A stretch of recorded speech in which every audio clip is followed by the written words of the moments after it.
An unforeseen incident has transported her into the realm of the Harry Potter narrative. Faced with such a novel, magical world, her only exclamation is this a game I cannot play? I have joined the ranks of those who traverse stories without a grasp of the plot. What difference does it make from restarting the game? It matters not. One must maintain a positive mindset and carry oneself with elegance. The essence lies in companionship.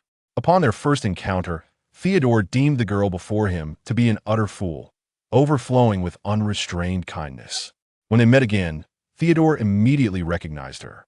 He intended to feign ignorance, yet she remained as vivacious as she had been in their earlier days.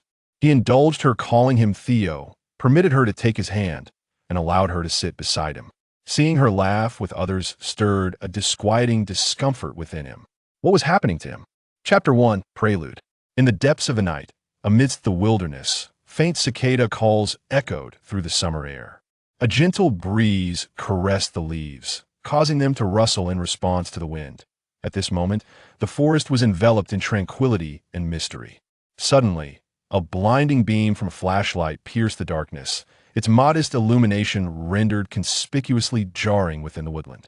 The flashlight was wielded by a petite young woman, who appeared to have just graduated from university. "Sister Nana, are we really going to explore this forest? It's the dead of night."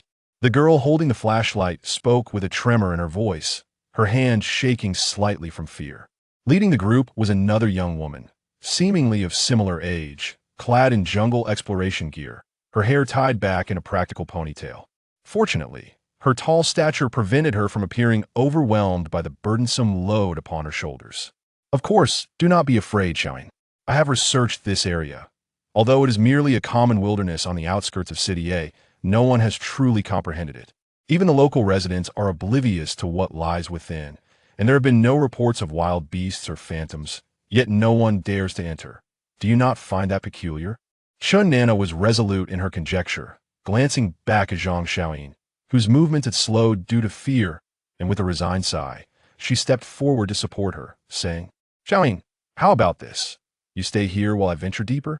I will live stream my exploration, for on my back I carry a signal booster I acquired at great expense, reputed to be the most reliable. If anything goes awry, you can come to my aid."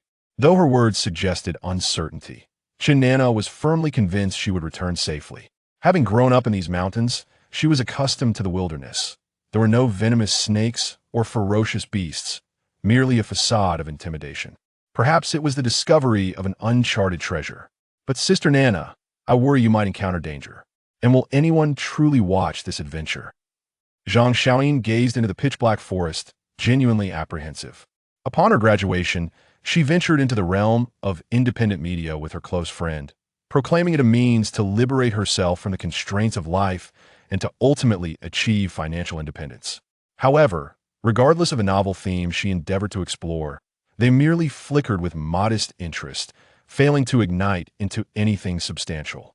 The meager earnings she garnered barely sufficed to meet her basic needs, compelling her to seek part-time work during the day.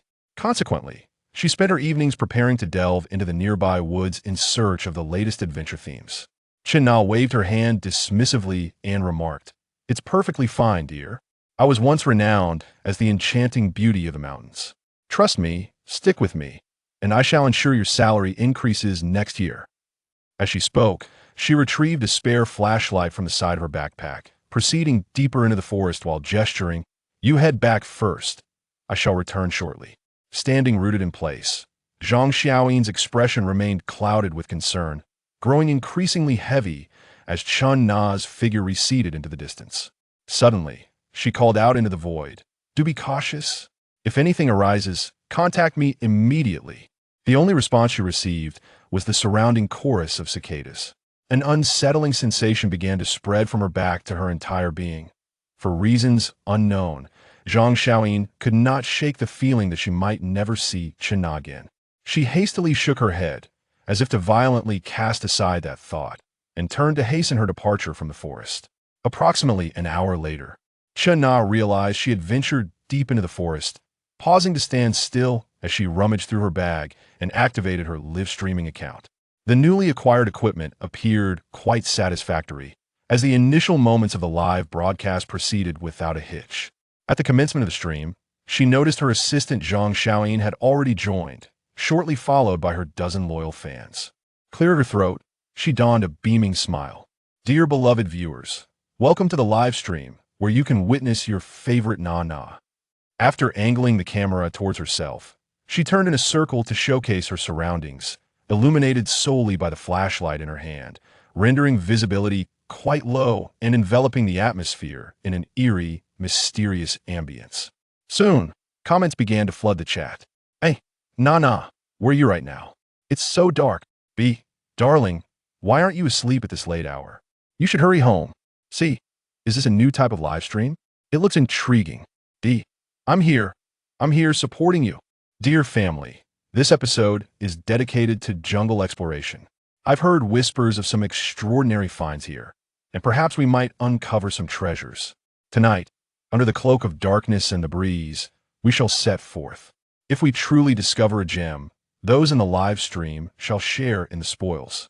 After uttering these words, Chen Na glanced at the comments scrolling by and noted that the number of likes had reached an unprecedented high for the week, instantly bolstering her confidence as she aimed the screen at herself, beginning her search in the surroundings. Extraordinary finds. Speaking of the unusual, how peculiar it is that in the depths of the mountains at this late hour, there's not even a trace of cicada sounds. It was summer, the season when their chorus should be most vibrant. Chen Na murmured, surveying her surroundings.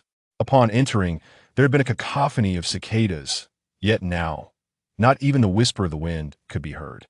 It was truly uncanny. Contemplating this, she reached for her phone to update her audience, only to discover that the screen had frozen. Seriously, has the signal vanished? What the predicament? Chen Na grumbled, placing her hefty backpack on the ground and striking the 30-pound device with force. Let me remind you, I splurged $299.47 on you.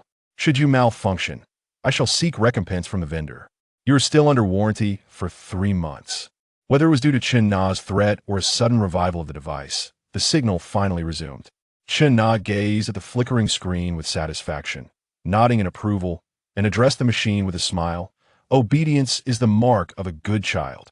She then turned her gaze back to her phone, apologizing to the viewers. My dear treasures, we encountered a minor issue in the live stream. I'm immensely grateful that we were not completely disconnected. Let's proceed with our broadcast. What? Chen Na focused intently on the comments flooding the chat, along with the unprecedented viewer count and the gifts pouring in, momentarily feeling as though the world had transformed into something delightful. The viewer count surpassed 10,000, and the gifts exceeded 1,000. Surely, some celestial being had intervened to save her. Chapter 2. Such remarkable beauty. No, the passing deities must either be the god of wealth or closely associated with him. Otherwise, how could they be so attentive to her business? However, the comments were as follows. A. Quick, turn around. There's something blue glowing. B. Oh my goodness. Could it be some ghostly fire? C. Hey upstairs. Mind your words, it's late at night, and don't scare people here. That's clearly a spirit. D. Stop babbling, Nana. Go check it out. You must make them believe in science. Chen Na, bewildered, gazed at the screen, through which she could indeed see a blue light flickering in the distance, standing out vividly amidst the forest. All right, my dear viewers, since you're eager to see, I'll take you over there now. But I suspect it's merely some light refraction. The screen on her phone froze once more. There had been a faint signal earlier, but now it was completely gone. She glared at the machine beside her, displeased. What is wrong with you? Do you wish to be sent back to the factory by me? If you don't, then obediently restore the signal. Only then can I buy you the best batteries. 1 second, 2 seconds, 3 seconds. This time, the machine was utterly unresponsive. Chen Na swore that upon returning, she would sell this piece of junk and reclaim the hefty sum of 299.47 yuan. With no signal on her phone, she had no choice but to end the live stream and switch to recording a video instead.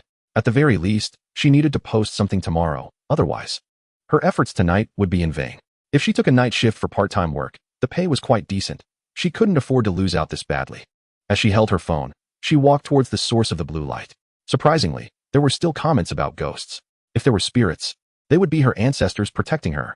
Not believing meant not fearing, and she would see for herself later. This was how she consoled herself. Hello, dear family. I am Nana, and now we shall see what this glowing object is. Interested family members can leave comments in my comment section, and remember to like, comment, and save. Love you all. Chen Na walked slowly toward the light, whispering, Look, everyone, this is just an ordinary necklace? Oh my, is this real? Her voice trembled as she held a flashlight in her left hand and her phone in her right. Upon seeing the blue crystal necklace, she stood transfixed, her mind echoing a singular thought. I am about to strike it rich. Finally, I've joined the ranks of fortune. With that thought, she hastily stowed her phone and ceased recording. Such a delicately crafted blue crystal necklace, if genuine, could ensure her, Xiaoyin, and her family would never have to worry about food and drink again. Chun Na carefully held the crystal necklace in her hand. The icy touch did not awaken her, but instead made her feel a sense of light-headed bliss, particularly at the crown of her head, nearly overwhelming her with happiness. After straining to examine it for a moment, she couldn't help but exclaim, such a beautiful crystal surely cannot be fake. If I take it out, it would surely belong in a museum exhibit. But then she thought, I can't possibly. Is it that I'm just too excited? Before she could finish her thought, Chun Na collapsed into the grass, her eyes firmly closed. The forest returned to its usual state, the sound of cicadas filling the air. Aside from the glowing flashlight illuminating a portion of the darkness, it was as if nothing had ever happened. When Chun Na regained consciousness, she found herself enveloped in warmth and comfort, a sensation so delightful that it felt as if she were in a paradise far removed from the world. After enjoying this feeling for a few seconds, she suddenly sensed something was amiss. Hadn't she yet emerged from the woods? How could sleeping in the forest be so comfortable? It was unlikely her narrow bed at home could ever be this cozy. With that thought, Chun Na struggled to open her eyes. And what greeted her was an elegantly archaic European-style decor. It was a luxury she had never encountered before, yet she had no recollection of this place. Surely, it resembled the opulent settings often depicted in novels about domineering CEOs. Chun Na internally scoffed as shock filled her eyes. Blinking twice, she abruptly snapped out of her daze. Ah, where am I? Just as she began to speak, she realized she could not articulate a single coherent sentence. Instinctively, she glanced down at herself. She lay flat on a bed that felt exceedingly spacious, the plush underlay comforting her, while the fabric of her attire was soft and skin-friendly, clearly made of high-quality cotton. The only dissonance was her body, which appeared to be a remarkably miniaturized version of her previous self. And not being able to speak was indeed vexing. Chun Na's last memory was of that blue crystal necklace, and after a few moments of scattered thoughts, she arrived at a conclusion. This blue crystal necklace was either a ticket to wealth or a means of time travel, and as an added bonus, it had even reverted her to a younger version. Could it be that the heavens, seeing her past life filled with hardship, decided to reformat her existence and grant her another chance? This unexpected boon was truly overwhelming and hard to digest. Little Penny, you are awake. A gentle voice reached her ears, and she then noticed there was another larger bed beside her, where a woman lay. Turning her head with all her strength, she finally saw the woman in full. The woman had a pale complexion, devoid of any Eastern features, with high cheekbones, a prominent nose, golden hair, and deep blue eyes. She was undoubtedly a typical European. Appearing to be in her mid-20s, she possessed a captivating beauty, embodying youthful vitality, yet her eyes held a hint of maturity. Her lips were a soft hue, and her face bore no makeup, yet she radiated an air of regal elegance that could only come from being born into nobility or immense wealth.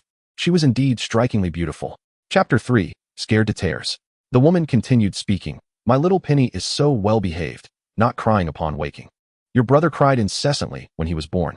Chun Na listened to this long string of words, yet she could not comprehend a single one. With her university-level English barely scraping by the 4th tier, she could only ascertain that the woman was speaking in English. Anything beyond that was too much to grasp. She mustered a broad smile for the woman. Well, since she was here, she might as well make the best of it. This should be her mother in this world. If all went as expected. Even if she couldn't understand, the woman didn't seem like the type who would be unfortunate enough to have a daughter she didn't love. As it turned out, her hunch was correct. The woman's face lit up upon seeing her smile, and she seemed eager to reach out and embrace her. Unfortunately, the distance between the two beds made that difficult, and the woman, resting on the bed, appeared to lack the strength to do so. In a moment of helplessness, Chun Na initially believed she would relinquish her grip on her current situation. Yet, unexpectedly, she uttered a few words, and in the next instant, it seemed as though someone had entered the room. It turned out to be a call for someone. But how could this person possess such keen hearing that they could discern even the faintest of sounds? Chun Na mused internally. Had she not been lying right beside her, she might have failed to hear anything at all. The individual outside certainly had remarkable auditory acuity. Unable to rise and ascertain the identity of the newcomer, she sensed footsteps drawing nearer. When that figure finally emerged before her, she gazed intently, and the color drained from her face in an instant, her body bristling with terror, leading her to unleash a piercing wail. What met her eyes was not the visage of a normal human, but rather that of a grotesque creature. It possessed enlarged, round eyes with deep green pupils, a nose so prominent it seemed a fabrication of Pinocchio's lies, and skin that resembled the wrinkled hide of a centenarian. Its ears spread wide like a bat's wings, extending ominously from the back of its head, creating an appearance that was both bizarre and chilling. The notion of a transcendent journey leading to the pinnacle of life had been swiftly dispelled. What she had once thought was a divine blessing had turned out to be a trial of torment. She lamented, wishing she could have remained in her previous world as a mere blogger, enduring poverty, but at least able to die a normal death. In her mind, she ruminated over a torrent of thoughts, yet all that escaped her lips was a heart-wrenching cry, echoing through the space like a newborn's lament. In truth, aside from laughter, the only recourse for a newborn was to weep, for they lacked the ability to articulate their distress. It was this anguished wailing that caused a beautiful woman, who had been peacefully resting, to furrow her brow in concern. Propelled by instinct, she propped herself on her elbow, attempting to rise, though her body protested, limiting her actions. What was happening? Why this sudden outburst of tears? The little sprite's hands remained suspended in midair, having never touched the infant, and caught off guard by the sudden inquiry. The sprite flailed helplessly, exclaiming, "Madam, it is all Jimmy's fault. He simply did not comprehend what transpired." Yet, the cries continued unabated. "Mother, what is the matter? Why is my sister crying so loudly?" A small boy, perhaps 3 or 4 years of age, cautiously opened the door and stepped inside. The beautiful woman's face, initially etched with worry and displeasure, softened upon seeing her son enter, her concern dissipating significantly. Casting a sidelong glance at the sprite, she coldly instructed, "Enough. This matter no longer concerns you. You may leave." The sprite, feeling as though released from a heavy burden, respectfully exited the room. The beautiful woman observed closely, having seen no indication of Jimmy behaving improperly towards her daughter. However, it was undeniable that Penny had begun to weep in earnest upon encountering Jimmy. The intensity of her cries exceeded even those of her birth, tugging painfully at the woman's heart. As that terrifying visage departed, Chin-na's cries transitioned from an all-consuming wail to soft whimpers. Overwhelmed by emotion, her tiny face flushed, but fortunately, she no longer had to behold that horrid face. Otherwise, she might have been jolted from her dreams in terror. The little boy approached Chin-na's cradle, gazing down at her with a gentle demeanor. He delicately brushed his knuckles against her cheek, wiping away the tiny tears from her eyes with tenderness and affection. Raising his gaze to the beautiful woman, he inquired, "Mother, why is my sister crying? May I hold her? I will be very gentle. I wouldn't hurt her. Perhaps if I embrace her, she will cease her crying." His face radiated sincerity, and he had come here at this moment to steal another glance at his mother and his newly born sister. The beautiful woman sighed. "I had intended for Jimmy to bring her over, but who could have predicted she would suddenly begin crying? Kevin, could you help your mother by bringing her to me? Perhaps she is hungry." The boy, named Kevin, appeared as though he had just received the sweetest of confections, nodding eagerly, brimming with excitement. Yet, when he finally reached out to touch Chin-na, his movements were delicate and cautious, as though she were a precious artifact, fragile and prone to shatter in his hands. Chin-na, who had still been somewhat choked with sobs, was now utterly transfixed. "Sister?" This term had been uttered numerous times. Surely, she could not have misheard it. If so, she would be remiss in her gratitude towards her many years of English teachers and her hard-won level 4 certificate. Given the boy's age, it followed that this charming young lad was her elder brother. Unlike her mother's golden locks, Kevin had inherited his father's flaxen hair, and his round, deep blue eyes bore an uncanny resemblance to their mother's. Goodness, were all foreign children so strikingly handsome in their youth? With such exquisite features, he was bound to be the dream of countless young girls as he matured. As Chin-na gazed upon the delightful visage before her, her heart swelled with joy, dispelling the earlier fear and replacing it with a profound sense of comfort as she lay cradled in the arms of this adorable little boy. With a brother and a mother so stunning, surely she could not be lacking in beauty herself. How she longed to see what she would become in this life. In the midst of her contemplations, Chin-na found herself gently transferred from the boy's embrace into that of the beautiful woman. Though they were strangers, having only truly met today, resting against her and listening to her heartbeat filled Chin-na with an unparalleled sense of security, as if she had experienced this moment countless times before. Such a sensation could only be described as ineffably sublime. Chapter 4. An opportunity arises.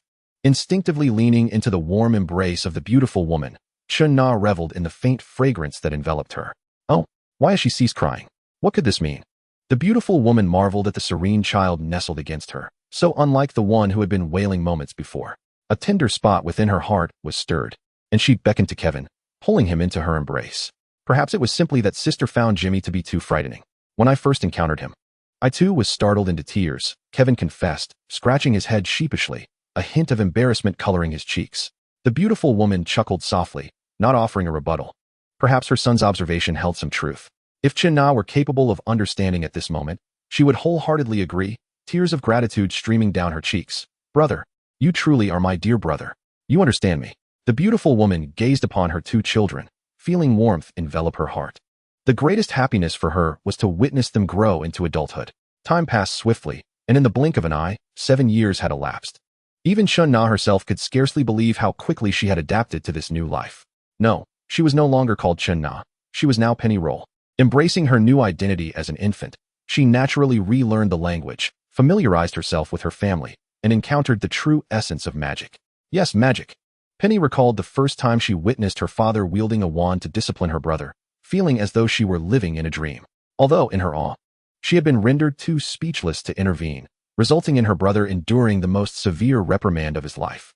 In the next moment, when she discovered that she too possessed magic and could be a witch, an extraordinary sensation began to blossom and flourish within her heart, growing with wild abandon.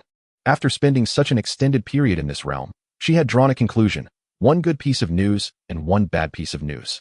The good news was that this world was not entirely unfamiliar.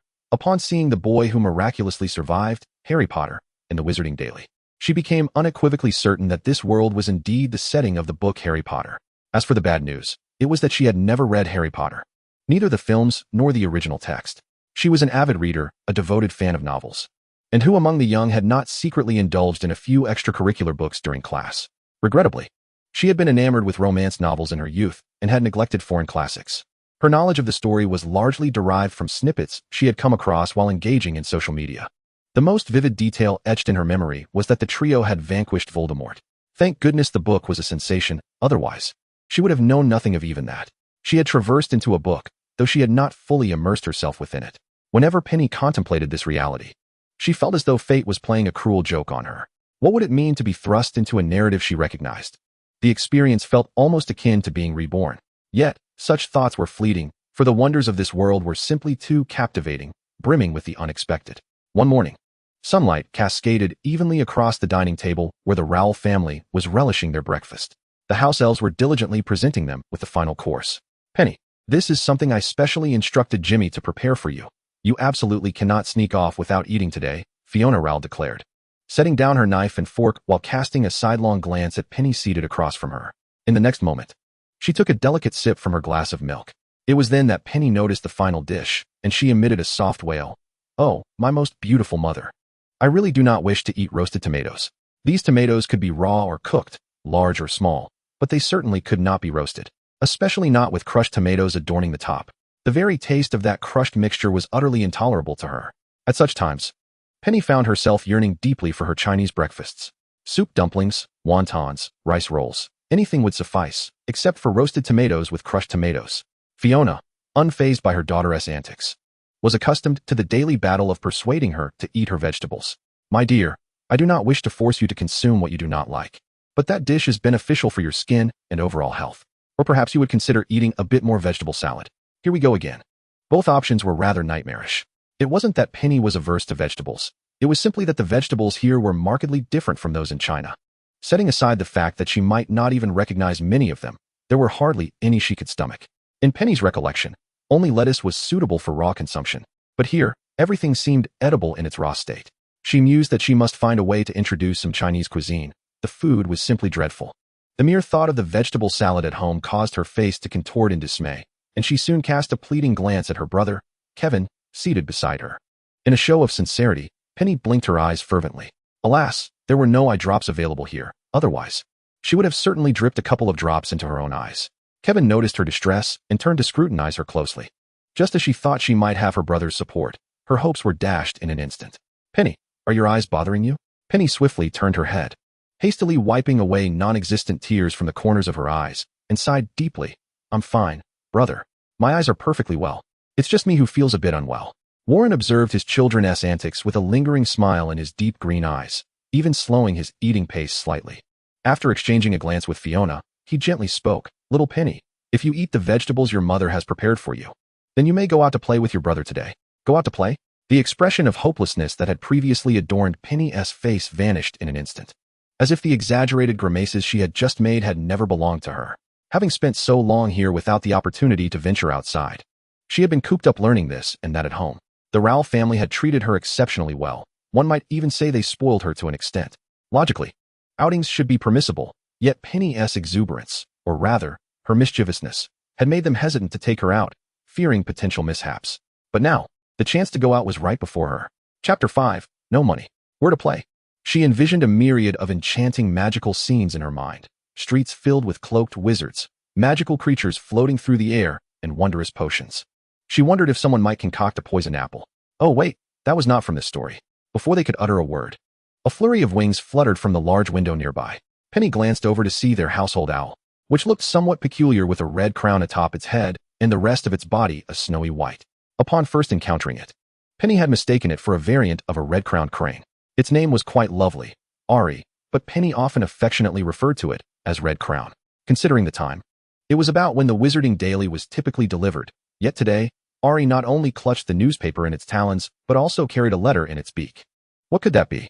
The letter, as if guided by fate, landed directly in front of Kevin.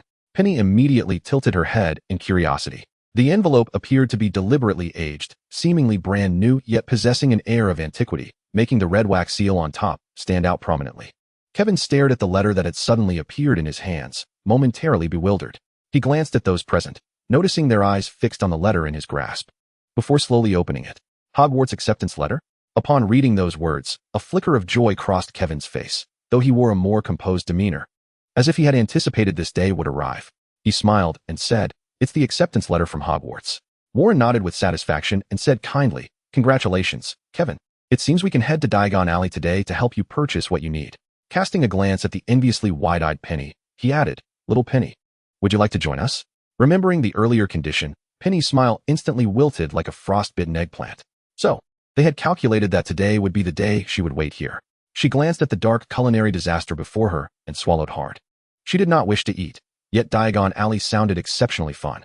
She wanted to go. Without hesitation, she picked up her fork, pinched her nose, and quickly devoured the roasted tomato in a few bites. Indeed, it was as horrendous as ever. Fiona, noticing her ravenous pace, couldn't help but chuckle and offered her a glass of orange juice. "Slow down, no one is competing with you." Penny hurriedly reached out to grasp the cup, guzzling down several mouthfuls, which provided her with some relief. In her heart, she seethed with indignation. Indeed, no one was competing with her. Everyone had their share. Yet she suffered the most. Had she never tasted true delicacies, perhaps she could have accepted her plight with grace. But now, it was out of the question. The disparity in information was utterly detrimental. "I have finished my meal. I also wish to accompany my brother to Diagon Alley." She had never set foot in that enchanting place before. Kevin glanced at her, his head tilted, a gentle smile gracing his lips as he picked up a napkin from the table and delicately wiped the corners of Penny's mouth. "Look at you, claiming not to enjoy your food before eating, yet now you've got it all over your face." "I merely wanted to eat quickly. It truly isn't that delightful." "I don't wish to eat anymore," Penny hastily protested, fearful that her kind-hearted brother might inadvertently offer her his portion as well. Her words elicited laughter from everyone, and the breakfast gathering gradually drew to a close amidst such mirth. In the afternoon, the Rowell family appeared in Diagon Alley. From a distance, they were hardly conspicuous among the throng, but as one drew closer, the unique joy radiating from their family became palpable. Penny's flaxen hair was meticulously braided into 2 plaits by Fiona, adorned with a pearl hairpin, and she wore a delightful floral sundress. Though she was merely 4 years younger than Kevin, she was significantly shorter, lacking over a head in height. Outside Gringotts, Penny and Kevin stood side by side. Kevin never relinquished his grasp on Penny's hand, perhaps due to the overwhelming crowd, as everyone had received their acceptance letters from Hogwarts, making Diagon Alley particularly bustling today. Overwhelmed by the sights, Penny felt like a kite yearning to flutter about freely, yet her tether remained firmly in her brother's grip. "Brother, that looks so beautiful over there. What are those things? Can we go check it out?" No matter how much Penny pleaded, Kevin showed no inclination to be lured away. He was not the naive child Penny was, nor was this his first visit to Diagon Alley. Naturally, he was far more familiar with the surroundings. "Penny, didn't we agree to wait here for Mom and Dad?" Earlier, when Warren and Fiona had entered the bank, they had specifically instructed Kevin to protect his sister, ensuring she wouldn't wander off. This was something Kevin had etched into his memory. Penny felt a pang of frustration. She merely appeared to be a child. A little playful, somewhat directionally challenged, and a tad boisterous. Yet at her core, she was still a good citizen upholding the ideals of socialistic core values. No, that wasn't quite the doctrine followed here. Nevertheless, she was capable of taking care of herself. "Brother, I'm so hot," Penny said, placing her small hands on her forehead in a futile attempt to shield herself from the sun. In a moment, she noticed an ice cream shop not far away. Her eyes sparkling with excitement as she pointed toward it, exclaiming, "Brother, I want ice cream. Can we go buy some?" Despite being sensible, Kevin was still a child at heart. He followed her gaze and indeed saw the ice cream shop. "But we don't have any galleons." At this, Penny felt a profound sense of disappointment. Although the sun was shining brightly, she felt as if a bolt of lightning had struck her. If there were to be a culprit behind this metaphorical thunder, it would surely be her dear brother. She had refrained from sneaking off to play while her brother was distracted mainly because she lacked funds. The financial authority was not within the hands of a mere 7-year-old. She had assumed her brother would have money. Alas, it seemed they were both quite impoverished. Kevin observed the visible droop of his sister's head and her despondent demeanor, feeling momentarily at a loss. Out of the corner of his eye, he spotted their parents emerging from Gringotts, and, as if seizing a lifeline, he waved, "Dad. Mom. We're over here." Chapter 6. The Strange Boy. Warren and Fiona exchanged glances and leisurely made their way toward the children. "Have you been behaving yourselves while waiting here?" Fiona gently tousled Penny's hair and continued, "Have you been causing any trouble for your brother?" Penny's complexion was fair, and despite it being afternoon, the sunlight had still rendered her cheeks a rosy hue. She stuck out her tongue playfully and replied, "I haven tea. Mom, look, I've been so good waiting here." And after a brief pause, she blinked her eyes and added, "But Mom, I really want ice cream." With that, Penny shyly glanced toward the ice cream shop. Warren and Fiona exchanged amused smiles, and in the next moment, Warren produced a small pouch of galleons and placed it in Penny's hands. "Go on. Buy yourself something you like, as a reward for being so good." "Thank you, Dad." "Thank you, Mom," Penny exclaimed, leaping up to hug Warren and Fiona, planting a quick kiss on each of their cheeks before waving goodbye and sprinting toward the ice cream shop. The remaining adults exchanged knowing smiles, watching Penny's retreating figure. After a moment, Kevin voiced his concern. "Is it really okay to let her go buy ice cream by herself? She's only 7. Should I go with her?" There was nothing more important than his sister's safety. "But you can't protect her forever, my child, even if she is your sister. You cannot accompany her in every endeavor. One day, she will marry another, and you cannot always be there to safeguard her."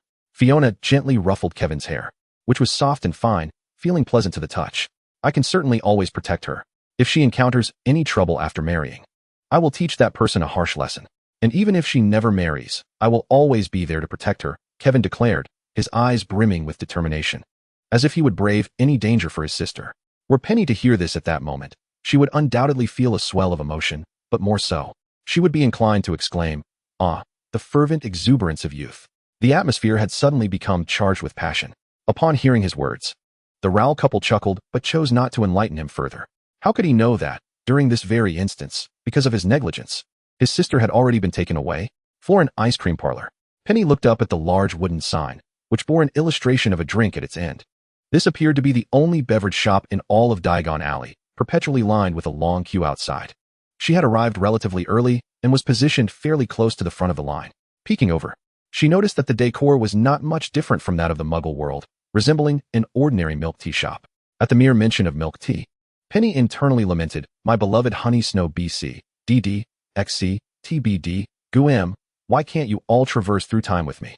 Ah, curses. Why can't we just enter the story? It has been many years since we last met, and I truly miss you." If it comes to that, I could provide her with the raw materials, and she would be capable of shaking them herself. The aforementioned location has always been a staple on the list of places to work during the summer and winter breaks, with all the recipes ingrained in her mind. Unfortunately, even the most skilled cook cannot conjure a feast without ingredients. The sunlight seems to have weakened somewhat, yet it still feels uncomfortable against the skin. Penny tilted her head forward, observing that there were still 3 people ahead of her in line. Out of the corner of her eye, she noticed a young boy standing not too far to her left. The boy appeared to be of a similar age, with a neat head of slate black hair and striking blue-gray eyes that lacked the usual youthful vivacity, instead exhibiting an unusual composure as he fixed his gaze intently on the beverage shop. His position was rather inconspicuous, and it was only because Penny was scanning her surroundings that she happened to notice that corner. What could possibly keep him standing there? Her gaze darted back and forth between the boy and the drink shop.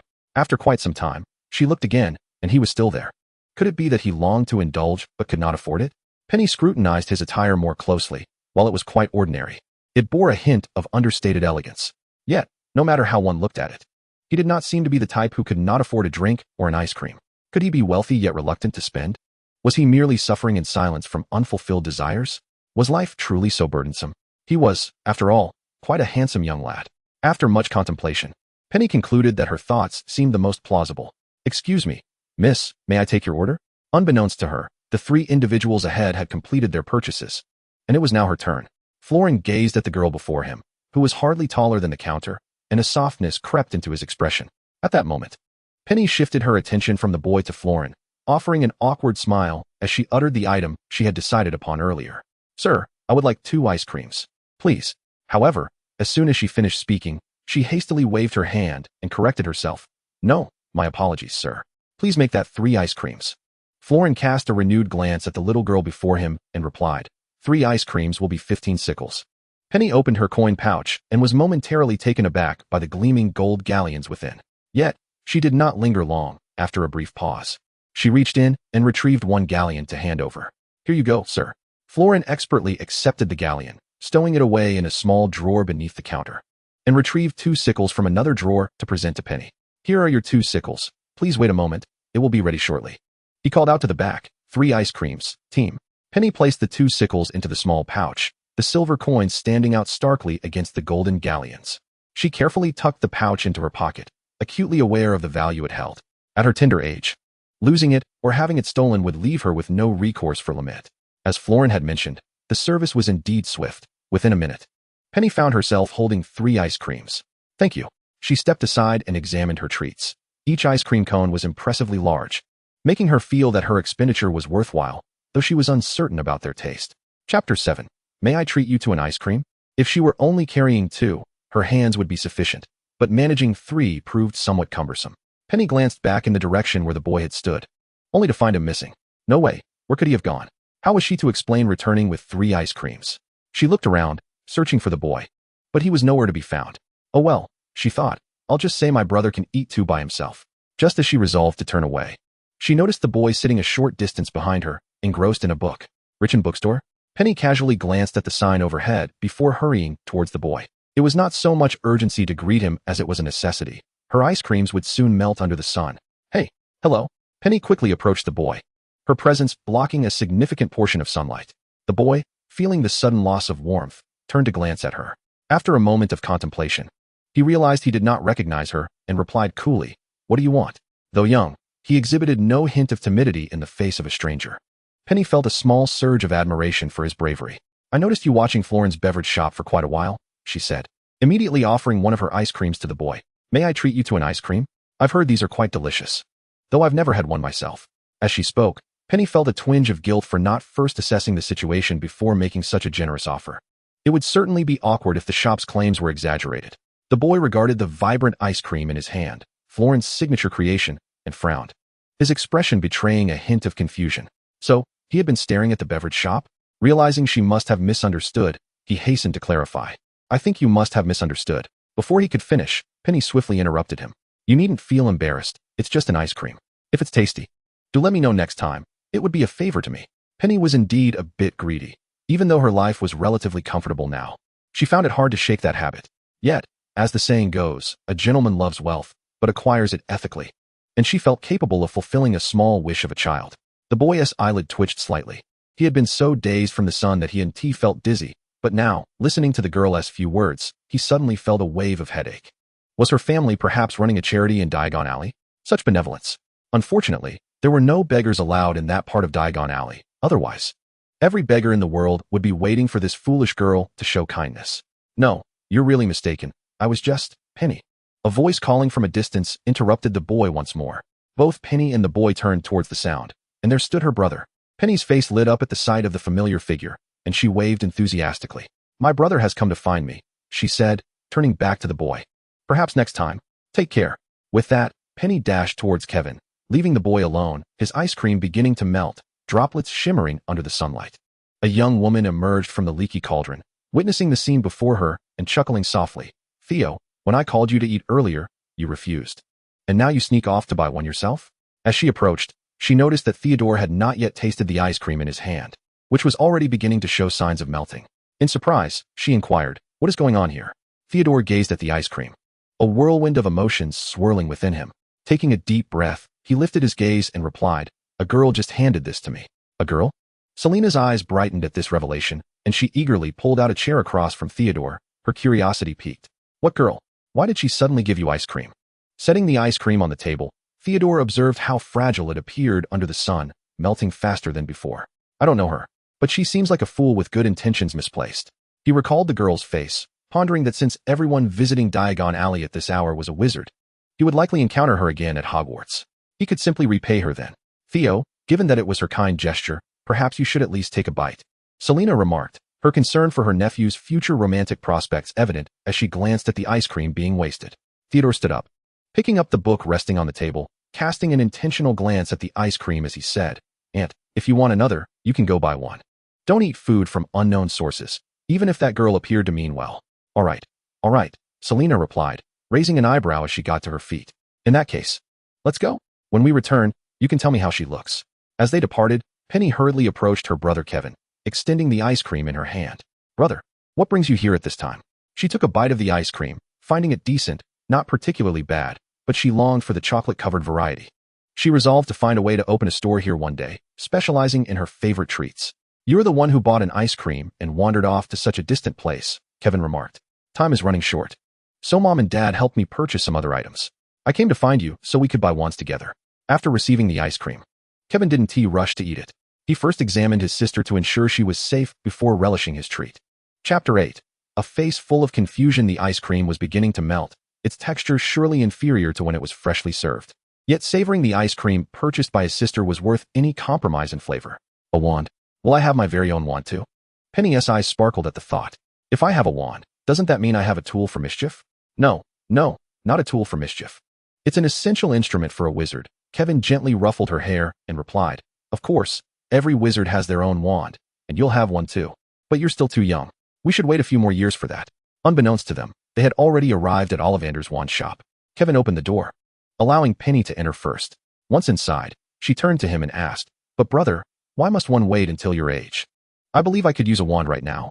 Why not buy me one today? I promise to cherish it." She had long heard that every wizard possessed a wand, but she could not comprehend why one had to wait for an acceptance letter to purchase it. Wouldn't it be better if each wizard was assigned a wand at birth? Not every wizard necessarily possesses magical abilities. A sudden, hoarse voice interrupted from behind, startling Penny. She instinctively stepped back, standing beside Kevin. Kevin patted Penny's head and nodded respectfully at the elderly gentleman. "Good afternoon, Mr. Ollivander."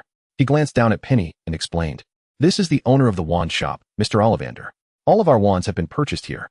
Upon hearing this, Penny gradually relaxed, overcoming her shyness, and mimicked her brother by nodding at Mr. Ollivander. "Hello, Mr. Ollivander. I apologize for my earlier rudeness." Mr. Ollivander waved his hand dismissively and returned to his counter. "Rummaging for something? It's quite all right. Wands can only be wielded by wizards. To muggles and squibs, even the most powerful wand is merely a stick. Oh, I can't imagine how heart-wrenching it would be if one of my crafted wands fell into their hands. Those children would surely cry night after night." "Children?" Penny instinctively frowned, scrutinizing Mr. Ollivander. At his age, he perhaps had grandchildren. "Of course, I remember every wand I create and regard them as my children, Mr. Ollivander replied casually, pulling out several boxes of wands and placing them on the counter before Kevin. "Now, come, child, give them a try." Penny gazed at the walls lined with wands, catching a glimpse of the mountain of wands piled behind a small door, and silently admired Mr. Ollivander's dedication. "You certainly have a multitude of children. It's quite impressive that you not only have the patience to craft them, but can also remember each one. It's a life of craftsmanship I cannot fully comprehend." Though she didn't entirely understand it, she held deep respect for it. Yet, it seemed that patience was a virtue that would forever elude her. Before long, they had finished their ice cream, with Kevin devouring his at an astonishing pace. Penny thought he could have swallowed it whole in just 2 bites if his mouth were larger. Kevin, however, shifted from his earlier composure, now appearing somewhat anxious. Though it was not his first visit, it was his inaugural experience purchasing his own wand. For a wizard, a wand symbolized one's very essence. And amidst the blend of anxiety and trepidation, there lingered a thrill of excitement. He randomly picked a wand from the selection and waved it, causing drawers behind Mr.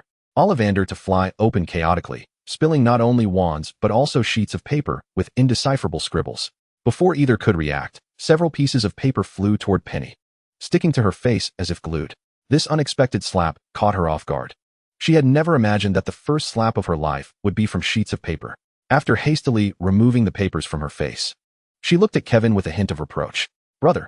Realizing what had occurred, Kevin quickly set his wand aside, took the papers from her hands, and placed them on the table, apologizing. I'm so sorry, Penny. Please don't be upset. I'll buy you a little gift to make up for it. A gift? Penny's eyes lit up at the mention, her earlier gloom dissipating in an instant.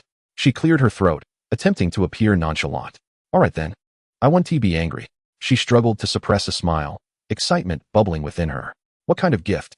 Can this be chosen by oneself? My dear elder brother. Do not say just this once. I could endure it again, for otherwise, I would feel a pang of conscience holding this gift. At this thought, Penny paused. Perhaps, if there were to be a second attempt, it should be gentler. To be candid, whose face was indeed bewildering. Fortunately, its features were purely natural, devoid of any technological embellishments. Meanwhile, Penny was already contemplating what delightful items she might procure later on, while Kevin, casting a glance at his sister's avaricious demeanor, let out a resigned sigh and addressed Ollivander. Could you kindly present me with another wand to try? Ollivander, suppressing a smile as he observed the sibling duo, suddenly recalled that he had yet to sell a wand. He promptly nodded and replied, Of course, Mr. Rowell. As he spoke, he pushed another wand forward, explaining, This applewood wand may suit you. Kevin, somewhat skeptical, took the wand and waved it a couple of times, prompting drawers from the opposite side of Ollivander's workspace to burst open with a rush. Having learned from her previous experience, Penny wisely darted behind Kevin. Luckily, she was swift enough to avoid any items smacking into her face this time. It was uncertain how long it had been since Ollivander last cleaned his cabinet. The flying drawers stirred up a thick cloud of dust. Being younger, Penny was spared from the worst of it. But Kevin was not so fortunate, and found himself engulfed in a mouthful of dust. Had he not instinctively shielded Penny behind him, he might have ingested even more.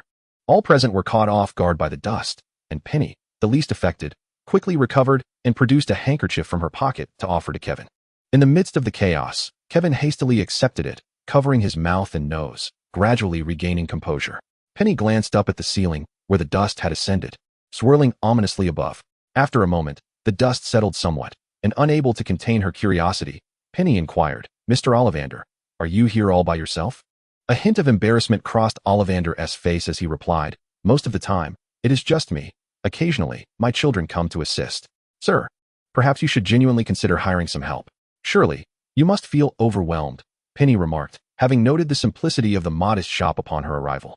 She pondered why. In a bustling Diagon alley where his wand shop was the sole establishment of its kind, he did not appear to reap the rewards one would expect from monopolizing the wizarding market. A merchant in such a position could only be commended for their integrity. Thank you for your concern, Miss Rowell. If someone were willing to assist me, I would certainly welcome it. Alas, I seldom encounter individuals as dedicated to wand-making as I am, Ollivander said, rummaging through the lower drawers until he retrieved a box, which he extended to Kevin. Mr. Rowell, take a look at this one. 10 inches, cedar wood, dragon heartstring. This wand will undoubtedly suit you well. Recipients of cedarwood wands are often endowed with wisdom and keen insight, hence it is said that one can never deceive a bearer of a cedar wand. Ollivander patiently elaborated, carefully pushing the wand toward Kevin, his eyes brimming with eager anticipation. Selling a wand he had crafted himself was always a source of immense joy for him. This time, Kevin felt a twinge of apprehension, having experienced the previous mishaps. He silently prayed for no further calamities. Perhaps his prayers reached the heavens, for upon grasping the wand, he felt a wave of comfort envelop him. Even without the need to wave it, he instinctively knew this wand was the perfect match. Ollivander, having noticed this connection, breathed a sigh of relief and smiled. 7 galleons. Sir, Penny, filled with excitement at her brother acquiring his wand, felt a twinge of envy, knowing it would be a long time before she possessed one of her own. From her sleeve, she produced a cherished little pouch and meticulously counted out 7 galleons, placing them on the table. Here you go, sir.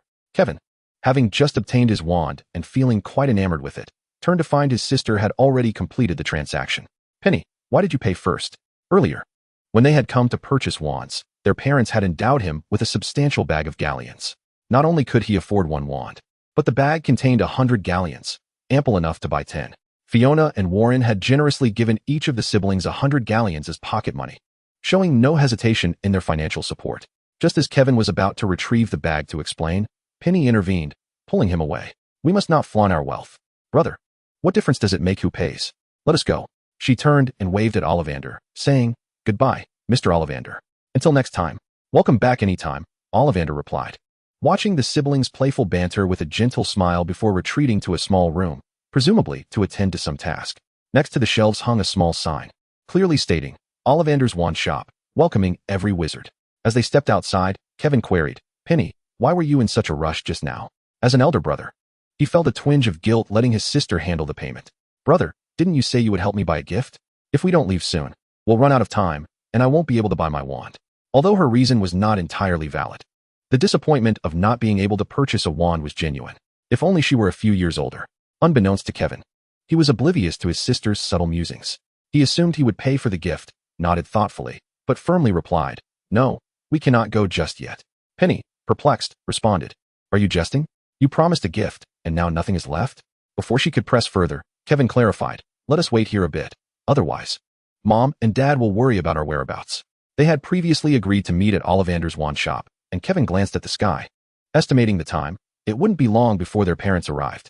All right, Penny acquiesced, leaning against Kevin's arm. She softly asked, Brother, will you write to me when you go to Hogwarts? The means of communication here were indeed archaic. They could only exchange letters. And even magic could not facilitate face-to-face conversations. Having been in this place for a while, perhaps due to the effects of growing up, Penny sometimes felt like merely a 7-year-old child. Casting a fleeting glance at her elder brother, she found herself willingly reliant on him, solely due to his handsome appearance.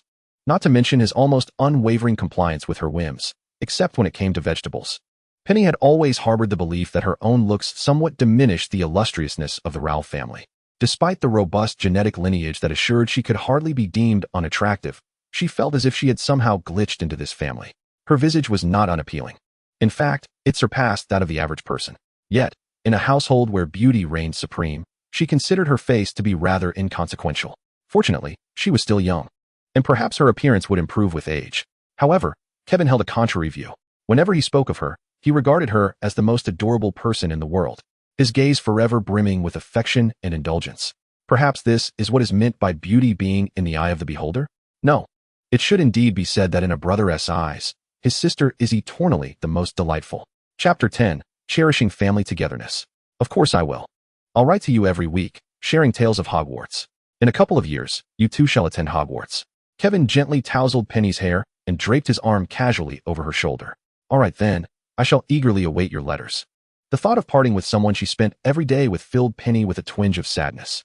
There would no longer be any excuse to be lazy or to sneak him the unpalatable vegetables when their mother wasn't looking. The mere thought of those green vegetables intensified her melancholy. When would they introduce a variety of acceptable vegetables here? When would someone come to rescue her from this endless vegetable existence? You're quite attached to your brother, aren't you? A gentle voice chimed from nearby, drawing Penny and Kevin's attention to Fiona and Warren, who had returned. Although they claimed to have procured many items for Kevin, neither held anything. It was Jimmy who bore the burden of all the goods. It was a clear case of capitalist exploitation, as the light of socialism had yet to illuminate this place. Penny silently cheered for Jimmy in her heart. Keep going, strive to live a few more years, awaiting the dawn of socialism. The revolution has not yet succeeded. Comrades must persist. She did not believe that a mere 7-year-old girl could alter the course of this era. The best she could do was to treat them a little better. Penny dashed over and embraced Fiona, exclaiming, Mama, Papa, I want to be close to you too. She then glanced back at Jimmy, expressing concern. Mr. Jimmy, perhaps you should set down those items first. Your brother's things are piling up so high. We can hardly see your head. Jimmy was laden with a substantial stack of books, even balancing a small cage atop, which housed a gray owl. Unlike the family's pet, Ari, this owl's feathers bore their own distinct charm, and its solid color was quite pleasing to the eye, not at all jarring. Jimmy, a bit taken aback, attempted to bow to Penny, but the weight of his burdens prevented him from doing so without risking a tumble. Thank you for your concern, miss. I am quite all right. I can carry more of your things if you wish. Is there anything else you would like to purchase?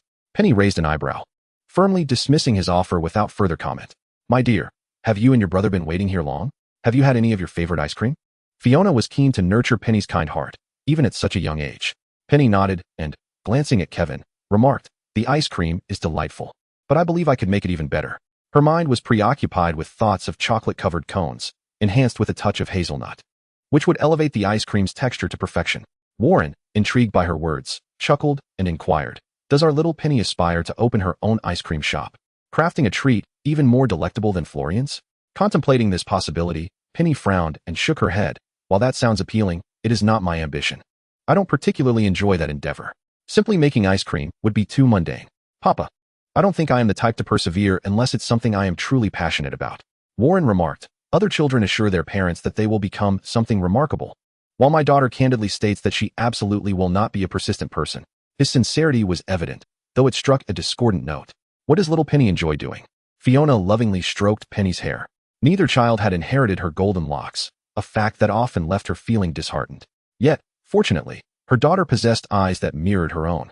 Previously, she thought her son's eyes resembled hers, but upon her daughter's birth, she realized that the closest resemblance was indeed with her daughter. Penny, her eyes sparkling, turned to Kevin and declared, I love being with the family.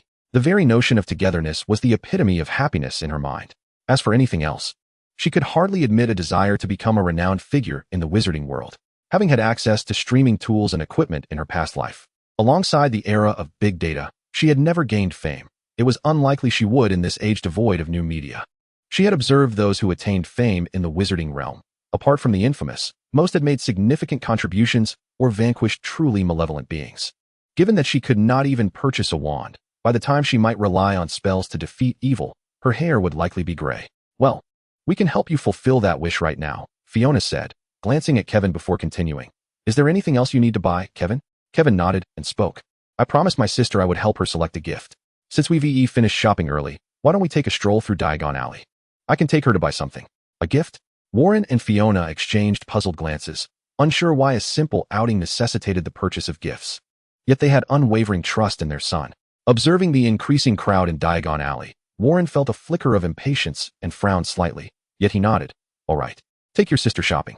Looking around, it seemed there was no suitable place for them to rest. He turned to Jimmy and instructed, Jimmy, you can take the items back first. We'll manage from here. Please prepare dinner for us early tonight, as we will certainly be hungry upon our return. Of course, sir. Due to the weight of his load, Jimmy could only nod slightly in respect before vanishing from sight.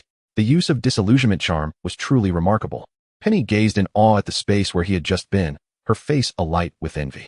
If she could wield a wand right now, would she not be able to perform such spells? Imagining herself casting spells brought her much amusement. Little Penny would grow older and master all the spells. Fiona gently ruffled her hair and softly said, Go along with your brother. Mama and Papa want to join you. Seize the moment to spend some quality time with your brother, for when he embarks on his academic journey, such opportunities may become scarce. Chapter 11. The Secondhand Shop. Upon hearing this, Penny immediately dashed over to Kevin's side, wrapping her arms around his, reluctant to part ways. Mom, please don't jest. He is merely going to school. Brother will surely return during his breaks. If he doesn't come back, who would even be there to sneak vegetables to? That would truly be a nightmare. Observing his sister's affectionate clinginess, Kevin felt a surge of warmth and tenderness, allowing her to hold onto his arm.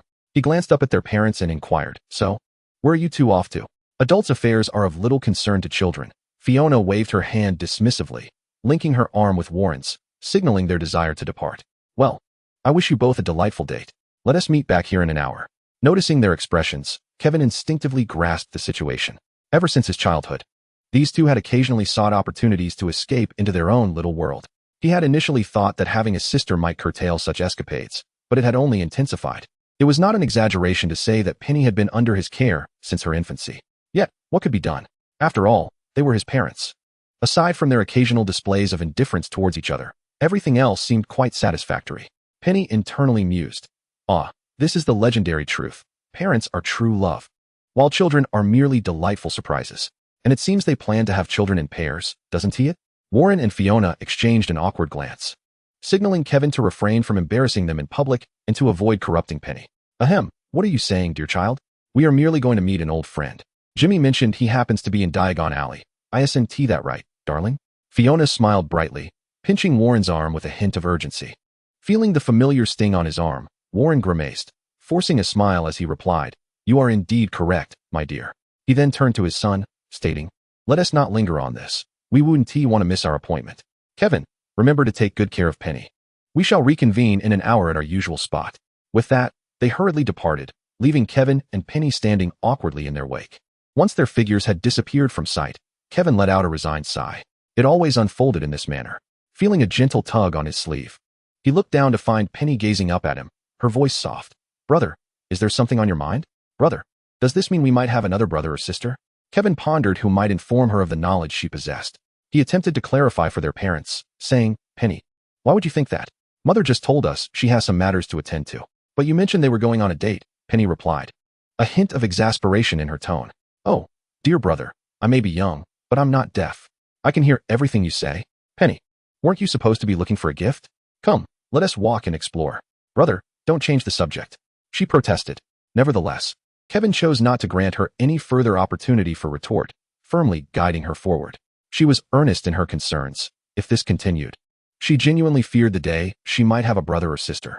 Despite such thoughts, the allure of Diagon Alley was undeniable. Penny was soon enchanted by the sights before her, dashing around like a wild stallion, reveling in the magical atmosphere that permeated the street, filled with wonder and curiosity. Observing his sister's joyful antics, Kevin felt a sigh of relief. Thankfully, Penny was still young enough to be captivated by new experiences, not dwelling too long on their earlier conversation.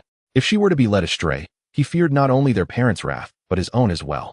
Had Penny been privy to Kevin's thoughts, she would have scoffed at the notion that they regarded the young as foolish. Fine. She would partake in the activities befitting her age. It mattered not. She would feign ignorance and internally critique the situation. In truth, Diagon Alley was not particularly vast. Yet it was the longest street Penny had ever wandered in this world. To Kevin's astonishment, Penny did not stop at any of the other intriguing shops, but instead paused before the sparsely populated second-hand store. Seeing her intent to enter, Kevin furrowed his brow and quickly reached out to halt her. "Penny, why are you going in there? Are you certain this is the place you wish to explore?" Casting a glance at the shop, he noted the dust coating many items, giving the impression it had transformed into a mere storage space rather than a second-hand store. "Brother, I've spotted something wonderful inside. Perhaps this second-hand shop might hold treasures worth discovering," Penny exclaimed, rushing toward the object that had caught her eye. The shopkeeper, Mr. Jack, was leisurely reclining in a rocking chair, half asleep, when he felt something rush by him. He lifted his eyelids slightly, intrigued. "What is a little girl like you doing in a place like this? I hope you're not here to cause mischief." Though he had truly been asleep, he had overheard Kevin and Penny's conversation, but chose not to engage in any debate or explanation. If they wished to buy, let them. If not, they could leave. He couldn't entertain every customer with explanations. It would drive him mad. "Sir, I see you have few patrons. Regardless of age, every visitor is a guest," Penny remarked, glancing around the second-hand store. While the items appeared somewhat shabby, a closer inspection revealed they retained a certain charm. Having visited second-hand shops in her past life, where the items were deliberately aged to project a quaint elegance, she was taken aback by the authenticity of this store's antiquity. "Penny, that's rather rude to say," Kevin gently chided, then turned his attention to Jack, saying, "Sir, we will merely browse at our leisure." Rather than a reprimand, it was more a symbolic gesture of admonition, and even if it could be construed as indulgent, it was entirely appropriate. Penny sheepishly stuck out her tongue in apology, saying, "I'm sorry, sir. I didn't mean to be disrespectful. I was drawn in by the items you have here." Chapter 12, Unethical Reporter. As she spoke, she picked up an album from a pile of assorted items. "This is it," Penny exclaimed, casually flipping through the pages filled with vintage stamps depicting various landscapes and historic sites. Her decision to enter the shop was sparked by the familiar sight of the Great Wall on the cover, invoking a sense of nostalgia. Jack observed the album, furrowing his brow in contemplation. After a brief pause, he finally spoke. "If you like it, feel free to take it.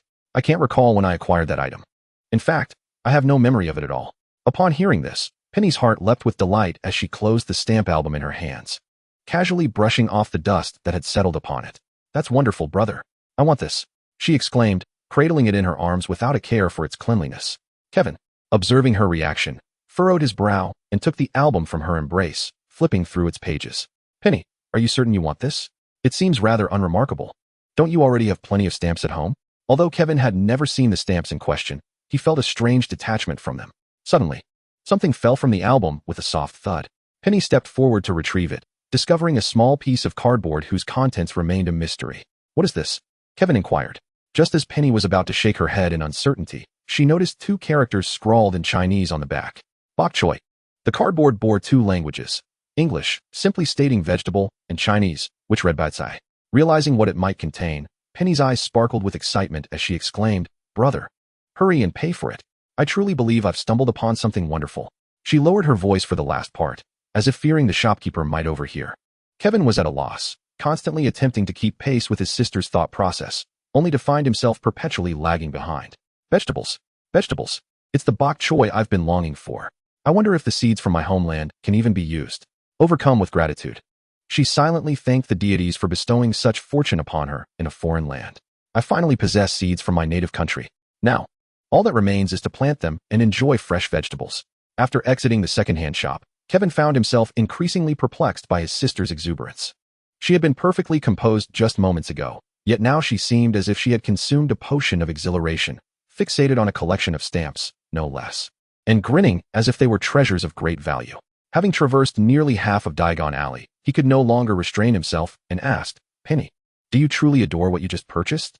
He genuinely wished to buy her something more substantial, for he couldn't fathom why she would be so delighted over something of little worth. Kevin pondered deeply. They had never neglected Penny. Since childhood, she had been showered with affection and indulgence. So how could her taste in selecting items be so questionable? "I love everything you give me, brother," Penny replied casually. She jested internally, knowing that if her brother discovered her desire to cultivate vegetables, potentially leading to a messy endeavor, he would likely ensure that her precious album vanished from her grasp in an instant. Kevin found himself momentarily speechless, convinced that his sister was the most endearing person in the world. However, as he gazed at the album, he couldn't help but voice his concern.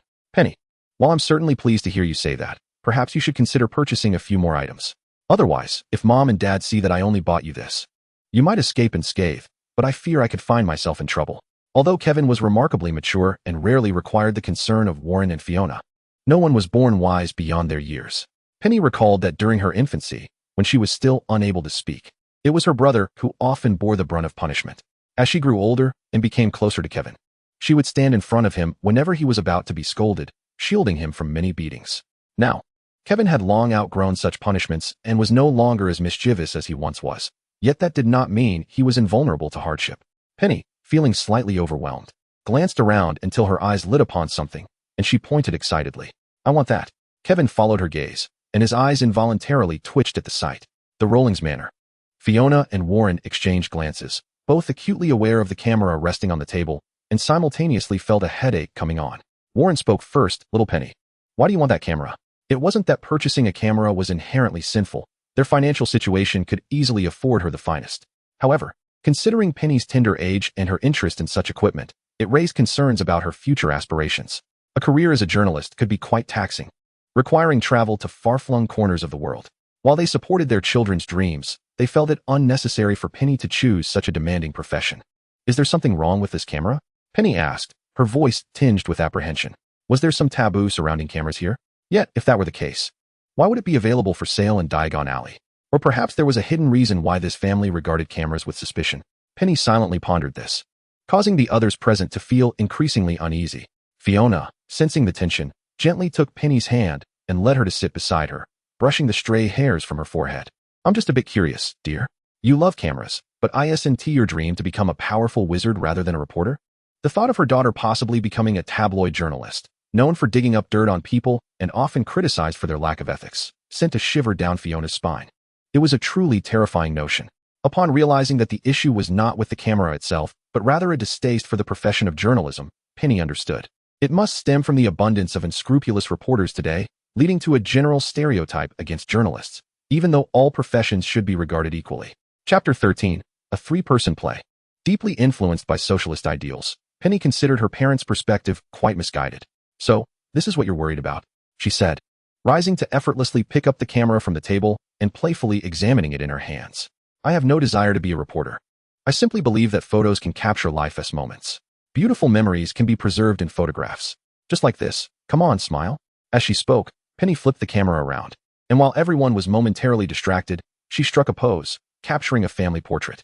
The others merely sensed a flash of light, and in the next instant, Penny presented the developed photo in her hands. Gazing at the image, she mused, it seems even the oddest poses look good on attractive people." She promptly handed the photo to her mother. "Here, just like now." Having seen the picture, Penny felt that although she perceived herself as not quite matching her family's looks, everything else was fairly presentable. It was not that she considered herself unattractive. Every time she looked in the mirror, she found herself quite lovely. However, whenever she stood alongside her family, doubts crept in, making her ponder if perhaps the hospital had mistakenly given her to the wrong parents. The juxtaposition of stunning beauty and enduring charm inevitably leads to the conclusion that the former draws more attention, a notion so apparent that even a fool would agree. In that moment, both Kevin and Warren gravitated towards Fiona, keenly examining the photograph she held.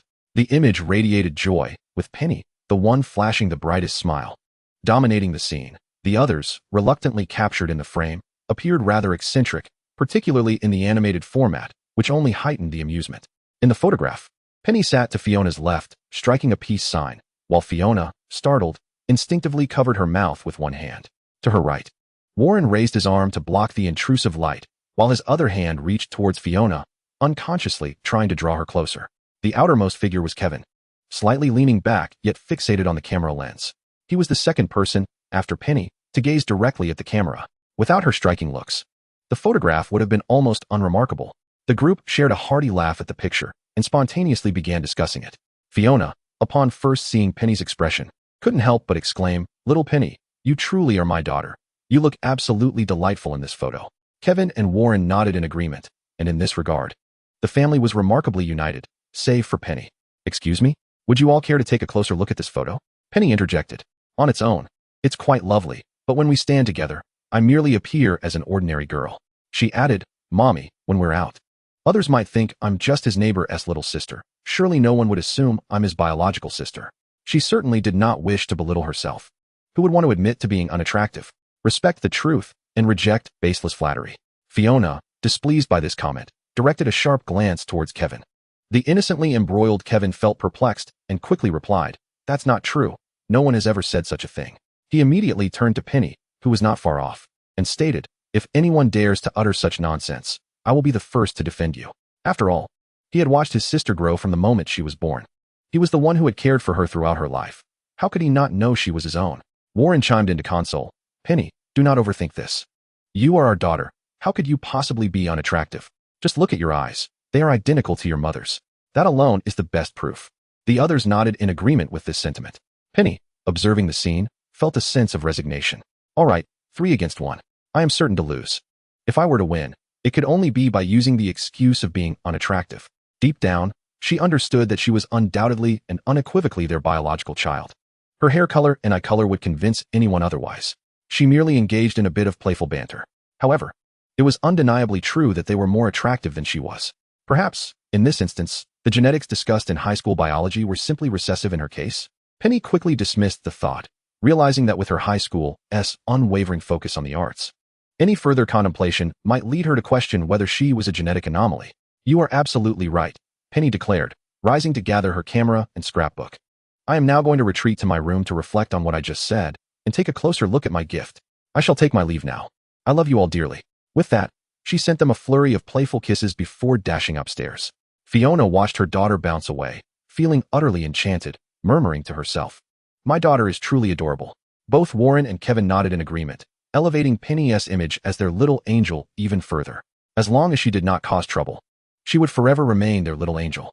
And even if she did misbehave, it was of no consequence. They would always have her back. Lost in thoughts of their delightful daughter, Warren suddenly recalled something and, pausing for a moment, turned to Kevin, saying, "But you only gave her a camera, right? So what is that dirty-looking scrapbook she was carrying?" Fiona, regaining her focus, realized she had only noticed the camera. No one would assume that the grimy scrapbook was a gift. "Well," Kevin replied, having not anticipated his parents' swift shift in attention, "I suppose the only way to find out is to ask my sister directly." The three instinctively glanced towards the staircase, but she had already disappeared from view. Inside her room, Penny carelessly set her camera aside, while she placed the scrapbook with great care on her desk. Upon sitting down, she delicately opened it. Unlike her experience in the store, this time she began flipping through from the back. Instead of the assorted stamps she had previously encountered, she found an array of flower seeds. Oh no, rather than flowers, it was more accurate to say they were mostly vegetable seeds. In addition to cabbage, there were also Chinese tune, radish, daylily, and bean sprouts. Excellent, very excellent. These were all her favorite vegetables. Yet, there was a significant issue. She had no idea how to cultivate them. Penny realized this, resting her head in her hands as she gazed at the fresh-looking seeds before her. She wondered who had managed to keep the seeds so fresh and free from moisture, allowing them to end up in her hands. Chapter 14. The Calculation of Fate.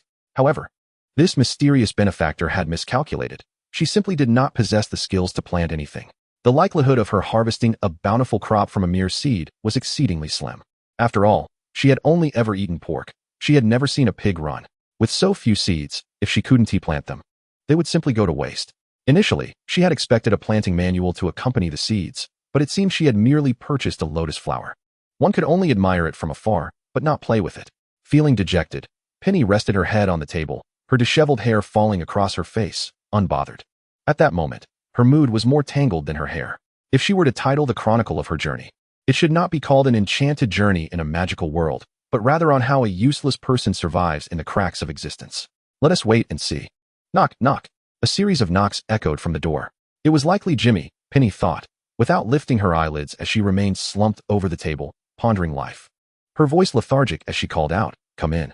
In the next instant, the door swung open, and as footsteps drew nearer, a loud thud resonated beside Penny, startling her into an upright position to investigate. Looking up, she was surprised to see her brother Kevin. Brother? Penny glanced at the books on her desk, asking in astonishment.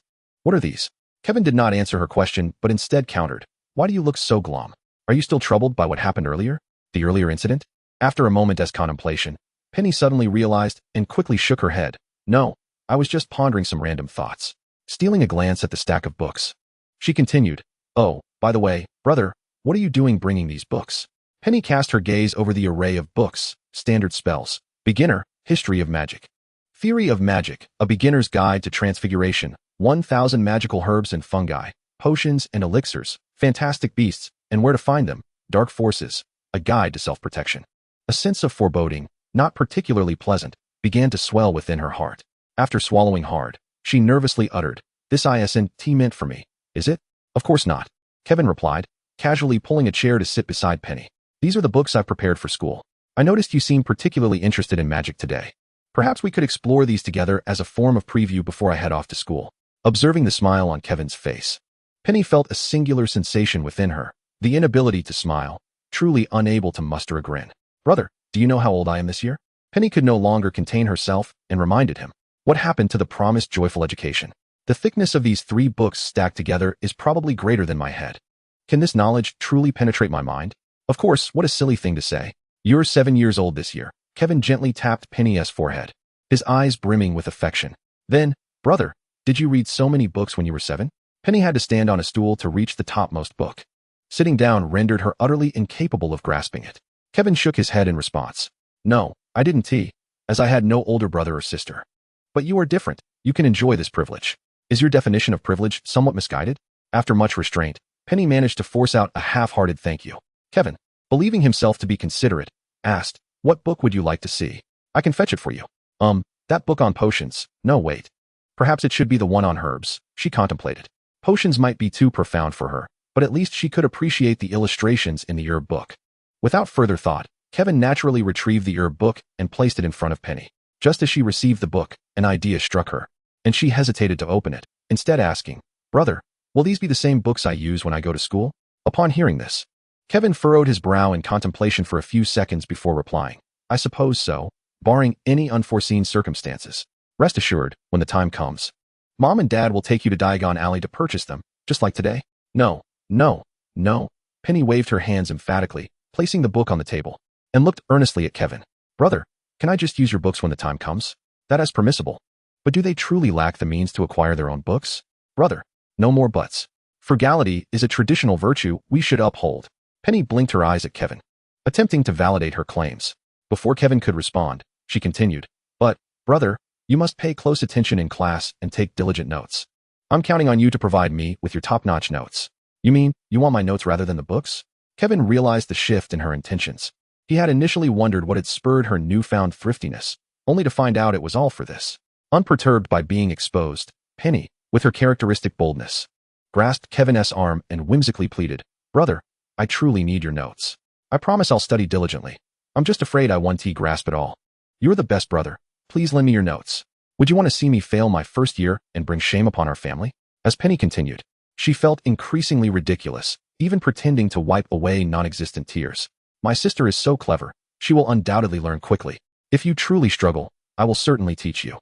Kevin stated matter-of-factly, believing that as long as she wished to learn, there would be no shortage of guidance. Clever indeed. "So, will you lend me your notes?" Seeing her playful pleading yield no results, Penny's expression darkened. She crossed her arms, puffed out her cheeks, and gazed at him with a look of forlorn disappointment. "Fine." Kevin relented, witnessing his sister's forlorn demeanor. He was about to leave for school. Surely, he wouldn't let such a moment end on a sour note. But you must also study hard and not rely solely on my notes. Penny's displeasure vanished in an instant. She excitedly embraced Kevin, showering his cheek with kisses, and then, with a radiant smile, exclaimed, "I love you so much." Chapter 15, Her Acceptance Letter.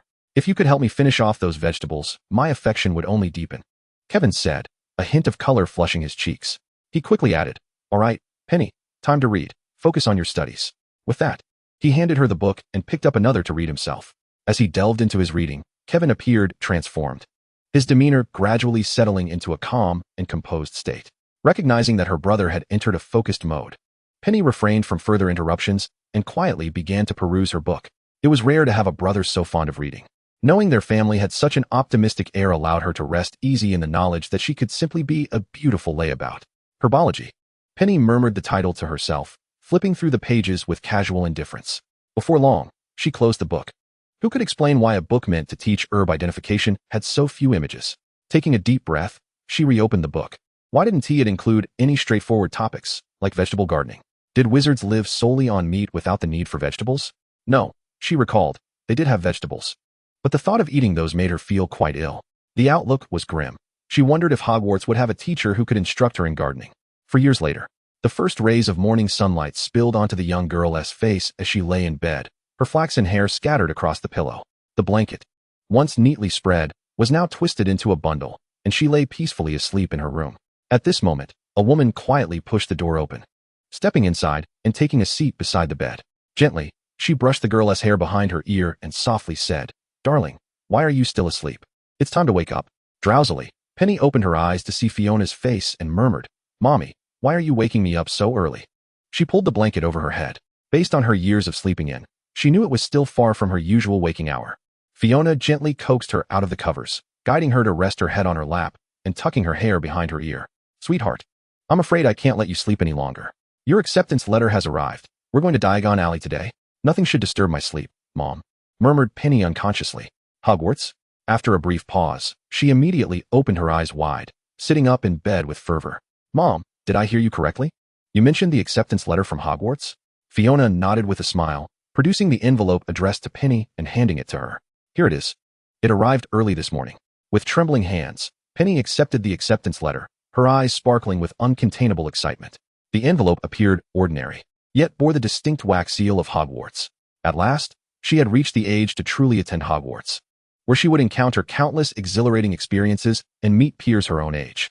Without a moment's hesitation, she tore open the letter, and upon seeing her name inscribed upon the parchment, she felt a wave of relief wash over her. "Mom, today is undeniably a splendid day," Penny exclaimed, rushing forward to embrace Fiona. "Does this mean I will soon possess my own wand and be able to cast spells?" The thought of wielding extraordinary and captivating magic filled her with joy, making the disturbance of her slumber this morning seem utterly worthwhile. If such delightful events were to occur daily, she would gladly rise early 3 times a week. After all, while meals could be skipped and water could be forsaken, sleep was essential. One either needed to avoid it entirely or indulge in restful slumber. "Of course, my dear. I believe you will become a truly remarkable witch," Fiona said, playfully pinching Penny's cheek. "Now hurry and tidy up so we can have breakfast. We must leave for Diagon Alley early today, or else the crowds will be overwhelming." Fiona placed a gentle kiss on Penny's forehead and softly added, "Congratulations, darling. I am truly delighted that you are having such a wonderful morning." "Oh, and good morning." "Good morning to you too, Mom," Penny replied sweetly. After watching Fiona leave, she picked up the acceptance letter once more, scrutinizing it closely. It was nearly identical to her brother's, with the sole distinction being her name, Penny Rowell. She traced her fingers over her name embossed on the envelope, rolling back and forth on her bed with exhilaration. Life would no longer be monotonous. She could finally venture outside and forge new friendships. Ever since Kevin departed for Hogwarts, Penny had been the sole child at home. Though occasionally taken out for short excursions, the days often felt dreadfully dull. Without school, there were no peers her age to interact with. She could even count the number of house elves in her home and could sketch a layout of her house and the surrounding forest and garden with her eyes closed. It wasn't that her parents were preventing her from making friends. Rather, opportunities for socializing were scarce, and the small number of children in the vicinity left much to be desired. The only amusement came from her solitary broomstick flights and the breathtaking sights encountered during travels. Perhaps this scarcity was also due to the inherently limited number of witches and wizards. On a few occasions, she had seen children her age, But those encounters barely qualified as introductions, as there had never been time for conversation. In truth, the only peer she had spoken with was a boy she met during her last visit to Diagon Alley, and she didn't even know his name. At times, Penny felt as though she might suffocate from the solitude. If it weren't for the occasional brief trips, she would truly believe she was confined in a comfortable prison. Barely updating her photo album. Chapter 16, The Busy Kevin. Experiencing lockdown before her crossing over, followed by self-imposed isolation afterward? How absurd. But now, the monotony was finally nearing its end. This was the first time in either of her lives that Penny had yearned so deeply for the enlightenment that knowledge could provide. At the breakfast table, the tardy Penny hurried over, kissing Fiona and Warren on the cheeks. "Good morning, Mom and Dad," she exclaimed, placing the acceptance letter she had yet to finish reading beside the dining table before taking her seat. "Good morning, dear. You seem exceptionally cheerful today," Warren remarked, glancing at the acceptance letter in front of Penny. "Let me guess, are we heading to Diagon Alley together today?" "Correct, Dad," Penny replied, taking a sip of milk to clear her throat. "But we won't need to visit Flourish and Blots again, as I have arranged to use my brother's used textbooks." Fiona's hand froze mid-slice, her smile fading slightly as she exchanged a glance with Warren. "May I ask why, dear?" "I believe we can afford to buy you 2 sets of textbooks," she inquired. "Of course we can," Penny thought with a twinge of frustration.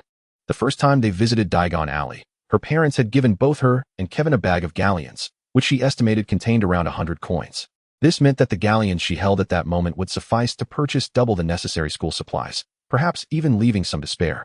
Warren, furrowing his brow, looked at Penny in mild confusion. Typically, he found his daughter to be rather carefree and not one to shy away from spending. Was it possible that her allowance had been insufficient? "Dear, do you have any misconceptions about our financial situation? Or is your allowance not enough?" Penny quickly shook her head, proficiently explaining, "No, Dad. I just believe I may struggle to learn, so I need my brother's notes. The notes from a top student might just save my life." Heaven only knew how challenging her studies would be. While she could manage subjects like language and politics, those textbooks felt like the most familiar strangers to her. Fiona and Warren exchanged glances. "There's no need to worry. Hogwarts' curriculum is quite manageable," Fiona reassured her, believing that Penny felt overwhelmed. "Indeed," Warren chimed in. "Hogwarts isn't like Durmstrang. It also accommodates Muggle students. My dear, you have no reason to fret. Pure-blood wizards cannot possibly outshine those of mixed heritage." As he uttered the last phrase, Fiona quickly grasped Warren's arm, signaling him to cease. Realizing he had perhaps spoken too freely, Warren quickly amended, "In any case, you truly needn't worry. We shall prepare a new set of books for you." He silently wiped his brow, realizing that no child could resist the allure of new experiences. While other families might urge their children to mend and make do with older items, they found themselves encouraging their child to occasionally splurge a little, lest she appear as if she were being deprived. What did it matter? Penny savored the sandwich before her, casually chewing a few bites before remarking, "Brother has spent such a long time writing notes for me. I might as well take advantage of it." She reminisced about the days when obtaining notes required spending money. And now, with such convenience, they still felt that using second-hand materials was a slight against her. The books had never scorned her ignorance. How could she dare to look down upon their previous ownership? She had anticipated this outcome all along. Fiona and Warren exchanged glances, each reflecting the other's helplessness. Once their daughter had set her mind on something, even the strongest of arguments would not sway her. If, by chance, they succeeded in persuading her, it would only mean she had never truly wished to pursue that endeavor. "By the way, where's brother? He said he would accompany me to Diagon Alley," Penny mused, glancing at the empty space beside her. The acceptance letter had arrived, yet the family could not gather together. "I'm truly sorry, Penny," Warren said, his face etched with regret. "Kevin wrote back a couple of days ago, stating he has been appointed as the head boy of Slytherin this semester and will remain at school, likely unable to return to accompany you." Fiona nodded in agreement, adding, "He even mentioned in his letter that you would only be able to meet at Hogwarts." "Penny, don't wear such a forlorn expression. Your brother dearly wishes to be with you." Penny feigned indifference, raising an eyebrow and forcing a smile. "All right, it's not that significant." However, after 3 seconds of silence, she could no longer contain her emotions and complained, "Brother hasn't he returned in ages. The holidays are already so brief, and now that he is head boy, he'll have even less time for me." In her previous life, she had been an only child and had never experienced the affection of an elder brother. In this lifetime, she had been cherished and nurtured by Kevin, growing up carefree. Naturally, she had become more attached to him than to her parents. Yet, the brother she longed to see was always absent, with the only opportunities to meet being during the holidays. The more she saw him, the more she grew weary of his incessant chatter, yet the less she saw him, the more she missed him. Casting her gaze upon the untouched vegetables before her, Penny felt even more indignant. It had been ages since anyone had sneakily helped her eat them. Observing her distress, Fiona gently set down her knife and fork, offering words of comfort. Dear, you must understand that your brother loves you just the same, regardless of his title. Indeed, Warren interjected, pausing his meal. Perhaps once you make more friends at school, it will be your brother who feels jealous for your lack of time. Hearing this, Penny's spirits lifted slightly. After all, it was a possibility. Not long after finishing breakfast, Penny received a thunderous piece of news. Fiona and Warren had received an urgent message from the Ministry of Magic, requiring them to return to handle some pressing matters. Initially, Warren was the sole breadwinner, but Fiona had grown weary of staying home alone and had decided to work at the ministry as well. Chapter 17, The Unavailable Parents. The work was not particularly demanding. It was merely a position with little responsibility. However, there happened to be an important meeting that day, making it impossible for her to be absent. So, none of you have time to accompany me to Diagon Alley. Penny gazed at her parents, who sat across from her on the sofa, her face filled with resentment. She recalled that they had more owls at home than they did pigeons. How had so many pigeons come to coo at her? Their expressions betrayed a hint of awkwardness. Warren was the first to explain, "It's unavoidable. We had planned to go with you." Fiona nodded in agreement, saying, "This meeting cannot be postponed. We are truly sorry." "Dear? What dear? Don't call me dear. I'm not your dear," Penny retorted, crossing her arms defiantly and fixing her gaze on them. "It's one thing for you to leave me alone while you go on dates. Now I have to go to Diagon Alley all by myself? How am I supposed to manage that?" Seeing her visibly upset, Fiona inappropriately interjected, "But, dear, it's always Jimmy who carries your things. You've never done it yourself." "Oh, I forgot about that detail. There's always been a Jimmy behind me. That's not the same. Jimmy has spent more time with me than you two have. Once I go to school, you'll hardly see me." Perhaps it was a clash of cultural differences, but she believed that a family should strive to be together whenever possible, until she realized that her parents did not share this sentiment, at least, not in the same way. They felt it was absolutely impossible to sacrifice their romantic outings for the sake of their child. Sometimes, they would prefer to enjoy a candlelit dinner rather than return home to include her. "All right, I understand. I'm just the plus version of a third wheel. And since my brother went to school, I've evolved into the Pro Max version." Checking the time, Fiona gently nudged Warren's arm with her elbow, signaling that they were running out of time. Warren, too, recognized the urgency and cleared his throat, saying, "It truly is regrettable, dear. Perhaps we can find time to accompany you when we return, but we really must leave now. Being late would not be advisable." Though they spoke these words, neither Fiona nor Warren showed any intention of rising from their seats, seemingly granting Penny the respect she desired. Penny had merely intended to seize the opportunity to express her grievances and share her discontent, not to resort to tears or tantrums to compel them to stay. "Then I refuse to eat vegetables until I leave for school." The only way to appease her aggrieved heart was to avoid those detestable vegetables. Once those words left her lips, the room fell into a silence that stretched for half a minute. Closing her eyes and taking a deep breath, Fiona finally opened them and gritted her teeth, saying, "Penny, you are still young. Eating vegetables is good for your health." So, this little girl had been scheming all along. She felt a flicker of guilt earlier. She had thought her daughter was simply becoming clingy before school, but it seemed she had been laying a trap, cunning as ever. She could not let this opportunity pass without addressing her current grievances. "I can eat fruit, and I promise to eat my vegetables at school, Mom. Just spare me for these few days." It was certain she would eat well. She just needed to wait until she could grow vegetables that suited her palate. How unfortunate that Hogwarts did not seem to be a school that taught gardening. If Fiona and Warren could hear Penny's thoughts at that moment, they would likely have spat out a mouthful of blood. Was it not obvious that Hogwarts was a school for aspiring wizards? 3 days. That was the limit of Fiona's patience. She used to ensure Penny had 3 meals a day. "At least a week, Mom," Penny lamented. Realizing that only about 10 days remained until the start of term at Hogwarts, 3 days felt utterly insufficient. Fiona glanced at her watch. They had only 15 minutes left before they would be late. 5 days. "Penny, this is the utmost concession we can afford. Should you remain obstinate, we are certainly capable of disregarding all else to accompany you to Diagon Alley today. It's a deal."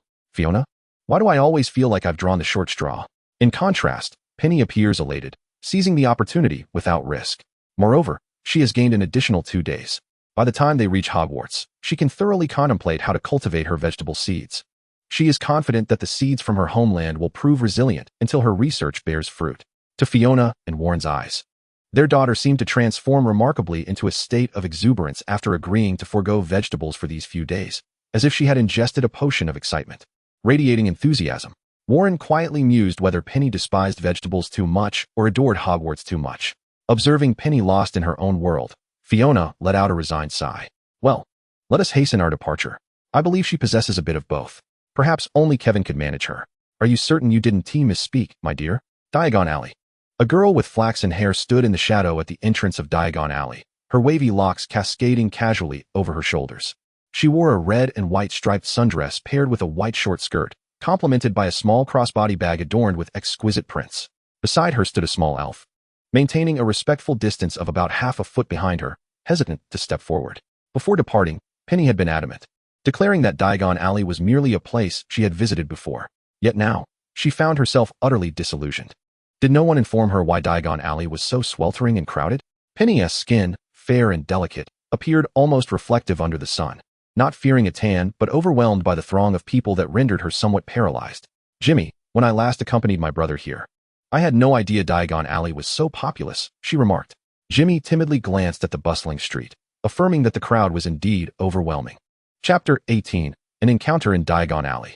The expansive street offered hardly any refuge from the crowd, particularly near Flourish and Blots. The site was one of incessant entry without exit. The shop must have been bewitched to accommodate such throngs. Otherwise, how could it possibly hold so many? Indeed, it was busier than before. Miss, it is currently 2 o'clock in the afternoon, which is the peak time for visitors in Diagon Alley. Upon hearing this, Penny felt a wave of dizziness wash over her as she retrieved her acceptance letter, which included a shopping list for Diagon Alley, a wand, clothing, a pet, and thankfully not a broomstick.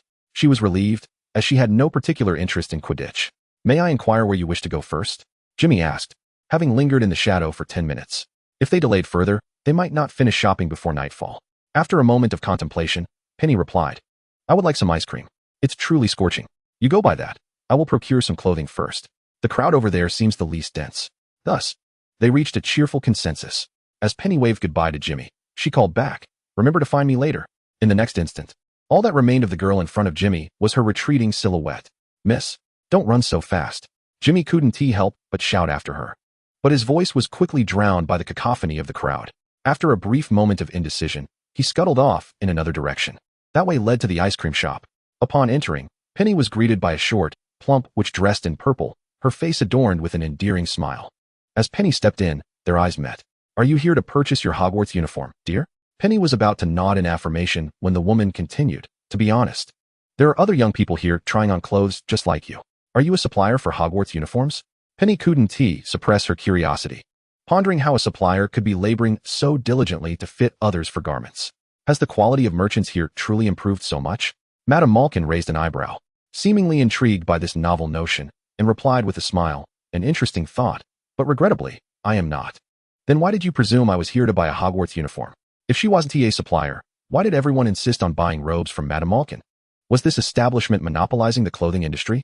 This was Madame Malkin's first encounter with a child as inquisitive as Penny, and she didn't exhibit impatience, instead laughing.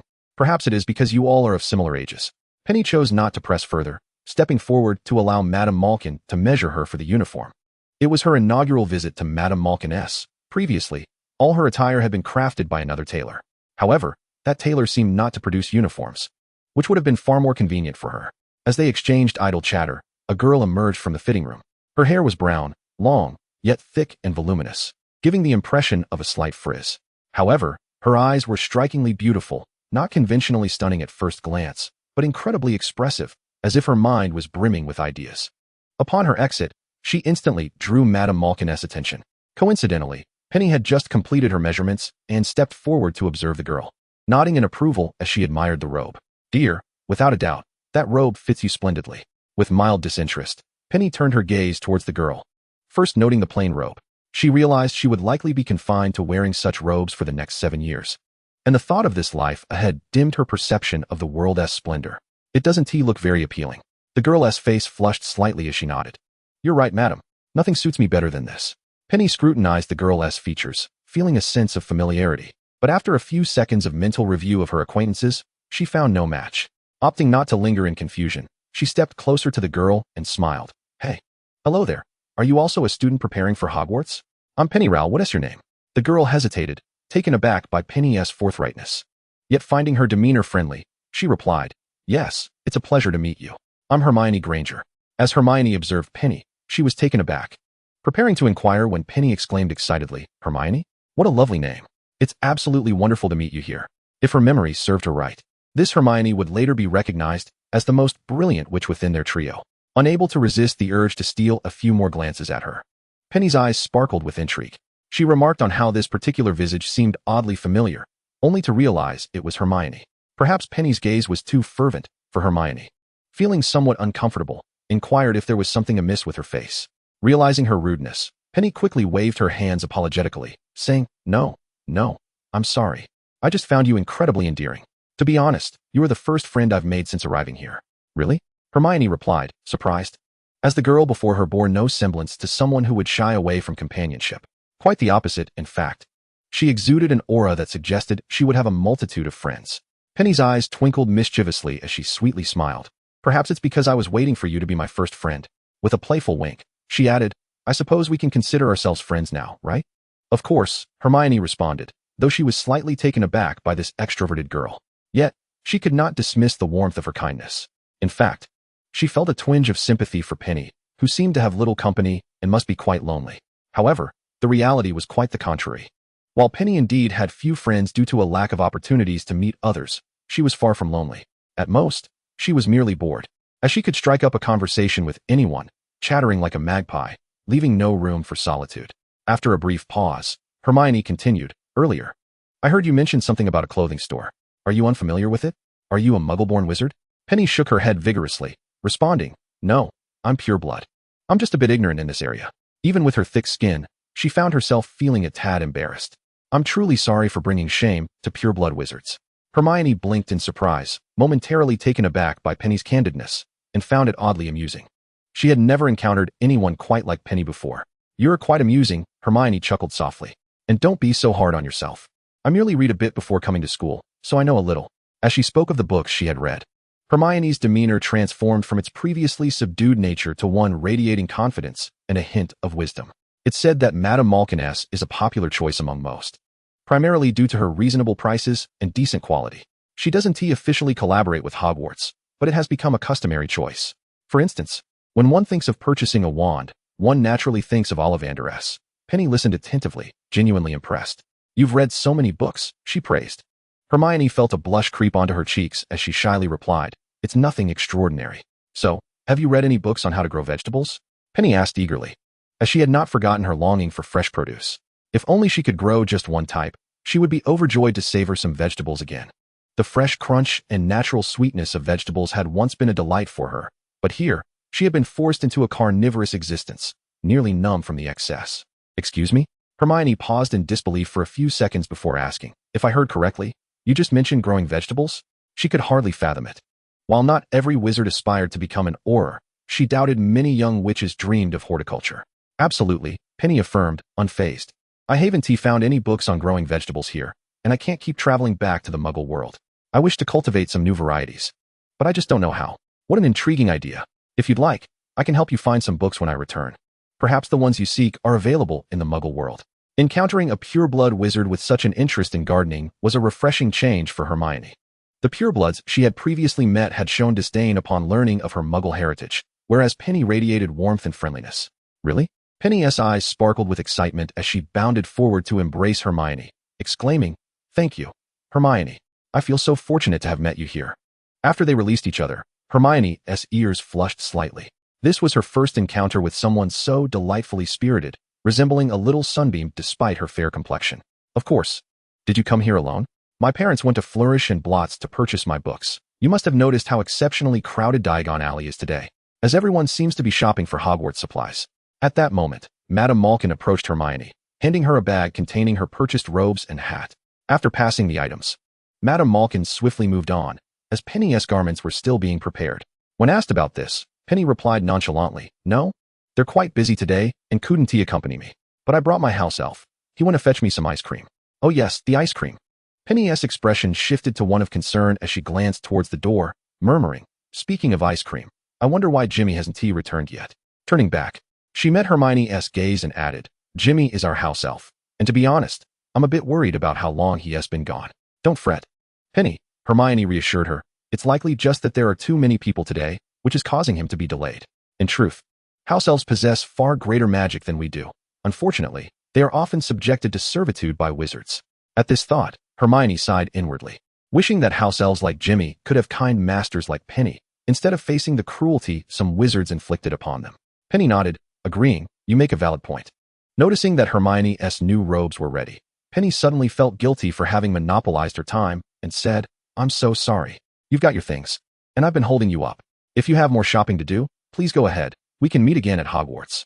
Hermione quickly waved her hands. "Not at all. In fact, I've thoroughly enjoyed our conversation. If it's agreeable to you, we could journey together." If she had truly wished to depart, she could have easily found an opportunity to slip away, but she remained, indicating her desire to accompany Penny. Initially, she and T felt a strong connection to this girl, but as their dialogue unfolded, she found herself increasingly drawn to her charm. An affable, lively pureblood wizard who bore no prejudice against bloodlines felt as radiant as standing beside the sun. It was hard to imagine anyone not being captivated by such a girl. If such a companionship were to blossom, it would be nothing short of delightful.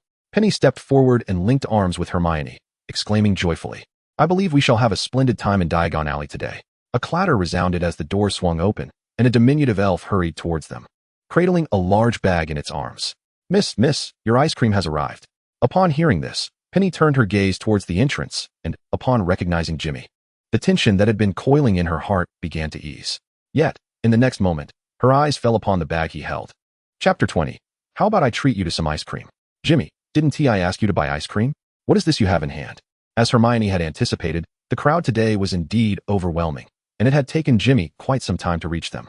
However, Penny had not specified her preferred flavor of ice cream when she left, prompting Jimmy to purchase an assortment.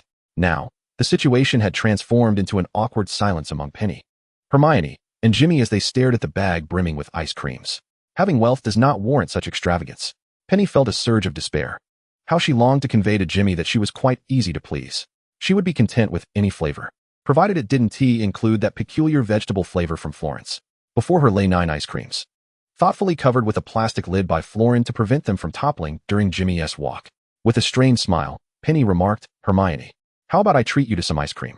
10 minutes later, Penny and Hermione emerged from Madame Malkin's robe shop, gifting Madame Malkin an ice cream to help her cool off. The remainder was entrusted to Jimmy, who was to take it home and share it with the other house elves.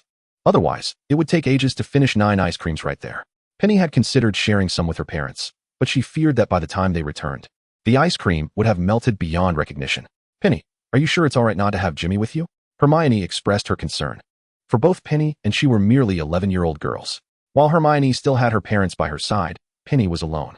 Reflecting on this, Hermione's gaze towards Penny was tinged with sympathy. Were Penny to know the thoughts swirling in Hermione's mind, she would undoubtedly find them excessive.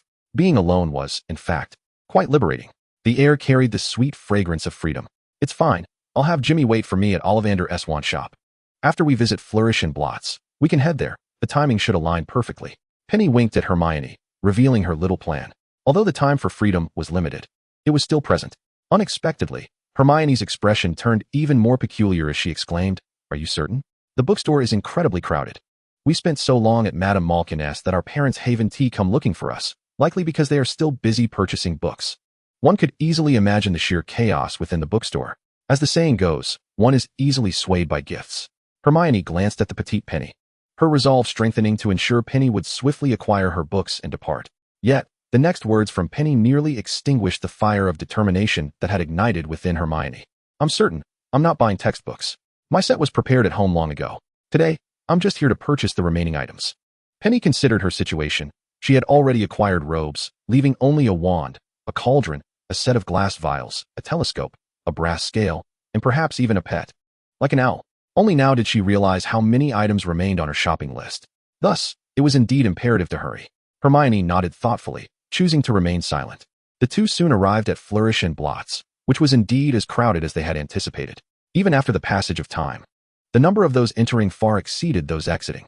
Hermione grasped Penny's hand, and the two, small in stature, squeezed their way through the throng. Penny navigated this challenge with greater ease. Initially, it was Hermione leading, but soon it was Penny guiding her through the crowd. This was no mere feat for those with a fear of tight spaces. They were not even contending with the chaos of a busy train station during the holidays, let alone managing to secure a meal in a university cafeteria. Perhaps due to her adeptness, when they finally found a slightly less crowded corner, Hermione couldn't help but remark, "Merlin, have you done this before? Your speed is astonishing." Initially, she had assumed Penny to be a somewhat delicate noble, But now it was evident that, in this regard, Penny surpassed her. It's not so bad. Perhaps it's just a talent. Penny nearly divulged her past experiences of securing meals amid thousands of university students.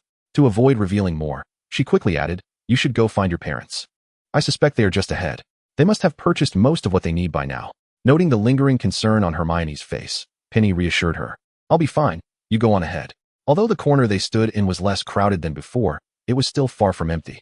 They happened to be positioned near the stairs, where a railing provided something to hold on to, preventing them from being swept away by the current of people. Hermione ultimately nodded, saying, "All right, stay here, or find somewhere even less crowded. I'll return to this spot to find you." Standing there, she could at least turn and see Penny. It would be far worse if Penny were to be whisked away outside. Penny agreed, and without further delay, Hermione turned and pushed her way in another direction, having spotted what seemed to be her parents in the distance. Glancing around at the throngs of people, Penny felt a swirl of mixed emotions. Was the bookstore selling books or people? The number of patrons seemed to surpass the books themselves. Wait, a bookstore? The term flitted through her mind countless times before she suddenly had a revelation, her eyes lighting up. Yes, a bookstore. While others were purchasing textbooks, perhaps amidst this chaos, she could seek out books on how to grow vegetables. Such obscure titles would likely be found in the least crowded areas. Once more surveying her surroundings, the despair that had previously clouded her eyes was replaced with keen determination as she searched for the least populated corner. If she had to wait for Hermione to buy books, she might have felt bored. But the thought of potentially finding a book on vegetable cultivation transformed Penny into a vigilant seeker, her senses heightened and alert. Chapter 21. A heavily burdened conscience. Before long, she had discovered a relatively quiet section amid the bustling crowd. Found it. Penny locked her gaze on the direction and, clutching her bag tightly, utilized her small stature to navigate against the flow of the crowd. Surrounded by towering adults, each imposing in stature or robust in figure, little Penny felt dwarfed amidst their presence. Even if she managed to squeeze through the crowd, it would be a mere slip unnoticed by anyone. Yet, she was on the verge of being squashed into a pulp. In such a densely packed throng, her height left her gasping for air. Her delicate visage flushed from the strain. Just as she broke free from the throng, Penny instinctively darted forward a few paces to cushion her escape. But before she could fully inhale the fresh air, she collided headlong with a boy. Exhausted from her earlier struggle, she lacked the strength to brace for the impact, and as a result, fell heavily to the floor, a few beads of sweat already forming on her brow. The boy she collided with fared little better. His books tumbled from his grasp, and he too found himself sprawled on the ground. The loud thud resonated through the chaotic crowd, akin to raindrops plummeting into the vast sea, hardly making a mark. Penny quickly realized she had inadvertently knocked into someone. Disregarding her own discomfort as she sprang to her feet and hurried to the boy's side, eager to assist him. "I'm so sorry. I didn't mean to. Are you all right?" The boy deftly evaded her outstretched hand, rising on his own with a single hand on the ground, and instinctively replied, "I'm fine." Seeing his composed demeanor, Penny felt no embarrassment. She glanced at the books scattered on the floor and hurried to retrieve them, offering them to the boy with an earnest apology. "I truly apologize. These are your books." The boy's expression revealed no anger, as if the collision had not affected him at all. He accepted the textbooks, casting a brief glance at Penny, his brow furrowing slightly. "Thank you," he replied, his tone devoid of discernible emotion. It was at this moment that Penny took the opportunity to observe him more closely. His short, charcoal gray hair was neatly styled at the back, and his striking blue-gray eyes were captivating. Though his attire had become slightly disheveled from the collision, it was evident that he had made an effort to present himself well before stepping out. Yet, there was something inexplicably familiar about him. "Hello, have we met before?" Penny scrutinized him, his silhouette aligning almost perfectly with a memory she couldn't quite place. Upon hearing her question, the boy's frown deepened momentarily before he suppressed it, masking any displeasure. "No," he replied curtly, offering no further words as he clutched his books and walked past her. Penny watched him depart, lingering for a moment in thought. How peculiar. She did not recognize anyone. So why did this boy seem so familiar? After a few moments of contemplation, she lightly slapped her cheeks to regain her focus. "Honestly, it must be because he's good-looking that he seems familiar. I've never seen him before." "Penny, get a grip. Even a lecherous gaze should have its limits. He's just a kid, for goodness sake," she murmured to herself, shaking her head as she turned towards the bookshelf. Resolving her vegetable predicament was of utmost importance. After all, a person is as good as their sustenance, and she simply could not endure another meal devoid of proper vegetables. Unbeknownst to Penny, the boy she thought had already left lingered in a hidden corner, watching her for a considerable time, absorbing her every movement before he finally exited the bookstore. Upon leaving, he encountered a beautiful woman lingering at the entrance, poised to enter. As soon as she spotted him, she hurriedly pulled him aside, her voice brimming with excitement. Theo, you're out. With so many people inside, I was contemplating whether to come in and find you. Theodore nodded slightly, explaining there were more people earlier. So I seized the opportunity to come out while it was a bit less crowded. Selena glanced at the nearby bookstore, swallowing hard. If this was considered a lesser crowd, how many had been present before? Surely half of the wizarding world must have been crammed into that bookstore. While she pondered, her gaze caught a glimpse of a small abrasion on Theodore's palm. She immediately composed herself, crouching down to gently grasp his hand for inspection. Goodness, Theo, what happened? Weren't you just inside reading? How did you get hurt? Without waiting for his response, she drew her wand and cast a minor healing spell on his hand. The injury was trivial, and even someone like Selena, who was not a professional healer, could easily remedy it. It was just an accidental bump with someone. It left a minor scratch, Theodore replied nonchalantly, as the small injury truly held no significance for him. There was no need to make a fuss over something so easily mended. Moreover, he remembered that girl. She was the same one from 4 years ago in Diagon Alley who had insisted on giving him ice cream. Years had passed, yet she appeared unchanged. But a person like her, upon realizing she had hurt someone, would likely wilt like a frostbitten flower. Selena, feeling a twinge of sympathy, lamented, honestly, that person should watch where they're going. Deep down, she understood that in a crowd of this size, collisions were inevitable.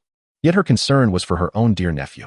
With her sister having passed away young, leaving only this unfortunate child behind, she felt the need to care for him more diligently. After all, the heart tends to favor its own. Let us not lay blame. Come along. Meanwhile, Penny had been standing in front of the bookshelf, sighing repeatedly in frustration. She had assumed that the abundance of people indicated a monopoly on bookstores, unaware that nearly 90% of the stock consisted solely of textbooks. Even if there were other leisure reads, they bore no relevance to her aspirations of gardening. How foolish of her. Having spent quite some time there, she now noticed that even the Lilythorn bookstore had thinned out significantly. Penny, Hermione's voice called out from a distance, accompanied by hurried footsteps. Penny turned to see Hermione and her parents approaching, and she quickly moved to greet them. Mr. and Mrs. Granger, it's a pleasure to meet you. I'm Penny Rowell, Hermione's friend. They smiled and nodded in acknowledgement. Had they not been holding books, they would have extended their hands for a handshake. Hermione, looking somewhat anxious, placed a reassuring hand on Penny's shoulder, scrutinizing her closely before finally relaxing. I'm relieved to see you're all right. Noticing some dust on Penny's arm, she quickly brushed it off, whispering, you seem to have had a rough time in that crowd. Recalling the earlier incident, Penny felt a pang of guilt. How unfortunate. Not only had she suffered, but she had also inadvertently caused discomfort to another. Let me introduce you to my parents. They are both dentists and possess a wealth of knowledge about dental care. Hermione proudly introduced her parents, speaking without any hesitation about their professions, her words imbued with a sense of pride. They never allowed me to indulge in excessive sweets and seldom permitted me to consume cold foods, fearing I might develop cavities. This was a whisper she shared with Petunia. Indeed, what child would truly not adore the sugary delights of candy? How impressive! Petunia exclaimed sincerely, noting how convenient it would be for dental visits. And how economical as well. The latter thought remained unspoken, mingled with envy that churned within her. Who could forget the exorbitant expenses incurred for 2 wisdom teeth extractions and orthodontics? Nearly $30,000 spent in total. That painful dental experience had rendered her purse empty. A financial burden she wished to never encounter again. Of course, Hermione declared confidently, should you ever have dental issues, you may consult my parents. Their expertise is unparalleled. Thank you, Hermione, she replied, hoping never to require such assistance.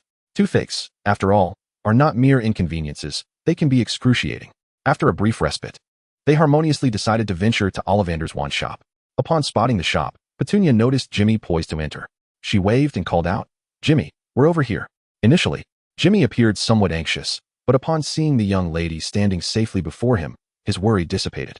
Miss, the tasks you assigned to me have been completed, and the house elves are immensely grateful for your generosity. Waving her hand dismissively, Petunia responded, generosity? It's merely sharing.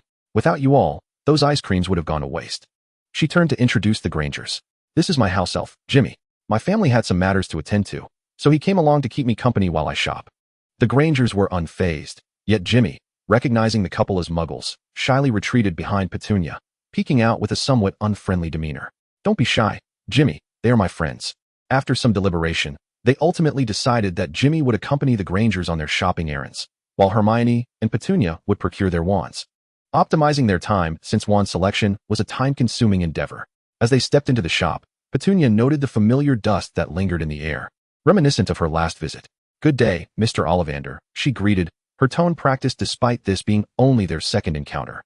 Mr. Ollivander looked up, recognizing his guests and quickly rising to greet her.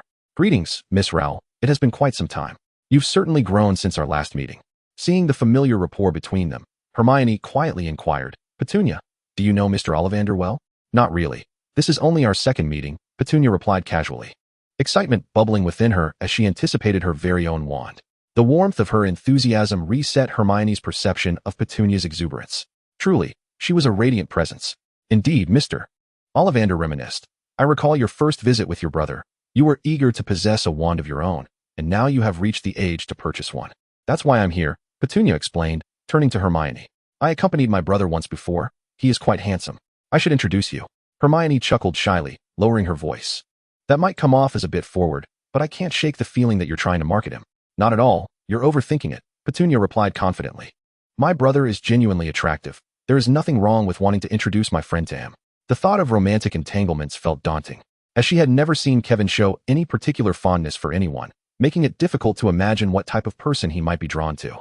Kevin treated everyone with a calm and gentle demeanor, akin to still waters, devoid of the ripples of emotional displays. In Petunia's presence, however, his expressions were far richer. She had never witnessed him exhibit even the slightest displeasure towards her.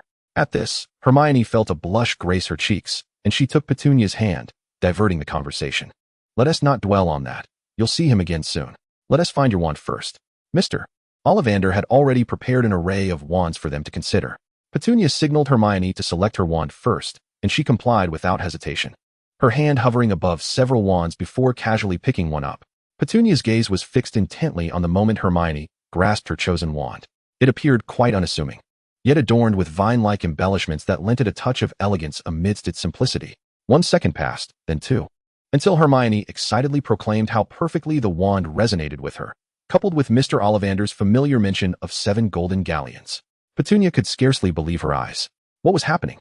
She had expected a chaotic scene akin to her brother's experience, and she was mentally prepared to evade any potential mishaps. Chapter 23, The Best Wizarding School. Could it truly be that effortless? Mr. Ollivander seemed to perceive her skepticism and offered an explanation. Most children are quite fortunate and quickly find their ideal wand. Only a select few encounter less favorable luck during selection, resulting in a more arduous process. He secretly worried for his shop. If every customer were to behave as if dismantling the place, it would have closed long ago. "Are you suggesting my brother is unlucky?" Petunia instinctively questioned, ready to take her leave if he dared affirm such a notion. There were other wand makers beyond Ollivander, and while she could jest about her brother's misfortunes, she would not tolerate any disparagement from a stranger. Mr. Ollivander hastily shook his head, setting down the wand in his hand. "Not at all, Miss Rowell. My reference to misfortune does not imply what you think. It simply means the connection between the wand and the wizard has yet to manifest. After all, wand selection is a mutual choice." As he spoke, he felt a bead of cold sweat trickle down his back. This lively young lady posed unexpected questions that were quite unique. Had he been careless enough to affirm her query, the repercussions could have tarnished the reputation of his shop. Beside them, Hermione sensed the flash of intensity that flickered across Petunia's demeanor, akin to a vibrant sunflower that, upon parting its soft petals, revealed a core of resilience. It was said that the fruit might still be somewhat tender. Perhaps a more fitting description would be to liken it to a sharp thorn. However, such feelings are fleeting. Witnessing Penny don a smile once more, Hermione began to question whether she had misjudged the situation moments ago. Penny raised an eyebrow, offering no comment on Ollivander's words, and cheerfully replied, "Oh, I see. I must have misunderstood. I apologize, Mr. Ollivander, for my earlier rudeness." Had he not changed his statement at the last moment, even greater impropriety might have ensued. Ollivander pulled a handkerchief from his pocket to wipe the sweat from his brow, appearing quite warm, and exhaled a sigh of relief, saying, "No harm done. Speak freely." He then pushed the wand toward Penny, stating, "Miss Rowell, do give it a try. I believe this wand will suit you perfectly." Skeptical, yet curious, Penny picked up the wand and, mimicking what she had observed earlier, gave it a couple of swishes. Contrary to her expectations of chaos, she distinctly felt that this wand was indeed the most appropriate for her, even though nothing visibly changed as she waved it. Seeing that he had not been immediately contradicted, Ollivander's spirits lifted, and he began to explain, "What you hold is made of pear wood, with a dragon heartstring core, measuring 10.5 inches, and is remarkably flexible. Any wizard who can wield a pear wood wand effectively is destined not to be a dark wizard. Moreover, only those who are warm-hearted, kind, and wise are chosen by this wood." Listening to this, Penny felt quite pleased. Thank you, Mr. Ollivander. She retrieved her purse, counted out 7 golden galleons, and expertly placed them on the table before her. Ollivander discreetly accepted the coins, bid farewell to both of them, and then turned to vanish once more into the shadows. As they stepped outside, Hermione could no longer contain her curiosity. You seemed a bit unfriendly towards Mr. Ollivander just now, she remarked, realizing the potential impropriety of her words. She quickly added, perhaps I misread the situation. It felt as though you transformed for a moment. Penny shrugged, offering a vague response. I'm fine. I just have a close relationship with my brother, so I inquired about it. With a gentle nudge of her elbow against Hermione, she chuckled softly. So, are you truly not considering getting to know my brother? If you wish, I could arrange a special introduction for you. After all, her brother would eventually meet her friends. Yet, she wondered when her future sister-in-law might appear. She sincerely hoped her brother would not spend every day consumed by studies and work, but instead enjoy a romantic relationship and savor life. Hermione's ears grew warm at this, and she shot Penny an annoyed glance, though she ultimately succumbed to laughter. You can't claim you're not promoting your brother. We're all at Hogwarts. There will surely be opportunities to meet. Penny stuck out her tongue playfully, nonchalantly replying. All right. Speaking of which, I haven't seen him in ages. I miss him, but I suppose he is still quite busy. Which house is your brother in? I've heard there are 4 houses at Hogwarts, and Gryffindor is the best. How fortunate it would be to be sorted into such a house, Hermione mused. Having purchased a few books to brush up on her knowledge before arriving, dreaming of one day entering her ideal house. Penny furrowed her brow in thought, then broke into a smile. Oh, I remember now. He is in Slytherin. This year, he was elected as the head of Slytherin, which is why he is unable to return. Hermione's expression soured upon hearing Slytherin, and when she learned that Penny's brother was the head of Slytherin, her demeanor darkened further. Slytherin, a house reputed to be filled with pure-blood wizards, was known for its strong emphasis on blood purity. Consequently, they likely held disdain for those of Muggle descent. Previously, based on Penny's descriptions, Hermione had imagined her brother to be kind, gentle, and intelligent, and had harbored a vague hope of getting to know him. Now, however, it seemed safer to avoid meeting him altogether. Noticing Hermione's silence, Penny couldn't help but ask, "What's wrong? Hermione, is something amiss?" As soon as she spoke, Hermione seemed to snap back to reality, hastily waving her hand. "It's nothing. I was just pondering some other matters." Regardless of what kind of person Penny's brother might be, one thing was certain. Penny was an optimistic and lively individual, worthy of a deeper friendship. Hermione was undeniably drawn to Penny's vibrant personality. Unaware that her mention of Slytherin had prompted such thoughts in Hermione, Penny casually remarked, "What does it matter what house he is in? Being at Hogwarts is already a wonderful opportunity. I've heard Hogwarts is the finest wizarding school here. Surely, many exciting things will happen." Chapter 24, A Different Dish Every Day. Surely, one can find someone who can grow vegetables. Hermione nodded in agreement. Having grown up in the Muggle world, her anticipation for Hogwarts was no less than Penny's. If anything, it was even greater. The two stood in place for only a short while before the Grangers and Jimmy returned together. "Looks like you all got along quite well," Penny observed. Having been initially concerned about Jimmy's ability to fit in, but it seemed he adapted quickly. With their shopping complete, there was no longer any reason to continue together. Penny and Hermione agreed to meet again once they arrived at Hogwarts and soon parted ways. By the time Penny and Jimmy returned, the sky had dimmed to a shade of gray, and even Fiona and Warren were already home. Penny quickly set down her things and collapsed onto the sofa. "Shopping is exhausting," she declared. "And this was with Jimmy's company. I can't imagine how long it would have taken without him." Seeing her sprawled on the sofa without a care for appearances, Fiona offered a resigned smile, sitting beside her and gently patting her head. "You managed to get everything you needed, I hope? Did you forget anything?" Penny closed her eyes, pondering for a moment. Fatigue washed over her, and she struggled to keep them open. "I think I got everything. If I miss something, I'll just borrow from my brother. We're in the same school after all." Penny yawned as she stood, skillfully wrapping her arms around Fiona's, leaning against her lazily. "Mom, you won't believe it. I made a new friend during my visit to Diagon Alley today. Everything was fine, except I accidentally bumped into a boy." She relished this feeling of dependence on her family, which brought her a profound sense of security and made her want to indulge in a bit of affection with her loved ones. "Oh dear, how old are you now? Still behaving like a little child?" Fiona gently tapped Penny's forehead, affectionately saying, "Now tell me, what amusing things happened today? Your father nearly thought you had been kidnapped. He was worried because Jimmy hadn't returned yet. We were all a bit concerned since you came home so late." As Fiona suddenly thought of Jimmy, she remarked, "Could it be that the ice cream in the hands of those house elves at home is also your doing?" Today, all the house elves seemed to be enjoying a brief respite. Listening to Fiona's chatter, Penny, perhaps due to the impending departure for Hogwarts, found herself surprisingly relishing the flow of her mother's words. The house elves were busy preparing dinner, which would not be ready for some time. Warren had just received a notice and had to attend an impromptu meeting at the Ministry of Magic. Thus, only Fiona and Penny remained in the house. Penny, unhurried, leisurely recounted the events of her day to Fiona, from the process of getting to know Hermione, to the ice cream shop, to the boy she bumped into at Flourish and Blots, and even the conversation with Ollivander at the wand shop. She shared every minute detail with Fiona. Initially feeling a bit drowsy, she became animated while recounting the tale of Jimmy purchasing 9 ice creams, laughing so heartily that tears almost streamed down her face, completely forgetting the earlier troubles she had faced at Madame Malkin's. Jimmy was so earnest, not knowing my favorite flavor. He bought every variety from Mr. Florian. Fiona listened quietly as Penny continued her enthusiastic narration of the day's happenings. Not only did Penny thoroughly enjoy the feeling of relying on them, but they too felt fortunate to have their child depend on them. Daughters tend to be more considerate. Sons are often away from home. It seems you had a pleasant day in Diagon Alley. Will you write to your brother? I believe he would enjoy hearing about your adventures, just as I do. For some reason, seeing Penny in this light made Fiona's longing for Kevin surge to its peak. Absolutely not, Penny pouted, saying, my brother prefers staying at school during the holidays and doesn't he even think of coming home. Anyway, I'll be off to school in a few days. I can tell him then.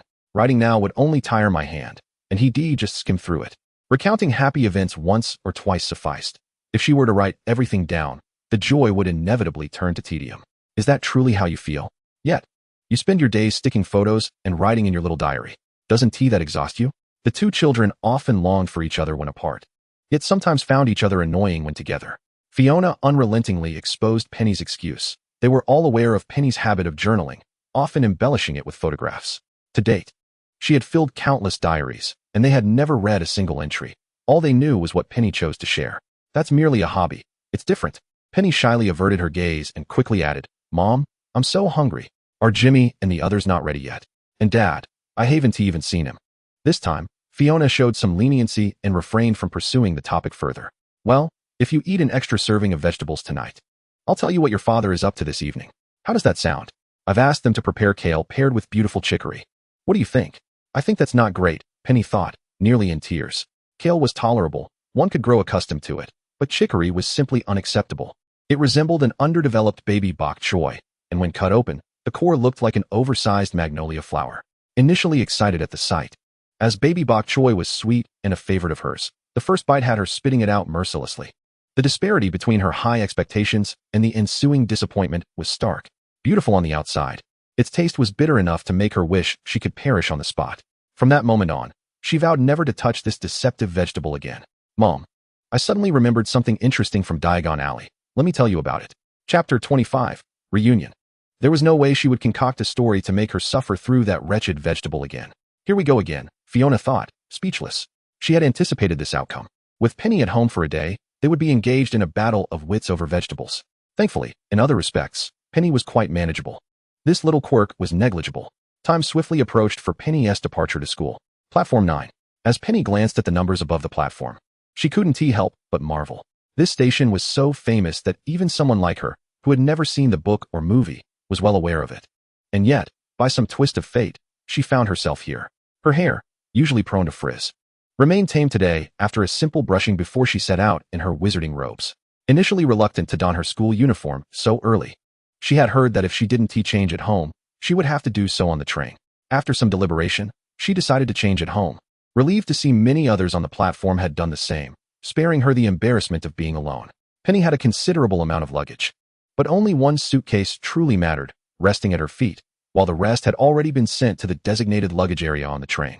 Dad, Mom, please take good care of yourselves, she said, stepping forward to embrace her parents tightly. In the days leading up to this moment, she hadn't felt much, but now, standing at the threshold of departure, her eyes grew misty. Fiona's eyes glistened. She wanted to say something, but as her voice faltered, it felt as though something lodged in her throat, and she turned her head to compose herself. Warren, standing beside her, managed better, softly reminding her, it's your first time traveling so far alone. Be cautious on your journey. Once you arrive, if anything arises, seek out your brother. Don't bottle things up. Although Penny appeared cheerful, Fiona understood that she often suppressed her negative emotions, digesting what she could and enduring the rest until it became unbearable. Penny nodded, biting her lip, taking a deep breath to ease her tension. At that moment, Fiona regained her composure and gently advised, "Darling, spend more time with your brother at school. It would be wonderful if you're in the same house. If not, try to find him. He wouldn't dare find you bothersome. And don't blame your brother for not returning this year. He loves you deeply, just as we do. Sometimes." Fiona even felt that Penny was more Kevin's daughter than his sister, as he seemed to care for her even more than they did his parents. Penny shook her head, candidly responding, "I was just joking. I wouldn't really hold that against him." That is good to hear. Thus, as the family shared their final farewells, it was only when the train conductor began urging the remaining passengers to board that Penny reluctantly carried her suitcase onto the train. When she entered, it was already rather late. After much effort, she finally found an empty compartment to sit down, her mind still lingering on the scene of farewell moments ago. In this silence that lasted about a minute, Penny quickly patted her face to muster some courage and thought to herself, "Don't be so downcast. Hogwarts is right before you, a place you've longed for. Haven't you always come this way for school before? This time, you even have your brother accompanying you, which is a significant improvement over the past." Seemingly convincing herself, Penny quickly shook off her earlier despondency and regained her spirited demeanor. Once revitalized, Penny began to take a closer look at the train compartment. It appeared to be an ordinary train, reminiscent of a green carriage, yet there was something distinct about it. While the green carriage carried the essence of life and travel, this train was laden with magic and mystery. Glancing out the window, she noticed the train had already started its journey, with many still searching for suitable seats. At this thought, Penny couldn't help but feel a bit relieved. She had thought she was late, yet here she was, fortunate enough to find this empty compartment. As she gazed at the glass of the door, a toad suddenly leapt onto it. The once pristine glass now served as a protective barrier for Penny. "What the?" she exclaimed, instinctively leaning back in fright, her native language escaping her lips. She was grateful that she was alone, with no one to overhear her. After gathering her composure, she stepped closer to examine the creature. Are students actually allowed to bring real toads? She wondered. Isn't that just a common frog? Although she had seen the toad's name on the supply list, she had never truly believed someone would bring one. Thankfully, Jimmy had bought her an owl. Had it been this creature, she might have been scared to death before even departing. Lost in thought, a plump boy suddenly appeared, catching the toad in his hands, panting as he stood before Penny's compartment. "Don't run, Trevor. Finally, I've caught you," he whispered. Not long after, a girl hurriedly approached him. Her face flushed from exertion as she leaned against her waist, gasping for breath. "Neville, that toad of yours runs way too fast. Did you catch it?" The boy, named Neville, immediately raised the toad in triumph, grinning as he said, "I got it. It was right on the glass of this door. Thank goodness it stopped running." At that moment, with a loud clang, the door swung open. Startled by the noise, Neville lost his grip on the slippery toad, which promptly leapt from his hands and landed on his shoulder before hopping away. "Trevor, don't run. Wait for me." Before he could even glance at the newcomer, he dashed after the escaping toad. Did I scare it? Penny thought, feeling a bit embarrassed as she retracted her neck. She had merely intended to greet them. When Hermione recognized Penny as the newcomer, her eyes lit up with surprise. Hearing her remarks and observing Neville's retreating figure, she shook her head helplessly. "It's not your fault. Neville's toad always wants to escape, and he often forgets where he put it." Instead of pursuing Neville, Hermione stepped forward and embraced Penny excitedly. "Let's not dwell on that. I'm so happy to see you here, Penny." "Me too," Penny replied, and after a moment's embrace, they returned to conversing inside the compartment. Hermione began. "After our parting at Diagon Alley, I thought we wouldn't see each other until we arrived at Hogwarts.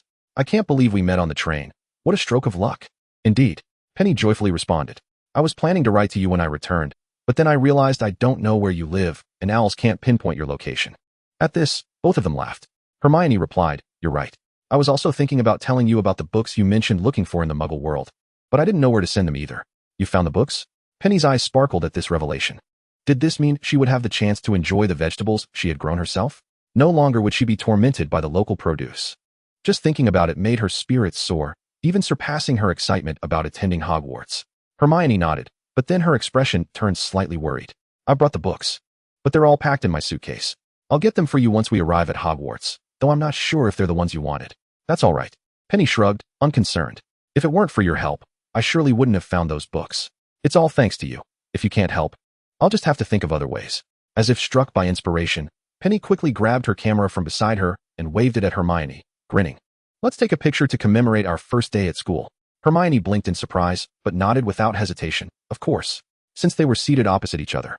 It was a bit awkward for a photo, but Penny set the camera for a timer and dashed to sit beside Hermione, linking arms with her and flashing a peace sign.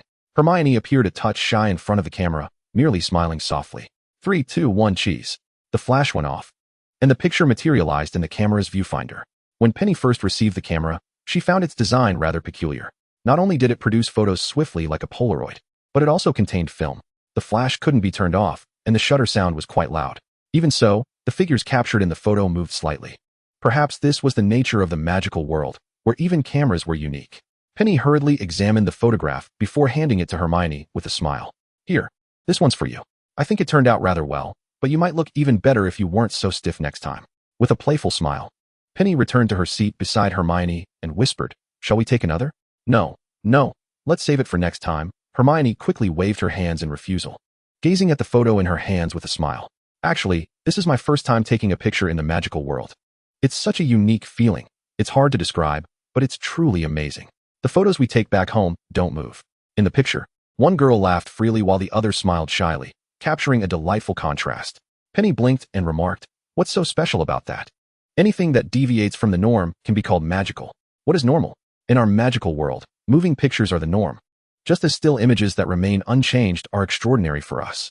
At her words, Hermione paused, carefully placing the photograph in her pocket, nodding with a smile. "Thank you, Penny. I will cherish this photo." Clang.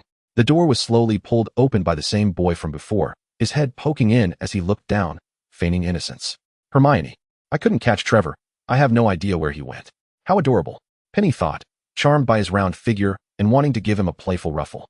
Penny gazed at the youth before her, her eyes sparkling with delight, finding him remarkably reminiscent of a Samoyed. Suppressing a laugh, she remarked, "You may come in to speak. You've been standing for so long, aren't you weary?" At that moment, Neville finally noticed an unfamiliar girl beside Hermione, and his cheeks flushed crimson with shyness as he looked towards Hermione for assistance. Hermione, somewhat exasperated by Neville's hesitance, rose and guided him into the compartment, allowing him to sit opposite her and Penny, then closed the door behind them before taking her seat again. "Penny is right, Neville. You ought to take a break. Look at you. You've worked up quite a sweat searching for your toad," Hermione observed, unable to bear the sight of his discomfort. As she produced a handkerchief from her pocket and handed it to him, Penny smiled at Neville, saying, "Don't fret. It's certainly within this compartment. We can search for it together shortly." Comforted by her words, Neville's anxiety began to dissipate, though he felt the warmth of embarrassment creeping up behind his ears. He timidly introduced himself. "Hello, I'm Neville Longbottom. I'm truly sorry to trouble you upon our first meeting." "I'm Penny Rowell," she replied with a cheerful smile. "It's a pleasure to meet you. There's no need to worry. Being bothered by friends is quite an amusing affair. After all, we all encounter troubles that require assistance at some point." Penny moderated her tone, not wanting her assertive demeanor to intimidate this newly acquainted friend. "You're truly a kind person," Neville complimented earnestly, though his words caused Penny to stiffen slightly, caught off guard by the rapidity of his praise. So soon to be labeled as a good person? While the compliment was indeed flattering, she thought it best to refrain from further accolades. Thankfully, her feelings towards him were merely affectionate rather than romantic. Otherwise, receiving such a label on the very first day would have left her feeling quite deflated before even reaching Hogwarts. "Thank you," Penny replied awkwardly, then turned her head towards Hermione, noticing her barely contained laughter, and nudged her with her elbow. "Stop teasing me, Hermione.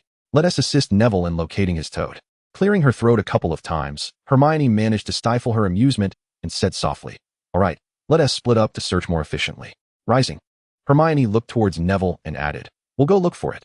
You should stay here and rest for a bit. You look exhausted from your search." "Thank you. You truly are wonderful people." Neville continued to distribute his compliments, oblivious to the potential awkwardness of his words. Penny and Hermione froze momentarily, exchanging glances. "Here we go again." Penny, now accustomed to his earnestness, was the first to laugh, nodding appreciatively. "Thank you for the compliment. We feel the same." With that, she stood up, pulling the bemused Hermione along as they exited, whispering, "See you soon, Neville." Chapter 27. May I call you Theo? Once the two had departed, Neville stared intently in the direction they had gone, murmuring to himself, "Grandmother was right. There are many kind souls at Hogwarts." Not long after they had left, Hermione exclaimed, "My goodness, who taught Neville to compliment like that? If I didn't know he meant no harm, I would almost think he was insulting us." Penny chuckled and shrugged, replying, "What can we do? He.S. just so adorable. I couldn't bring myself to be harsh with him. After all, we can't reject anything charming, even if it comes with a penchant for dishing out compliments."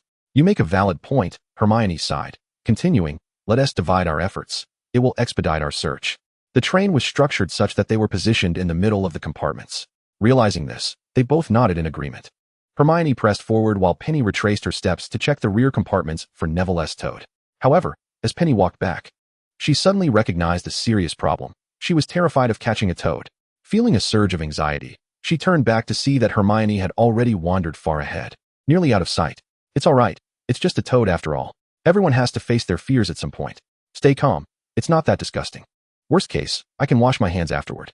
Saving a life is worth more than 1,000 temples. Helping someone is what creates a beautiful life. After mentally preparing herself, Penny strode forward. Yet, she soon realized that all her internal affirmations were for naught. As she stepped out, despair washed over her. Instead of encountering the toad, she found herself knocking on many doors and meeting various people, none of whom had seen the elusive creature. Now at the last compartment, positioned at the tail end of the train, she knew that if she didn't find it here, she would have to return empty-handed. Knock, knock. Penny rapped on the door, and when it swung open, she repeated the same inquiry she had posed countless times before. Hello, fellow student. Have you seen a toad come through here? As her voice trailed off, it grew softer, staring at the boy before her. She was momentarily taken aback. This was the very person she had accidentally knocked over days prior. It was a memory she found hard to shake off in such a short span of time. The boy, surprised to see Penny, paused for a few seconds before responding flatly, I haven't seen it. He attempted to close the door, but Penny quickly wedged her hand in to stop him. Wait, I still have more to ask you. His expression remained impassive, his eyes as unfathomable as the depths of the ocean. After a few seconds of shared silence, he finally said, come in. He returned to his seat without further ado. Engaging in a confrontation here would attract unwanted attention, even at the rear of the train. Penny felt a sense of triumph as she entered, closing the door behind her and taking a seat across from him. The compartment was empty save for him and a stack of books beside him, indicating he had been reading before her interruption. I truly apologize for the other day. It was so crowded that I couldn't even ask if you were hurt, she began, feeling the need to express her regret. She had considered the potential for injury after the incident, realizing that such a collision could easily lead to harm. You've already apologized, he replied coolly, not continuing the conversation.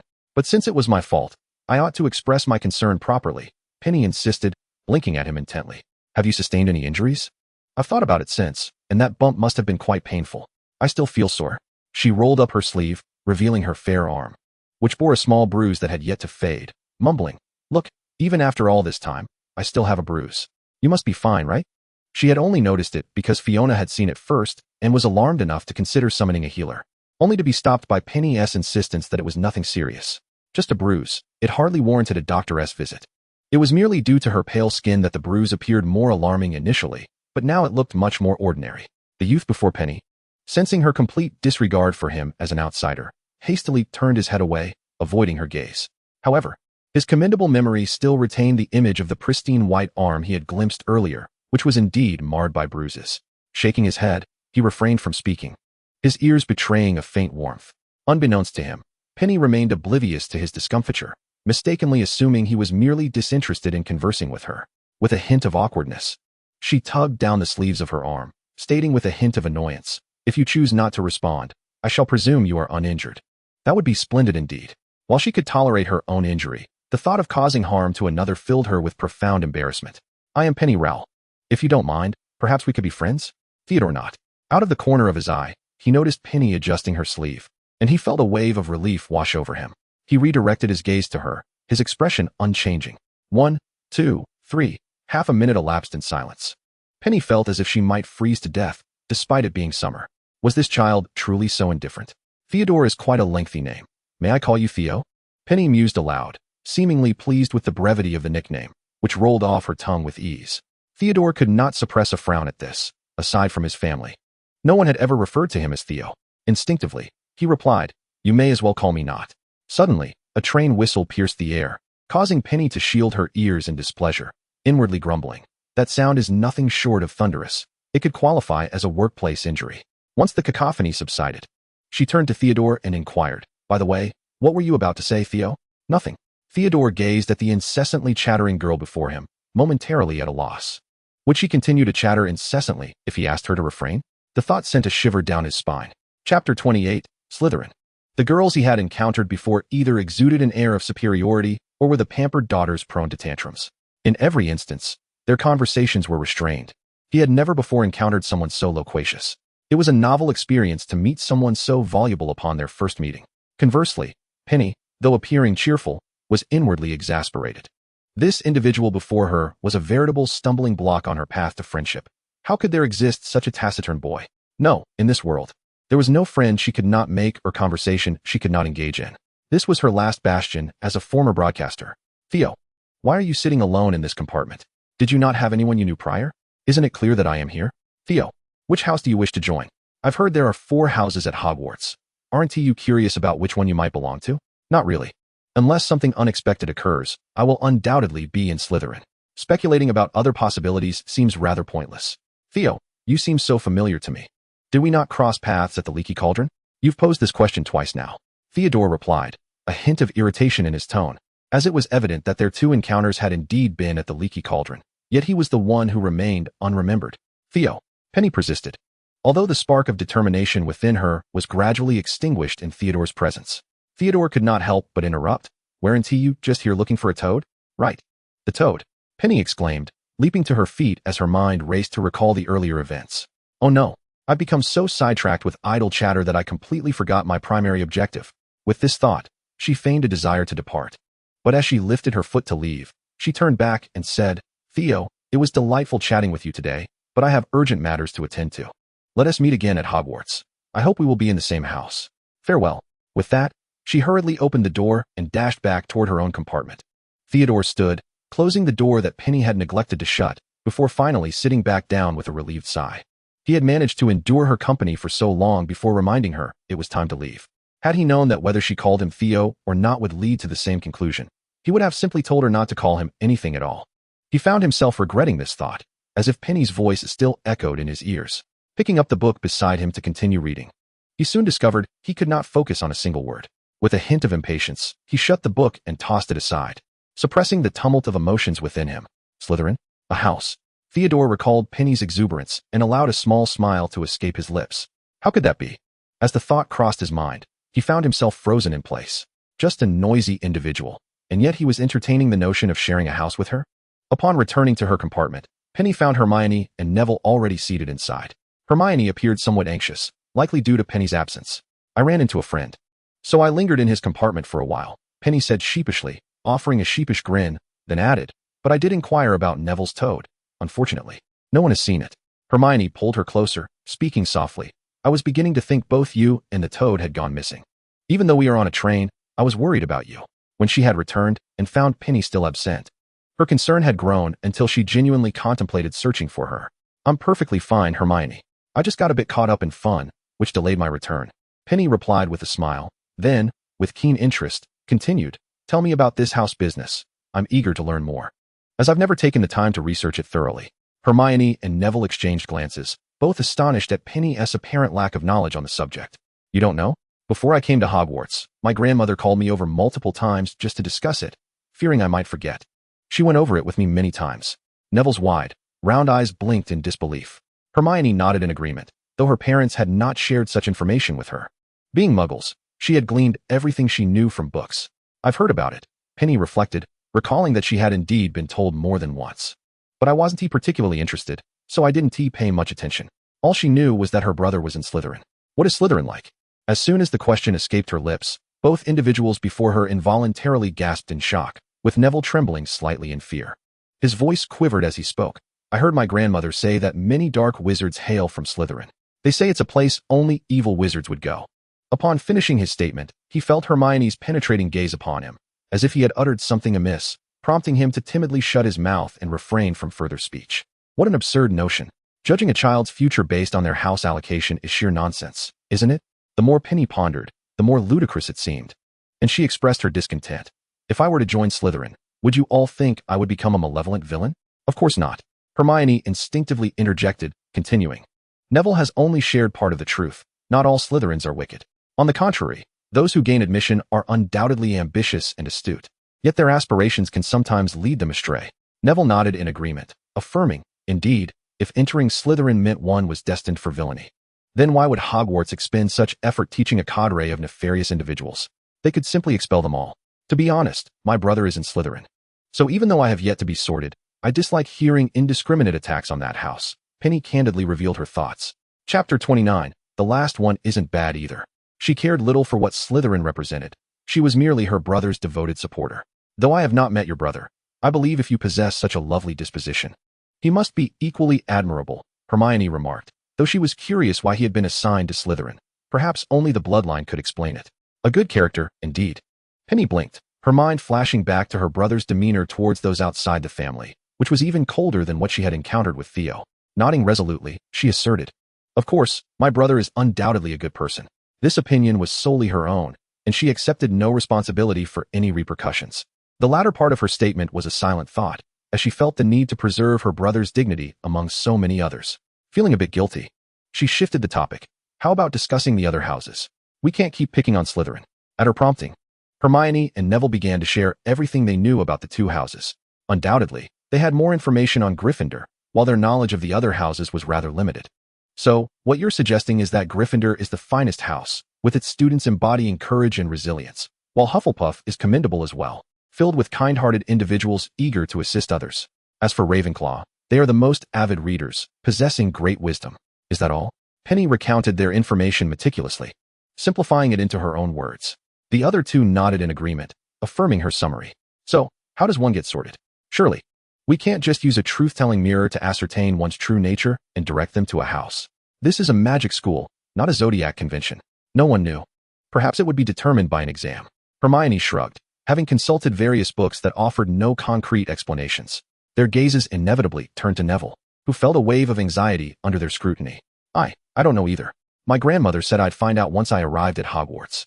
Oh no, Penny lamented, feeling as though her bones had turned to jelly, clutching Hermione's arm and resting her head on her shoulder in despair. What if someone like me, lacking in foundational knowledge, is sent back home on the train? She was merely jesting, but the sudden silence from Hermione and Neville startled her. Surely not. A day trip to Hogwarts? That can't be true. My brother and parents never worried about me not getting into Hogwarts. They wouldn't send me back so soon. Hermione shook her head helplessly. I don't know. Perhaps what you said is a possibility. Suddenly, a thought struck Hermione, and her eyes lit up as she spoke. I forgot to tell you. When I went to find Lev, guess who I saw? Who? Neville and Penny's previous gloom dissipated, their eyes brightening with curiosity. The prospect of being sent back was a concern for later. For now, they were eager to hear the gossip. Hermione, her face flushed with excitement, lowered her voice and continued. It was Harry Potter. That boy who survived. He has come to Hogwarts too. Neville recoiled slightly, leaning back in his seat, while Penny, having prepared herself for this revelation upon seeing Hermione, felt a rush of exhilaration. The protagonist, after such a long silence, was the main character finally making an appearance?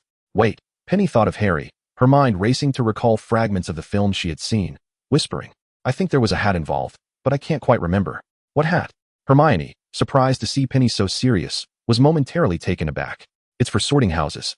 I believe it's done through a hat, but I can't recall clearly. After speaking, Penny realized she had spoken hastily, quickly adding, that's what my brother mentioned. But it was so long ago that I've forgotten a bit.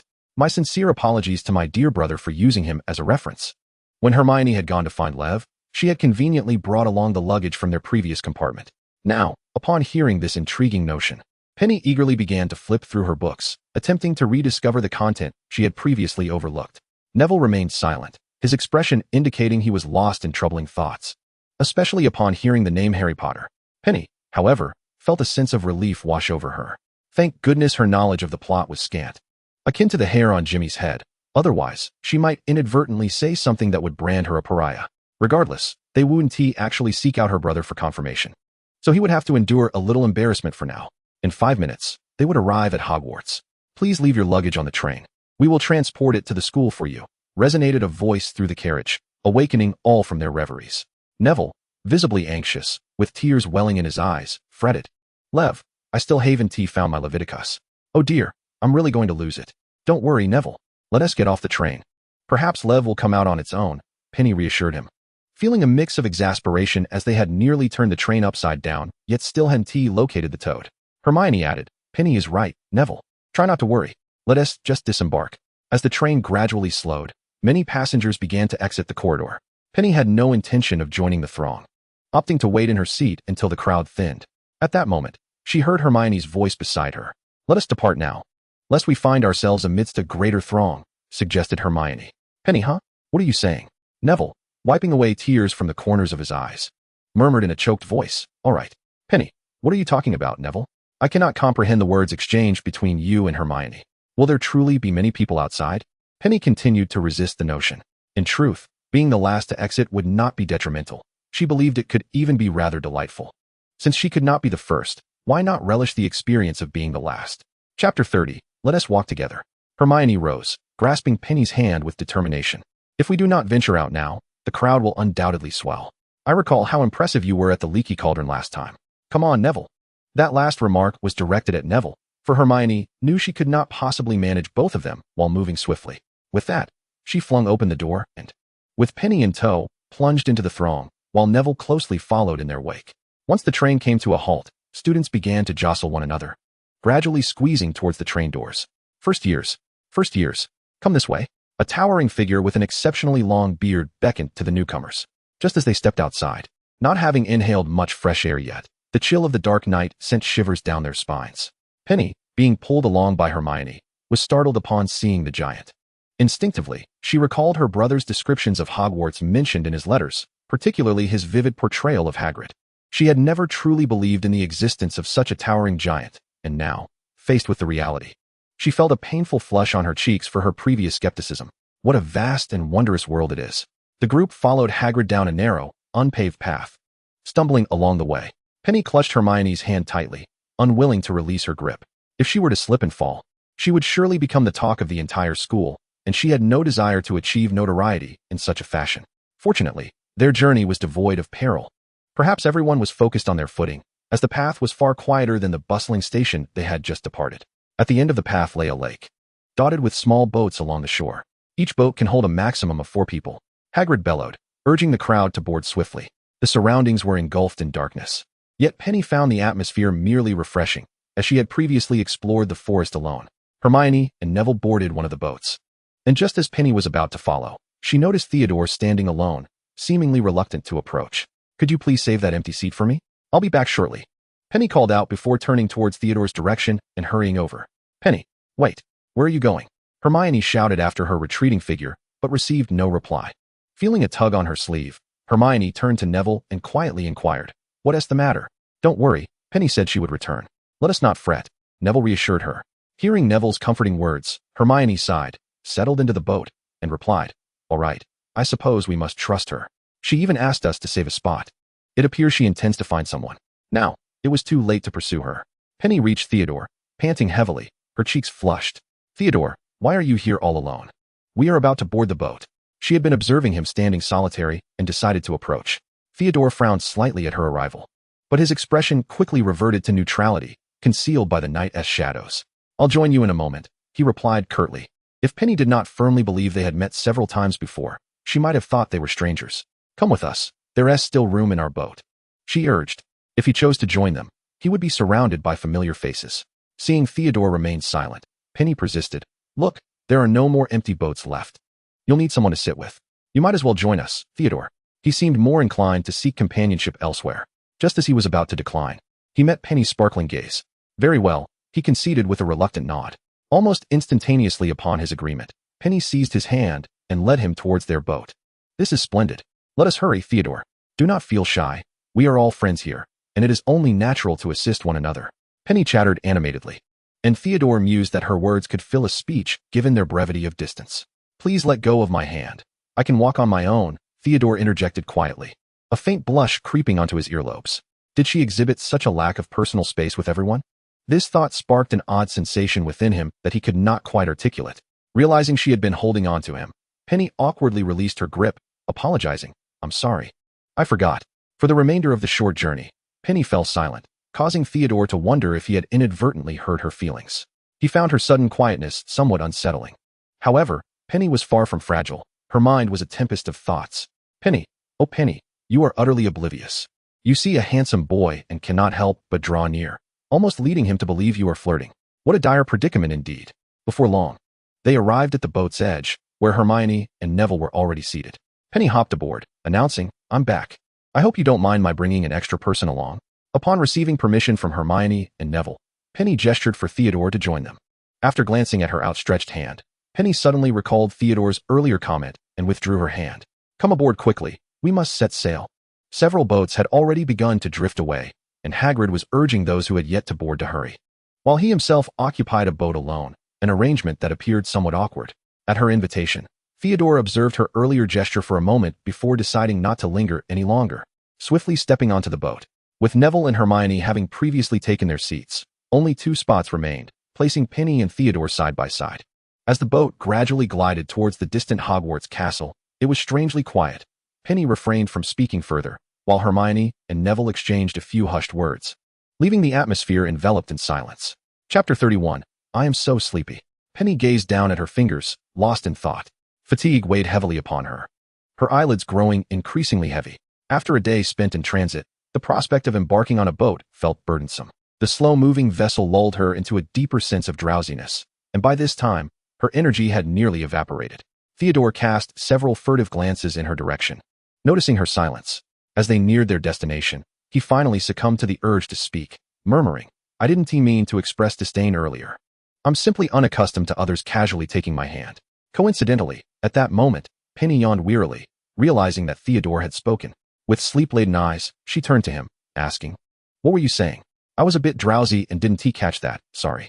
"No, you misheard," Theodore replied, turning his gaze away, wishing to dismiss the conversation. He had previously speculated whether Penny was in a foul mood, only to discover that she was merely fatigued and disinclined to converse. A sense of relief washed over him. Thankfully, his words had gone unheard. His voice had been low enough that Penny had missed it entirely, let alone Neville and Hermione, who sat across from them. Hermione, observing Penny's state, chuckled, "I thought you were always brimming with energy. It appears you too can feel tired." "This boat is making me so sleepy," Penny replied, rubbing her eyes in an attempt to rouse herself. "If someone offered me a bed right now, I could sleep until the end of time." Neville nodded vigorously, as if he had found a kindred spirit. "Me too. I'm so ready to sleep." "You always want to sleep," Hermione and Penny chimed in unison, sharing a glance and bursting into laughter. This light-hearted exchange seemed to dispel some of Penny's fatigue, rejuvenating her spirit. Before long, they arrived at the shore, and as they disembarked, an unfamiliar figure approached them, a toad perched on his shoulder. "Hey mate, is this your toad?" He quivered. Upon recognizing the creature, Neville rushed forward, cradling it in his palms, exclaiming, "Thank goodness, I've finally found my Trevor." They soon encountered a dark pathway, ascending further, perhaps due to their proximity to the lake. The steps were slick, and several students had slipped, though they were quickly assisted back to their feet by their peers, ensuring their journey was mostly uneventful. Hagrid's distant reminders echoed in their ears. Penny clung tightly to Hermione's hand, not out of fear of the dark, but rather of slipping. The height made it perilously easy to lose one's footing. "Penny, I didn't know you were afraid of the dark. I thought you were fearless," Hermione teased, feeling her hand squeezed a bit too tightly. "I'm not," Penny retorted, perhaps slightly chastened by the jest. Relenting slightly, she mumbled, "It's just that it's really slippery here, and I'm afraid of falling." Leading the group with utmost caution, Neville held Trevor securely, walking gingerly. In between were Hermione and Penny, while Theodore trailed behind them, maintaining a respectful distance. Unbeknownst to them, they had formed a noticeable cluster within the group. However, Trevor, as if a pet that had been snatched away, refused to remain still in Neville's grasp. As their banter continued, Penny glanced up just in time to see a toad leap towards her, instinctively stepping back in fright. The momentary panic made her forget they were on an ascending staircase. The toad landed on her shoulder before bouncing onto a boy standing farther behind, eliciting a chorus of startled screams. In a moment of reflex, she tried to grip Hermione's hand tighter, but the momentum of her backward stumble caused her to slip away. In that fleeting instant when Hermione's hand slipped from hers, a wave of despair washed over her. Was she to end her first day at Hogwarts in the hospital? This was no ordinary staircase. Yet, to her surprise, the anticipated pain never came. Instead, she felt a warm grip steadying her. Theodore had placed one hand on her back and the other on her shoulder, preventing her fall. A faint scent of cedar mingled with a refreshing hint of mint enveloped her, sending a shiver of comfort through her. She found herself inexplicably drawn to this scent, which instilled a sense of calm. Before she could ponder further, the danger of her earlier predicament had vanished. Seeing this, Hermione rushed over, pulling Penny from Theodore's grasp, inspecting her from head to toe before exhaling in relief. "Thank goodness you're okay. I almost didn't manage to catch you. Are you afraid of toads?" Penny's mind was still in a haze, filled with the adrenaline of narrowly escaping disaster. After a brief pause, she nodded. "Yes, I'm quite afraid of toads. But you volunteered to find Trevor earlier. I thought you weren't scared." Hermione teased, tightening her grip on Penny. Penny accepted the playful reprimand with a smile. Choosing not to argue, she turned to Theodore, sincerely expressing, "Thank you, Theo. If it weren't for you, I would have surely fallen." Yet, She distinctly remembered that Theodore had been a distance away from them just moments before. Theodore inclined his head slightly, choosing not to elaborate, even avoiding eye contact. He himself was unsure of his actions, feeling a twinge of annoyance at his own interference. He rationalized it as a desire to prevent any injuries on the first day of school, which helped quell his unease. Neville, nearly on the verge of tears, found relief in Penny's safety. "I'm so glad you're all right. I apologize on behalf of Trevor. He must not like me. I have no idea where he ran off to now." Hardly had he finished speaking when a commotion erupted behind them. "Hey, chubby kid, your toad is back with me." The sounds of muffled chatter followed, though they couldn't discern the details. Penny chuckled. "Looks like your Trevor has found you again." Hagrid, sensing the stir behind him, paused and glanced back. Noticing the noise had subsided, he resumed his stride. Penny thought it might just be her imagination, but she felt that Theodore had drawn nearer to them, unlike before when he had maintained his distance. Perhaps it was merely an illusion. The group ascended the stone steps, arriving before a colossal entrance. To fully see the door, Penny had to tilt her head back almost completely. It was a door so grand that even Hagrid standing beside it seemed dwarfed. "Is everyone here?" Hagrid surveyed the first-year students, counting heads to ensure they were all accounted for, before stepping forward to knock thrice upon the door. With a resounding creak, the door opened to reveal a stern-looking woman wearing a wizarding hat, exuding the air of a headmistress. "First-year students, Professor McGonagall," Hagrid announced, stepping aside to allow her to take in the full assembly of students. "Thank you for your hard work, Hagrid. I'll take it from here," Professor McGonagall said with a slight nod, her gaze sweeping over all the students present. She turned to open the door wider, revealing a glimpse of the interior. Penny had initially thought the door outside was sufficiently grand, but she was taken aback to find that the entrance within was even larger, reminiscent of a palace. Before her lay an opulent staircase that ascended majestically upward. As Penny beheld the staircase, her expression soured, and she murmured under her breath, "Why isn't there an elevator? It's all stairs. My legs are going to give out today." "Shoo, don't speak." Hermione gently tugged at Penny's sleeve, her eyes conveying a silent warning. Penny looked up just in time to meet Professor McGonagall's gaze, and she offered an awkward smile, hoping the professor hadn't overheard her earlier complaint.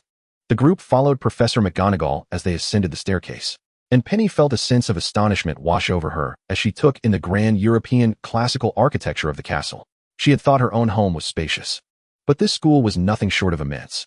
With such vast grounds, including the lakes and forests outside, it was clear that this institution was quite expansive. No wonder it could accommodate so many students. With even a slight decrease in enrollment, it might soon resemble a ghost town, with apparitions more frequent than sightings of students. Before long, they found themselves standing not far from the entrance to the Great Hall. This was not directly stated by Professor McGonagall, but rather inferred by their own observations. From behind the door, they could hear faint whispers, indicating that students from other years had already gathered inside. Rather than ushering them in immediately, Professor McGonagall turned to address the group, saying, "Welcome to Hogwarts. The feast is about to commence, but before you take your seats in the dining hall, you must first determine which house you will belong to. During your time here, your house will serve as your home at Hogwarts. You will attend classes with your fellow housemates, reside in the house dormitories, and spend your free time in the house common room. The 4 houses are named Gryffindor, Hufflepuff, Ravenclaw, and Slytherin. Throughout your studies at Hogwarts, your exemplary conduct will earn points for your house, while any infractions will result in point deductions.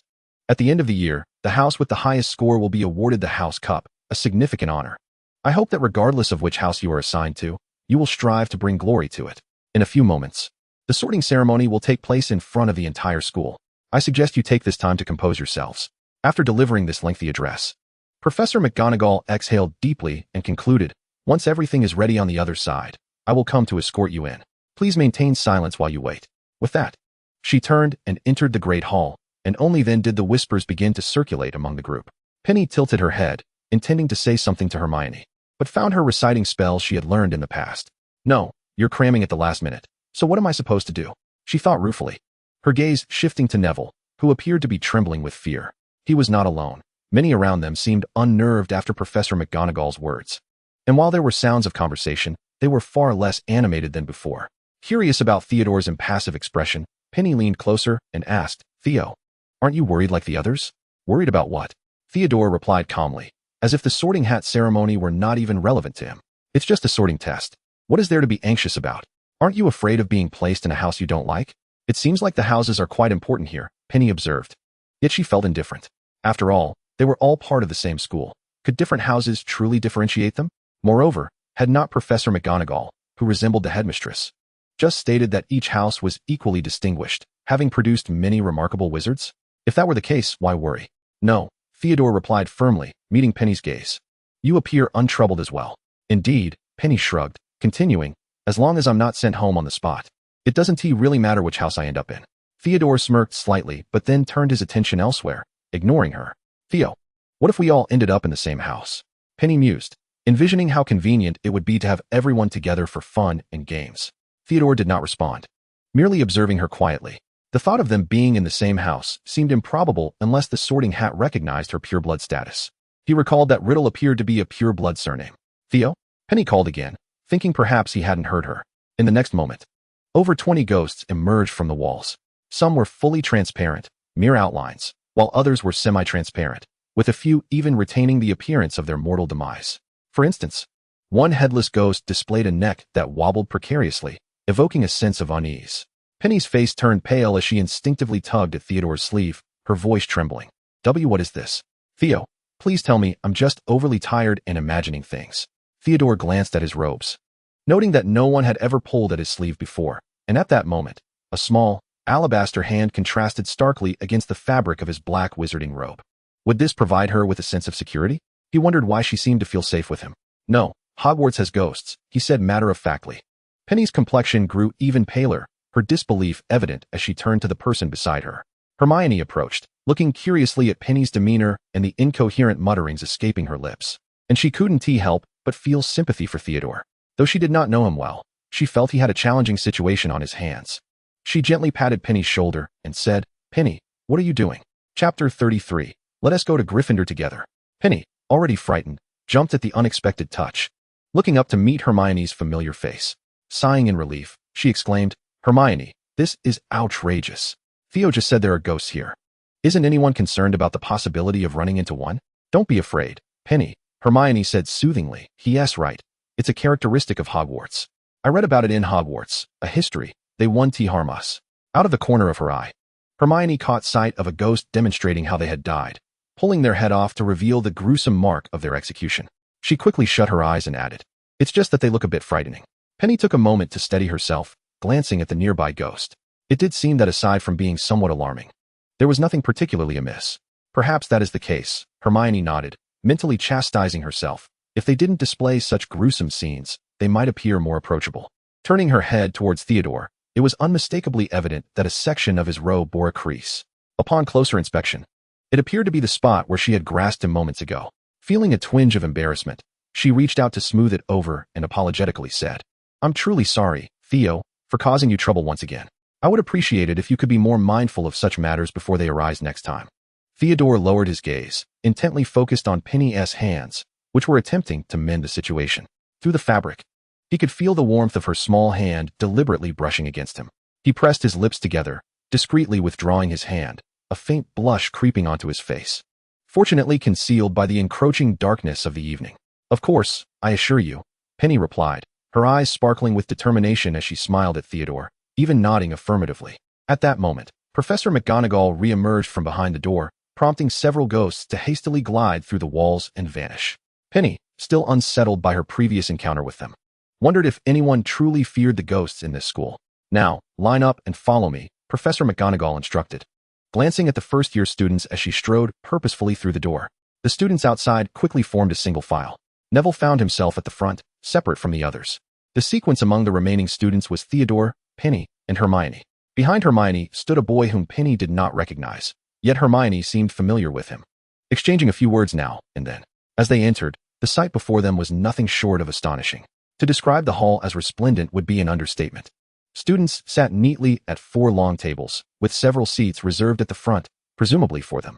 Countless lamps illuminated the walls, and even the tables were adorned with candles spaced at intervals, in stark contrast to the dimness outside.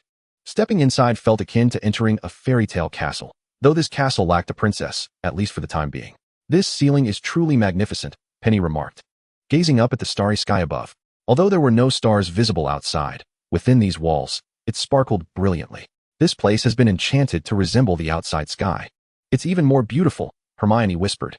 Penny genuinely admired it, noting that the outside sky held far fewer stars. Standing in a line, Professor McGonagall placed a tattered hat atop a slightly elevated chair.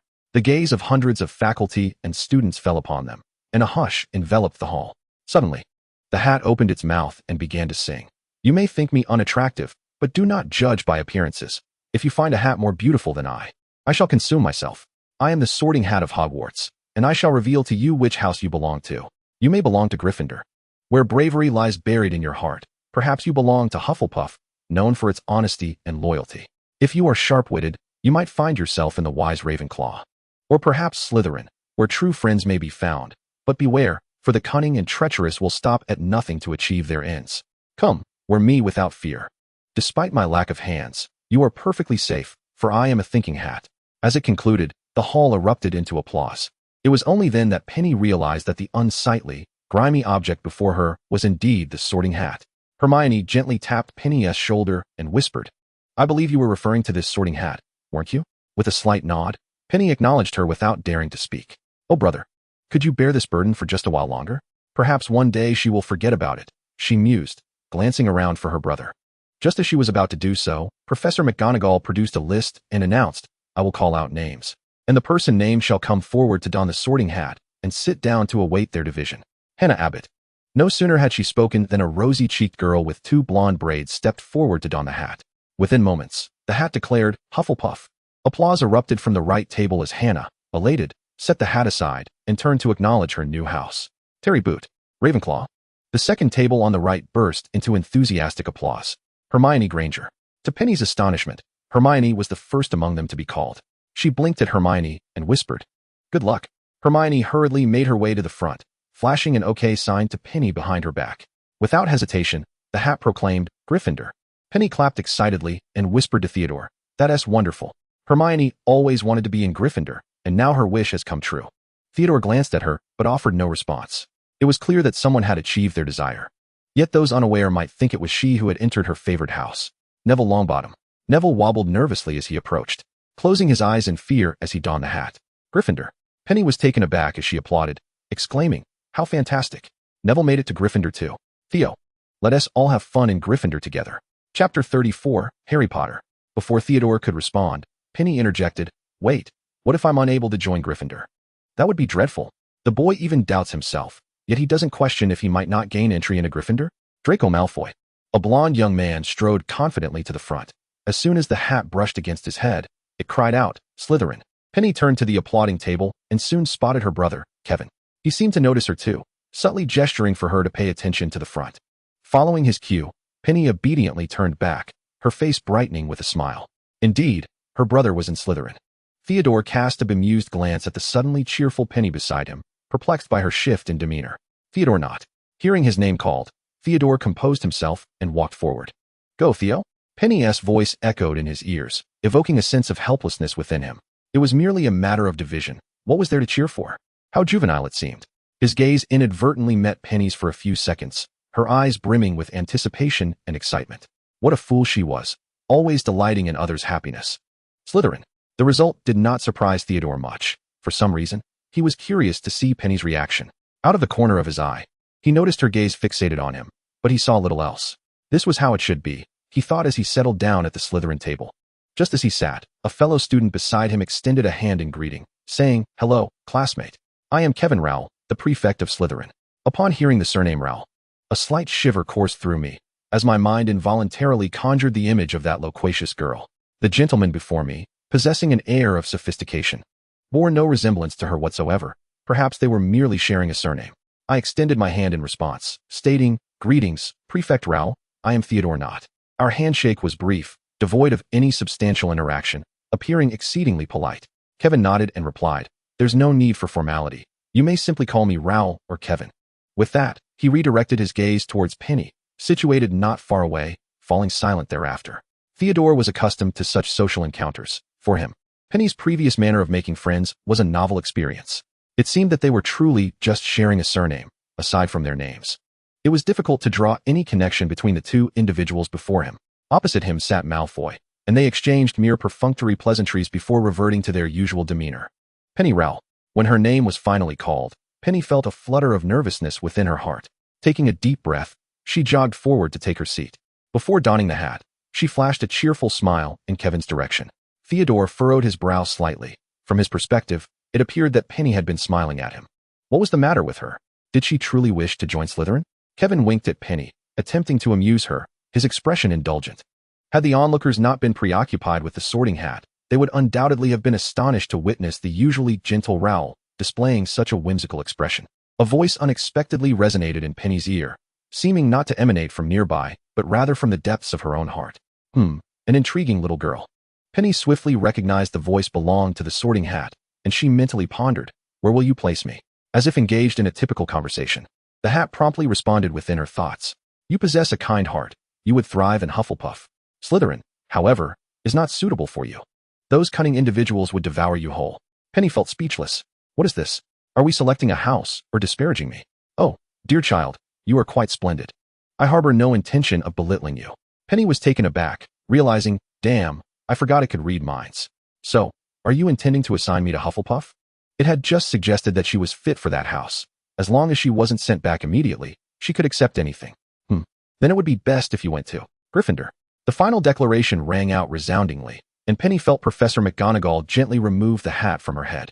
After murmuring her thanks, she hastily made her way to the long table that was cheering for her. That must be the Gryffindor table. Penny quickly settled beside Hermione, greeting the others around her. She felt an immediate warmth towards this group. They appeared so inviting.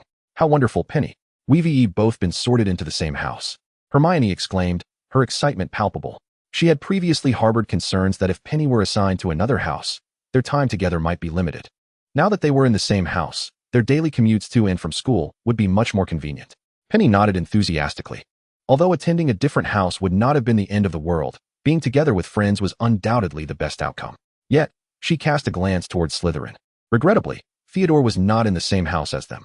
Oh well, it hardly matters. It's just a house after all. My brother is in Slytherin too. Harry Potter. Professor McGonagall's call silenced the entire hall. A few audacious individuals leaned forward, straining to glimpse the Savior's true form, whispering amongst themselves, including Penny. Hey, Hermione. Is he the Harry Potter you mentioned? Penny whispered excitedly to Hermione, recalling her friend's prior description of having seen the boy who lived. As she spoke, Penny scrutinized the boy seated not far away. He had a shock of jet black hair that, if properly groomed, could be quite handsome, but at present, it appeared rather disheveled. Most striking were his bright green eyes, which seemed at odds with his somewhat scruffy appearance. Hermione nodded in response, her gaze fixed on Harry. Yes, that's him. I've spoken to him a few times, but he seems quite different from what I imagined. That's understandable, Penny remarked. He was just a newborn when he became famous. How could one expect him to embody all that? Hermione nodded in agreement, choosing to remain silent thereafter. Not just her, but now all eyes were riveted upon the boy at the front. Chapter 35, A Reflective Mind. The Sorting Hat lingered upon him for an extended period, long enough for Penny to grow curious about what it might be discussing with him. Was it engaging in idle chatter before such a large audience?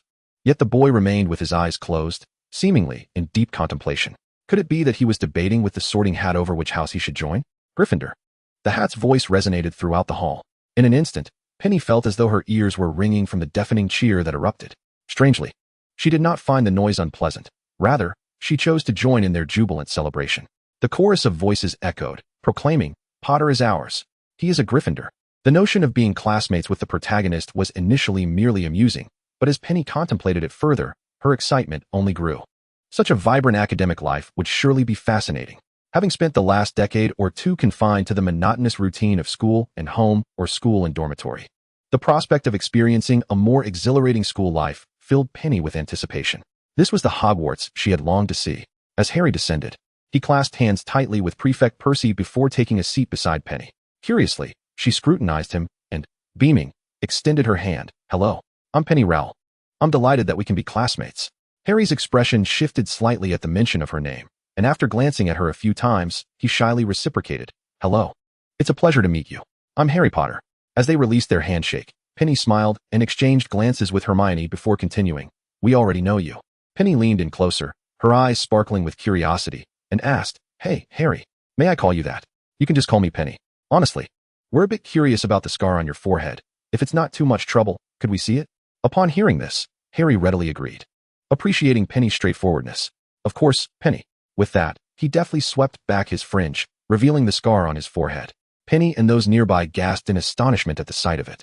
The lightning-shaped scar was not merely a tattoo imprinted upon his skin. Rather, it was embedded within the flesh, discernible only upon close inspection.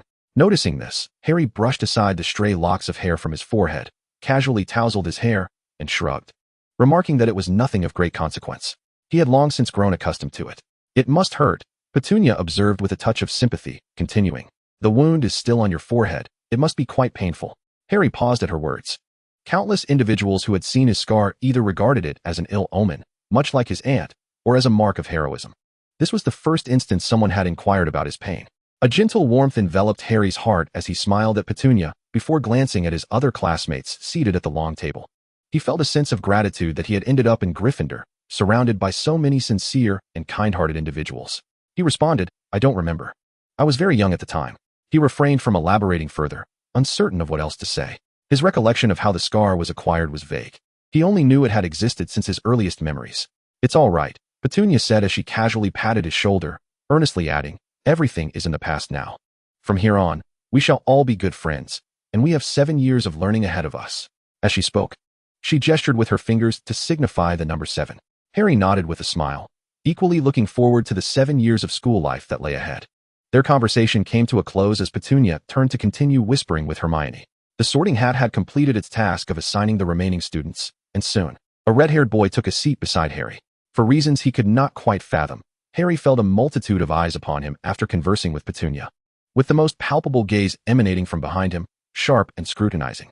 Turning to look, he surmised that the source could only be from the direction of Slytherin, though the crowd made it difficult to discern who exactly was watching.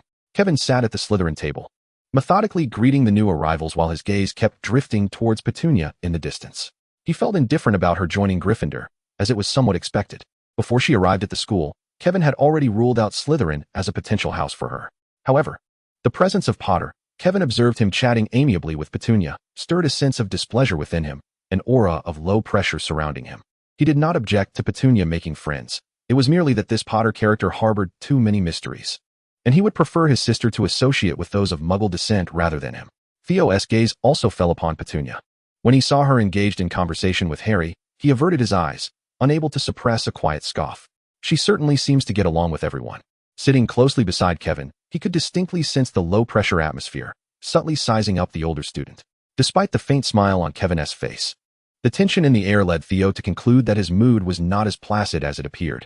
The elderly gentleman with a long beard stood up in the center, looking warmly at the students below, extending his arms in greeting as he excitedly proclaimed, "Welcome, everyone, to Hogwarts for a new academic year. Before the feast begins, I would like to share a few words. Fools cry and whine. Thank you all." With that, he sat down, and applause erupted throughout the hall. Petunia, perplexed by his words, simply clapped along, joining in the excitement. Hermione, overhearing, whispered, "That S. Albus Dumbledore, the greatest wizard of this century. Are wizards really just black or white?" Petunia inquired softly, "What about wizards in the gray areas? Shouldn't we call them gray wizards?" The notion struck her as somewhat odd. Hermione chuckled at her question, exclaiming, "Oh dear, you always manage to ask questions that are quite unique. I consider myself a thinker." Petunia replied earnestly. Previously, her thoughts revolved around daily meals. Now, she was determined to pose intriguing questions to Hermione, even ones that baffled her. Chapter 36. Someone is always watching me. Though many of her questions occasionally ventured into Hermione's areas of ignorance, Hermione responded with a gentle laugh, reflecting on how amusing Petunia remained. "As for your gray wizards, there isn't an official classification for that. However, you are correct in stating that wizards are not merely black and white. I have read that many wizards maintain a neutral stance, which must align with your description of the gray area." "How troublesome," Petunia replied casually, eyeing the array of food that had just appeared before them, exclaiming, "Let us eat first. We can discuss everything else later."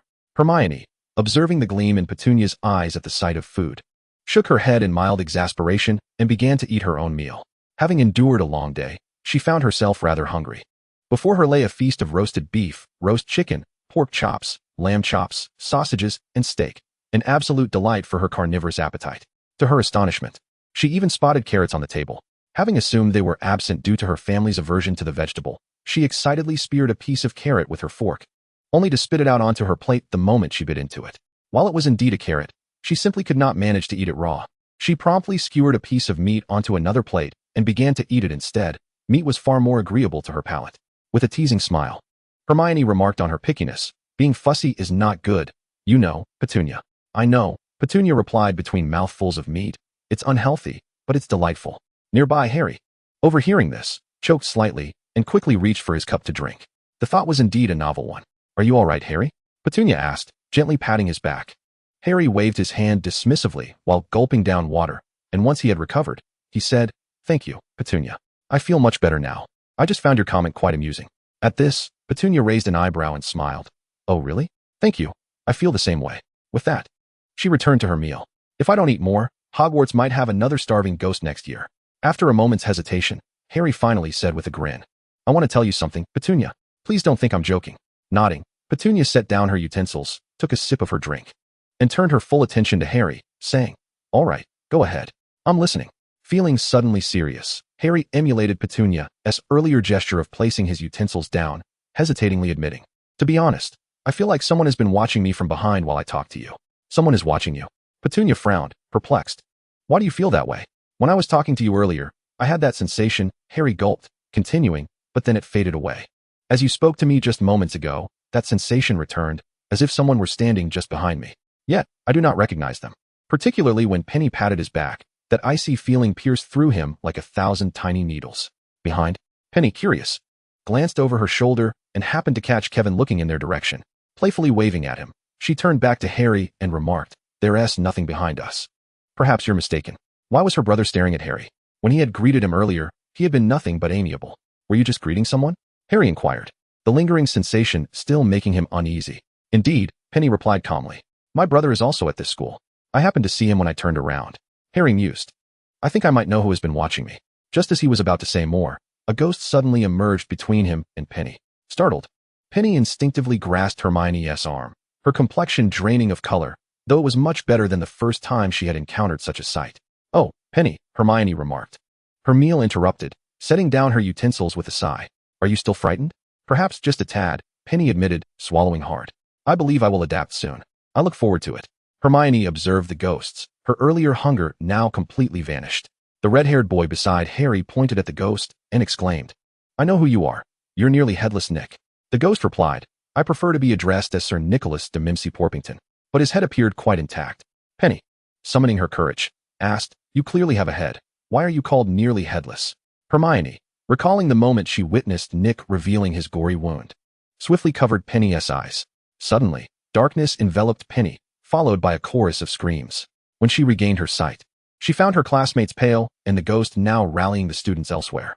New Gryffindors, we hope you will help us win the House Cup this year. Slytherin has held it for 6 years. Penny, still shaken, turned to Hermione and said, Thank you, Hermione. Just hearing that voice made me realize the scene must have been dreadful.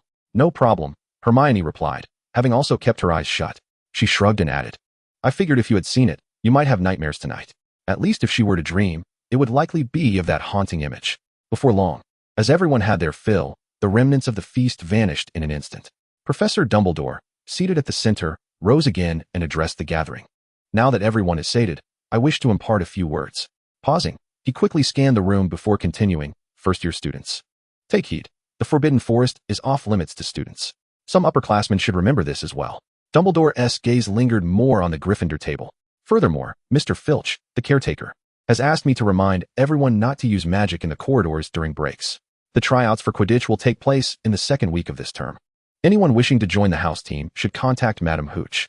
Lastly, I must inform you that those who wish to avoid unfortunate and painful fates should refrain from entering the corridor on the right side of the 4th floor. Do we Gryffindors have a propensity for trouble? Penny quietly asked Hermione, having noticed Dumbledore's pointed gaze when he spoke of rule-breaking. Hermione shrugged, offering no reply, a faint smile suggesting her agreement. Penny now understood why she had been sorted into Gryffindor. Most of the students here shared her penchant for mischief. Or, to put it more delicately, bravery. She was acutely aware of her impish nature, positioning herself accurately. Yet, her desire for fun could not be quelled. After all, this was a world of magic. With a grand gesture, Dumbledore proclaimed, Now, before you retire for the night, let us sing the school song together. The school song? Penny blinked in confusion. It seems we haven't learned it yet.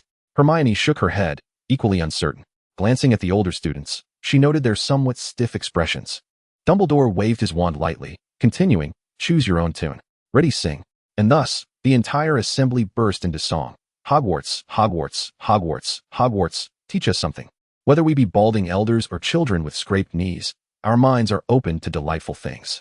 For now, our minds are empty. Penny, wide-eyed at this peculiar spectacle, failed to sing a single line, too engrossed in listening. This carefree rendition of the school song could only exist here. Not only was the harmony lacking, but each voice varied in pitch. Some sang beautifully, while others sounded as if they were dragging a saw.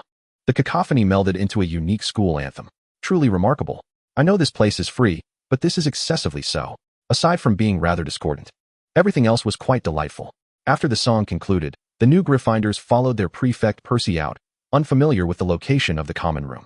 Navigating through the bustling crowd, they ascended the marble staircase once more.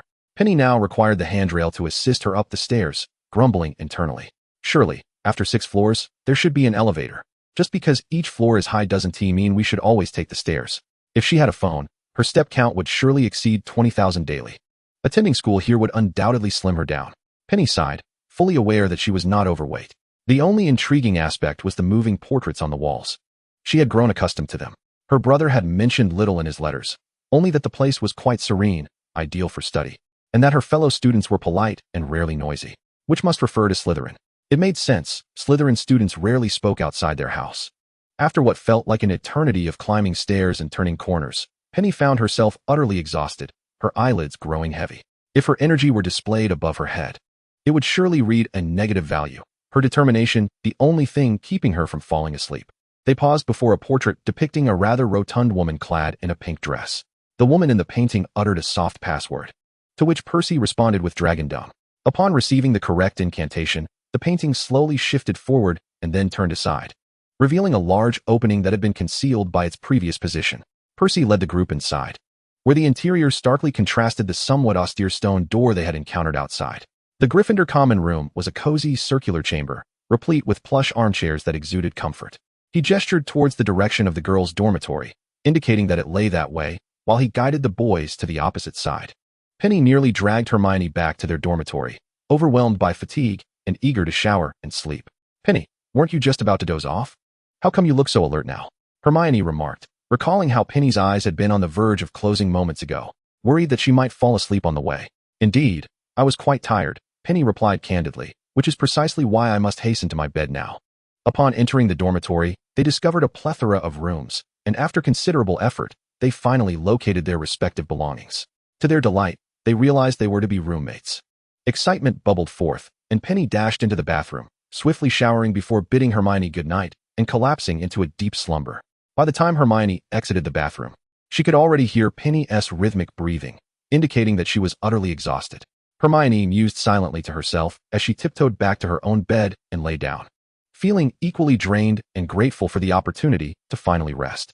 Sweet dreams ensued. The following morning, the first rays of sunlight cascaded onto Penny's cheek, the glaring brightness causing her discomfort. After a couple of soft whimpers, she instinctively pulled her duvet over her head and continued to sleep peacefully. Although Hermione had felt fatigued the previous night, the excitement of being in a new place, particularly Hogwarts, stirred her awake quite early. She drew the curtains wider, allowing the sun to flood the room with light. Gazing at Penny, who remained in a deep slumber, Hermione sighed softly and approached her, gently lifting the covers to say, "Penny, it's time to wake up." The sudden brightness startled Penny, causing her to instinctively shield her eyes, and she turned over, mumbling sleepily, "Mommy, please don't wake me so early." Hermione brushed Penny's hair away from her face, whispering, "You must rise, Penny. We'll be late. Penny, it's time for breakfast. If we dawdle, there will be nothing left to eat. Penny, weren't you eager to rise early to see your brother? My brother will come to see me himself." There's no rush. While there was a flicker of response, it was minimal. Hermione observed Penny's lack of urgency with a mix of exasperation and envy. How cherished must she be by her family to possess such confidence that allowed her to sleep soundly in unfamiliar surroundings. If only the sleeping Penny could fathom Hermione's thoughts, she would undoubtedly assert that she was overthinking. Her family had attempted countless times to alter her sleeping habits, all to no avail. Her ability to indulge in such slothfulness was entirely supported by familial affection. Taking a deep breath, Hermione continued, "If you don't wake up soon, I shall leave without you, and should you find yourself late or lost, do not blame me." After a brief silence, Penny suddenly sat up. Her hair tousled across her face, eyes still shut, muttering, "No, I'll get up, I promise." 10 minutes later, Penny stood before Hermione, fully prepared to start the day. Her skill at rising quickly had reached an expert level, and she even had time to style her hair into a high ponytail, exuding a newfound energy. With her small camera slung at her waist and her books and pens in hand, she felt a wave of nostalgia wash over her, reminiscent of her high school days. Hermione surveyed her and chuckled. Let us go. As they walked, Hermione contemplated what reasons she could conjure up in the future to rouse Penny quickly. Upon arriving at the common room, Penny fell silent as she noted the clock on the wall. Hadn't Hermione mentioned they were almost late? The common room was nearly devoid of people at this hour. Didn't you say we had 2 hours until class? Penny queried, realizing the time was akin to preparing for an 8 a.m. class by 6 a.m. What do we do with those 2 hours? Exactly. Hermione nodded, linking her arm with Penny's, her excitement palpable. I woke up before dawn today. I can hardly believe it. Oh, I can't believe it either, Penny replied weakly. She was equally surprised at her own early rising. Isn't it wonderful to rise early? Hermione encouraged, leading Penny outside. Recalling the route from the common room to the great hall, Penny closed her eyes and nodded despondently, mumbling, it's lovely. There was a certain beauty in disregarding her own well-being. However, the moment they laid eyes on breakfast, any lingering discomfort dissipated. Arriving early, they found the breakfast spread still steaming on the long table, a sumptuous array of food laid before them. The enticing aroma of breakfast sent Penny racing toward the table, resembling a wild stallion, pulling Hermione along with her. Wow, the treatment at Hogwarts is incredible. Even breakfast is this lavish, Penny exclaimed, grabbing a beautifully crafted sandwich and a bowl of creamy mushroom soup, finally feeling the morning truly begin. She raised her camera to capture a photo of her exquisite breakfast, declaring, today's breakfast marks my first meal at Hogwarts. Though Hermione lacked Penny's exuberance, she couldn't help but nod in appreciation at the magnificent spread. Indeed, it's no wonder this is the finest wizarding school. I can hardly believe I'm really in Gryffindor. A boy with light brown hair seated across from them glanced up and remarked, you must be first-year students. You're up quite early. Only then did Penny notice him, having been entirely focused on the food before her. Oh, good morning. I'm Penny Roll, and this is Hermione Granger. It's a pleasure to meet you. You're quite early as well. If it weren't for Hermione, I doubt I'd have risen this early. Hermione offered a polite smile and nodded, good morning.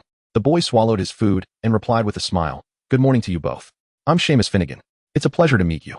Seamus glanced around, lowering his voice. I've heard that our classes are mostly shared with Slytherin. Penny and Hermione exchanged glances. Oh, is that a problem? Penny asked first, her face painted with confusion.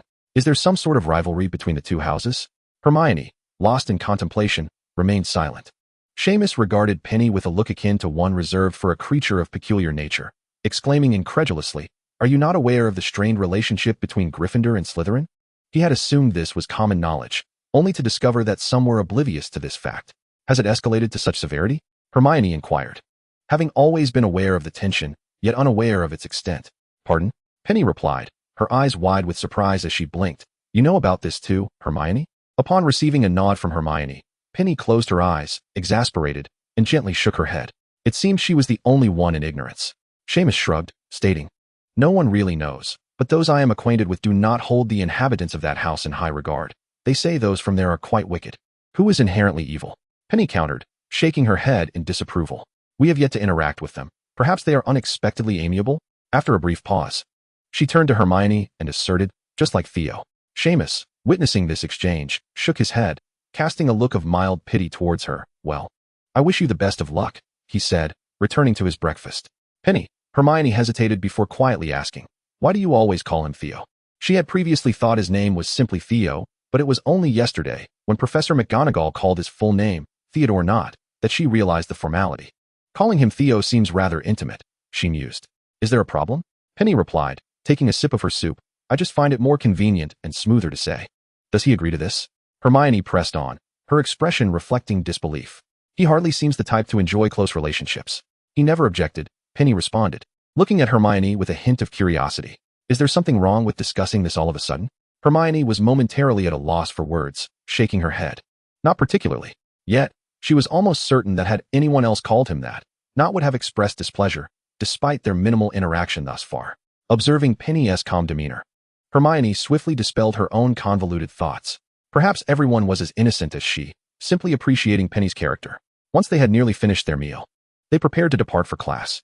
Their journey was marked by frequent stops and even inquiries about the route, and by the time they approached the classroom for their first lesson, they found themselves 30 minutes early.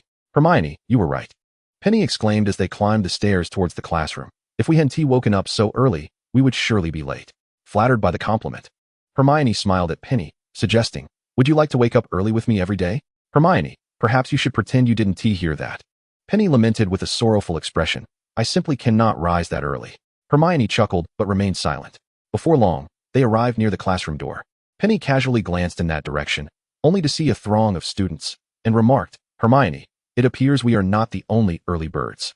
She had assumed they would be among the earliest arrivals, only to discover others more diligent.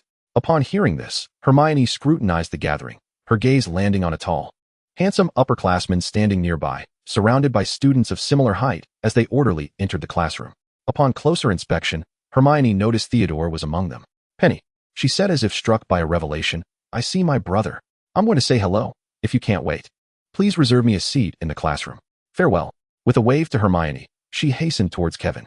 Penny's sudden dash through the bustling crowd was strikingly conspicuous, drawing the attention of many. As Theodore prepared to enter the classroom, he noticed Penny approaching him with haste. Realizing this, his pupils constricted slightly. He should have moved away.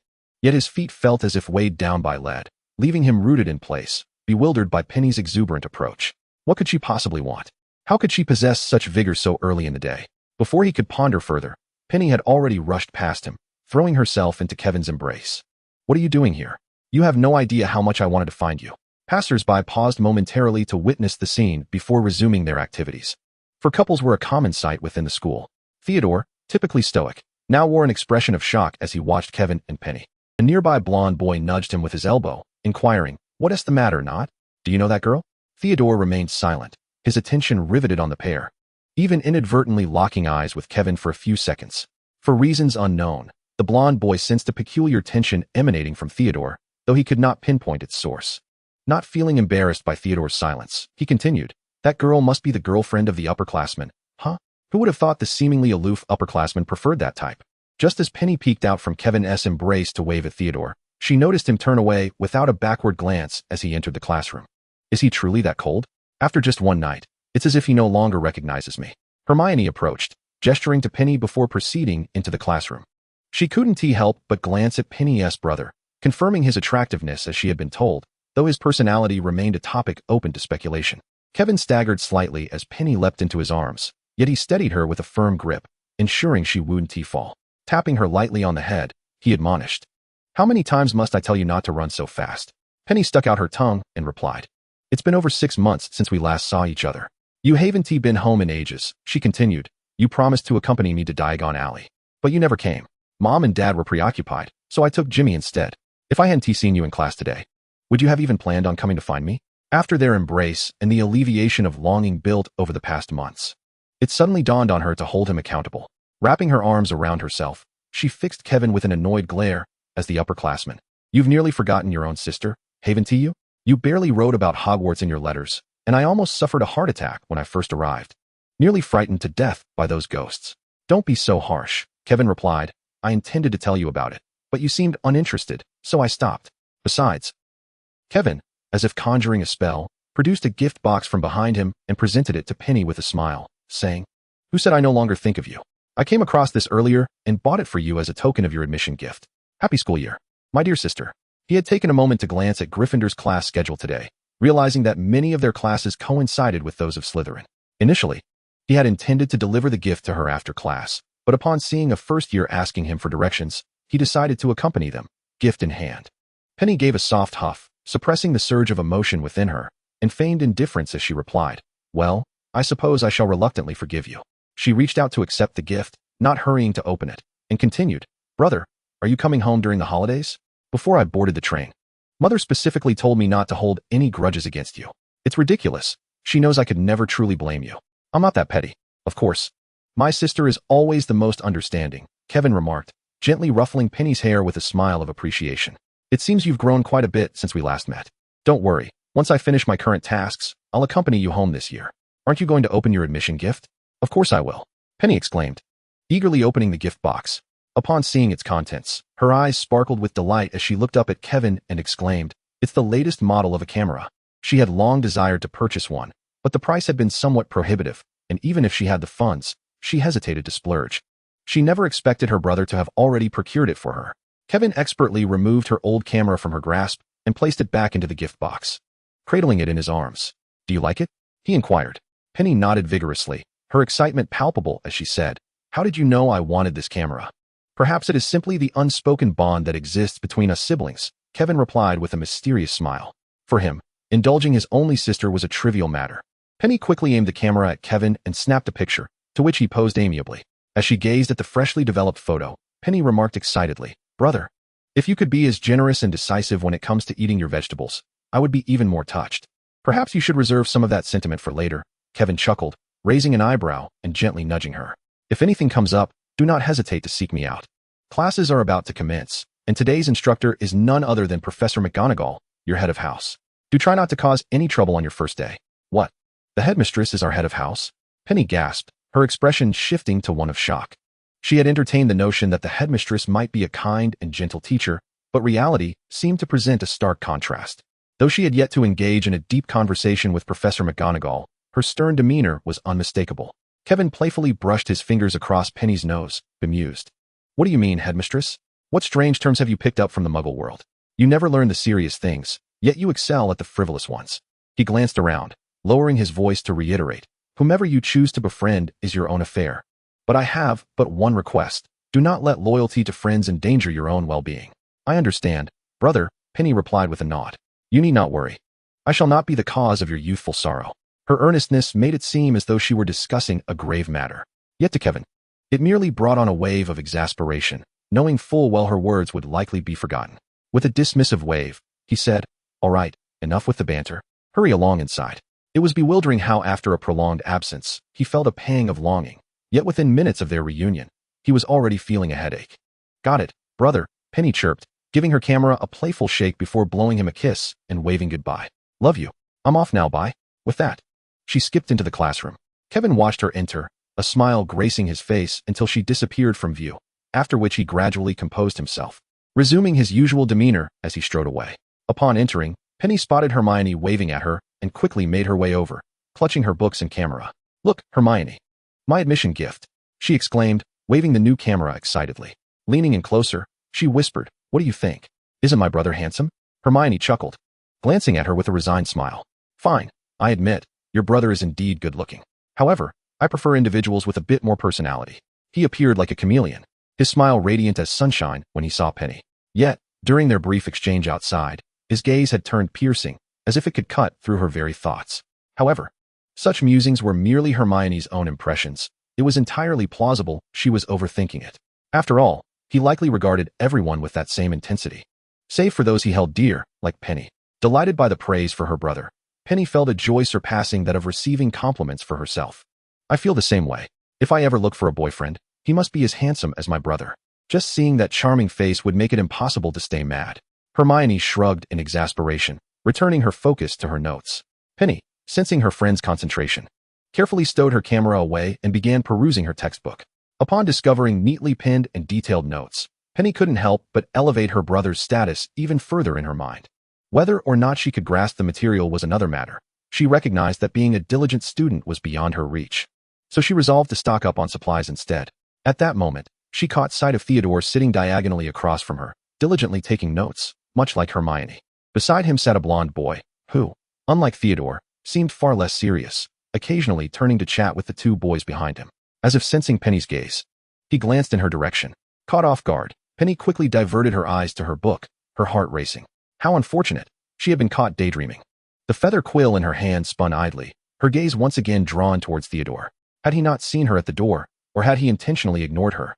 Wishing to avoid interaction, she wondered how he was faring in Slytherin, being the only one among their group not sorted into Gryffindor. The quill was too lightweight to spin for long, and it fell onto the desk with a soft thud. Just as class time approached, Professor McGonagall entered punctually, surveying the room before taking out her attendance sheet. "I will call out names, and when I do, please raise your hand," she instructed before beginning to read from the list. When she reached the names Harry Potter and Ron Weasley, no one in the room raised their hand. She squinted her eyes, meticulously fixating on the two names on the attendance sheet that remained unchecked, before lifting her gaze to address the assembly, instructing them to engage in self-study for the day's lesson. "Let us see how long these two gentlemen will be delayed for this class." Penny gazed in astonishment at Professor McGonagall, who, without even retrieving her wand, transformed herself into a cat and leaped onto the podium with ease. Chapter 41, The Awakening of Insight. She glanced at the cover of the book in her hands, A Beginner's Guide to Transfiguration. Is it truly possible to perform such transformations?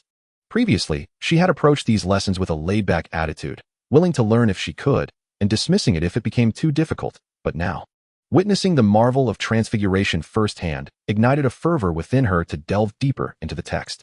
How astonishingly cool is transfiguration!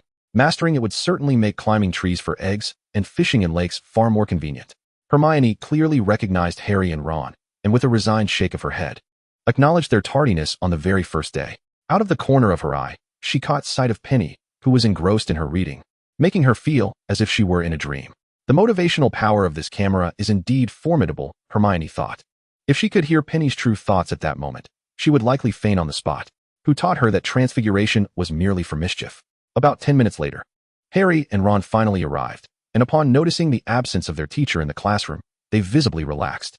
The red-haired boy expressed his relief. Thank goodness. If Professor McGonagall had been here, her expression would have been terrifying. Penny turned to look, locking eyes with him just as he seemed poised to nod in her direction, only to be met with an unexpected gaze of pity from Penny. Poor kids, she thought. They're about to be reprimanded by the head of house and remained blissfully unaware. Still so cheerful. The red-haired boy furrowed his brow in confusion. If he wasn't mistaken, that look was one of sympathy. In the next instant, he understood why. The cat that had been on the desk suddenly leapt down and transformed back into Professor McGonagall, undoubtedly having overheard their conversation. Swallowing hard, he remarked, "That was quite a clever trick." He had thought they might escape being caught for their lateness, but it appeared he had been overly optimistic.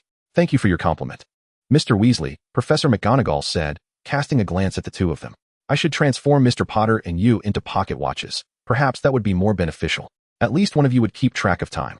Harry retracted his neck slightly, explaining, "We got lost. Or perhaps you could transform into a map." Professor McGonagall replied sternly, "I trust you both can find your seats without a map." Hearing this, Harry and Ron quickly located empty seats.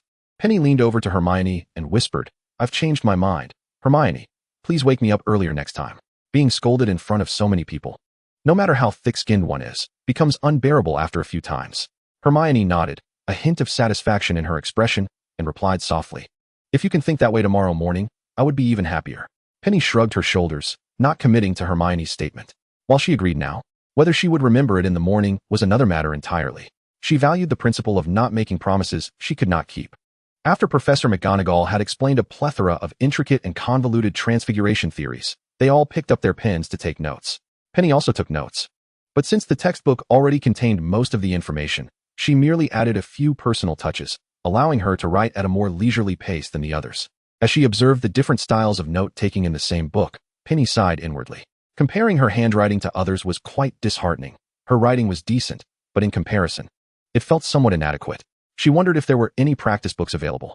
Once they finished writing, Professor McGonagall distributed a matchstick to each of them, instructing them to transform it into a silver needle for the remainder of the lesson. Penny picked up her matchstick and scrutinized it closely, while Hermione was already attempting to cast the transfiguration spell on her own matchstick, imagining the form of the object and reciting the incantation with conviction. Penny murmured the notes she had written, only to discover a small line of text on the subsequent page. She squinted to read the words. Realizing that merely looking at the textbook was insufficient, the essence of transfiguration lay in practice. She was certain this was a message from her brother, as if he had predicted her every thought. How uncanny, she thought. Is he truly clairvoyant? Frustrated, she closed the textbook, silently chastising herself for her previous diligence in reading, knowing that practice was paramount. Fortunately, she only voiced these thoughts internally, as expressing them aloud would have revealed her insecurity. Penny grasped her wand, visualizing the silver needle, and directed the transfiguration spell toward the matchstick. Once, twice, thrice, yet the matchstick remained unchanged. She set her wand down, examining the matchstick again. There was no discernible transformation. Casting a sidelong glance at Hermione, she noticed that Hermione's matchstick had begun to exhibit slight changes, the tip now shimmering with a silver glow. Surveying the other students, she found that their matchsticks were as unchanged as her own. It felt like a crushing blow to her confidence. Suddenly, something tapped her on the head, causing her to instinctively cry out in surprise rather than pain. Nearby classmates were drawn to her exclamation, including Theodore, who now turned to look at her. But Penny's focus was entirely on Professor McGonagall, who had rolled up the attendance sheet and tapped it against her head.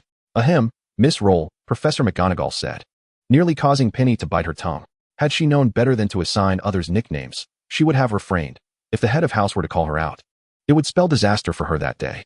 Professor McGonagall fixed her with a piercing gaze and inquired, "Miss Roll, have you completed the class assignment I assigned you?" Penny knew without a doubt that her matchstick was as ordinary as could be. Shaking her head, she replied softly, "No, Professor. Transfiguration is one of the most challenging subjects you will study. I hope you can take it more seriously," Professor McGonagall admonished, glancing at her before proceeding to the podium. Just as she was about to continue her lecture, the bell rang, signaling the end of class. Taking a deep breath, she announced, "Class dismissed, everyone." Upon hearing this, Penny felt an immense sense of relief wash over her as she slumped over her desk. Chapter 42, 2 Rolls. The classroom buzzed with the sounds of students rising to leave. The bell had precisely saved her from a dire fate. "Miss Roll, I expect you to write down what you learned in this class before our next lesson. Just a single parchment will suffice." Penny's head shot up at the sound of Professor McGonagall's voice right in front of her. "Huh." Penny gazed at her in sheer astonishment, stammering, "I must have misheard." "Professor McGonagall." Professor McGonagall replied earnestly, "I believe you have not, my dear. I eagerly await your results." "I, too, am filled with anticipation," Penny thought, "though I wonder what monstrosity I shall concoct." Once McGonagall departed, Penny weakly grasped Hermione's arm, resting her head on her shoulder as she lamented, "I'm doomed. A piece of parchment. How am I to craft anything?" "I feel your pain," Hermione consoled her, having failed to notice McGonagall's approach from behind. Otherwise, she would have reminded Penny to concentrate. "How about we take a trip to the library when you have a moment? Today's lessons were quite light. I was just thinking of perusing the library's resources. Would you care to join me?" At that moment, Neville, along with Harry and Ron, gathered around Penny, encircling her as if she were trapped in a fortress. Without exception, their gazes were laden with sympathy. "I heard that the head of Slytherin shows favoritism towards their students. I once thought our head would do the same," said Seamus, his words piercing through Penny's already wounded heart. Neville, recalling the earlier scene, turned pale and remarked, "I was also daydreaming then." It seemed Professor McGonagall did not notice. Another blow. Ron chuckled with relief. "Harry and I arrived late and were merely scolded a bit. Had I been tasked with writing, I might have drawn a picture on it." A third stab. Harry seemed to want to add something, but was interrupted by Penny, who raised a hand to stop him, exclaiming, "Please, no more. If you continue, I might not be able to eat today." Her spirits, which had been high, were now crushed under the weight of an unexpected burden, while her friends continued to twist the knife in her heart. "I just want to know, how long is a piece of parchment?" Harry asked, scratching his head sheepishly, as they had never used parchment before and lacked a precise understanding of it. Penny herself only had a vague idea, certain that it was indeed substantial. Hermione produced a piece of parchment she had completed earlier, displaying it before the group as she said, "It's about this long. It's not too bad, really."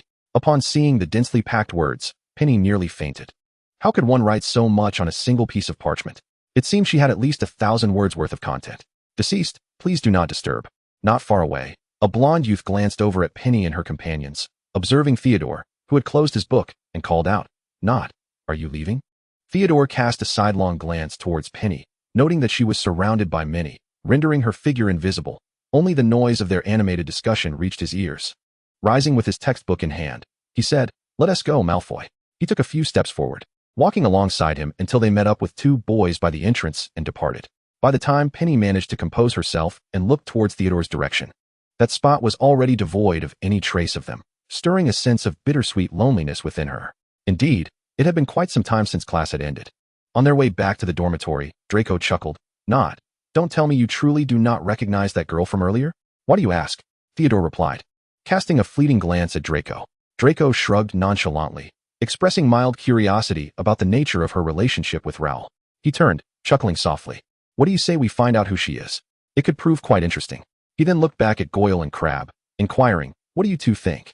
Although they had not known Raoul for long, it was apparent that he was a shrewd and sophisticated individual, seemingly incompatible with the lively girl who had just bounded away.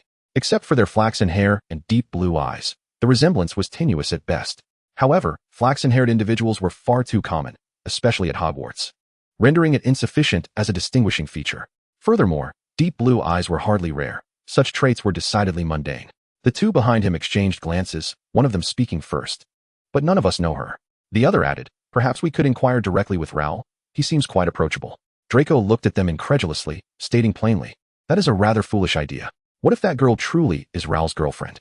Unlike Goyle and Crabbe, who viewed Raoul as a congenial person, Draco understood that holding the position of head in Slytherin required exceptional qualities. He was undoubtedly one of the elite in their house. Offending him over such a trivial matter would be unwise. Impossible. Theodore, who had remained silent until now, finally spoke, his gaze settling firmly on Draco. Draco, seemingly having not caught his meaning, frowned and asked, "What do you mean, not? Even if they are related, they could never be romantically involved," Theodore asserted firmly. Initially, he had entertained that notion at the entrance, but upon further reflection, he found it increasingly implausible. From their shared surname and similar hair color, they seemed more akin to siblings, though it was uncertain if they were full siblings. Their personalities were simply too dissimilar, yet this remained the best explanation. After considering all this, Theodore mentally chastised himself for meddling in affairs that were none of his concern. Why should he waste time pondering their relationship? Draco nodded thoughtfully, conceding, "That makes sense. After all, Raoul does not seem the type to be drawn to such a reckless girl." He paused, reflecting for a moment before continuing, "Wait. I recall there is someone with the surname Raoul in our year. Could it be the very same girl from earlier?" Chapter 43, The Library. How could there be such a disparity in personality between siblings? The morning had consisted solely of Transfiguration class, and the Gryffindors of the first year had no further classes scheduled for the afternoon. Penny's stomach had been grumbling for some time, and upon arriving in the great hall, she dashed to the long table like a wild stallion, quickly seating herself. As she settled down, she seized her knife and fork, spearing a piece of meat and sending it to her mouth. By the time she had swallowed that morsel, Hermione leisurely made her way to her side and sat down. "Weren't you just feeling quite down? How is it that food has revived you so quickly?" Hermione smiled at her, then picked up her own utensils to eat. She was delighted to see Penny in such spirits. If she were perpetually morose, she would hardly be Penny at all. Of course, a lack of enthusiasm for food indicated a troubled mind. After sipping her hot soup, Penny declared contentedly, "Besides, one must eat well to muster the energy to write that parchment essay. I am certain I can do it." She was determined to produce something worthwhile. With a whole week ahead of her, there was no need for excessive worry just yet. Penny subtly reassured herself by reminiscing about the trials of student life, likening her current experience to the burdens of homework. "Why not consult your brother?" Hermione suggested, tilting her head in contemplation. "The older students have undoubtedly mastered this material. He would surely have a wealth of knowledge to impart." Were it someone else, Hermione might have hesitated to make such a suggestion. But given that he was the head of Slytherin, it was reasonable to assume he possessed commendable academic prowess. Regrettably, had it been a student from another house, Hermione would have genuinely considered discussing study strategies. Upon hearing this, Penny shook her head almost instantly, resolutely dismissing the notion. "That's absolutely out of the question. Why not? Doesn't he seem to dote on you?" Hermione probed. "Surely he would assist you with such a minor challenge." "It's not that he wouldn't help. It's that I don't wish to seek his assistance." Penny shrugged in resignation, elaborating, "It's not the end of the world. If I were to turn to him for every homework woe, he'd be inundated. Transforming this house into Slytherin would certainly please everyone. Besides, he appears exceptionally busy each day. While he wouldn't mind, I can't just burden him daily. Moreover, this predicament is of my own making. I should endure the consequences myself. If I go to him, I fear I would inevitably face the dreaded vegetable dilemma. Mother would undoubtedly write to him, urging him to ensure I consume my greens. It would be akin to a lamb walking into a lion's den when I attempt to dine." Initially, Hermione felt a swell of pride. Realizing that Penny was not merely a spoiled sister reliant on her brother, there was a glimmer of resilience in her spirit. However, as the conversation progressed, Hermione grasped the extent of Penny's trepidation regarding the repugnant dish. "Is it truly that unpalatable?" Hermione inquired, deliberately taking a bite of her own vegetables. After swallowing, she resumed, "I find vegetables rather agreeable." Penny, with a serious demeanor, placed her salad in front of Hermione and solemnly advised, "If you find it pleasant, indulge in it more. No rush. This portion is also yours." "That's not what I meant," Hermione replied, nonchalantly returning the salad to Penny. "After all, weren't you the one who asked me to seek out books for you in the Muggle world?" Both had been too fatigued the previous day to rummage through their luggage for the requested books, and only now did Hermione recall. Had she been privy to Penny's inner turmoil, she would have been astonished to find her in tears. Who in their right mind would seek out edible vegetable varieties unless absolutely desperate? Penny was surviving on a meager selection of somewhat palatable vegetables.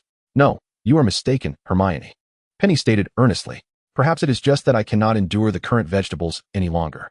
"Then why do you believe the Muggle world would have the vegetables you desire?" Hermione inquired, her concern growing for the adequacy of her own supplies. "Because there are none in the wizarding realm," Penny lamented, shaking her head in despair. "If the Muggle world lacks them too, I shall have to bid farewell to the vegetables in this world forever. Why is it so challenging to find a decent cabbage these days?" In the afternoon, Penny and Hermione proceeded to the Hogwarts library as previously planned.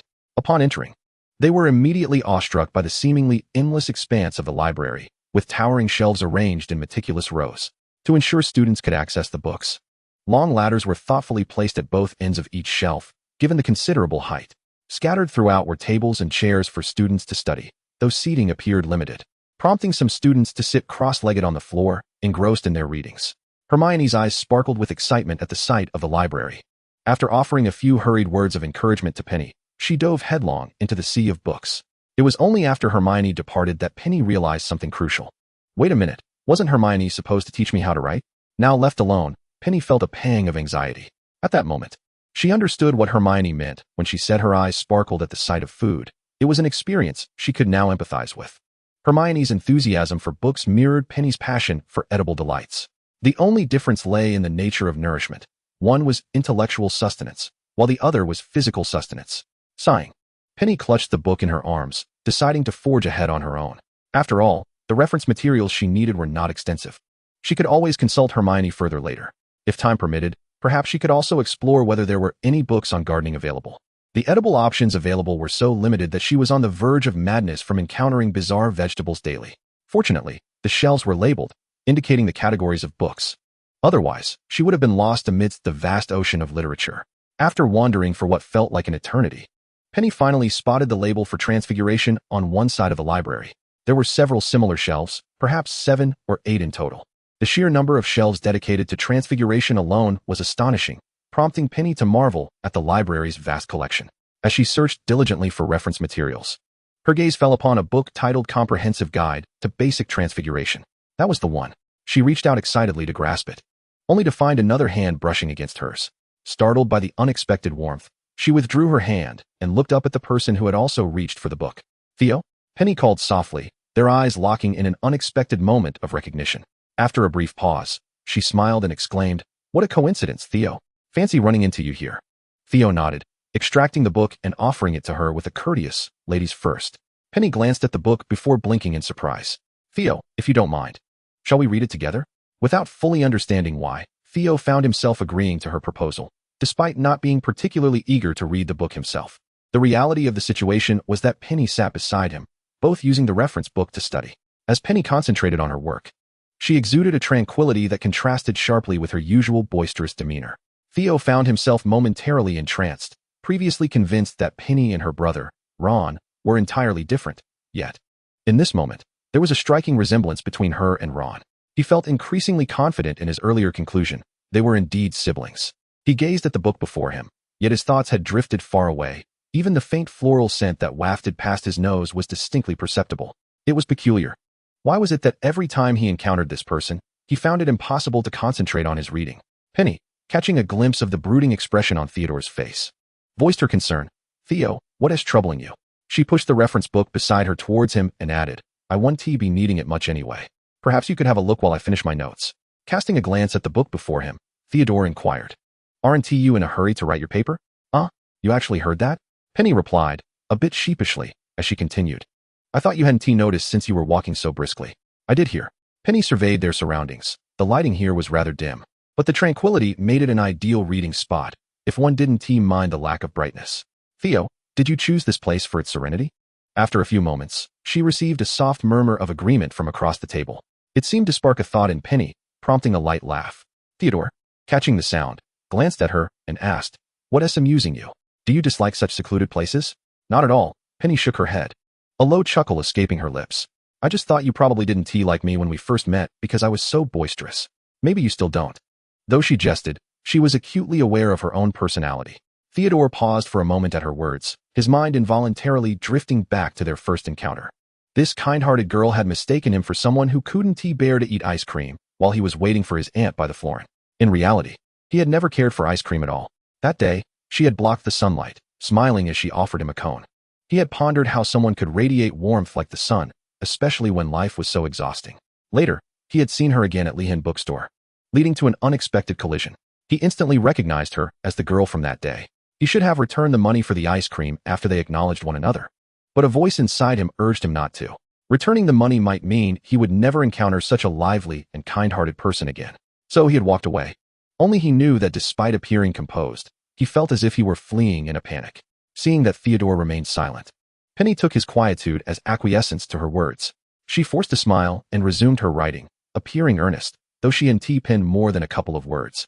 Her heart inexplicably heavy with a sense of loneliness.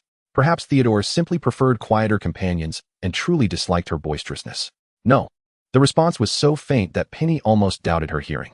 She paused, lifting her gaze in surprise, meeting Theodore's eyes. What did you say? I do not dislike you. After reiterating this, Theodore returned to his book, as if he had merely made a comment about the pleasantness of the weather, his demeanor unchanged. Only he could feel the flush creeping to the back of his neck. Hearing this, Penny nodded softly and resumed her previous task, lowering her head. The loose strands of hair framing her face, serving as a veil to conceal her discomfort. What was happening? Had she just been outmaneuvered by a teenager? Wasn't that simply a normal statement?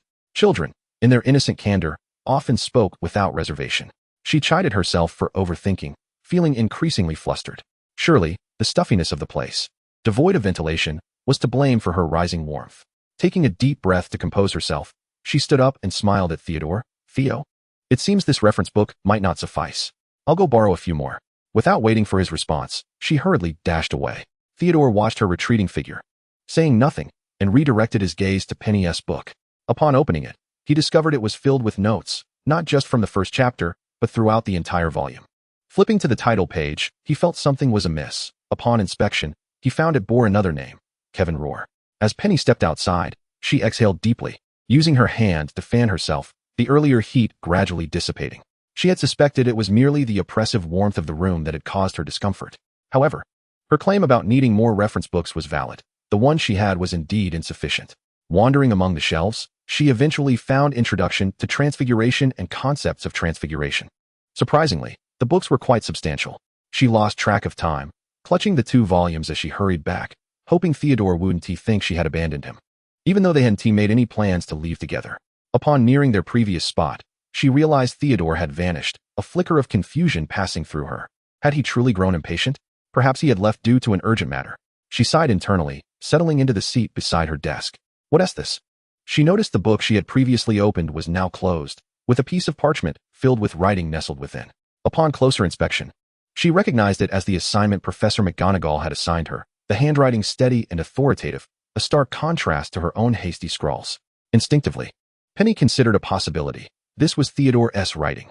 After acknowledging this likelihood, she scrutinized the content once more. She had to admit, it was disheartening. Even with the 2 reference books she had brought, she could not produce work of this caliber. Regardless, she had a reference template now, and quickly sat down, using the document and her books to craft an assignment that appeared convincingly her own. To her surprise, she found herself rekindling the academic skills she had honed during her student days after all these years. She resolved to express her gratitude to Theodore at the earliest opportunity.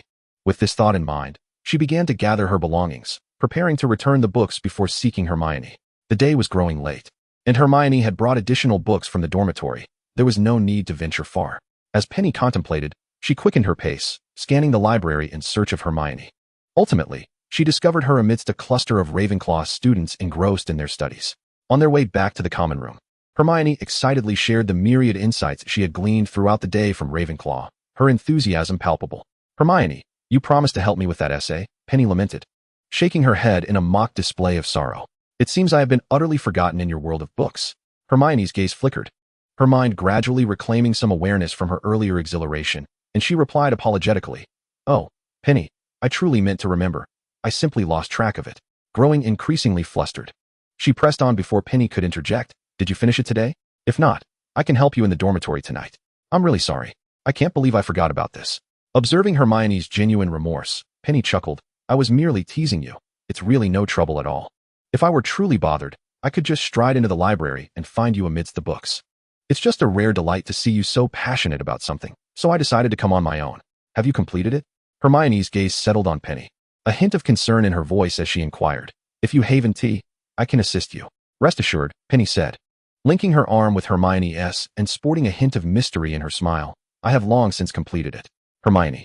On their way back to the dormitory, Penny recounted in detail how she had managed to finish the assignment, including all the happenings involving Theodore, though she withheld her private conversation with him, justifying her silence with an unfounded rationale. There was no particular reason. She simply did not wish to share it with anyone. The following morning, Hermione had grown accustomed to the routine of waking Penny. As Penny awoke to the gray, dismal sky, a sense of despair enveloped her. Why must one rise before dawn and retire later than a dog, regardless of the country? Where was the promised joy of education?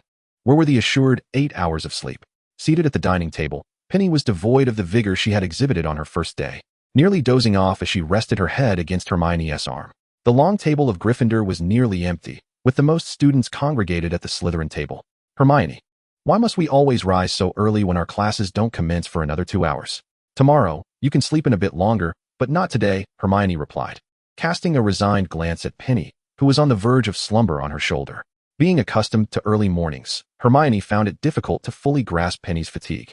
Yet she understood, having grown used to it. Why? Asked Seamus, who approached with his textbook in hand, overhearing Penny's lament. Because today we have class with the Slytherin students. He kindly explained. But we were in class together yesterday, too, Penny replied, instinctively raising her gaze. Good morning, Seamus, you're up early as well, she added. Seamus nodded in response. Good morning, Penny, Hermione. What I meant was, today we have potions class, taught by the head of Slytherin. Oh, Penny replied nonchalantly, not particularly concerned. So what? Does it really matter which house's head is teaching? Why are you so indifferent? Seamus expected Penny to be startled by the revelation. Turning to Hermione for confirmation. Hermione, you must be aware of this, right? Chapter 46, The Prefect's Sister. Hermione shrugged, exclaiming. That is precisely why I dragged her up so early. Both turned their gazes to the now sleeping Penny, leaning against Hermione's shoulder, and sighed in unison. Seamus shook his head, unable to contain himself. Hermione, you did the right thing.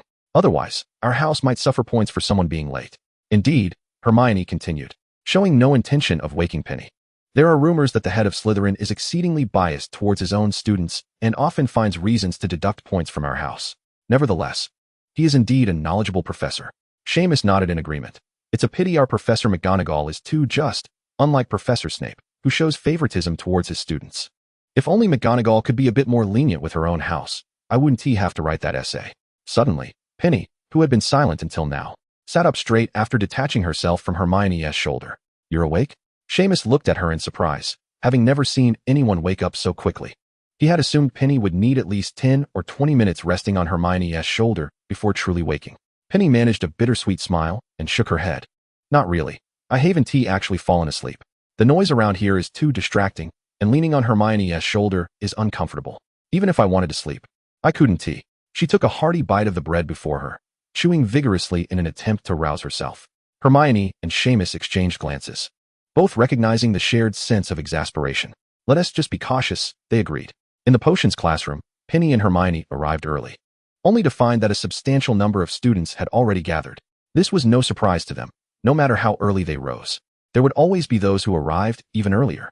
Today, Hermione broke from her usual preference for sitting at the front and chose a seat in the middle with Penny, where they were surrounded by empty seats, offering them ample options. As soon as they sat down, Penny rested her head on the table, seeking a moment of respite. Whether she could actually sleep was another matter. It was primarily about resting. Hermione allowed her to doze, as there was still some time before class commenced. Not long after they settled in, Hermione noticed Draco Malfoy and his entourage entering the classroom, taking their seats directly in front of them. Clearly, they were aware that today was their head's class. When Theodore glanced over, his eyes met Hermione's for a brief moment before shifting to the slumbering Penny beside her. After a few seconds, he diverted his gaze and took a seat in front of her. Hermione, following his line of sight, regarded Penny with an inexplicable sensation. Was it merely her imagination, or had Theodore intentionally looked at Penny? But what reason would he have to observe her? Perhaps, knowing that his prefect was Penny's brother, he had merely been curious. While there were indeed many seats available at the front, Draco had deliberately chosen this spot to better observe Penny. Intrigued by the sister of the esteemed Rowell, as soon as he sat down, Draco turned to glance at Penny. Hermione's gaze toward him was not as serene as it was when directed at Theodore. Rather, it bore an air of caution. This individual was someone she had previously heard about, the sole heir of the Malfoy family, who had long espoused the tenets of blood purity and harbored a profound disdain for wizards of Muggle descent.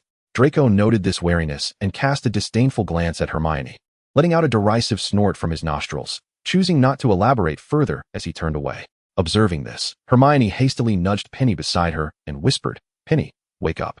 It's time. When Penny first stirred from her slumber, her mind was still shrouded in fog. She had hardly slept for long. Groggily, she turned to Hermione and inquired, What is it, Hermione? While her penchant for sleep was not particularly concerning, Hermione noted that Penny possessed an admirable quality in that she never awoke irritable. No matter how fatigued she felt, any annoyance she harbored would merely be internalized and processed quietly. Casting a glance at the two individuals ahead, Hermione urged softly. Class is about to begin. Penny, you need to get up. Upon hearing this, Penny felt a wave of headache wash over her. She gently patted her face with both hands, and, when she opened her eyes again, found a blonde boy and Theodore gazing at her. Theo? And hello? Penny blinked, her mind still in a state of semi-consciousness as she looked at the two, puzzled, before glancing back at Hermione. Upon noticing Hermione shake her head, she redirected her attention to the two boys before her. The blonde youth appeared somewhat disgruntled, arms crossed over his chest, and addressed Theodore with irritation. Not. Didn't you say you didn't know her? How is it she calls you Theo, while I get just a hello? Furthermore, the familiarity with which he addressed Theodore seemed overly intimate for mere acquaintances, especially since he himself had only referred to him as Not. Had Theodore been aware of Draco's thoughts at that moment, he would likely have solemnly remarked that while it might seem implausible for others, such familiarity with Penny was entirely natural. I never claimed not to know her, Theodore replied calmly. Each time Draco inquired, he had remained largely silent. Draco ruminated momentarily and realized that Theodore had indeed never outright denied knowing her. At this realization, a faint blush tinged his pallid complexion, and feeling somewhat embarrassed, he stammered. You must be mistaken. I distinctly recall you mentioning it. Before Theodore could retort, he gestured toward Penny with a playful smirk, saying, Hey, my name is Draco Malfoy, and you must be a Rowell? Yes, that's correct. Hello, I am Penny Rowell, pleased to meet you. Have you known me prior? Penny smiled at the boy before her, searching her memory, but ultimately concluding that he was merely a good friend of Theodore's. Given Theodore's amiable nature, she presumed his friends would be equally pleasant. So it truly is you. You're Rowell's sister, Draco said with satisfaction, casting a knowing glance at Not and Goyle, and boasting, You see. I told you my guess was correct. Chapter 47. Are you a peacock? Goyle and Crabbe exchanged knowing glances, chuckling silently. They refrained from mentioning how they initially thought she was someone else's girlfriend. So you are my brother's friend, Penny remarked, her realization making her gaze toward the group warmer. Draco raised an eyebrow, seemingly acquiescing to her statement, and appraised her closely, asking, Given that Rowell is so remarkable, I assume his sister possesses exceptional qualities as well. Would you care to demonstrate some for us? What a character. Even if Penny was typically oblivious, she could discern the ulterior motives in the individuals before her. They were clearly approaching with a mindset of mockery.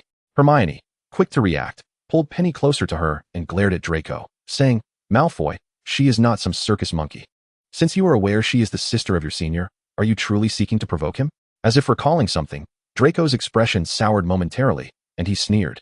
We are merely inquiring out of curiosity, we pose no threat to her. Besides, who invited you to speak here? With that, Draco disdainfully swept his gaze over Hermione before refocusing on Penny. Are you a peacock?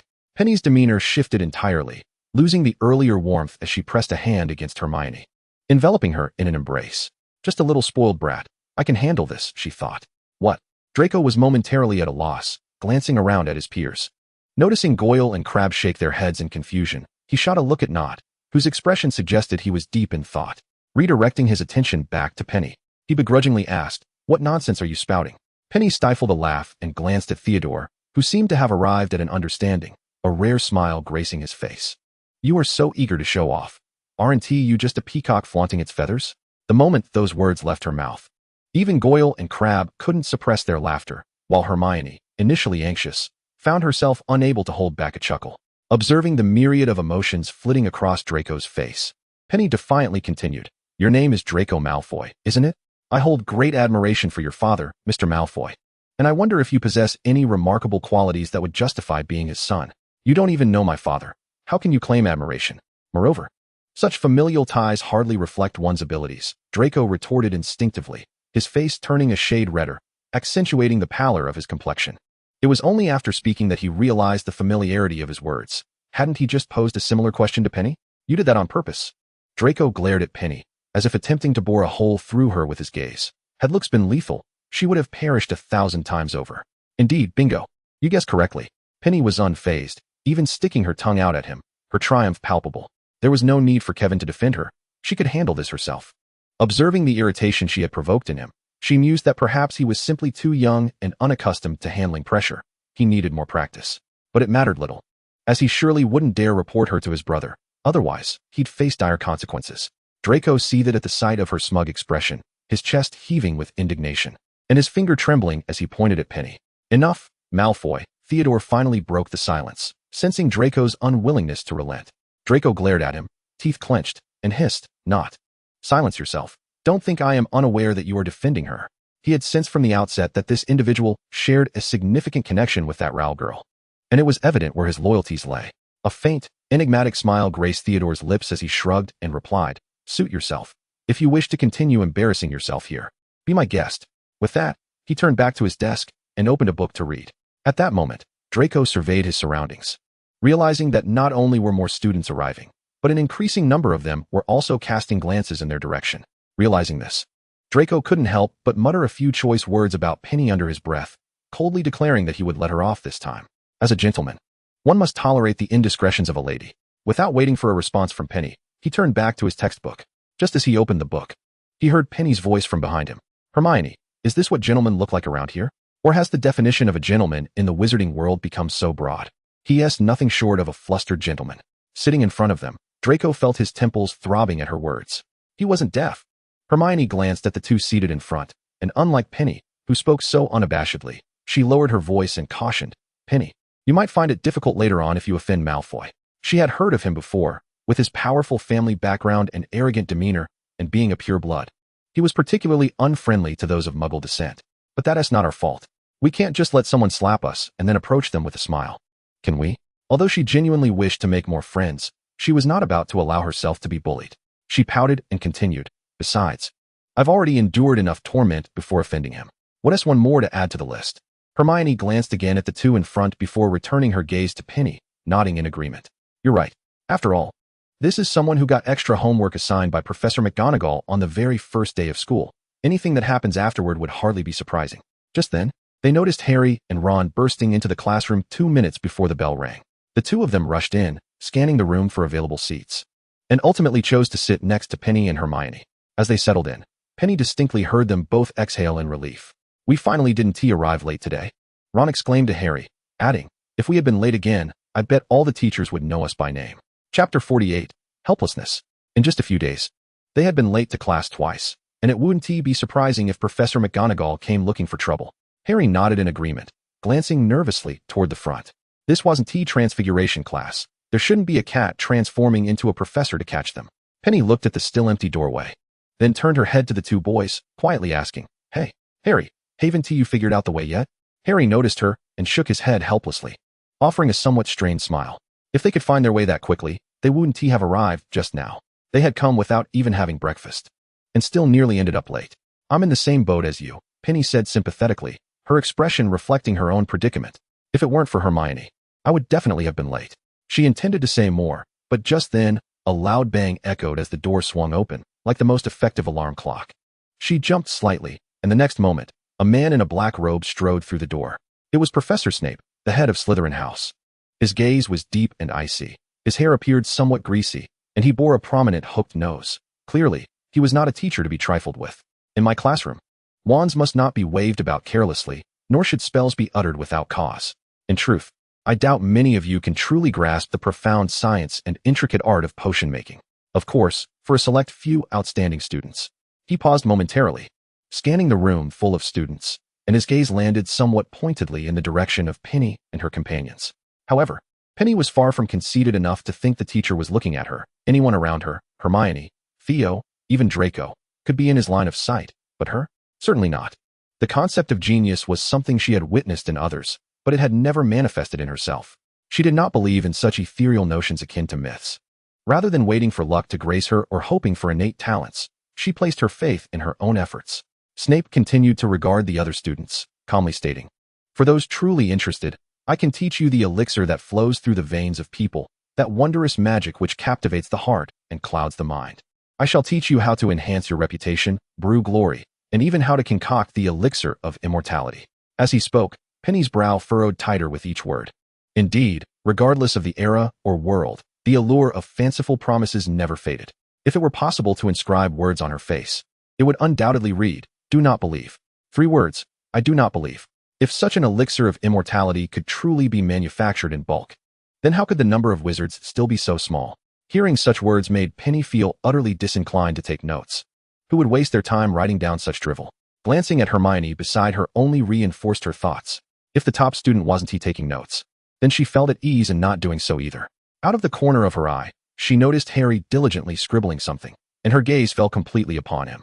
Surely he wasn't writing down all those brainwashing phrases? It wasn't just Penny who noticed Harry. Professor Snape, standing at the front, could easily see the disparity in his attention. That said, perhaps some of you arrived at Hogwarts already possessing extraordinary abilities, with enough confidence to disregard the need to focus on my lesson. Penny's gaze flitted back and forth between him and Harry a few times, and she lowered her voice to warn, Harry, stop writing. Upon hearing her, Harry hesitated, casting a puzzled glance at Penny, who was gesturing towards him. He swallowed nervously and focused his attention back on Professor Snape, promptly putting his pen down and sitting up straight. Mr. Potter, our illustrious celebrity, tell me, what happens if I add powdered daffodil bulbs to the essence of wormwood? Almost as soon as Professor Snape posed the question, Penny silently began flipping through her textbook. Meanwhile, Hermione had already raised her hand high. Penny turned in astonishment to look at her. You figured it out that quickly? She was still searching for the answer, yet Hermione was already ready to respond. Hermione gave her an assuring look before returning her gaze to Professor Snape, her eyes filled with urgency. Seeing this, Penny felt as though she could barely muster a smile. She had never doubted Hermione's abilities. What she was truly lamenting was the stark difference between people. It was a gap that seemed insurmountable. Harry glanced over at them with a look of helplessness, noticing Hermione's raised hand, his eyes twitching slightly before he turned back to Professor Snape and slowly shook his head. In that moment, when Penny met his gaze, she felt a mix of helplessness and embarrassment. It wasn't that she didn't want to help. She just hadn't found the answer yet. Don't know? Then let us try a different question. Mr. Potter, if we are to seek for Bezoar, where should we look? Professor Snape continued to inquire. This time, Harry refrained from glancing towards Petunia, while Hermione's hand remained persistently raised. Hermione, do you know the answer? Petunia whispered, attempting to lower her voice, her gaze furtively darting towards Professor Snape. Of course, Hermione replied casually, her eyes fixed intently on Professor Snape, her hand unwaveringly elevated, her body slightly leaning forward. If you know, then do enlighten me. Someone here is nearly burning with impatience. Upon hearing merely the word of course, Petunia felt as though she might split apart on the spot. Could flipping through the pages be swifter than directly speaking? Harry shook his head and replied, I don't know. Professor. With familiarity comes ease. The shyness and awkwardness on his face had gradually dissipated, revealing a demeanor that seemed utterly unperturbed. What is the distinction between a Bezoar and Burdock? Professor Snape shifted his query. Petunia had entirely given up, resting her elbows on the desk, her hands cradling her head as she stared blankly at her textbook. Out of sight, out of mind. Mate, I'm really unable to assist today. It's all on you now. Harry shook his head once more and continued, I don't know, sir. Chapter 49, Dining in Slytherin. What a pity. It is evident that mere notoriety is insufficient. Is it not, Mr. Potter? Professor Snape's gaze was fixated on Harry. Were it not for Petunia's comprehension of his words, she might have believed he was merely commenting on the fine weather. His tone was unervingly calm, as if he had long prepared to utter such sentiments. Noticing Professor Snape's penetrating stare, Petunia quickly tugged at Hermione's raised arm and whispered, Lower your hand, Hermione. He will not call on you. A closer look revealed that he was solely intent on putting Harry in a bind, rather than genuinely questioning his students. Hermione, half convinced, lowered her arm slightly, only to hear a voice from above. Miss Rowell, please rein in your overflowing sympathy. Your spirit of mutual assistance is not required in today's lesson. At the moment he posed his question, the classroom, apart from Harry, contained only Hermione and Petunia making any noise. Under his sharp gaze, Petunia could truly empathize with Harry's earlier feelings. Being subjected to such scrutiny was an inhumane torment. Gritting her teeth, she replied, I understand, Professor. The only solace for Petunia was that Professor Snape spared her from punishment, merely offering a few critical remarks. Harry, however, fared far worse. He was assigned additional homework and lost house points for failing to answer the previous question. Thus, this potions class passed in a tense yet uneventful manner. Of course, for the students of Slytherin, the lesson was nothing short of a delight, hardly a torment at all. As soon as the class ended, Petunia slumped weakly onto her desk. She had never endured such an exhausting lesson. Just after class, Hermione spoke up. Petunia, I realized you were trying to ask me for answers to tell Harry. I apologize for not noticing you earlier. Now, however, it was too late for any apologies. Petunia waved her hand dismissively and replied, Don't mention it, Hermione. It was also my fault for not being clearer. And even if everything had gone smoothly, Professor Snape would not have turned a blind eye to such matters. It's perhaps better that it turned out this way. Such simple thoughts. Draco rose, casting a disdainful glance in their direction, and continued, If you can't articulate it, you should practice diligently at home. No one can cheat their way past Professor Snape. With that, he signaled to a few others nearby and strode away briskly. Petunia made a face at his retreating back. That boy is truly a peacock. At that moment, she noticed Theodore still seated and gathering his belongings. And she asked in surprise, Theo, aren't you leaving with them? Aren't you all together? His movements paused for a brief second, so fleeting it was nearly imperceptible. Different paths. Then where are you headed? Going somewhere fun? Mind if I tag along? Petunia's eyes sparkled with anticipation, yet he showed no hesitation, and even turned slightly away from her, a subtle smile gracing his face. To the library, do you wish to follow? Petunia let out a few forced laughs upon hearing this. Her earlier enthusiasm entirely vanished, her lips twitching as she replied, enjoy yourself. Maybe next time. Next time would be impossible. Hogwarts was vast, filled with countless intriguing wonders. Why did everyone flock to the library? Hermione did, and so did Theo. He chuckled softly to himself, finding no surprise in Petunia's reaction. As he stood to leave, he heard Petunia call out, Theo. Turning back, he saw her beaming at him. Thank you for what you did last time. I'll treat you to a meal soon. Even Theodore himself was unaware of the subtle sweetness, joy, that blossomed in his heart. He tilted his head, gazing at her with a hint of a smile. Perhaps we can discuss it when we find ourselves at the same long table again. At his words, Petunia felt a jolt, her mind momentarily blank. It was only after a heartbeat that she comprehended what Theodore meant. They were not in the same house. They wouldn't even sit at the same table for meals, let alone share a meal together. Do Slytherins allow students from other houses to dine with them? Petunia inquired earnestly, as if she had never witnessed students from other houses dining there. Occasionally, someone from Gryffindor would drop by, but that was rare. Don't be ridiculous. Hermione interjected, though she too was unsure of the underlying implications of their conversation. While there is no explicit rule against it, it's generally accepted that everyone eats at their own house tables. If a prefect or a teacher catches you, it's easy to lose points. Not every house is like Gryffindor, but that is my brother. He is my own flesh and blood. Surely they wouldn't be that strict. She had almost forgotten that connection. You'd best stick to dining with Gryffindor. Theodore couldn't help but interject.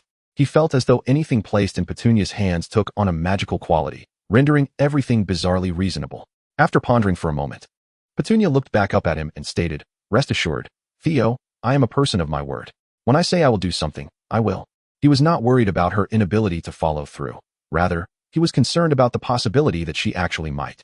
Before their meeting, both individuals wore expressions of hesitation, casually waving their hands as one remarked, you two seem rather peculiar. Rest assured, you won't be penalized. With that, she winked at the two before her. A gesture of sincerity.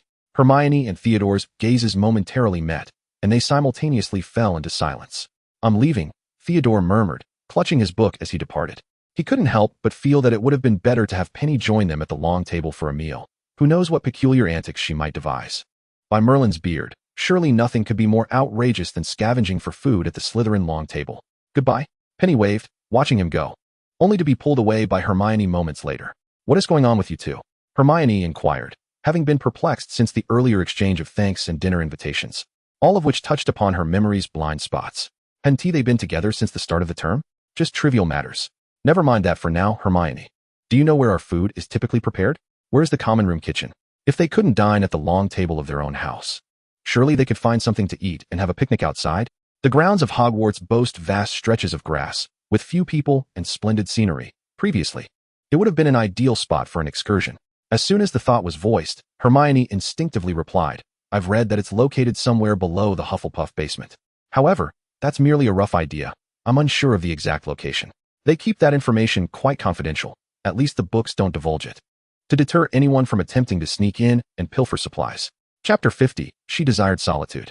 At that moment, Penny felt as if Hermione's previous words were directed at her. After a couple of awkward coughs, she tentatively probed, who typically knows about it? Of course, the students from their own house would know. Hermione shrugged, continuing, the heads of each house might also be in the know. Upon hearing this, Penny fell into contemplation. It seemed she had no acquaintances among the Hufflepuffs. However, if the head of house was aware, she could approach her brother, though he might insist on a vegetable-heavy meal. The mere thought of that possibility sent a shiver down Penny's spine. How dreadful. Hermione, realizing she had meant to ask something, sighed as she noticed Penny deep in thought. You appear to have come up with a brilliant idea. Absolutely. Penny confidently patted her chest, declaring, no matter what, I must fulfill my promise. I hope your wishes come to fruition. Just then, Harry and Ron approached them. Penny, thank you for your kindness earlier. I'm truly sorry for putting you in an awkward position. Harry had actually intended to approach them earlier, but there was someone he didn't recognize standing beside them. He wasn't afraid of strangers, but the fact that the individual was from Slytherin made him somewhat apprehensive, especially after Professor Snape's earlier conduct. He couldn't help but harbor a certain bias against students from that house. Penny turned her head towards them, nonchalantly waving her hand as she candidly replied, "What's the big deal? I didn't really help at all. We're all classmates in the same house. It's natural to assist one another."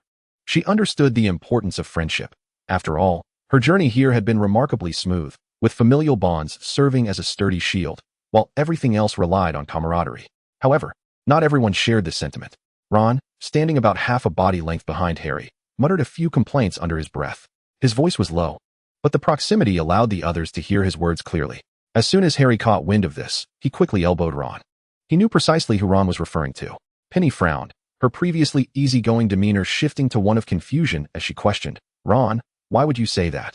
She harbored an inkling of who he was alluding to, and her gaze towards Ron carried a hint of displeasure. Regardless of the circumstances, whether one chose to help or not was a personal decision and had nothing to do with others. Ron stiffened his neck, unable to meet Penny's gaze, casting a guilty glance at Harry. Finally, he mustered the courage to say, "It's just her. If she wanted to help, we might have been able to lose fewer points." "Ron, how could you say that?" Harry, exasperated, shot a glare at Ron before apologetically turning back to Penny. "Sorry, what Ron meant isn't what you think." He understood that Ron wasn't targeting Hermione. He was merely defending himself. But what good was that if the two before him didn't comprehend Ron's intentions? Bang! A loud noise echoed through the air. All eyes turned to Hermione, who had forcefully closed her book, her displeasure evident as her gaze fell upon the two boys. Particularly Ron, who was seated farthest from her. "I've already said I didn't mean to. I had no idea Penny wanted to help Harry." "You never said that." Ron shot back defiantly. "Well, I'm saying it now." With that, Hermione shot Ron a fierce glare, clutching her book as if preparing to leave. "Hey, Hermione." Before Penny could devise a way to mediate, Hermione had already distanced herself significantly. She hastily gathered her books and rushed after her. "Wait for me, Hermione." Just as she began to stride forward, Penny suddenly turned back to glance at the boys. "What you said was a bit too much. You should apologize to Hermione. It's not right to defend yourself over something so trivial." She cast a worried glance in the direction Hermione had gone, her figure nearly out of sight. Without waiting for their responses, she hurriedly followed after her. Left in the silence were Harry and Ron, who fell into a prolonged quietude. They watched as Penny's figure faded from clear visibility to complete disappearance. The classroom, once filled with students, now lay empty, with only the two of them remaining. "I think Penny was right," Harry finally remarked, glancing at Ron, who said nothing in response. Ron shrugged, lowering his head slightly, remaining silent. "Hermione, Hermione," Penny called out, clutching her books as she hurried towards the figure ahead. At last, the person in front halted when she felt Penny tug at her robe. Gasping for breath, Penny's chest heaved, her cheeks flushed from the exertion of running. Before she could speak, Hermione interjected, "Penny, I'm sorry, but please don't talk to me right now. I need some time alone." She didn't need to ponder long to know that Penny had likely come to comfort her and play the peacemaker. Penny felt her heart racing. It had been so long since she had run, and the sudden vigorous activity nearly took her breath away. It seemed that the physical fitness tests had their merits after all. Upon hearing Hermione's voice, I raised my eyes only to find that she had already walked far away. It was surprising. I had never noticed before that this person possessed such remarkable stamina when angry. I chose not to pursue her any further. Instead, leaning against the railing of the corridor and gazing out the window, where a picturesque expanse of mountains and lakes unfolded before me. Rarely did classes end early, and I had intended to invite Hermione to explore the scenic beauty of the school together. Now, casting a glance at the camera I carried, I sighed. Perhaps if she witnessed something more beautiful, it might lift her spirits?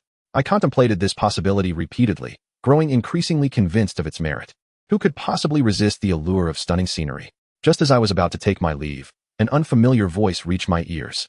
"Are you planning to go outside to take photographs?"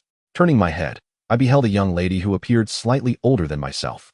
She had long, dark chestnut curls and striking black eyes, exuding an unmistakable Eastern appearance. While she should have radiated warmth, the coolness in her gaze often deterred others. Chapter 51, First Encounter with Heidi. Perhaps due to the prolonged absence of an Eastern visage, a sense of familiarity surged within me upon seeing her. I lifted my camera, giving it a gentle shake, and smiled lightly. "You guessed correctly," I remarked, casting a glance at the Ravenclaw emblem adorning her chest. "Hello, I am Penny Rowell. To be honest, I cannot quite explain it, but I feel an inexplicable sense of kinship upon meeting you.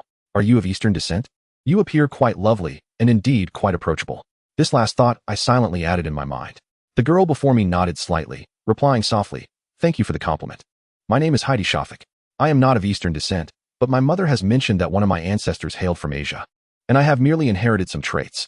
She answered with practiced ease, suggesting that I was not the first to inquire about her heritage. It seems you are looking through me at others. Do you have your own Eastern friends?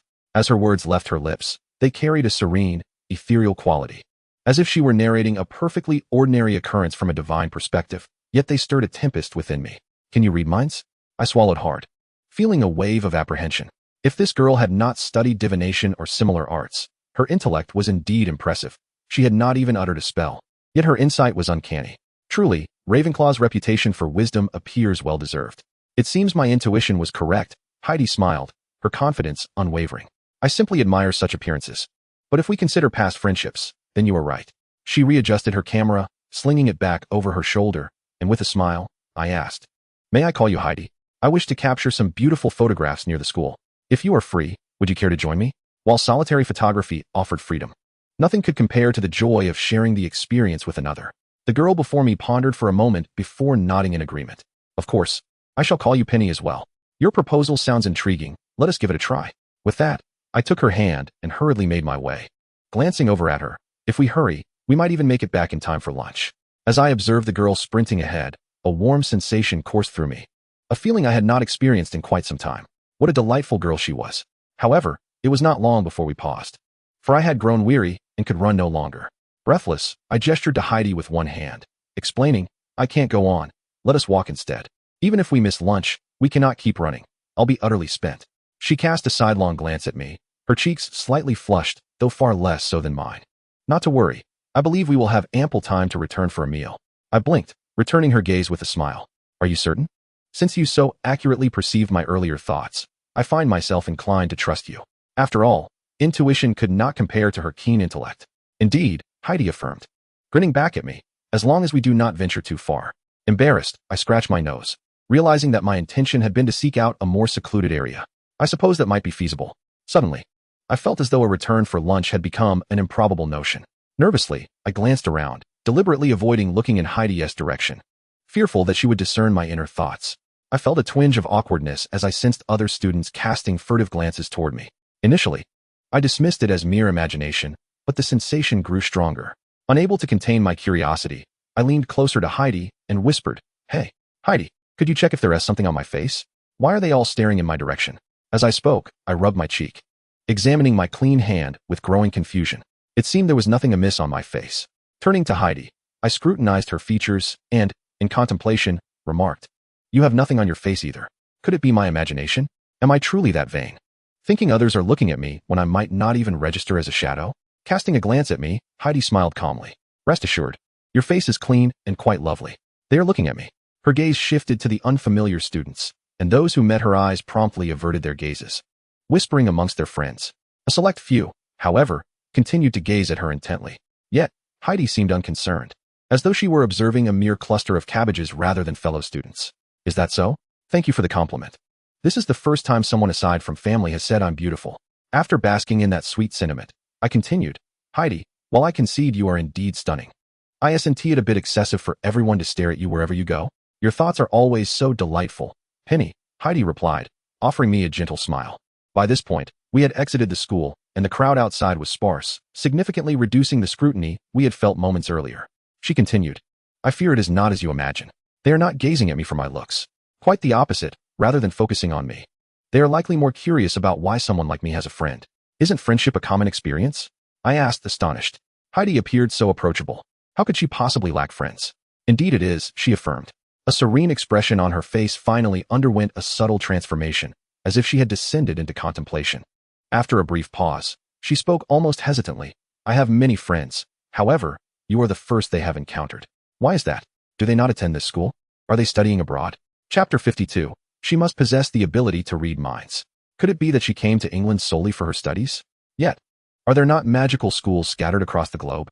What draws her specifically to Hogwarts? After a moment of reflection, a realization dawned upon her. Perhaps it is because Hogwarts is renowned as the finest wizarding school, attracting many seekers of knowledge. Heidi mysteriously winked at Penny and remarked, "Not quite. They too are at Hogwarts. If the opportunity arises, I shall introduce you to them." Them? This statement struck a discordant note, leaving Penny unable to pinpoint what felt amiss. After a couple of awkward chuckles and a nod of agreement, She picked up her camera and gazed into the distance. They had already ventured a considerable distance away, and there seemed to be no students in sight, only a forest looming at the far end, with flowers and lawns surrounding them, creating a desolate panorama. To the right, the distant black lake shimmered. This place is truly ideal for a picnic. I wonder why there are so few people here, Penny mused, lifting her camera to capture the scenic beauty. The day was splendid, with a cerulean sky stretching endlessly and the sun shining brightly. It was a perfect day. Perhaps it is due to the forbidden forest ahead, Heidi said, casting a contemplative glance at the distant woods. Professor Dumbledore forbids students from entering the forbidden forest. The forbidden forest? Upon hearing this term, Penny's actions faltered, and she instinctively followed Heidi's gaze. The forest appeared far from the lush greenery she had envisioned. Instead, it exuded an ominous aura, unmistakably a place to be avoided. Surely, Professor Dumbledore is deceiving us, Penny declared, pointing to a quaint cabin not far from the forbidden forest. If it were truly dangerous, how could anyone possibly reside nearby? They would have long since secured the area. Moreover, if it were as perilous as suggested, why has the Ministry of Magic not sent anyone to investigate? This is, after all, in proximity to the school. Penny found it hard to believe that any educational authority would allow a school to be established near such a threat to student safety. Such a proposal would likely have been rejected outright in the past. In her mind, the Department of the Ministry of Magic overseeing schools was akin to the local education bureau. The Forbidden Forest is not entirely off limits. We are not defenseless muggles, after all. Our wands are our greatest weapons, Heidi remarked, her gaze returning to Penny with an air of calm.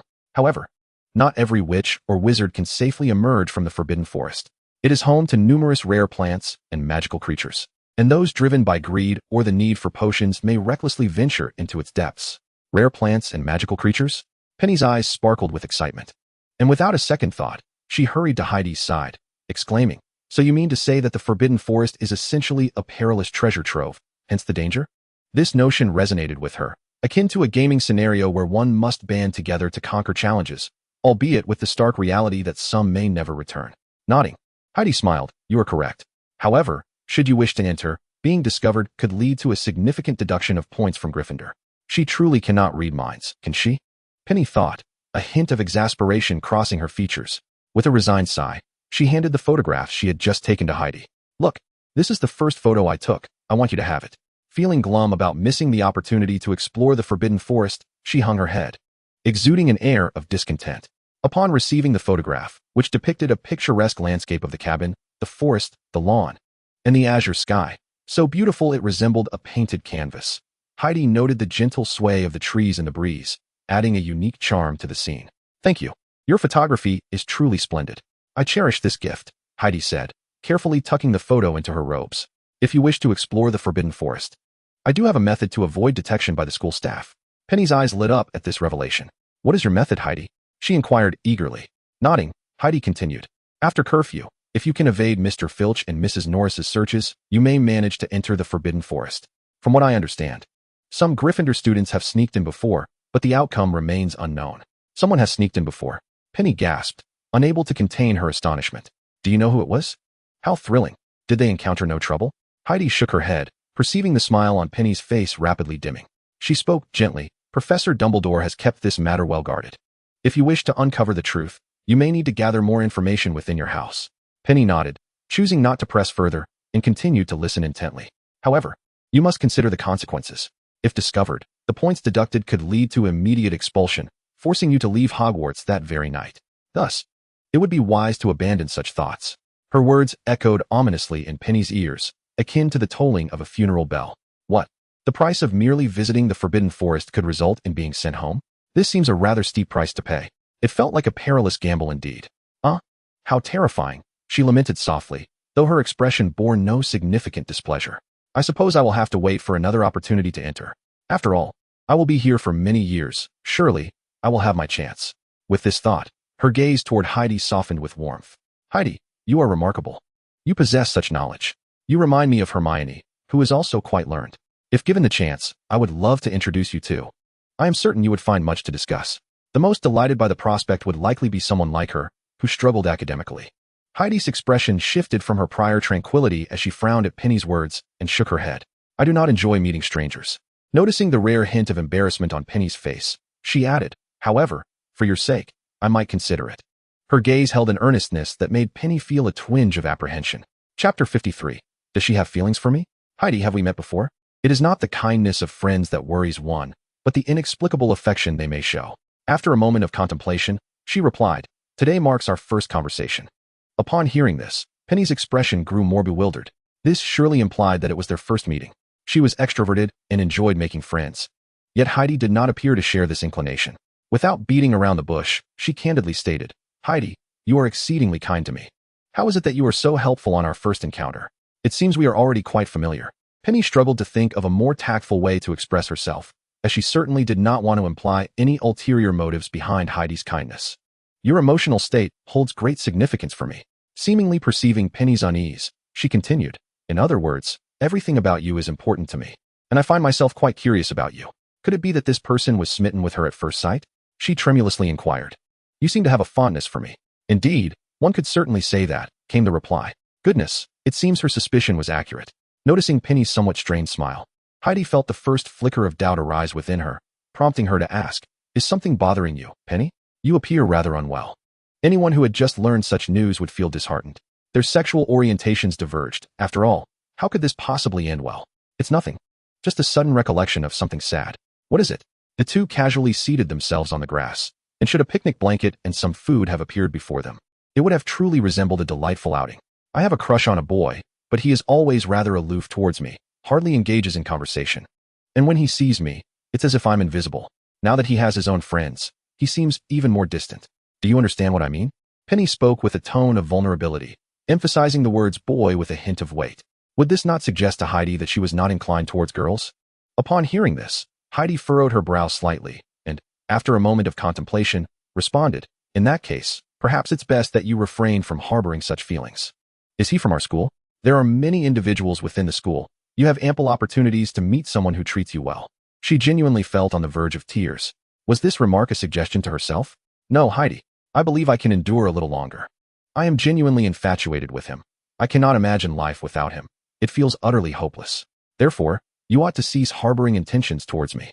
Penny gazed earnestly at her companion, and in a bid to enhance her credibility, subtly pinched herself, forcing a few tears to well up in her eyes, rendering her appearance truly pitiable. Surely this would convey the depth of her feelings for that boy, compelling Heidi to withdraw, right? Forgive me, Penny, may I inquire as to the name of this individual?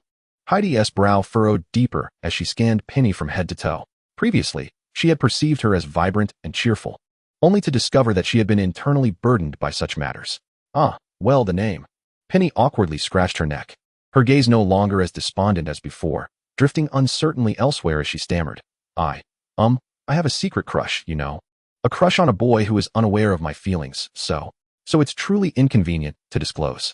Her brain raced, feigning sorrow as she tilted her head, while internally, she felt desolate. In that moment, she genuinely could not fathom how to continue her fabricated tale. If she failed to steer it back, it would become terribly awkward. Then you should definitely reveal it. Did you not say earlier that we are friends? Heidi interjected. Or perhaps, you do not yet consider me a friend? Of course not. Penny hastily refuted. I genuinely regard you as a good friend. And I trust you do as well. Yet, while I see you as a friend, you seem to harbor intentions towards me. Penny lamented internally, locking eyes with Heidi's inquisitive gaze, taking a deep breath, and responding, His name is Theo, Theo Donut. She mentally cried out for divine intervention, fervently wishing that Theo would remain oblivious to this matter. She vowed to treat him even better in recompense, for otherwise, she would be unable to cleanse herself of this predicament. No, there was no yellow river here, only the Thames, where grievances could never be washed away. Her subsequent words were spoken softly, landing in Heidi's ears with a hint of awkwardness, a sentiment that was not entirely unfounded. However, I've never heard of him. I do not know him. Upon hearing this, Penny exhaled a sigh of relief, gently patting Heidi's shoulder as she spoke earnestly. It's all right, Heidi. This matter is really not significant. I can process it internally. Not knowing him was a blessing. Let this absurd lie dissipate with the wind. There was no such event at all. It could certainly be digested quite swiftly. Really? Heidi felt an inkling that something was amiss, but at that moment, she could not discern anything further. It is indeed true. Penny's gaze fixed intently on her as she asserted, Trust me, I will eventually win his affection. So none of this truly matters. His lack of interest in me is inconsequential. I will find a way to make him like me. There's plenty of time. As soon as she uttered these words, Penny wished she could bite her own tongue. How absurdly far-fetched her claims had become. She was utterly unaware of how her talent for fabrication had escalated to such heights. To bolster her credibility had spiraled out of control. If she had possessed such eloquence in her past life, how could she not have achieved greatness? Noticing that Heidi seemed poised to speak again, Penny quickly sprang to her feet, waving her hand dismissively. Heidi, I'm going to take some photos now. One picture simply won't suffice. Please wait here for me. I'll take some lovely shots and share them with you. After receiving a nod of acknowledgement from Heidi, Penny dashed away without delay. The photo opportunity was genuine, as was her desire to evade Heidi's next inquiry. Continuing to spin this whimsical tale felt as if it might force her to name future children. What a predicament! As Heidi watched Penny skip away, a smile inadvertently graced her face. Truly, she was full of life. Yet Theodore. Chapter 54. Why help me? What a fortunate lad. Observing Penny in the distance, capturing photographs, her thoughts drifted back several months. Shafik is quite peculiar. He never wishes to play with us, one boy remarked, along with a few others who cornered Heidi, pushing her into a tight spot. Indeed, another boy chimed in, crossing his arms and smirking. She even spends her days with those fantastical creatures. TSK, can you smell the stench of those magical beasts on her? Hey, do you often neglect bathing? Ha. He laughed at those behind him, and with his lead, the others joined in merriment. Heidi had grown accustomed to such antics. They always concluded in the same manner, did they not? Step aside, Pruitt. What did you say? The leader turned to her, continuing, we're merely attempting to befriend you. We're doing you a favor, preventing you from constantly associating with those magical creatures. The odor is simply unbearable. Haven't your parents taught you any better? Oh, wait, I heard your parents are deceased. So they couldn't teach you. How unfortunate. He scrutinized Heidi from head to toe, whispering and laughing with his cronies. Pruitt, how dare you? Heidi was genuinely furious, glaring at him and continuing, my parents were the wisest individuals I have ever known. They sacrificed themselves to protect their friends. How dare you insult them? Oh, it was merely a jest. Why are you getting so worked up? Pruitt stepped forward, playfully tugging at Heidi's hair with a light chuckle, remarking, Shafik, at last. Your face bears an expression. We previously thought you merely possessed a dead fish visage. It seems only the mention of your parents elicits such a reaction. Heidi swatted his hand away, retorting with disdain, step aside. I have never wronged you. Why have you been so aggressive towards me all this time? With her hands clasped behind her back, she discreetly tightened her grip on her wand. Pruitt, sharp-eyed, noticed this and swiftly seized her wrist, effortlessly wresting the wand from her grasp. Still hoping to attack us? He raised an eyebrow, smirking, what a clever little witch you are, wielding your wand in first grade. But do temper that attitude. You know I've always had a fondness for you. Is this truly how you express your affection? Heidi replied coldly, feeling a wave of nausea. Pruitt gestured to his companions behind him. Two taller figures approached and restrained her. She struggled fiercely, but without her wand, she felt utterly powerless. I can show you how I like to express my affection, Pruitt said, brandishing his wand with a smirk. You're quite intelligent. Perhaps if I were to strip away part of your memory, you wouldn't be as defiant as you are now? Maybe then you'd be more inclined to obey me. Wouldn't you, Heidi? What are you doing? A frosty voice cut through the tension from behind the crowd. Pruitt's movements faltered, and not just he, but everyone turned their gaze toward the source of the voice. Roar? What brings you here? He asked in astonishment, relieved to see that Roar did not appear to be there to instigate trouble. You aren't thinking of meddling in affairs that do not concern you, are you? I suggest you leave promptly. I apologize, but my mood is rather foul today, and I fear I cannot comply with your wishes, Kevin replied, one hand clutching a book while the other hung casually at his side. His cold gaze flicked over them briefly before settling on Heidi, his expression softening ever so slightly. The girl, tearful, bit her lip hard, her eyes filled with defiance, but when they met Kevin's, they took on a numbness. They were all of the same ilk. This was the singular thought that occupied her mind. Roar, what do you mean by that? Pruitt stepped closer, glaring fiercely. Are you perhaps interested in her as well? A derisive snort escaped Kevin's lips, and his wand had long been gripped firmly in his hand as he said softly, Pruitt, do refrain from projecting your loathsome tendencies onto me. If you possess any sense, you'll take your entourage and leave at once, or else. He did not finish his sentence, his wand now revealed, twirling it casually in his hand while fixing them with a chilling stare. Though he wore a smile, it bore no warmth, resembling more the grin of a harbinger of doom, the atmosphere around him thick with tension. It's merely a matter of handling certain responsibilities in preparation for assuming the role of head boy. Hence, I could not return to check on Penny. Now, with everyone else on holiday, these individuals are only causing me further annoyance. The mere thought of it deepened Kevin's displeasure. You, Pruitt exclaimed, his voice rising in agitation, instinctively retreating a few steps. He knew he could not best Roar, Their group only picked on first-year students like Heidi who were still inexperienced with magic. In a real confrontation with peers of the same grade, they would surely be outmatched. They were all acutely aware of this fact. A nearby boy whispered tremulously, "Boss. He's soon to be head boy. We still have to navigate this school, and crossing him would be unwise." Moreover, they could not afford to offend him. In terms of both lineage and prowess, Roar stood as a paragon, and it was no wonder he was the sole candidate universally acknowledged as the next head boy. His prestige even overshadowing that of the current head boy, who had yet to step down. Logically, the head boy should be wary of him. But Roar managed interpersonal relations with such finesse that he compelled the current head boy to willingly acknowledge his exceptionalism. Hewitt scoffed, well aware of this reality. Otherwise, he would have already acted against Roar instead of allowing this upstart to flaunt his bravado in front of him. He shot a venomous glance at Heidi. "We are leaving." This command was directed at his entourage. With a final glare at Roar, he strode away with his group. Kevin paid him no mind, as if he were invisible, leisurely stowing away his wand. Just as he was about to turn to leave, a trembling female voice called out from behind him. "Why did you help me?" Heidi, recovering from the floor while supporting herself against the wall, still bore remnants of the spell's effects, her eyes fixated on the boy before her. "I'm not a student of your house." In stark contrast, Hewitt and his companions were indeed Slytherin, a house known for its protectiveness. Yet they had uncharacteristically refused to assist one of their own. "You seem rather reluctant?" "No, thank you. Whatever the reason, I appreciate your help today." Even her classmates had shunned her, yet this boy had chosen to extend a hand. "I act solely according to my own volition," Kevin replied, casting her a brief glance before continuing. "I merely noticed that you are of a similar age to my sister. Since I happened upon the situation, consider it a good deed on my part. A bit of good karma, I hope, for her smooth transition to school without too much ruckus." When Penny was mentioned, Kevin's previously aloof demeanor softened momentarily, the corners of his mouth lifting slightly before returning to his neutral expression. Heidi stood there, somewhat dazed, instinctively nodding without further comment.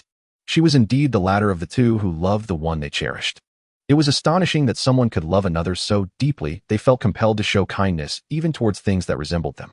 Noticing her dazed state, with tears still lingering at the corners of her eyes, Kevin could not help but remind her, before worrying about that, "You ought to dry your tears first." The moment the words left his mouth, he regretted them. Today had become a rather addictive affair of meddling. With one last glance, he turned and walked away briskly, leaving no trace of hesitation. Almost as soon as he spoke, Heidi instinctively reached up to wipe the tears from her face.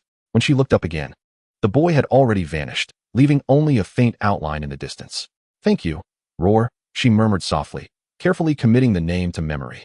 As she emerged from her reverie, she spotted Penny rushing towards her, camera in hand and a mysterious dark bundle in tow.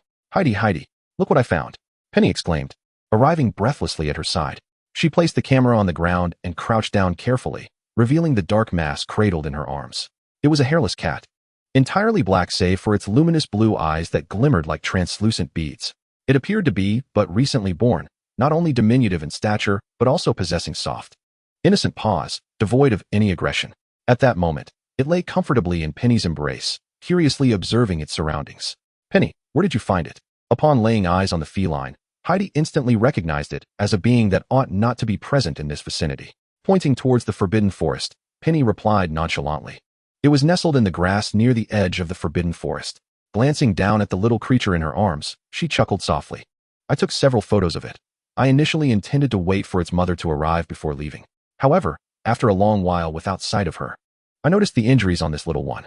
As she spoke, she gently peeled back the kitten's tiny paws, only to discover faint scratches adorning them. "This is a spirit cat." Heidi gently stroked the cat's fur while elucidating, but in truth, it merely resembles a cat, which is why people refer to it as such. Its true name is Mardago, a magical creature known for its gentle disposition and social nature.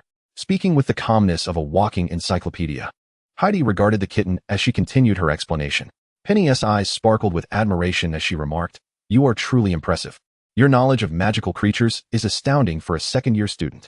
Such remarkable memory and insight, even for a second year, would be quite extraordinary, truly befitting a Ravenclaw, who are renowned for their erudition and wisdom, resembling a living compendium of knowledge." Heidi chuckled lightly, continuing, "However, creatures like this can become exceedingly dangerous if threatened, and its presence at the edge of the forbidden forest raises suspicions. Penny, I advise you against venturing into the forbidden forest for the time being. I fear something troubling may have occurred within. Is someone scavenging for rare treasures inside?" This was the only rationale she could conceive. as only a select few would venture there out of mere curiosity, while many were driven by greed, akin to predators. Perhaps, she mused, casting a glance at Penny, who was besotted with the kitten. Heidi teased, "Are you considering adopting it? Is that even possible?" Penny's eyes glimmered with hope. Although she already owned an owl, it spent most of its time in the Ollery, leaving her in solitude. If only this tiny creature could be kept, her life would undoubtedly be far more interesting. "I fear not," Heidi replied, shaking her head gently. "They might be frightened of spirit cats." "Frightened?"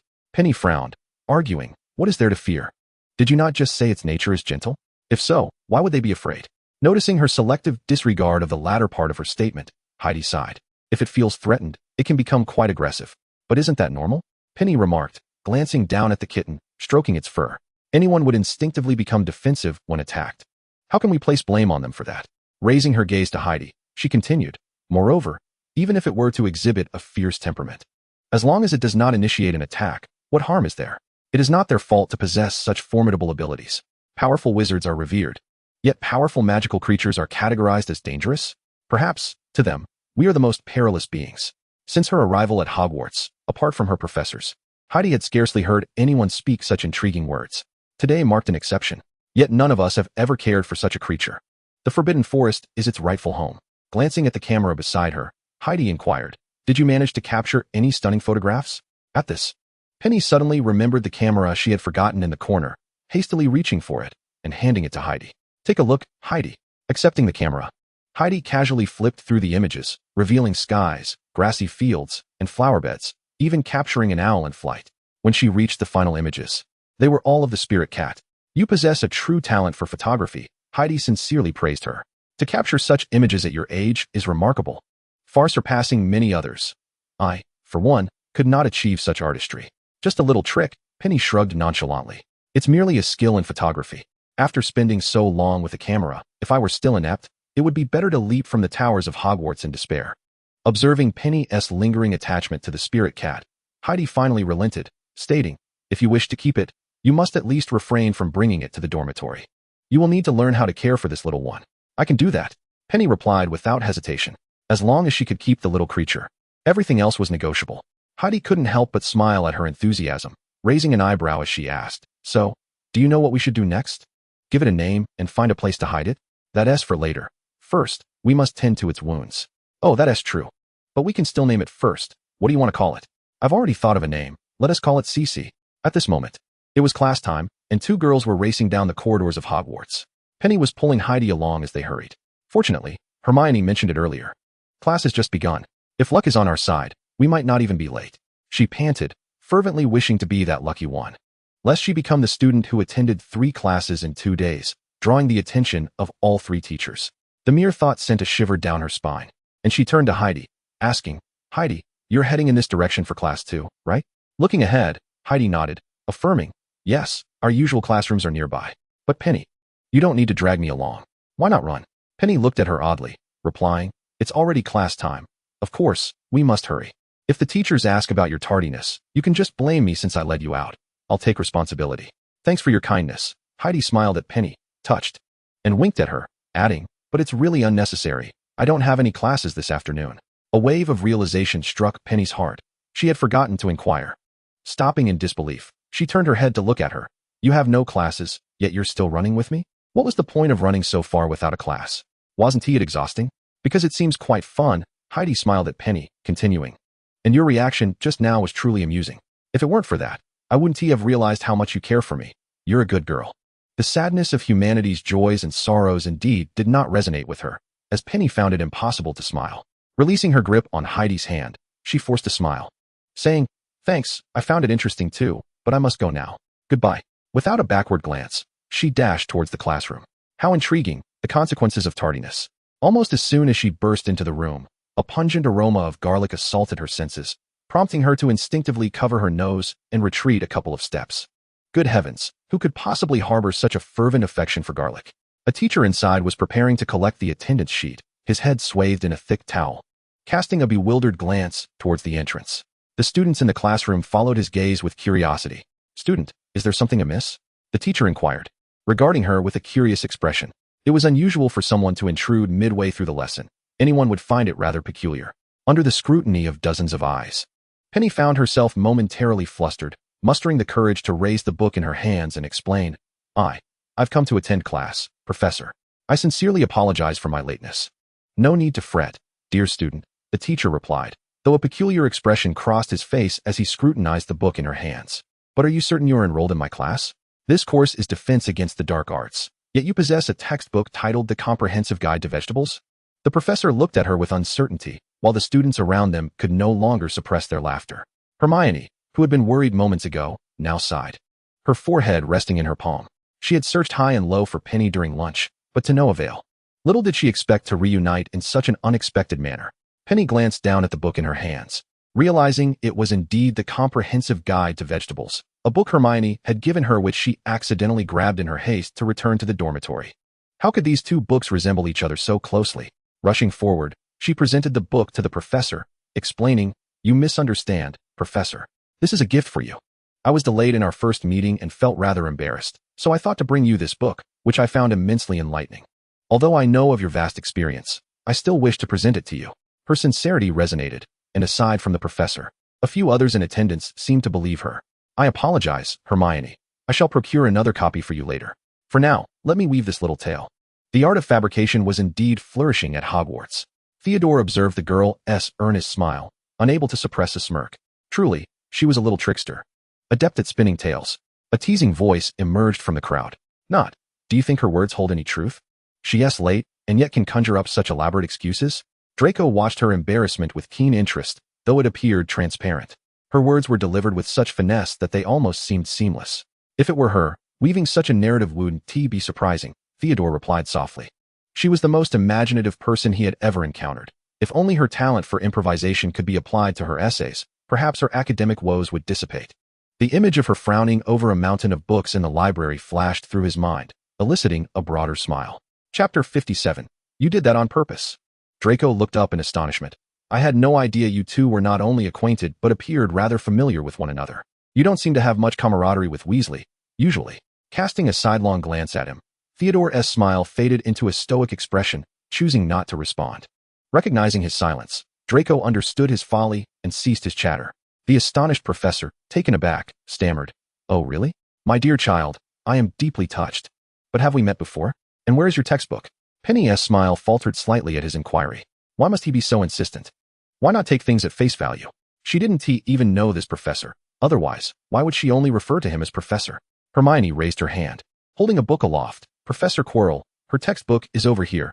I brought it for her. Could you please continue sharing your tales about your adventures with the African prince? Penny felt tears of relief welling up. She nodded fervently at the professor. Yes, Professor Quirrell, I've heard so much about your thrilling experiences. Might you recount them once more? She was immensely grateful for Hermione and her classmates' discretion. Otherwise, she would have surely perished in embarrassment during this lesson. Upon mentioning his experiences, Professor Quirrell's demeanor shifted to one of awkwardness. Is that so? You wish to hear? Well, all right then. He gestured for her to take a seat. Penny felt as though she had been granted a reprieve, hastily darting to sit beside Hermione. Thank goodness for you, otherwise I would have been doomed today. She accepted the book Hermione offered, feeling fortunate. At least it was a book about vegetables, which could lend itself to endless fabrication. Had it been a textbook on another subject, there would have been no saving her. Where have you been? I searched for you everywhere. Were you upset about how I treated you this morning? Hermione's face bore concern. She was uncertain of how her earlier annoyance had affected Penny, as she had merely sought solace in solitude. Not at all. Penny quickly waved her hand dismissively. She was hardly that melodramatic. Stealing a glance at Professor Quirrell, who was animatedly recounting his tales, she whispered, I'll tell you everything later. You'll never guess what I did during lunch. Taking a deep breath, she tried to compose herself, the blush from earlier still lingering on her cheeks. Out of the corner of her eye, she spotted Theodore seated behind her, and she gave him a nod and a smile before continuing her conversation with Hermione. Do you have any food, dear? I'm quite famished. Penny lamented, clutching her poor, empty stomach. At first, she and T felt too ravenous upon sitting down, but now hunger was creeping in, enveloping her entirely. Her stomach grumbled audibly. Really, I am starving, she muttered, instinctively rubbing her belly. Hermione chuckled softly as she retrieved a sandwich from her drawer and handed it to her. Having noticed Penny and T come to lunch, she had taken the precaution of bringing an extra, thinking it might go to waste, but it seemed her foresight was well placed. I had prepared this for you. I thought I had overestimated and was planning to save it for dinner. Not excessive at all, Penny replied, glancing at the professor on the podium, nodding gratefully at Hermione. Thank you so much, Hermione. I would have surely starved today without you. With that, she unwrapped the sandwich and took small bites. Had Hermione not chosen a seat at the front, she might have been bolder in her eating. Man is but iron, and food is steel. One meal missed leaves one in despair. Hermione smiled wryly at this sight, allowing her to eat uninterrupted. She must have been truly starving. Discreetly, she stacked a few more books in front of Penny to prevent Professor Quirrell from noticing her lack of attention. In the first lesson, Professor Quirrell had spent most of the time sharing his stories rather than teaching anything substantial. Penny was undeniably delighted, savoring her meal below. And there were moments when she even questioned whether Professor Quirrell was perhaps nearsighted. If he indeed had clear vision, Penny thought, considering she was eating right before him, he should have at least noticed her after such a lengthy class. Yet, he hadn't even cast a glance in her direction.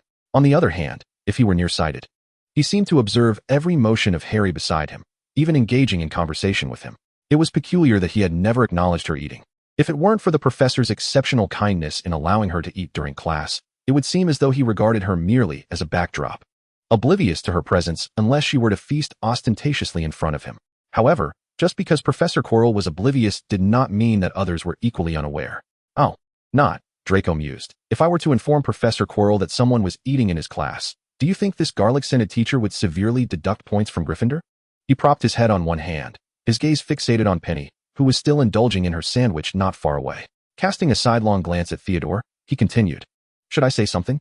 She's munching like a hamster, but if I wait too long, she'll finish her meal. And then it'll be too late to report her. If I'm not mistaken, Theodore glanced at him. Weren't you just arguing with her this morning? Now you seem to show some mercy. He even asked if Draco wanted to report her instead of raising his hand to do so directly. Of course I remember. Draco replied, his teeth gritting at the memory of being called a peacock. But a true gentleman wouldn't stoop to quarreling with such an impolite child. It's all for Rowl's sake. At this point, he couldn't help but grimace. It was hard to believe that someone as remarkable as Rowell could have a sister like this. When he glanced back at Penny, he found she had already finished her meal, even wiping away any remnants from her mouth. Now, even if he wanted to report her, he would find no evidence. When did she finish? He exclaimed. I see. Not. You did this on purpose. You're quite biased towards that girl. Do you have some leverage against her? He turned to Theodore with an annoyed expression. If it weren't for you, I might have had a chance. Think whatever you like, Theodore replied, a smile gracing his face as his gaze returned to Professor Quirrell at the front. Chapter 58. The crop sprout. Professor Quirrell remained unchanged, uttering little of substance, mostly narrating stories or fixating on Harry. Draco scoffed, supporting his head with his hands, glaring at Harry with displeasure. That guy is one thing, but Potter really loves to steal the spotlight. Look, the professor keeps staring at him. Following his gaze towards Potter, Theodore's eyes soon returned to his book. He's just a kid who lived in the Muggle world. He's not as extraordinary as they say. The bell signaling the end of class rang, marking the conclusion of the lesson. Penny had hardly absorbed any content, too preoccupied with her meal. As soon as class was dismissed, she eagerly produced the photographs she had just taken and laid them on the table. Hermione, look. These are all pictures I took near Hogwarts. The scenery is truly beautiful. She displayed several of her favorite photos before Hermione. After a few seconds of silence, Hermione remarked, You skipped lunch just to take these? Indeed, Penny shrugged nonchalantly. I thought I'd be back in time for lunch. But it's all right. You brought me food, after all. Sorry, Penny, Hermione said, collecting the photos and handing them back. I was feeling a bit off this morning. Did seeing these scenic photos lift your spirits? Penny inquired, tidying up her books. You weren't upset because you were angry, but rather because you saw me unhappy, right? She had been concerned that Penny's mood was affected by her own. Now, it seems she might have overthought it. Beautiful things always have the power to brighten one's mood. It's akin to how one feels uplifted upon encountering handsome or beautiful faces. Penny gathered her belongings and stood up, glancing around before continuing. Hermione, let us go. It's been a while since class ended, and the classroom is nearly deserted. A few scattered students were preparing to leave. Nodding, Hermione quickly gathered her things and stood as well. In her heart, she felt as if the once damp and dreary fields were suddenly kissed by the warm sun, illuminating the entire expanse. Soon after, the crops began to sprout. As they walked, both girls instinctively headed towards the study room. Penny sought a quiet place to devise her plans, such as her scheming with Theodore over lunch. However, Hermione was surprised to see Penny eager to spend time in the study room, teasing her that she had become enthusiastic about studying in just one afternoon. This study room was public, free from the house divisions of the long tables in the great hall. One could sit wherever they pleased. Though most students still tended to gather with their housemates, rarely did individuals sit with those from other houses, except for Penny. This was Penny's first visit to the study room. Compared to her naivety, Hermione appeared far more experienced, effortlessly leading Penny to sit with Harry and the others. Surrounding them were Gryffindor students. She greeted those nearby and settled in. Harry and Ron sat directly across from her, with an empty space to her left, while further away was Seamus, and to her right sat Hermione. Harry, Ron, it's wonderful to see you here, Penny whispered. To be honest, this is my first time in this room. She was quite surprised to find herself here, albeit not for academic purposes. Harry nodded vigorously, almost as if he had found a kindred spirit. It's my first time too. I passed by before, but didn't he dare to enter alone. Penny looked at him with some sympathy. What a fine protagonist he was, yet the environment had forced him into a semblance of social anxiety. If it were her, she likely wouldn't have cared and would have walked right in. Was this the fabled distinction between social anxiety and social confidence? I apologize, I can't quite relate. Penny said earnestly, nodding in reassurance. It's all right. Next time you feel unsure, call on me, and I'll help you. Thanks, Penny, he replied, clearly in need of some practice in building his courage. Not at all, it's a small matter. After all, Hogwarts doesn't have many genuinely dangerous places. It's just that there are more people here than being alone in a vast room.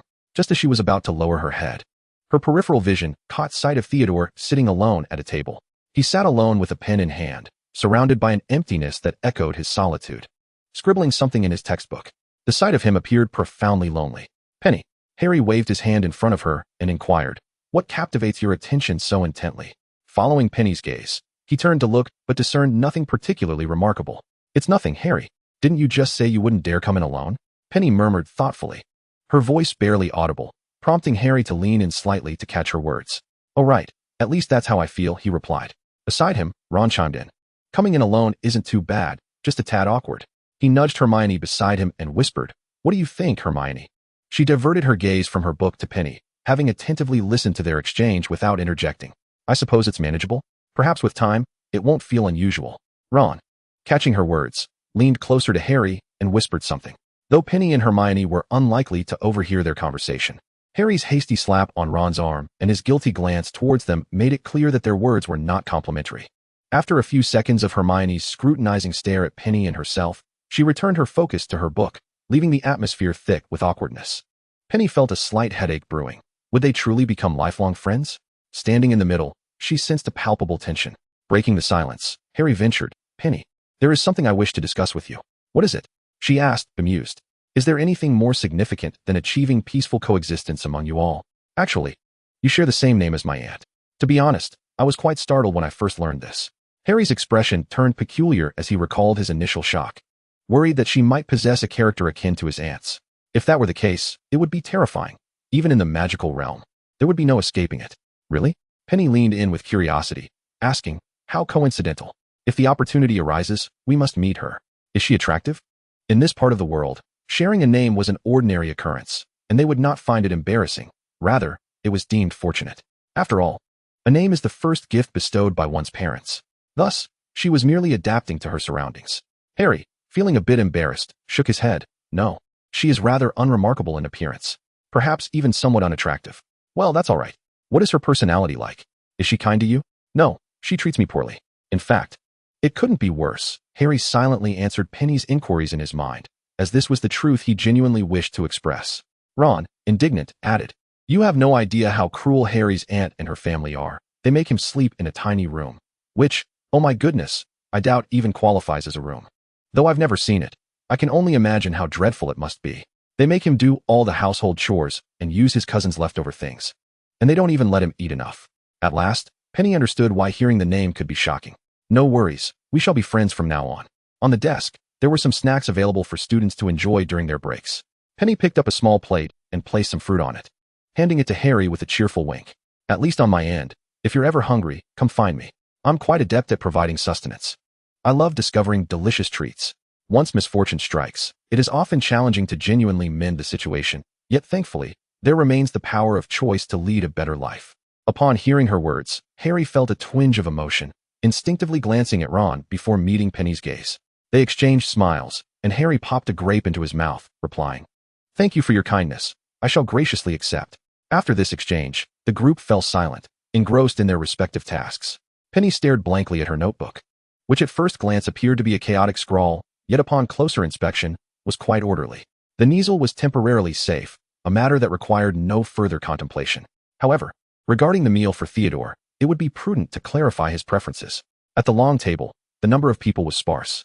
The study room was relatively empty at this hour, as there were not many classes with only one lesson in the afternoon, and even fewer opted to come here afterward. The candlelight on the table flickered slightly, and Theodore soon sensed something amiss, lifting his gaze ahead. A girl, clutching a book, stood before him, placing it down before sitting naturally across from him. With a bright smile, she asked, "You wouldn't mind if I sat here with you, would you?" "I would mind. I'm still studying," he replied nonchalantly, flipping through his textbook, his writing uninterrupted, appearing wholly absorbed in his academic world. Internally, he felt a flicker of anticipation regarding her forthcoming reaction. His previous remark had been deliberate, even though he was indeed studying.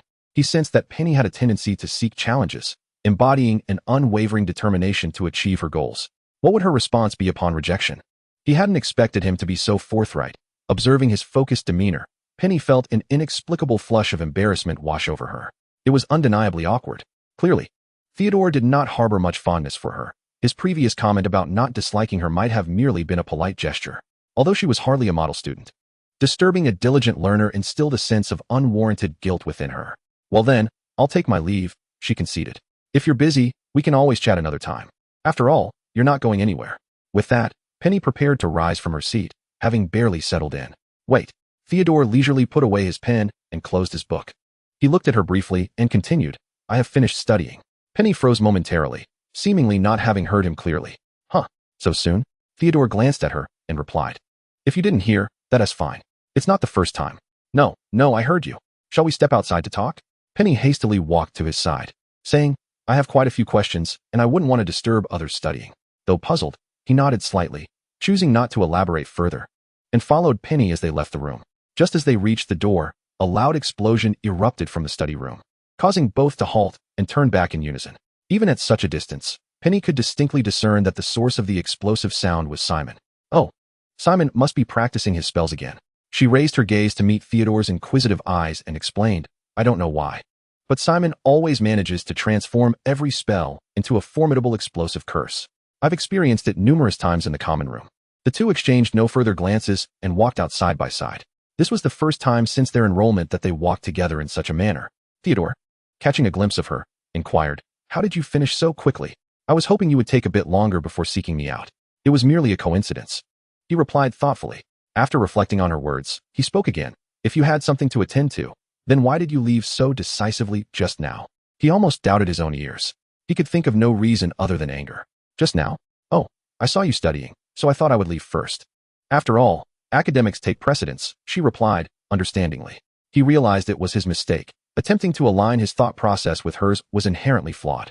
Chapter 60. That's all right. I'll manage by running. Noticing his silence, Penny had grown accustomed to it. She picked up her notebook and pen, asking, "What do you like to eat?" As they walked, Theodore couldn't help but glance in her direction, puzzled. "Why do you ask that?" "To have a meal," Penny replied unabashedly. "Did we not agree that I would treat you to dinner?" So that was her intention for coming over. Theodore murmured to himself, maintaining his composure, "No need. I don't have any particular preferences." "Oh, do you enjoy vegetables?" "They're all right." Upon hearing this, Penny marked a large next to vegetables in her notebook. As she wrote, she quietly remarked, "All right then, no vegetables." Did he not just say otherwise? Feeling Theodore's gaze upon her, Penny looked up and smiled, explaining, "Since you're fine with that, let's go with my taste. Just one preference, no vegetables." Upon hearing this, Theodore turned his head slightly to the side and smiled. Was she inviting him to dine with her, or preparing a delightful meal for herself? Such a simple preference. At least it was far better than some individuals who were excessively picky about their food. "You surprisingly don't find me unappealing." Penny had already tucked her notebook and pen away. They exited the campus and meandered towards the vicinity of the Black Lake, eventually finding a spot to sit. The notebook that had been in her hands now served as a cushion beneath them. Suddenly hearing this, she felt that had it not been for the presence of others, she might have shed tears. "Why?" Theodore asked. Penny replied with a wry smile, "Throughout my life, regardless of how much my family loves me, they absolutely forbid me from this matter.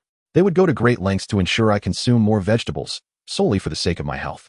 In the past, I could rely on my brother to help me out a bit, but now that he has seldom home, I have even less reason to avoid them. Furthermore, in recent years, I've felt that my brother has joined forces with my parents, leaving me without anyone to assist me in not eating them. Perhaps one day I can change this situation, provided I can grow vegetables that I would actually eat." Theodore listened quietly to her grievances, unusually refraining from interrupting her or finding her bothersome. After a long pause, he finally spoke. You are fortunate to have a loving family. Penny chuckled. You are lucky too. What? Theodore glanced at her. She continued. You have a friend like me. How fortunate you are, as my existence equates to your fortune. With a smile, she winked in Theodore's direction, seemingly eager to gauge his reaction. Unfortunately, she saw no amusing change in his demeanor. It was clear that they would never be able to converse normally. If there's nothing else, I shall take my leave. Theodore propped himself up with one hand and quickly stood, brushing off the dust from his clothes. He instinctively reached out a hand towards Penny, only to see her already rising on her own, even brushing off the sand from her hands.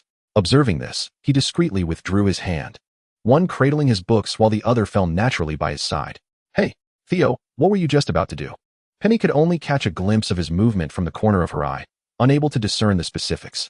Nothing, seeing that she was nearly ready. He took the lead in walking back towards the school. Oh, Penny, clutching her books, hurried to catch up, exclaiming, Hey, Theo, don't walk so fast. Wait for me. He replied nonchalantly, This is merely my normal walking pace. Despite his words, he deliberately slowed his pace slightly, and when he realized this, he attempted to quicken his steps again, only to find Penny panting beside him. It's all right, I'll run. Look, I've caught up now. Her face beamed with joy, and her heart felt particularly light.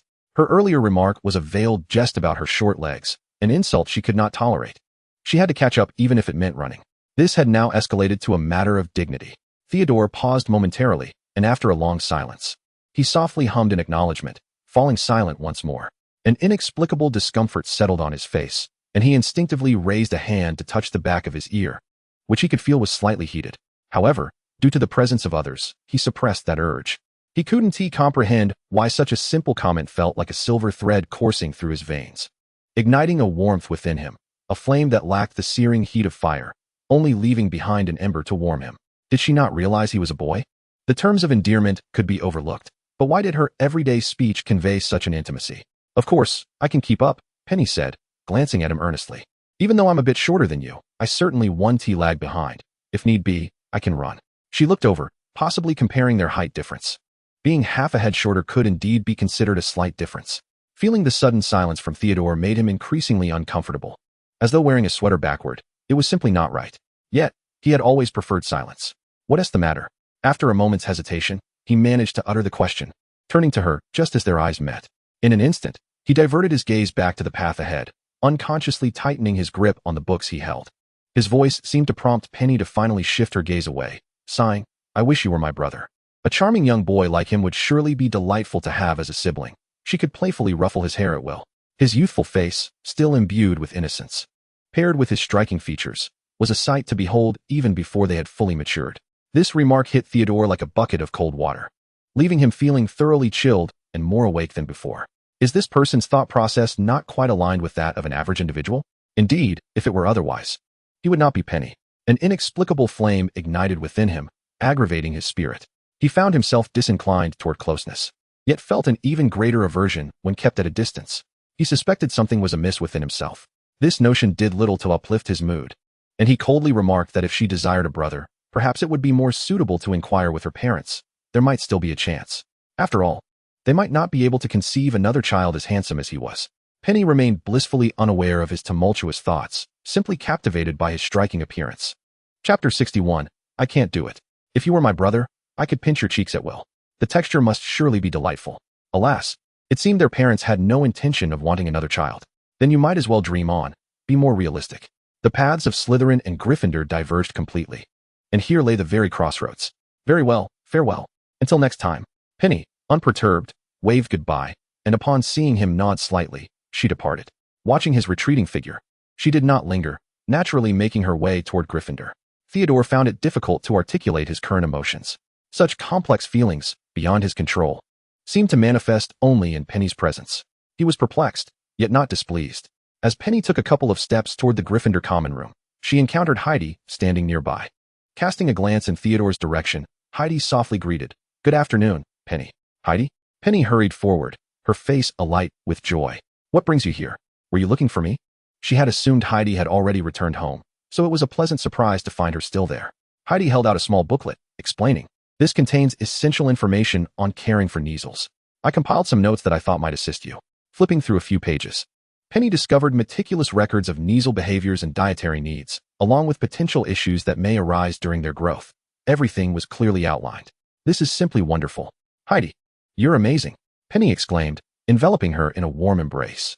Even a nasal would likely struggle to articulate its own habits as well as this. After a brief hug, Heidi curiously inquired, "Is the boy you were with earlier the one you mentioned?"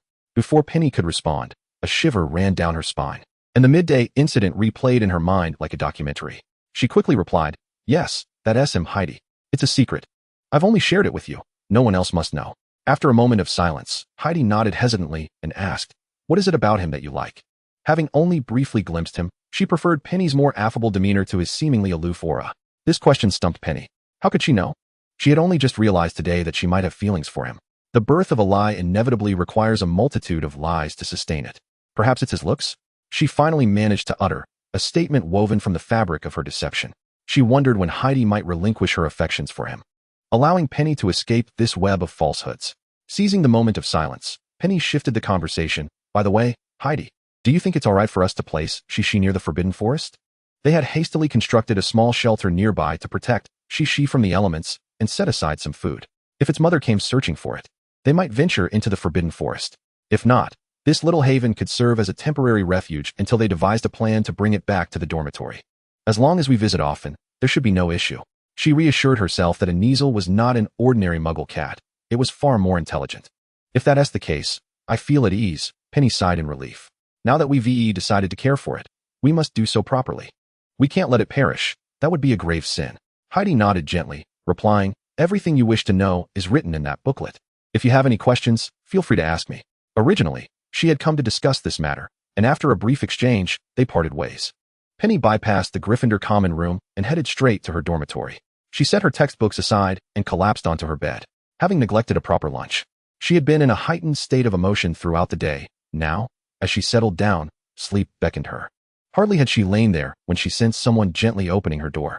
A light tap on her shoulder stirred her, and reluctantly, she opened her eyes to find Hermione's face before her, only to close them again. "It's not morning, Hermione. Why are you here to wake me again?" Observing her weary state, Hermione felt a twinge of compassion. She suppressed a smile and asked, "Aren't you going to join us for dinner tonight?" After a brief silence, Penny sprang up from her bed, her expression earnest as she looked at Hermione. "I must eat. I missed lunch, and I must eat dinner on time. Irregular meals can lead to illness." Penny chanted to herself. Neglecting meals indicates a troubled mind. Indeed, it was true. Hermione raised an eyebrow, an understanding look crossing her face, and remarked, "Is there nothing that could make you forsake your obsession with food?" "Not at the moment," Penny replied.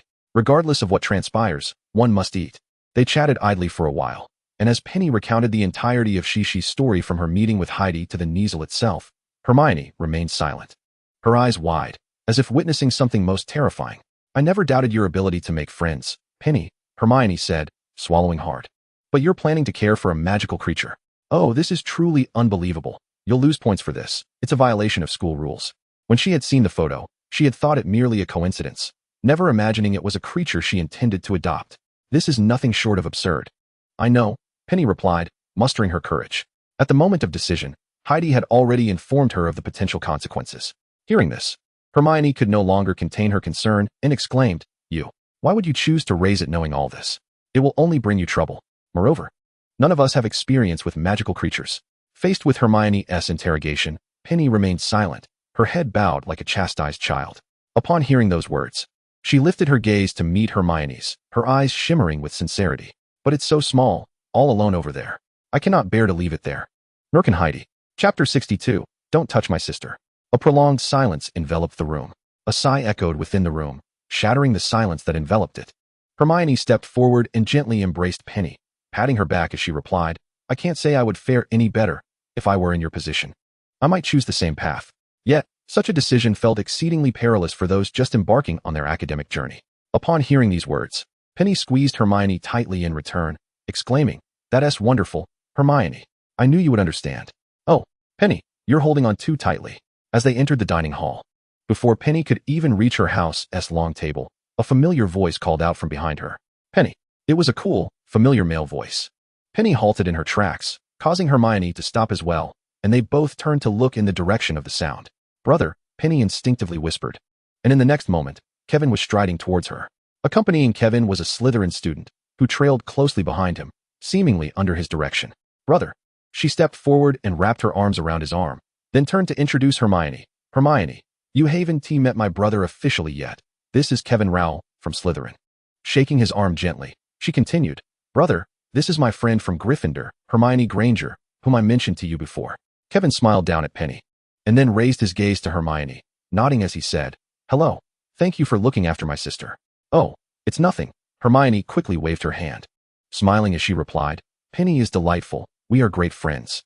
Kevin smiled slightly at Hermione's words, but did not respond further. Instead, he softly inquired, May I take my sister away for a meal? At this, Hermione froze momentarily, and even Penny felt a sense of confusion, a vague sense of foreboding creeping into her heart. She voiced her concern, Brother, it's mealtime now. Is there anything more important than eating? Even if there is, we should at least have our meal first. The silent young man beside them flashed a grin and winked at Penny, saying, Little girl, your brother has come to take you out for a meal. Penny's intense smile faltered at his words, and she turned back to Kevin, incredulous. Is that true, brother? Kevin cast a cold glance at the young man beside him and coolly remarked, Tone it down, Reese. Ignoring Penny's plea, he turned to Hermione and asked, Do I need to repeat myself? No, that won't be necessary. Hermione shook her head, disregarding Penny's frantic gestures, and stated, You are Penny's brother. So of course you can do that. There's no need to ask for her opinion. I thought so as well. Excuse us. He nodded lightly at Hermione before guiding Penny towards Slytherin's direction. Reese lingered for a moment, waved at Hermione, and chuckled, Hey, your curls look lovely. See you next time. Once he departed, Hermione instinctively glanced down at her hair, which remained as curly as ever, seemingly quite ordinary. What a peculiar fellow. Initially, Penny had been linked to Kevin's arm, but upon hearing about the meal, she had the urge to flee, though Kevin held her firmly in place.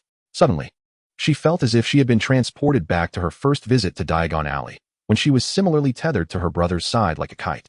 She chuckled awkwardly, Hey, brother, what a coincidence. How did you come up with the idea to take me out for a meal today? You don't need to rush. We have plenty of time together, right? Mother's complaint letter even reached me. You must not have listened to her about eating properly. Kevin sighed, gazing at her with exasperation. Penny, how have you been replying to Mother's letters these past few days? Don't make her send you another scolding letter. His words felt like a chilling gust of wind, wilting the still budding flower that was Penny's spirit. Letters. She coughed awkwardly, feeling guilty. I've been responding to Mother just fine. The reason I didn't send her a photo of me eating vegetables is simply that I ran out of film. Fiona's letters, apart from her usual inquiries, required Penny to send at least one photo of herself eating vegetables each day. If the photos didn't move, she could stage them, but here in the magical world, they were animated. How could she arrange that? It was simply a matter of forgetting the film today and leaving the camera behind tomorrow. Things had been quieter lately, but she had not anticipated that Mother would directly complain to Kevin. It felt like an ambush. Penny, I don't believe that's a very good excuse. The person beside her saw through her lie without an ounce of mercy. Penny could only muster her courage and reply, I'm sorry, brother. I lied. I will apologize to Mother when I return. Reese, chuckling to himself, reached out as if to tousle Penny's hair, saying, It's good that you can admit your mistakes, little girl. Lying is not right. Before his hand could reach Penny's head, Kevin swiftly swatted it aside. Who gave you permission to discipline my sister? Reese stared at his reddening hand in confusion. The pain was trivial, but the speed with which Kevin turned on him was unprecedented. Wait, who disciplined her? He protested. Kevin, we've been friends for years, even if it's true. What is wrong with me looking out for your sister? I'm still alive, so when did you start managing her? Kevin retorted, pulling Penny to his other side, distancing her from Reese. He continued, If you want to touch her again, at least wash your hands first. Perhaps I'll consider it. You reek of cologne. When did your taste become so poor? That is not mine. Reese began to explain, but upon noticing Penny beside Kevin, he stifled his words. Struggling, he managed to say, Then it must be mine. Penny seized the opportunity to take a good look at the young man known as Reese, who stood beside her brother. His hair was an unusual shade, a mix of ash brown with a hint of gray, and his enchanting peach blossom eyes seemed capable of captivating anyone. His perpetual smile enhanced the allure of the tear mole at the corner of his eye, while his chiseled jawline balanced the femininity of his features. Penny found herself surprised that she would describe a boy as alluring. She gazed at Reese, lost in thought, still contemplating whether he was a girl disguised as a boy. Reese, noticing her scrutiny, turned his head slightly toward her, chuckling softly. Little Penny, do you fancy me? You've been staring at me. How about this? You send that bothersome brother of yours away, and I'll be your brother, allowing you to gaze at me as long as you wish. Everly, are you truly seeking your demise? Kevin replied with a cold smile directed at Reese, his eyes devoid of warmth, filled only with frost. If looks could kill, Reese would have been pierced by 1,000 silver needles at that moment. I have but one elder brother. Penny was not particularly fond of the ostentatious word just uttered. It stirred discomfort within her heart. I merely thought you were exceptionally beautiful. Beautiful? Upon hearing this, Reese couldn't help but frown, an ominous premonition rising within him. Penny continued unabated. Indeed, I believe you surpass many young ladies I have encountered in beauty. Just look at those enchanting, watery peach blossom eyes. If you were to cast a flirtatious glance amongst a group of young girls, I am certain you would instantly captivate a throng of admirers. Otherwise, how could one be so self-absorbed, believing that every woman gazing upon him harbored secret affections? It seemed this was the first time Reese had received such flattery, and he nodded absent-mindedly. Thank you, little Penny. That is indeed a unique compliment. However, comparing him to the appearance of girls feels somewhat amiss. Kevin, with a smirk, chose to ignore their banter. What a fool, letting his sister slyly insult him while he counted his coins. He had no intention of revealing this matter, preferring to wait for Reese to come to his own realization. After all, that person was his sister. The three of them naturally took their seats at the Slytherin long table. Even Penny settled in effortlessly. She bore no intense allegiance to her house, viewing it merely as a dining area. Had it not been for someone obstructing her earlier, she would have arrived much sooner. To Kevin's left sat someone else, while on his right was Penny, and Reese instinctively prepared to sit beside her. Wait. Reese halted mid-motion, glancing instinctively towards Kevin. Seeing him continue to gesture for him to sit across, he then directed his gaze to the empty spot in front of Penny. His face involuntarily twitched, and he shot a fierce glare at Kevin, but the person opposite wore a smile as warm as spring, making him feel as though his punch landed on cotton. Here it comes again, that deceiving smile. When he looked at his sister, it seemed genuine, but all else was insincere. False. False. All of it was false. Penny turned her gaze, knowingly teasing, "What troubles you, Senior Reese?" Thankfully, her brother's attention was diverted, or else she would be in for it. As Reese stared at the two eerily similar smiles before him, a moment of clarity washed over him. These two must indeed be siblings, both equally disingenuous. Especially Kevin. That old fox was unbearably fake. He had previously harbored some curiosity about how the personalities of these siblings could differ so greatly, only to discover they were both the same. All were mere appearances of fragile blossoms, with hearts as dark as night. The only distinguishing factor was that one was already fully tainted, while the other was merely beginning to darken. He forced a smile onto his face. Though it appeared more grotesque than a frown, his complexion slightly pale as he gritted his teeth. It's nothing. Your brother is right. It's a bit warm here. I shall sit across for a cooler breeze. With that, he rose and made his way to the other side, having to navigate a considerable distance to reach it. Almost as soon as he turned, Penny could no longer contain her laughter. Brother, your friend is quite amusing. Are all Slytherin students this entertaining? They aren't nearly as terrifying as they say. Only after uttering these words did she realize they were not in Gryffindor, but Slytherin, and instinctively covered her mouth. Casting a pleading glance at Kevin, several Slytherin students had already turned their attention toward her. At that moment, Penny wished she could bite her own tongue, regretting that her words had raced ahead of her thoughts. It's all right. Kevin surveyed the surrounding students, leisurely retrieving utensils for Penny, deeming it no great matter. The clash of silverware and porcelain rang out sharply. When he looked again, indeed no one was gazing their way, and he couldn't help but exhale in relief. Reese had circled around from the other side, panting as he took a seat opposite Penny, weakly pointing at Kevin. You, forgetting your friends for your sister.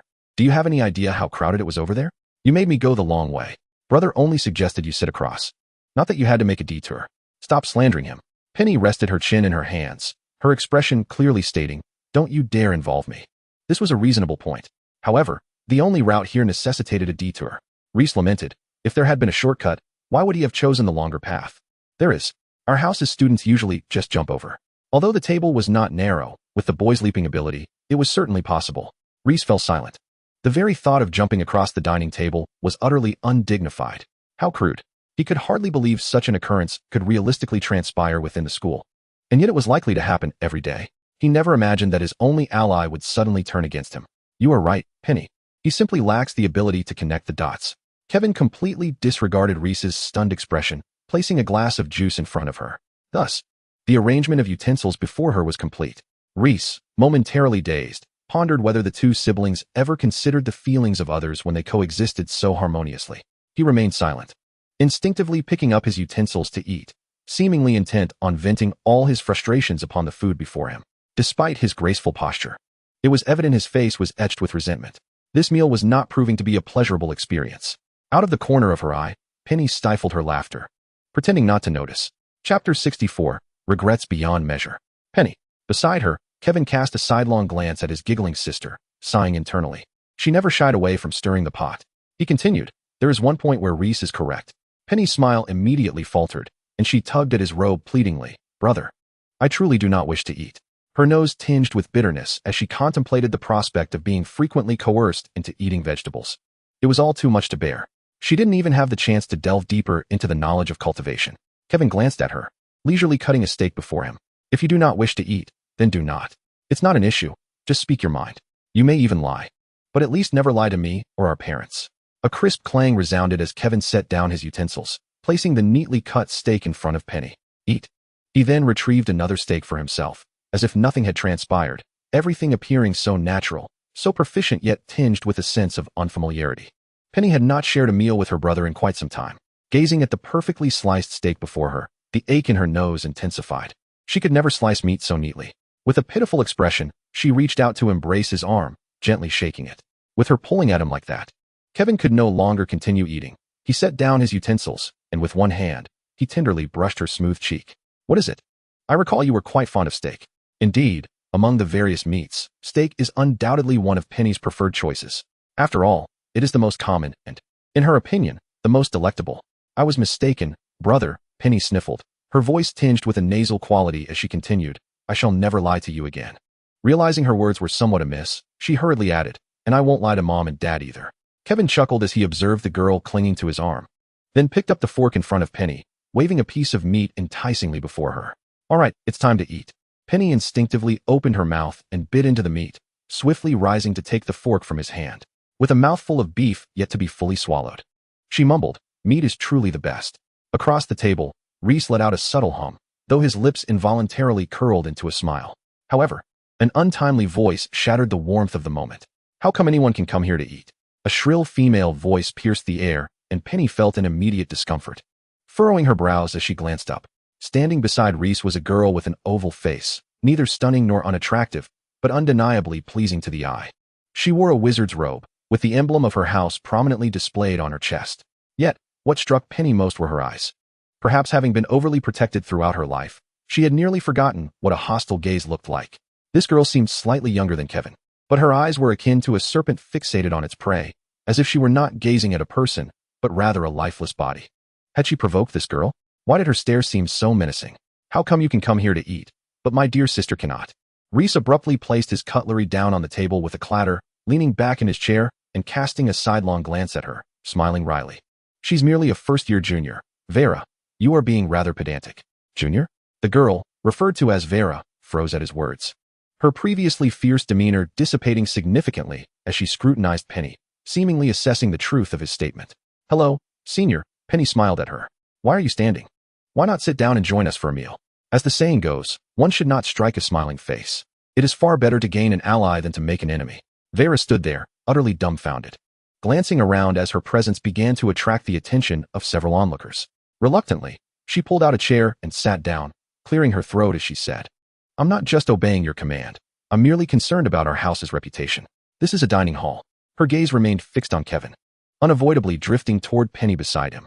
The young girl had her hair casually tied in a bun, with a few strands falling loosely around her face. Still bearing the innocence of youth, her eyes glistening. At first glance, one might not have noticed, but upon closer inspection, she bore a slight resemblance to Kevin. Realizing that this girl was indeed likely his sister, Vera's cheeks flushed with an observable intensity, completely discarding her earlier arrogance. No matter, let's eat first, Penny said. Her interest piqued as she scrutinized Vera, feigning ignorance as she inquired, but I don't quite understand. What did you mean earlier about not being able to eat here? Kevin, who had been silent until now, set down his utensils, gently dabbed at the corner of his mouth with a napkin, and with an air of nobility, said, It is merely a place to dine. One can eat wherever they please. Who can dictate otherwise? He paused for a moment, allowing his gaze to linger on Vera, a faint smile gracing his lips as he added, Wouldn't you agree, Miss White? An icy glare directed at Vera left her devoid of her previous bravado, her complexion paling. Of course, you are right. Roar, I apologize for my earlier rudeness. It was evident that she harbored intentions towards the senior, as her interest had begun during her first year at school. Upon entering today, she had noticed Kevin seated with an unfamiliar girl, their demeanor alarmingly intimate, and moreover, She was from another house. How could this be allowed? Though she may not have the means to pursue the senior, she certainly did not wish to be outdone by this first-year child. She could no longer maintain her composure as a lady. Rushing over in a flurry, who would have thought this was a flood that had washed into the Dragon King's temple, and that the girl was none other than Roar's sister? Regret coursed through her. Chapter 65, Cabbage Trampled by a Pig. Once again, a tale of love and enmity unfolds. Penny watched the scene before her, unable to suppress a few clicks of her tongue. It had become abundantly clear to her that she was the one caught in the crossfire. She had not offended Vera. So why such animosity? Never mind. Glancing at her half-finished steak, Penny felt a sudden sense of relief. Considering the impeccably arranged steak on her plate, she decided not to dwell on such trivial matters. In a few swift motions, she finished the remaining bits of beef, sipped her juice, and felt a satisfying sense of fulfillment. "Oh, by the way, brother," she said, picking up the napkin to wipe her mouth. "I should tell you that I've made a few friends over the past couple of days. They are also from Slytherin." Kevin paused momentarily, casting her a sidelong glance before responding nonchalantly, "Is that so? Congratulations on adapting so swiftly to life at the academy." "Curious," Reese chimed in. "Who are they, little Penny? Are they pretty girls?" "Senior Reese," Penny interjected, fixing him with a serious gaze. "You are the most handsome of them all. Please refrain from causing trouble for the other girls." Vera, still rattled from the earlier confrontation, had not dared to speak, nor even glance around. Upon hearing this, she couldn't help but stifle a laugh. Even Reese, though slow on the uptake, finally grasped the repeated sentiment, his face contorting in an exaggerated grimace that resembled a laugh more than anything else, making him appear rather grotesque. "Little Penny, have you truly never been scolded at home?" "No," Penny replied decisively, shaking her head. Indeed, she had never been hit. At most, she had been confined to her room for reflection. Reflection on why she was so inclined to engage in such perilous activities. Things had improved after that. Their family did not adhere to the notion that discipline must come through physical punishment, unless absolutely necessary. A multitude of past experiences flashed through Reese's mind. Clearing his throat to regain composure, he feigned calmness. "I suppose that makes sense. Girls should be cherished." Penny couldn't help but think to herself, this fellow must have endured quite a bit of punishment in his past. As they engaged in their light-hearted banter, on the other side of the hall, Theodore had just entered and spotted the girl dining at the Slytherin table, seated beside Kevin. Across from her was a boy whose face he could not see due to the angle. Fleetingly, one could only catch sight of the young lady as she savored her meal, her charming smile directed towards the boy across from her. This harmonious tableau, a rarity in Slytherin, evoked a reluctance to disturb such warmth. Yet, today, her smile seemed to possess an additional layer of brightness that was almost blinding. The school year had only just commenced, and already another had emerged. Her social prowess was indeed commendable. A soft scoff escaped from Theodore's nose as he halted his steps. Perhaps it was the mealtime, for he felt an unsettling pang of hunger. Not only was his stomach uneasy, but his heart felt shrouded in a dense fog, creating a discomforting heaviness. Accompanying him was Draco, who had been chattering incessantly until he noticed his companion's sudden absence, prompting him to pause and look back. "Not. Why have you stopped? We've come this far. If you linger, there will be nothing left to eat." Goyle and Crab had already made their way to the food long ago and had yet to return. It was already quite late for them. "You go ahead." "I suddenly lack an appetite," Theodore replied, halting in his tracks. By the time Draco processed this, he could merely see Theodore's retreating figure. After a lengthy pause, he managed to utter, "What has gotten into him today? What has stirred his mood?" In a matter of seconds, he replayed their brief exchange in his mind, realizing there was nothing amiss. Draco did not linger either, making his way towards the long table of the house. Upon his arrival, he spotted Penny in her striking Gryffindor attire, which seemed so out of place here. He unconsciously furrowed his brow as he glanced in the direction Theodore had departed. He now had a glimmer of understanding as to why Theodore had suddenly lost his appetite. Draco couldn't help but click his tongue in annoyance. Had he known, he would have stopped Theodore from leaving. He found the presence of Gryffindors irritating, and having someone else to share the burden of annoyance would have been preferable. As he approached, before he could speak, Penny waved enthusiastically. "Hey, Draco, are you joining us for a meal?" She glanced over her shoulder and casually queried, "You're coming in quite late, aren't you? There's no one else back here?" Draco had intended to move closer, but noticed Kevin staring intently at him, sending chills down his spine, so he randomly pulled out a chair and sat down. "Honestly, your appearance here is more peculiar," he remarked. "What was with that look earlier? Why were you constantly glancing behind me?" It was perplexing how he kept encountering such odd individuals today, from not to the person before him. Even Ron had given him an unusual impression. Would he encounter any normal individuals today? Maintaining an impassive expression, Draco silently berated the absurdity of it all. Not finding anyone to engage with, Penny offered a few perfunctory remarks, no longer glancing his way, lost in her drink as her gaze drifted vacantly over the table. Seemingly deep in thought, several probing eyes fell upon Draco, making him uncomfortably fidget with his nose, resulting in an awkward silence. Typically, he relished being the center of attention. Yet today a scrutiny sent shivers down his spine. Penny, absorbed in her own world, paid little heed to her surroundings. Having finally come over to eat, how could she not know what Theodore truly enjoyed? Though he had previously stated he was fine with anything, it was well known that such casual meals were the hardest to please. Reese was the first to chuckle, using his fork to lift a piece of meat to his mouth. How amusing, truly amusing. Meanwhile, Vera felt she should never have come here today. It felt like a family gathering, suddenly interrupted by her presence, akin to a pot of rice cooked perfectly on the outside, yet still raw in the center, causing a disquiet in her heart. Unable to contain herself, she leaned closer to Avery and whispered, "What are you grinning about? Vera, we've been classmates for so long." "Your words wound me." Reese feigned sorrow, propping his head on one hand and casting her a sidelong glance before signaling towards Kevin. "Look over there. I'm amused by someone's carefully nurtured cabbage about to be devoured by a pig." Chapter 66. The cat has not been fed.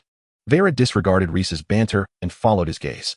There stood Kevin, his eyes glued to Draco, as if attempting to pierce through him with an unwavering stare. His previously amiable expression was now overshadowed by a hint of gloom, yet more so with curiosity, oblivious to being likened to a pig. Draco felt the weight of Kevin's gaze as if it were a thorn in his back, rendering him unable to swallow more than a few bites of food. "Ron." Draco set down his utensils and looked over, steeling himself to meet his gaze. "Do you need something from me?" They held each other's stare for a couple of seconds until Kevin broke the tension with a smile. "Apologies, I was merely curious. My sister mentioned she made a few friends in our house. It turns out you are one of them. If Penny can be friends with Malfoy, then she has indeed found a good friend, which puts my mind at ease." It was not surprising that friendships were easily formed in Gryffindor. But making friends in Slytherin so swiftly was quite a feat in an instant. Draco recalled their first encounter that morning. The scene had been exceptionally vivid, with tempers flaring to the extent that he could still remember the peacock's name. He felt a surge of insecurity, causing his gaze to waver. After all, he was still a mere boy, struggling to mask his true feelings. His cheeks burned, and the area behind his ears flushed red. Observing this, everyone present, except for the absent-minded Penny, concluded that the relationship between these two was undoubtedly complex. For how else could one explain the blush at the mere mention of Penny? Surely, there was something more beneath the surface. If anyone were to observe his hands, they would see him nervously clutching the hem of his robes. Meanwhile, Penny, the only one privy to the truth, was utterly oblivious to the fragmented conversations surrounding her. Her thoughts revolved around one pressing question: how could she successfully invite Theodore to dinner? The meal came to a swift conclusion, with those at the long table harboring their own thoughts.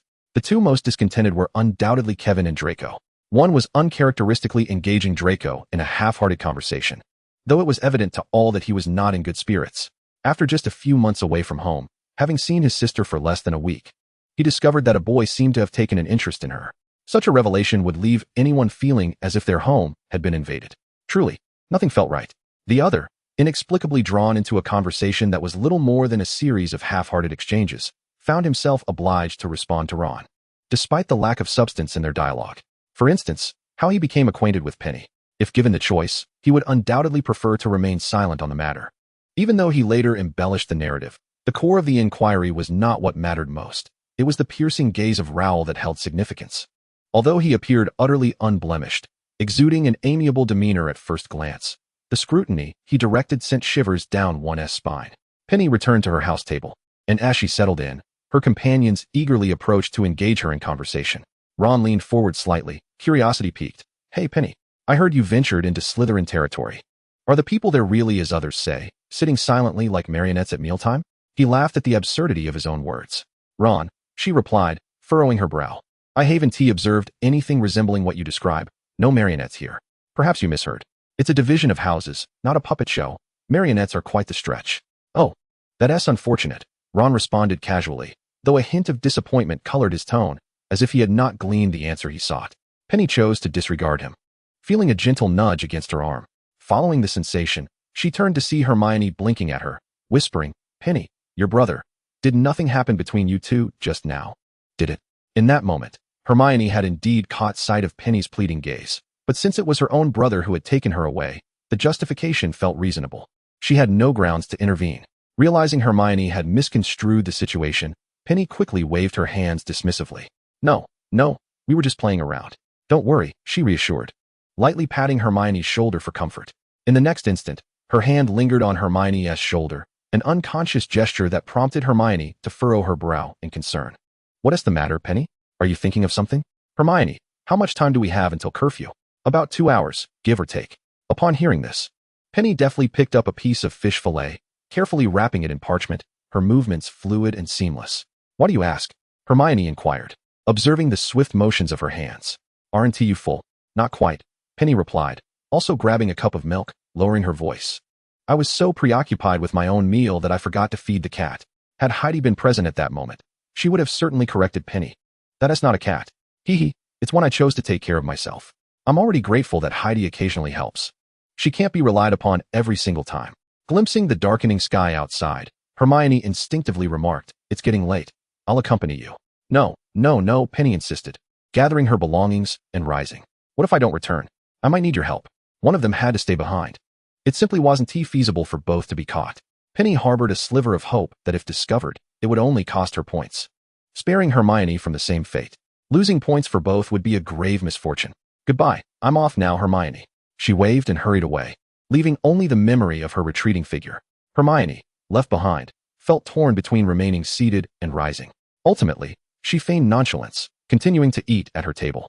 Simo, seated in the front left, cast a glance in the direction Penny had dashed off to, where she had already vanished from sight. Hey, Hermione, why did Penny rush off like that? She went to feed the cat, Hermione replied casually, though anxiety gnawed at her. She quickly finished her meager meal and left the table, unable to wait idly any longer. She had to take action. Why was Penny suddenly in such a rush? Simo eyed her and then shifted his gaze to Harry and Ron, who shrugged in confusion, equally bewildered. Someone casually remarked, maybe she went to feed the cat too. It wasn't until Hermione was nearing the Gryffindor common room that she realized she resembled a headless chicken, flitting about aimlessly. On one hand, she yearned to find Penny, while on the other, she acknowledged the truth in Penny's words. What if her friend truly needed her help upon returning? In her agitation, she paced in circles, fervently hoping Penny would return safely before curfew. Just as Theodore emerged from the library, intending to return to his dormitory, he happened to spot Hermione standing alone. A rare sight indeed. Where was everyone else? Usually, her presence was accompanied by another. Theodore's expression darkened as he recalled recent events, and an uncharacteristic irritability urged him to quicken his pace. How bothersome. As he passed her, Hermione called out, Hey, could you wait a moment? Hermione felt as if she had spotted a lifebuoy while drowning, rushing forward to block his path. Theodore, wait. I need your help with something. Are we on such familiar terms? Theodore glanced at her, his tone light, yet dismissive. And by the way, please call me not next time. He continued walking, leaving her momentarily stunned. His flippant remark struck Hermione like a heavy stone, leaving her momentarily dazed. Was this his true nature, cold and unyielding? Or was he simply having a bad day? Had she not encountered him on several occasions due to Penny, she might have doubted his capacity for warmth. Not to help me. Hermione called after him. It's Penny. I'm worried she might be in danger. Only upon hearing the latter part did Theodore pause. Seeing a glimmer of hope, Hermione rushed to elaborate. She's near the Forbidden Forest, and I fear she might not return before curfew, or worse. Something might happen to her. Theodore's expression finally shifted, his gaze deepening as he regarded her. I'm not familiar with her either. What? But she calls you by your name, Hermione exclaimed incredulously, her assumptions faltering. That S between her and me, it has nothing to do with you. As if recalling something. He scoffed lightly. You two seem as close as sisters, yet here you are, afraid. I'm not.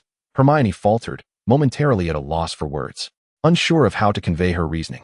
Before she could respond, Theodore continued nonchalantly. Well, it seems you two are not as inseparable as you'd like to believe. This time, he did not linger, striding away with purpose. Unlike before, Hermione refrained from pursuing him, watching his figure diminish into the distance.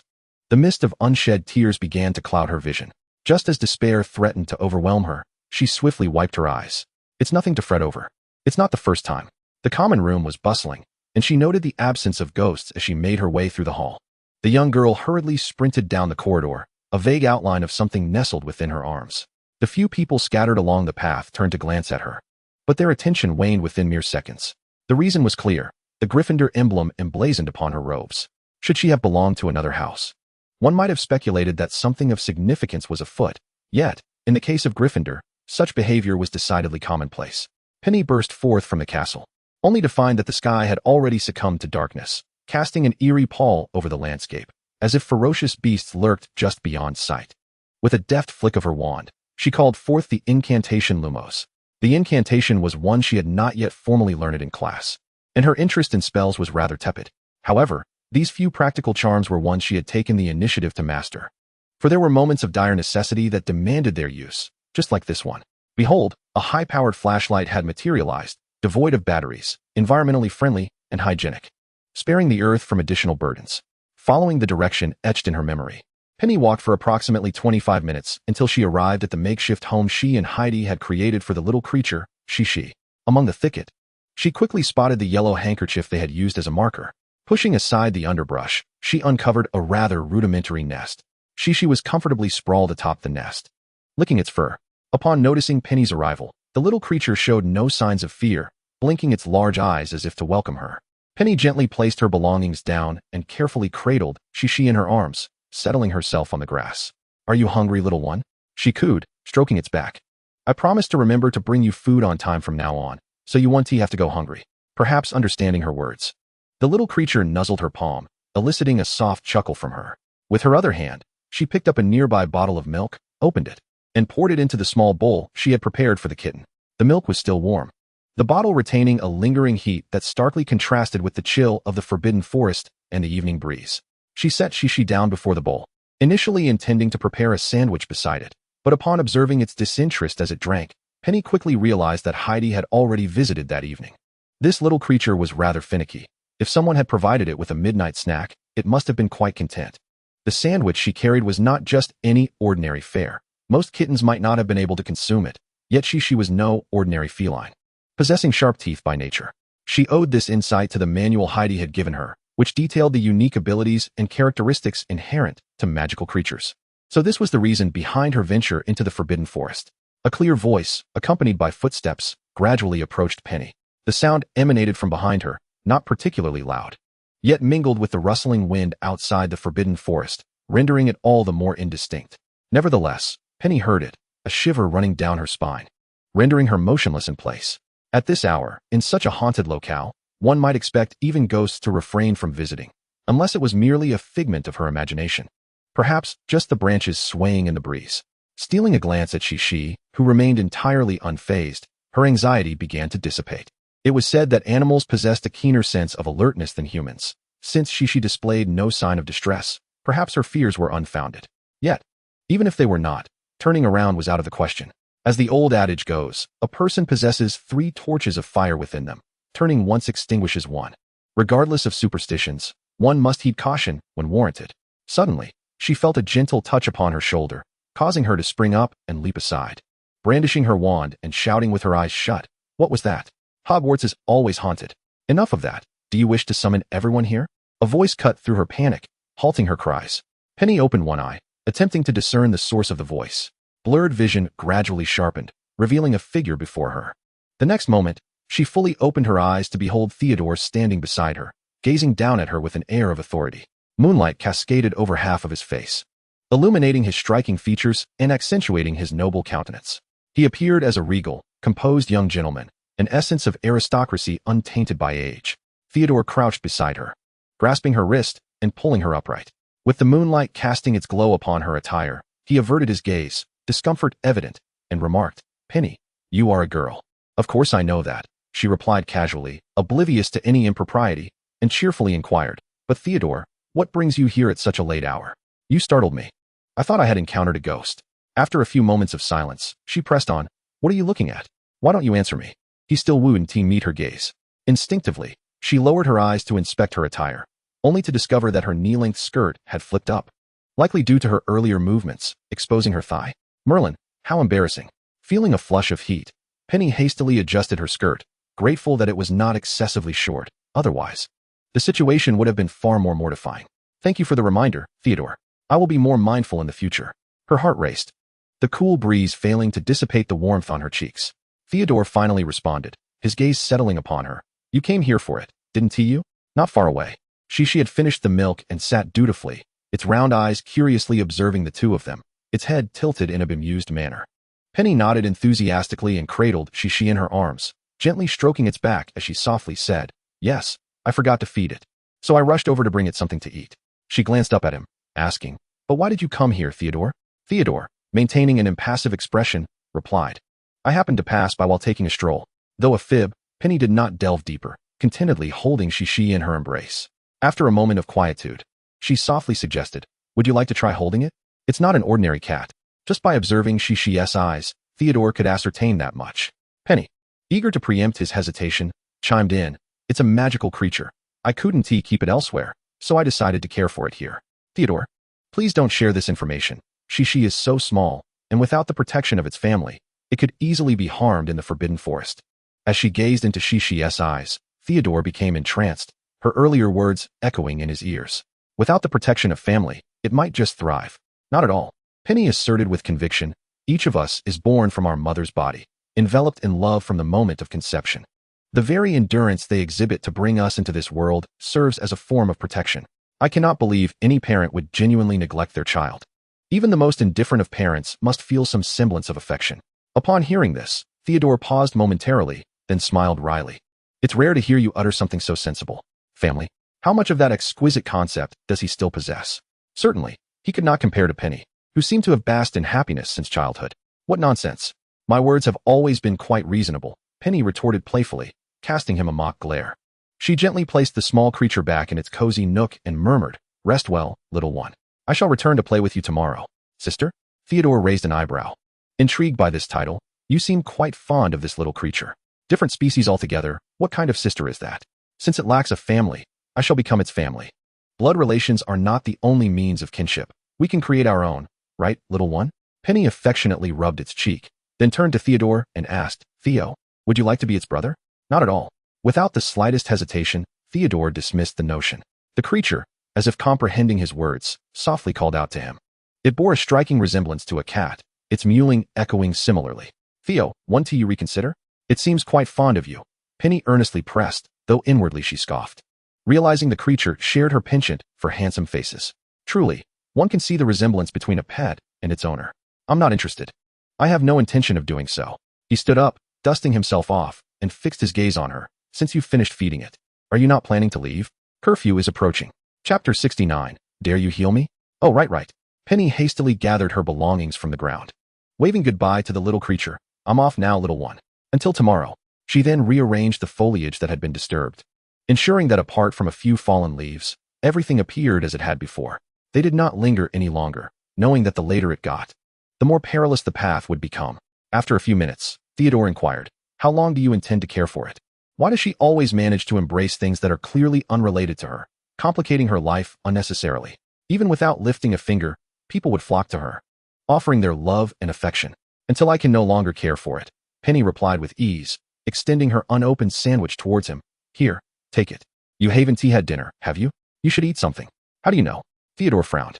"Draco told me." She shook the sandwich lightly, continuing, "Eat up. Even if you lack an appetite, you must eat something, or you'll starve." She added with a soft chuckle, "Hogwarts doesn't provide late-night snacks. Once upon a time, the university town outside had been bustling. One didn't even need to step outside their dormitory to procure food, as long as their pockets were deep enough. Perhaps she should have a word with the headmaster sometime, suggesting they could start a delivery service? There is supposedly a suggestion box around. ISNT there? It should allow for anonymity. "No need, I'm not hungry." Recalling the earlier scene in the hall, he glanced at her, feigning casualness. "Weren't you quite enjoying your meal in Slytherin earlier?" The moment the words left his mouth, he regretted it. It sounded almost resentful. He quickly added with a smile, "What? You brought that along because you thought you might get hungry later?" Penny shot him an annoyed look, muttering, "What does that have to do with anything? You saw me dining in Slytherin and didn't even come over to say hello. Were you avoiding me?" Theodore found himself momentarily at a loss for words. Finally managing to stammer, "No." He simply found the scene rather bothersome. She huffed softly, seizing his hand when he was distracted. The warmth radiating from her touch sent a jolt through him, akin to an electric shock. "What are you doing?" He instinctively attempted to withdraw his hand, but the pressure on his wrist held him in place. What kind of innate strength does she possess? "Ah, don't move." Penny placed the sandwich in his palm, earnestly advising, "You must eat. Not eating will not only make you feel unwell, but over time, you may become ill. If you don't care for yourself, others will worry for you." In that moment, she felt as though she had transformed into a nagging elder, fussing over health like a concerned parent. How swiftly one matures. She and her mother could have been mistaken for one another in their admonitions about eating vegetables. Theodore had never been so attentive to his own health. Yet here she was, fretting over him. He gently grasped the sandwich in his palm. Her small hand had already loosened its grip, yet the warmth remained. A lingering trace of her presence. I understand. They had now entered the school grounds, which were far brighter than their previous surroundings. Although it was not particularly early, they managed to return before curfew. Even the paths were now nearly deserted.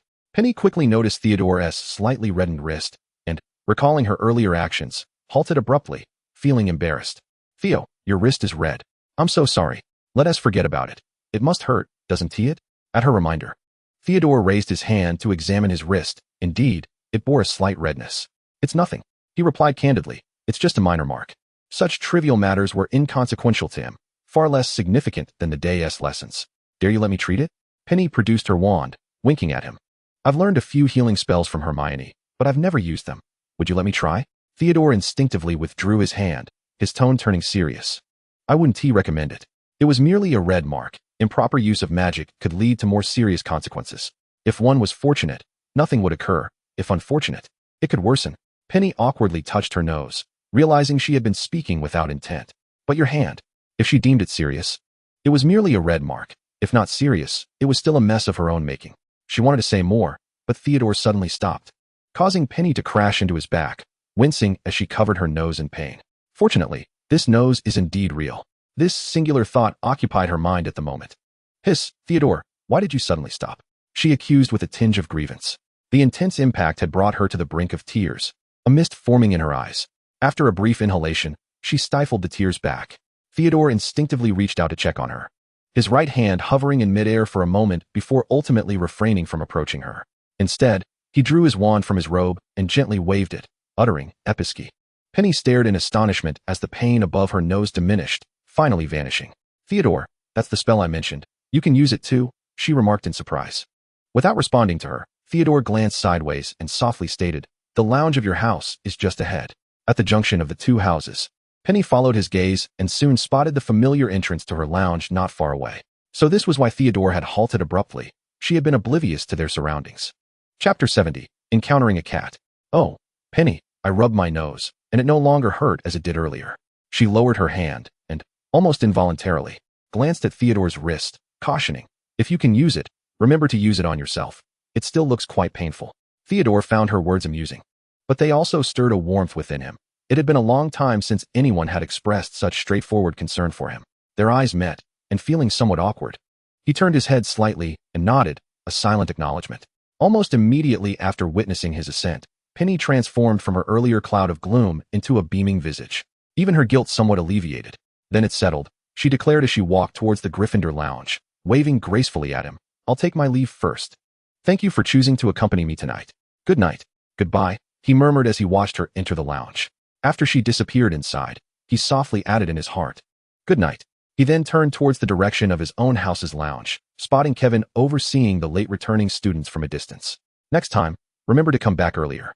The new password will be changing soon, he advised a first-year student with practiced ease. During this time, he had been alone.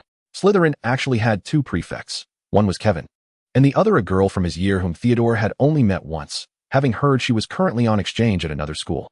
At a glance, she could only be described with one word, ambitious. Just as he sent another student inside, he inadvertently caught sight of Theodore approaching. He recognized him, though not deeply. He only knew him as a boy who preferred reading in quiet places, not overly talkative, yet never a source of concern regarding rules. This was the first time he had seen him nearly miss the curfew. Notable to see you returning so late. Not. Did you encounter something interesting? Kevin inquired with a light laugh. Compared to others who exuded arrogance, he preferred to befriend those whose demeanor was as tranquil as a still lake. They appeared to possess a sharper intellect. Normally, Theodore would have brushed aside such overtures or feigned indifference, but today, he paused in his steps. He smiled at him, yes. Raoul, I encountered a cat on my way back, which caused a slight delay. A cat? Kevin pondered briefly, not delving too deeply into Theodore's words. As Hogwarts was teeming with students who kept pets. Well, if you truly like it, you can bring it back to the house. I don't think our house is so stringent as to prohibit even a cat. You make a valid point, Theodore replied, adjusting his expression. However, I fear that bringing it back so abruptly would likely upset its owner. He cast a glance toward Kevin, intentionally or not. Kevin paused, feeling an inexplicable flutter of apprehension.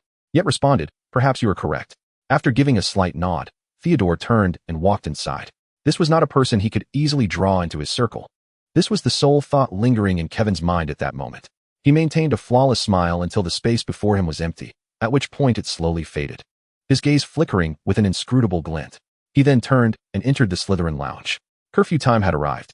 Penny nearly sprinted into the lounge. It was a short walk from Slytherin's lounge, but Gryffindor's was a bit farther. Percy stood inside, pen and paper in hand, recording the names of late returning students. It was said he was Ron's brother, and it was easy to see their familial resemblance in their shared red hair and freckles, the unmistakable traits of the Weasley family. "Hi, Prefect Percy, long time no see." Penny greeted him with a smile, her steps quietly edging towards the dormitory. Percy glanced up at her. His attention diverted as he jotted something down. "Hi, Penny. Next time, be careful. I want to overlook your lateness just because you're cute," he muttered. Flattery can conceal ulterior motives, Penny thought, clearing her throat and standing tall. "Oh no, Prefect Percy, you've misunderstood. I was genuinely greeting you. Not just because I was late, right?" she added silently in her mind. This was a truth of sorts. "Oh, I must have overthought that. Consider it forgotten this time. But don't let it happen again, or else." He trailed off, knowing that if he allowed it, more students might come to him for leniency. He intended to be a stern prefect. Before Percy could finish his sentence, Penny bounded forward and shook his hand, her face radiant. "Thank you. You are truly the best prefect I've met besides my brother. Bye, and make sure to rest early." Percy was swept up in her enthusiasm and chuckled to himself as she disappeared down the corridor towards the dormitory. "These first-year kids are quite peculiar," he mused. He recalled the curly-haired girl who had approached him earlier, insisting he wait for the late-returning students, claiming she was worried they might not get in or could face danger. He found it strange, as students from their house rarely returned late.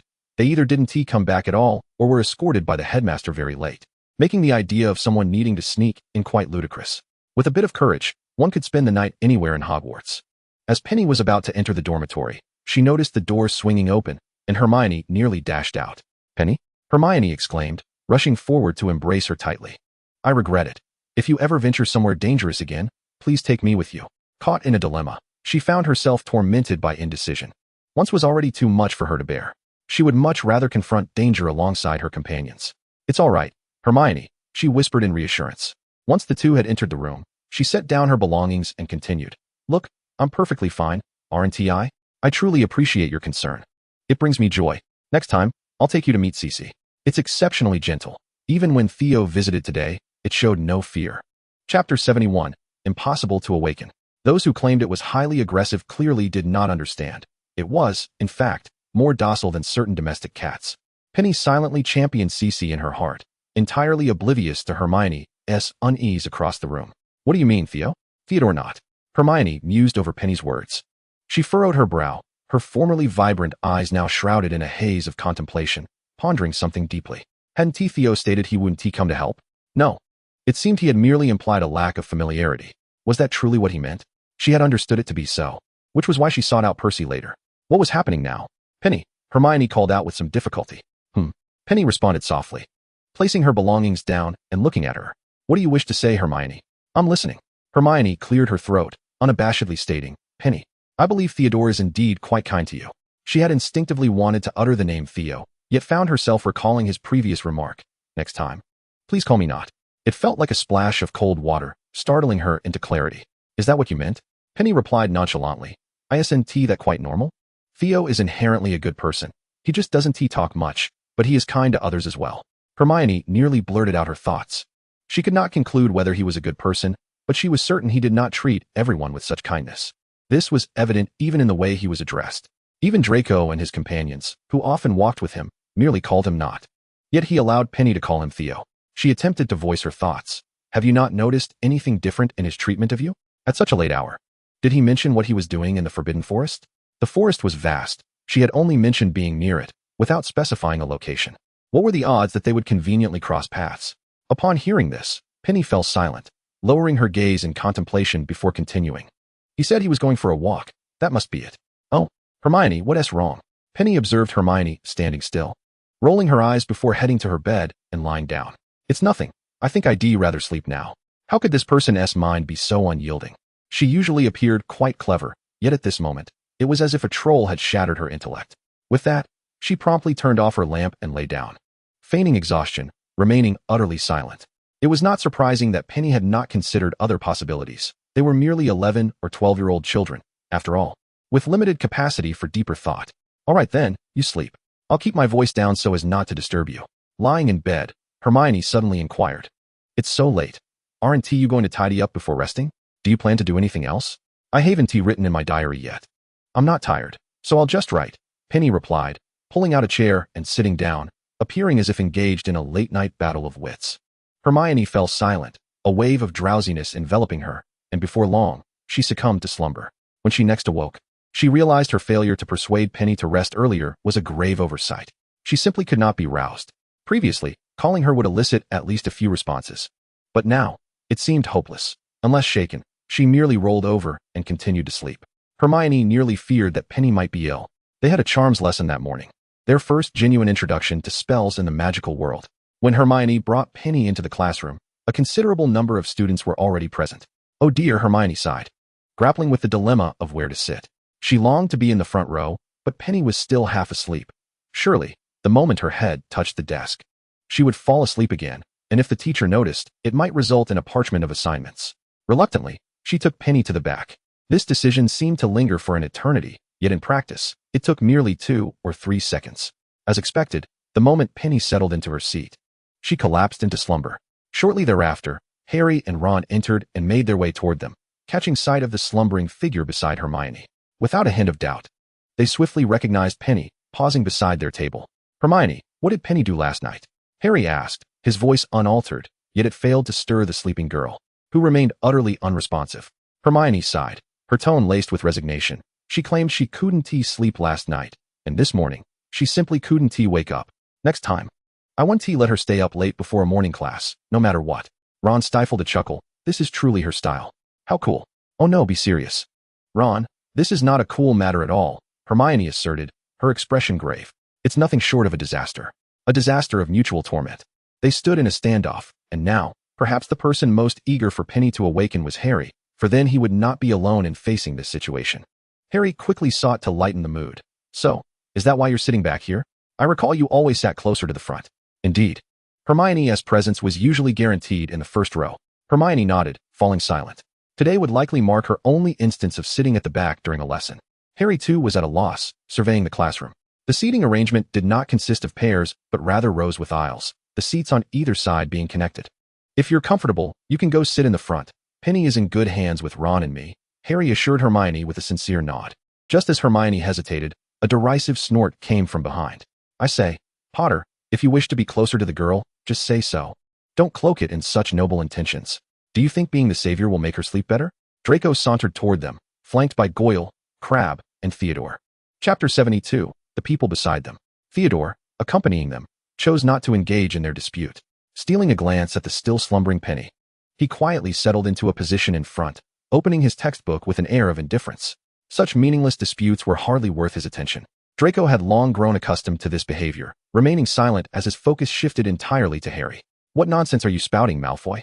Harry's face flushed crimson, either from anger or embarrassment at Draco's earlier remark, nearly matching the hue of Ron's hair. Don't be shy, Potter. Our head boy is quite keen on me taking good care of his sister. If you fancy her, you ought to confess sooner rather than later. Draco teased mercilessly, eliciting snickers from Crabbe and Goyle behind him. After all, no one was likely to verify the truth of his words. In a corner, Theodore paused momentarily in his reading, only to resume as if nothing had happened, his demeanor unchanged upon closer inspection. Hermione found herself in a quandary. Despite having met Kevin only a handful of times, she could ascertain that a person of his caliber would never casually entrust his precious sister to another's care. Yet, Draco's certainty suggested that the matter might not be entirely fabricated. Shut up, Malfoy, Ron hissed from the side, clearly intent on shielding Harry. Draco shot him a glare brimming with disdain and contempt, laced with derision. You dare speak to me like that, you shameless Weasley? You're all so loud. Penny groaned as she rubbed her eyes and sat up, her vision still hazy. Taking a deep breath, she opened her eyes fully, only to be met with a throng of students surrounding her. What was going on? Was her slumber a spectacle for so many? She had been wondering why it was so noisy, as if the world were on the brink of apocalypse. She had hardly gotten enough rest. Good morning, everyone. What are you all doing? She asked, somewhat dazed, glancing at Hermione beside her before her gaze settled on the figure in front. Why does that person look so familiar? No one could definitively answer Penny's query, and the commotion eventually subsided with the sudden entrance of Professor Flitwick. Even after class commenced, Penny remained somewhat bewildered, leaning in to whisper to Hermione, "What were you all just doing?" Hermione cast a glance at Professor Flitwick, who was busy taking attendance from a list.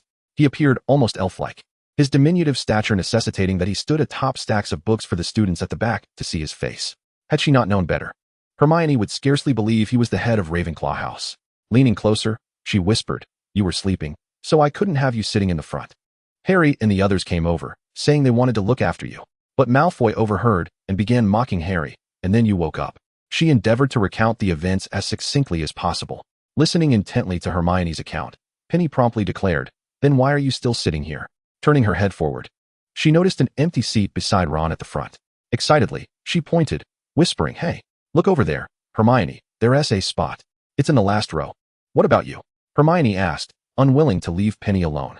"Me?" Penny surveyed her surroundings, noting another vacant seat beside the front row, where Draco and his companions were seated. Adhering to the principle of not forsaking proximity for distance, Penny shot a glance in that direction, indicating her willingness to move there. Before Hermione could respond, Penny had already gathered her belongings, tiptoeing quietly to her new seat, and she waved at Hermione to hurry over. Hermione's gaze flitted between Penny and the students around her before she finally murmured her thanks and left with her books. It appeared that Penny remained oblivious to the identity of the person next to her, but if it were indeed Penny, there should be no cause for concern. Professor Flitwick was a remarkably kind teacher, and he showed no ire when a student moved during his lesson, instead praising her enthusiasm for learning. After all, she was moving forward, not backward. Upon seeing Hermione seated in the coveted front row, Penny couldn't help but smile. This was how it should be. One ought to pursue what they desire. Turning to her neighbor, she softly introduced herself. "Hello, I'm Penny Rowell. I hope you don't mind, Theodore." Their eyes met, and it was evident that Theodore had been observing her all along as she settled in. "What do you think?" He replied vaguely, then shifted his gaze back to the front. Hermione had made a bold entrance, attracting quite a few glances, and now several individuals were casting their eyes in their direction. He disliked being the center of attention. "Had I known it was you, I would have felt more at ease," Penny said, cradling her head in her hands and glancing sideways at him. "I was worried that the person in front of me might not appreciate having someone sitting beside them, and I would feel quite embarrassed." "You? Embarrassed?" Theodore remarked, his gaze still fixed on Professor Flitwick. One need not look to know the expression on Penny's face must be quite something. Penny pouted silently, her eyes narrowed in discontent as she gazed at his profile. Sunlight dappled his fair complexion, casting a soft glow on his blackish-gray hair, which shimmered faintly under the light. Beneath his sharp brows lay calm blue-gray eyes that resembled tranquil waters, exuding an air of noble aloofness. Given his striking appearance, she decided to tolerate his demeanor. "Miss Rowell? Has Miss Rowell arrived for class?" Professor Flitwick called out from the front, bouncing slightly to ascertain whether there were students behind whom he had not yet noticed.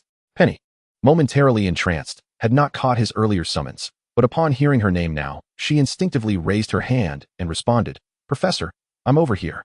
Professor Flitwick scrutinized her for a moment before nodding with approval. Chapter 73, You Are Leaving.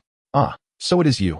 I have heard about you," Professor Flitwick said with a beaming smile, adjusting his glasses as if to scrutinize her more closely. "Huh." Penny furrowed her brows, contemplating for a moment before biting her lip and awkwardly replying, "Professor, I haven't caused any trouble lately." "I hope not," she answered somewhat sheepishly. Could it be that her recent antics had been under the teacher's watchful eyes all along, merely unspoken? This last thought Penny added silently, fearing that only Theodore might hear her, let alone Professor Flitwick standing at the front.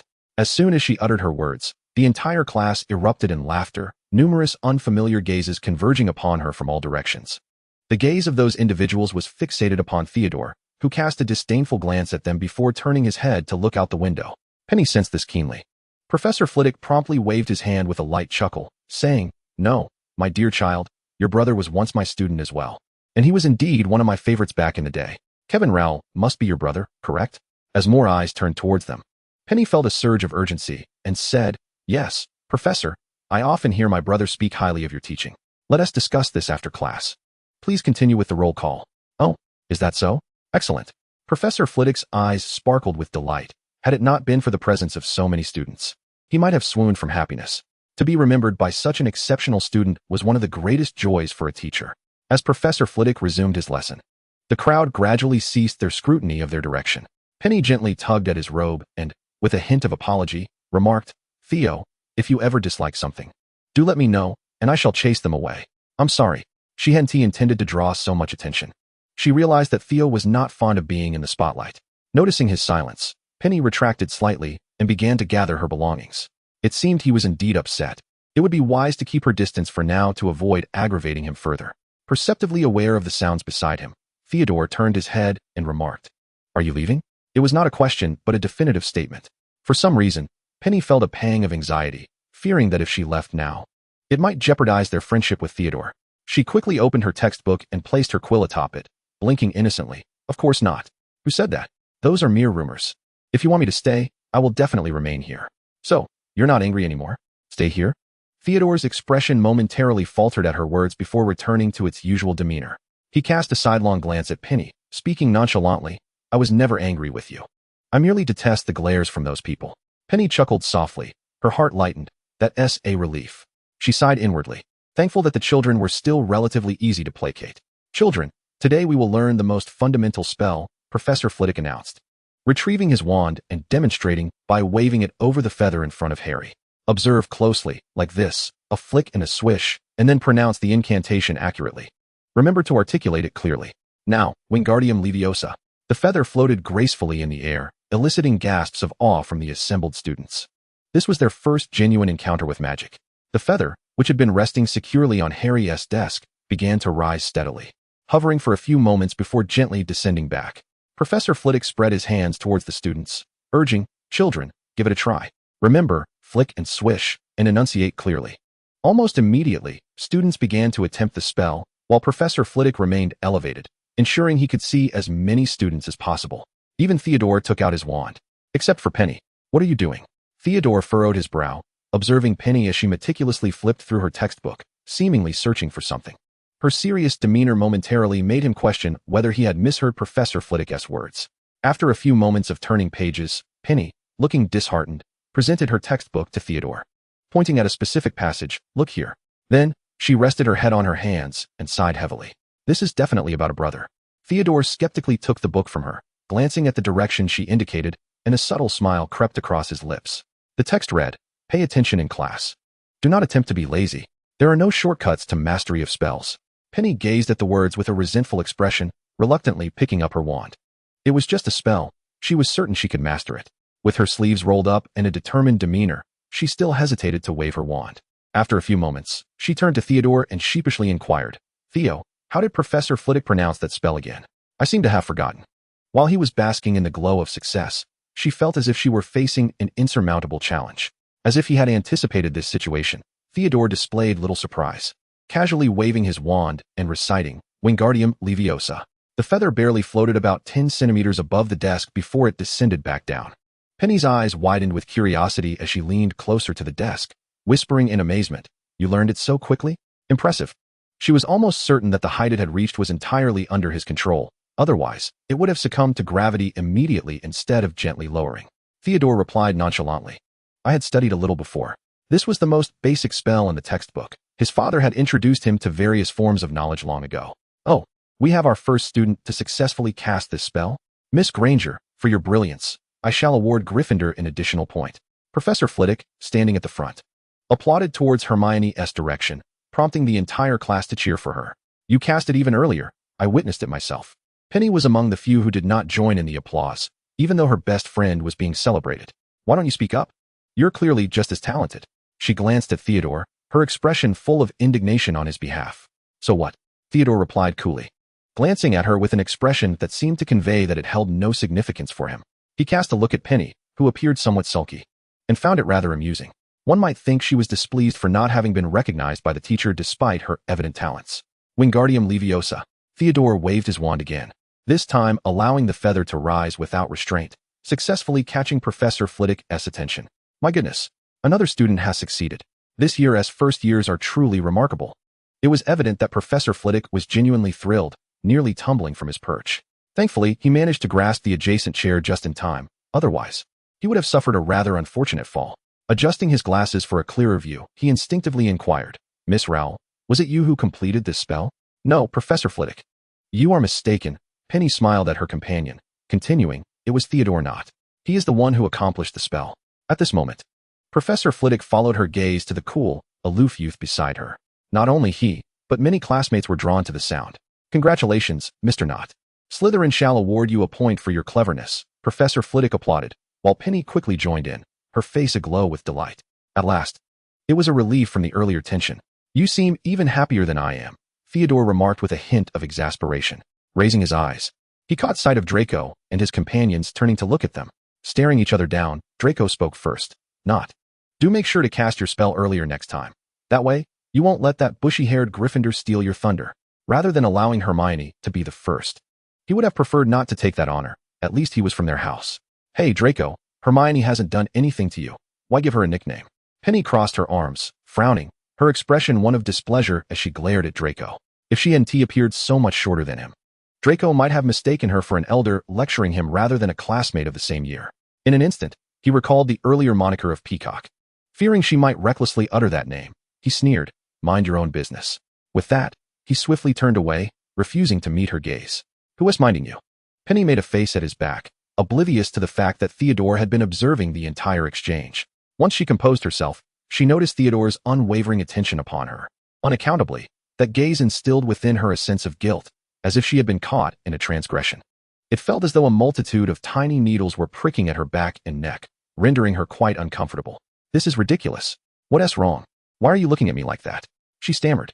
Theodore's gaze fell upon the wand resting on the table, and he spoke softly. You haven't yet tried that spell. For some time, he had been exploring why his emotions spiraled out of control whenever he encountered Penny. He disliked this feeling of being unmoored. Unfortunately, he had yet to discern the cause. It seemed even Penny herself was unaware of it. You mean the spell? Penny grimaced, reluctantly grasping her wand and waving it. Wingardium Leviosa. 1 second, 2 seconds, 3 seconds passed swiftly, yet the feather on the table remained utterly still. Penny awkwardly touched her nose, justifying herself. This must be a fluke. Spells require practice, after all. You surely failed many times when you first learned your spells. Twice. Theodore replied softly. She found herself puzzled by his words and inquired, Twice? What do you mean? I succeeded on my second attempt when learning this spell. It wasn't particularly difficult. One could even deem it foundational. Did that mean she had squandered her sole opportunity to fail? Penny chuckled nervously, her gaze shifting to the feather, now filled with a newfound seriousness. I don't expect it to float. At the very least, it should move a bit. Remaining completely still is rather disrespectful. She silently pleaded, inhaled deeply, and once more waved her wand. Before she could even finish the incantation, a sudden, explosive sound erupted in the classroom. Penny instinctively recoiled at the noise. Quickly turning her head toward Theodore, I haven't even finished the spell yet. Look over there. Theodore pointed silently in another direction. Following his finger, Penny soon spotted the now exploded Seamoose, and she couldn't help but light a candle for him in her thoughts. Poor boy. How was it that he could endure daily explosions yet remain so full of life? The sound had captured everyone's attention. Though it was rather audacious, Penny couldn't resist commenting. If it's Seamoose, then everything that just happened makes perfect sense. Focus on your spell instead of others, Theodore replied. The task for this lesson is to master this spell. If you don't, Professor Flitwick won't continue teaching it. I know. Penny shot him a resentful glance, continuing. I will diligently learn this spell. With that, she raised her wand for the third time, mimicking his earlier gesture, and declared, Wingardium Leviosa. Chapter 75. I'll just listen to you. The feather fluttered slightly, rising a few centimeters before promptly falling back down. Penny watched the scene with curiosity. Leaning over her desk, blinking in surprise. Look, Theo, it just floated. This truly was a remarkable occurrence. It seemed that casting magic shouldn't be overly deliberate. Perhaps a casual approach would yield better results. Theodore's gaze remained fixed upon the feather before her, unyielding. Though this spell was not particularly challenging, achieving success in such a playful manner within 2 attempts was quite rare. You should practice the spell more. It seems you have a natural aptitude for it. Does having an aptitude mean one must pursue it? Penny twirled the wand in her fingers as if it were a pen, speaking nonchalantly. I only wish to do what I enjoy. Everyone desires that. But not everyone is as fortunate as you. Theodore gazed deeply at her, thereafter falling silent. Time passed.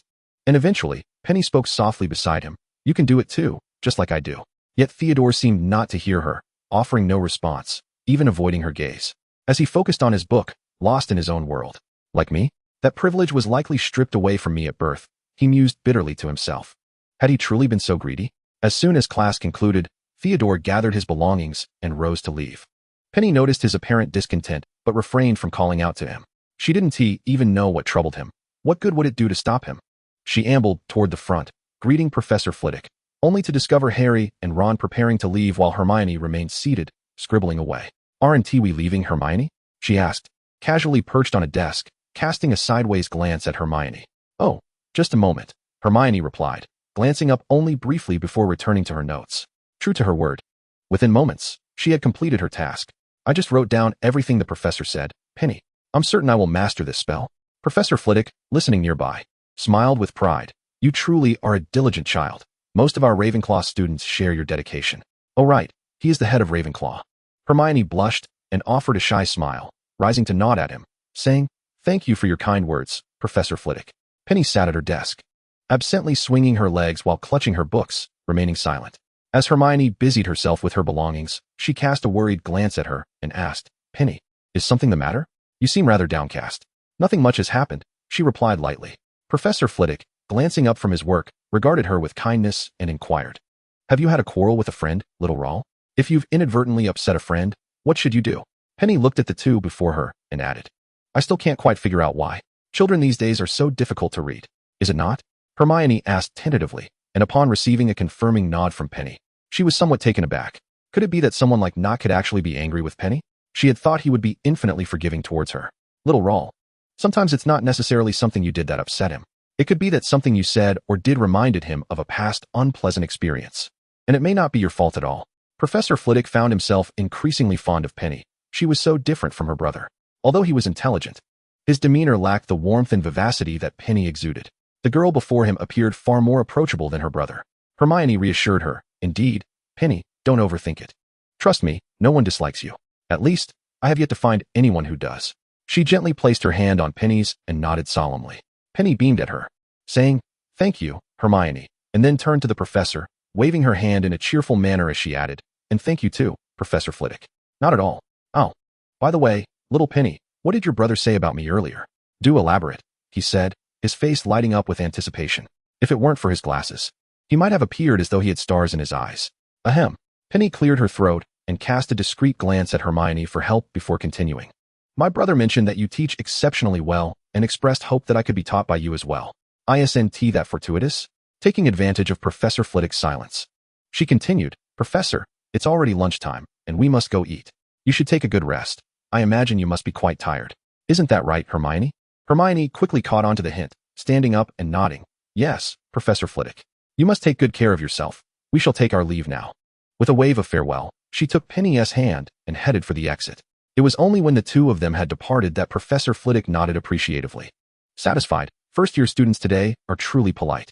But isn't it only 10 in the morning? As they stepped outside, the two girls exhaled in relief as if liberated from a burden. As they walked, Hermione chuckled, "I'm certain what you just said was entirely fabricated. That could never have been something Kevin would say. I'm convinced." "Absolutely," Penny replied with a wink at Hermione. "After all, it was just flattering him. If the professor were to verify with my brother, he is clever enough to cover for me and ensure I don't get caught." "It seems you have quite the knack for this," Hermione said with a hint of envy. To this, Penny did not deny, but simply nodded nonchalantly. "Let me take you to see Hi-Hi, since there is still time," Penny suggested, noticing Hermione's hesitation. "After all, we shouldn't rush our studies. We must understand the importance of balancing work and rest to achieve the best results." Hermione was amused by her words and lightly tapped her on the head, saying, "All right, I'll follow your lead. You have the best ideas." Chapter 76, Not a Word of Truth. Penny giggled, and upon raising her eyes, she spotted two familiar figures ahead. Squinting, she pointed and asked, "Hermione, isn't that Harry and Ron over there? Let us go greet them." Seeing Penny's mood finally brighten, Hermione couldn't bring herself to refuse and nodded, "Sure, but it's just a quick hello." In agreement, the two dashed over. But just as Penny was about to call out, she heard Ron loudly complaining. "No wonder everyone can't stand her. I can't fathom how someone as wonderful as Penny could be friends with her. I can believe that Penny has probably grumbled about her many times in her heart. Having her around is a nightmare. She must realize she has no other friends besides Penny. Only someone as easygoing as Penny would tolerate her." He vented his frustrations to Harry, completely oblivious to the two girls behind him. Harry remained silent, merely walking alongside him. Penny instinctively turned to Hermione and said, "I swear I never said anything like that." This remark acted like a spark, igniting the already simmering emotions within Hermione, turning her neck and cheeks crimson. She lowered her head, clutching her books tightly, unable to meet Penny's gaze, and stammered, "Oh, I know. Thank you. But I think I need a moment to gather myself." "Don't worry, I'll be fine. I'll head off now." By the end, Her voice trembled with a hint of tears. Penny felt a pang of sympathy and wanted to comfort her, but Hermione was quicker, clutching her books and hastily moving forward. As she passed, she bumped into Ron's shoulder with enough force to elicit a pained cry from him, which gradually subsided once he recognized who had collided with him. Hermione. Penny called after her, reaching out in an attempt to grasp her, but finding her efforts thwarted. Let her take her time, she thought. I'm sure she heard me. Harry observed Hermione's retreating figure and remarked, this is quite evident now. There was no need to guess. It was obvious. Penny walked up beside them, casting a cold glance at both, ultimately resting her gaze on Ron as she said disapprovingly, Ron, what you just said was truly excessive. You've made Hermione very upset. Children are just children, knowing only to vent their emotions. Penny sighed inwardly and continued, you should apologize to Hermione. She doesn't mean to oppose you. She only wants to help. It's just that her approach and tone might not have been right. How would you know? Ron muttered from behind Harry, shrinking his neck. You're in cahoots with her, so you're bound to defend her. Of course, without her, I would likely be expelled within 3 days of school starting. Penny shrugged her shoulders helplessly, declaring her allegiance. She was a friend to all, and she couldn't manage without friends. Remember to apologize to Hermione. Otherwise, I'll tell your brother Percy to deal with you.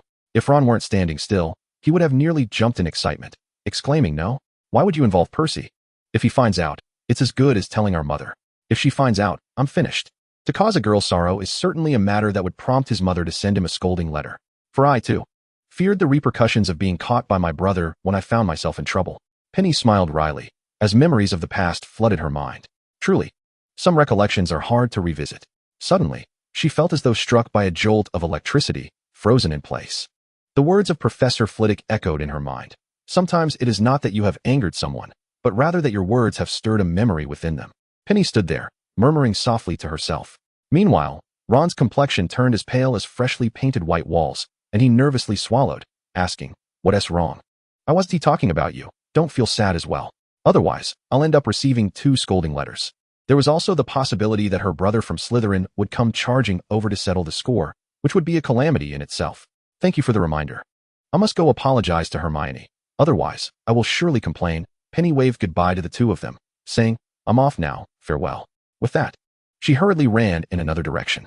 She felt as though her time at Hogwarts was merely spent soothing children. After one, another would inevitably follow. What was I reminding her of just now? Ron pondered, somewhat at a loss, watching her retreating figure. Beside him, Harry shook his head, then spoke slowly. Ron, I believe Penny was right. You ought to apologize to Hermione. After all, she has always wished to help you. Though his words were somewhat blunt, Ron remained rooted in place, shrinking slightly, silent. On the other side, Penny dashed forward, burdened by the items in her hands, which severely hindered her speed. As she turned a corner, she collided forcefully with a tall young man, the impact causing her to stumble back painfully. Had there not been a wall to steady herself against, she would have surely fallen. The expression on her face contorted with the sharp pain in her left shoulder. She winced and murmured, ouch, I'm so sorry, I was running too fast. The person she collided with did not fare much better, noticing she was a first-year student. He casually shook his left shoulder and stepped forward to check on her, asking, are you all right? Is everything okay? Gradually acclimating to the pain in her shoulder, Penny gently pressed it and looked up at him, shaking her head. I'm fine, you weren't hurt by me, were you? The boy in front of her seemed to find her response amusing, teasing, how could I possibly be hurt by such a beautiful girl? Penny did not believe a word of it. The force of impact is reciprocal. She felt immense pain, so there was no way he could be completely unscathed. Unless he was entirely made of muscle, but he certainly did not appear to be. It was then that she took a moment to scrutinize the boy before her. He seemed merely 2 or 3 years her senior, yet towered over her by nearly a head. Chapter 77, Dreams Must Eventually End. He embodied the quintessential handsome youth. With thick eyebrows and bright eyes, and his sun-kissed skin perfectly complemented his appearance, exuding the essence of a cheerful young man. Not hurt? Penny inquired tentatively. To be honest, it does sting a bit, the boy admitted, awkwardly shifting his left shoulder, which had begun to ache. He continued, as long as you're okay, that's what matters. I'm Cedric Diggory, a 3rd-year student at Hogwarts. If you need anything, you can find me in Hufflepuff. I'm Pennyroll, a 1st-year student from Gryffindor. Penny smiled at him, and for some reason, her smile seemed to convey a sense of triumph in Cedric's eyes.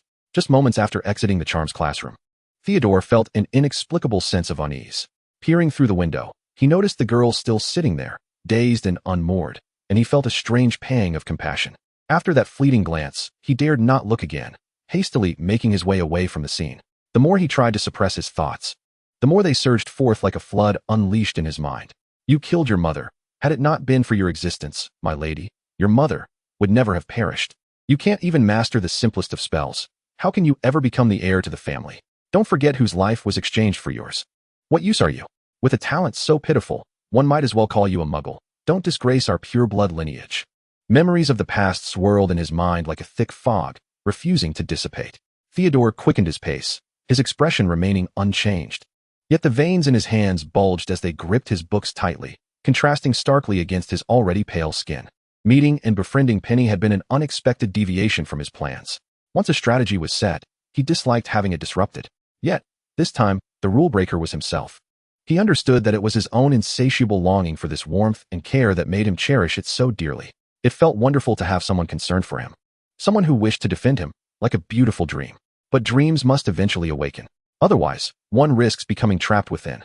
Cedric took a cautious step back, scratching his head with an awkward smile. Why are you looking at me like that? Is there something on your mind? Have the younger students changed so much? Cedric, the Hufflepuff student, Penny said earnestly, since you are a student of Hufflepuff, then.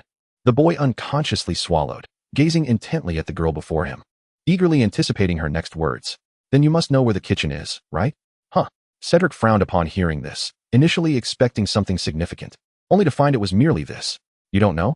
Penny's smile instantly faded as she continued weakly. If you don't know, then forget it. It was nice meeting you, goodbye. Just as she was about to turn away, Cedric quickly called out to her. Wait, classmate. After a moment's hesitation, he added, are you hungry? I can take you to the kitchen to find something to eat. Penny's eyes lit up instantly as she leaned in, asking, you know? That is wonderful. I just want to cook. I'm not looking to eat. Cook, Cedric replied, somewhat surprised as he looked Penny up and down. Did this girl even reach the height of the kitchen counters? Could she really cook? Oh, come on, senior. Let us go. We're running out of time, Penny urged, waving him to hurry along. As they walked side by side, Cedric suddenly realized something. Shouldn't he be leading the way? This little one seemed even more excited than he was. Do you often cook at home, or is Hogwarts food just not to your taste?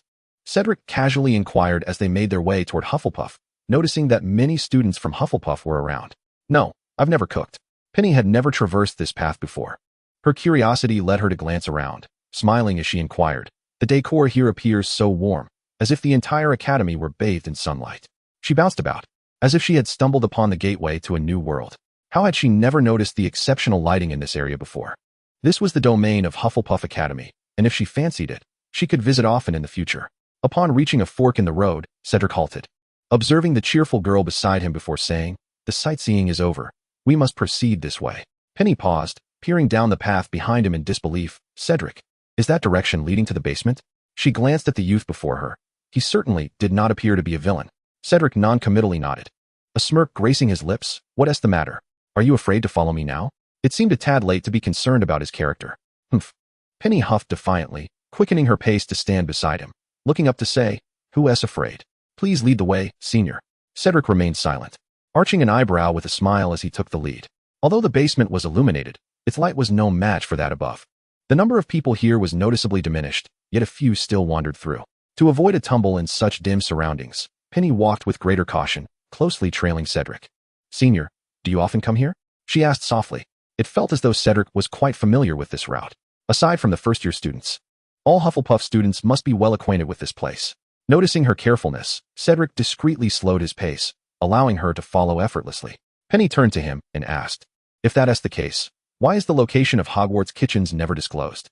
Just as Penny finished her query, two students approached, clad in Gryffindor uniforms. They bore a striking resemblance to each other, hands laden with a bounty of treats. Were they here to raid the kitchens? The narrow passage of the basement required Cedric to pull Penny aside so they could pass with their substantial load.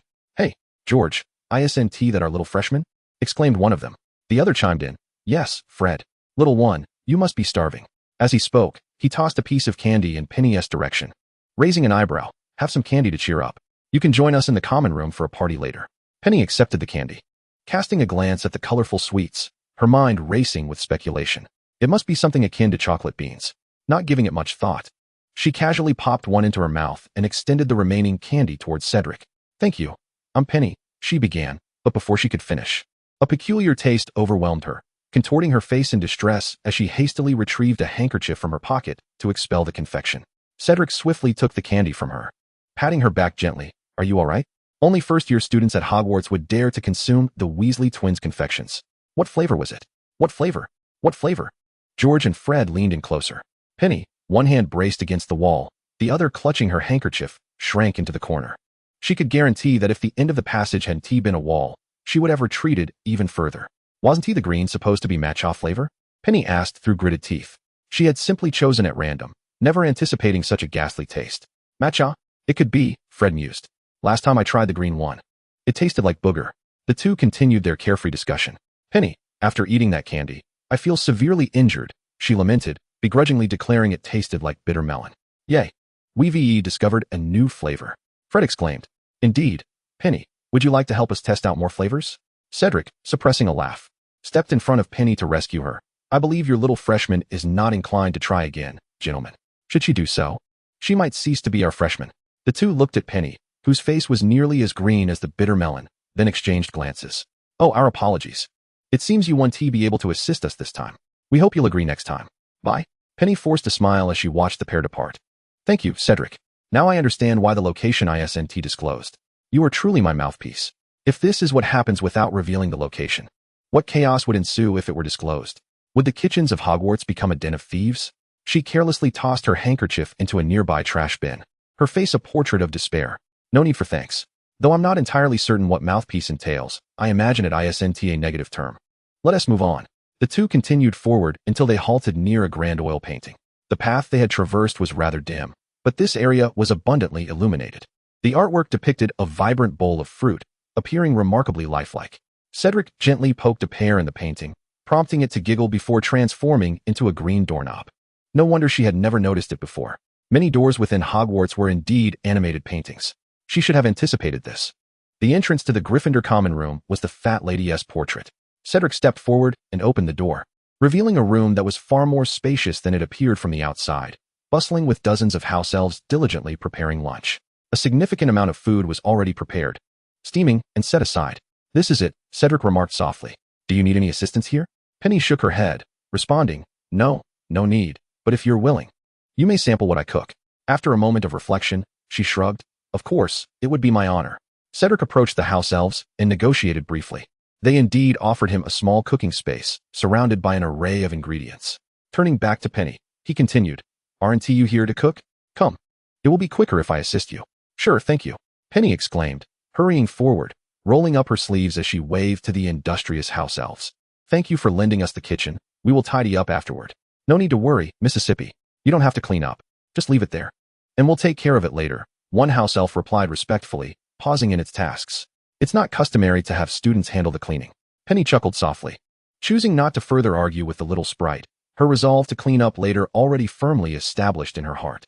Is there anything I can assist with? Cedric inquired eagerly, his enthusiasm palpable, despite his lack of actual cooking experience. Penny glanced at the available ingredients, which were perfectly sufficient for her intended dish. She placed a heap of meat and vegetables before him, brushed the dust from her hands, and smiled. Wash your hands first, and then clean all of this. The remaining tasks would be hers alone. Cedric readily agreed, scrubbing the ingredients at the sink. This was the sole contribution he made in the kitchen that day, not out of laziness, but rather because he was utterly at a loss for how to assist further. Who would have thought that a seemingly delicate young girl, barely reaching the height of the kitchen counter, could so effortlessly knead a dough larger than her own head while standing on a chair? Is this truly your first time cooking? Cedric asked, somewhat dumbfounded. As he stood by, feeling increasingly out of his depth, her movements were so fluid and her techniques so deft that even the nearby sprites paused, intrigued by this rare sight of handmade culinary artistry, as they typically relied on magic for cooking. Well, sort of, Penny replied, continuing to knead the dough while speaking somewhat ambiguously. Perhaps it's just talent, senior. Don't be too astonished. After all, one encounters all sorts of peculiarities in life. Like me. In her previous life, she had cooked countless times, and the dormitory's prohibition on high-powered appliances had never deterred her. Technically, it was true that this was her first time cooking in this world. Fortunately, the kitchen was stocked with flour. As long as there was flour, everything else could be managed.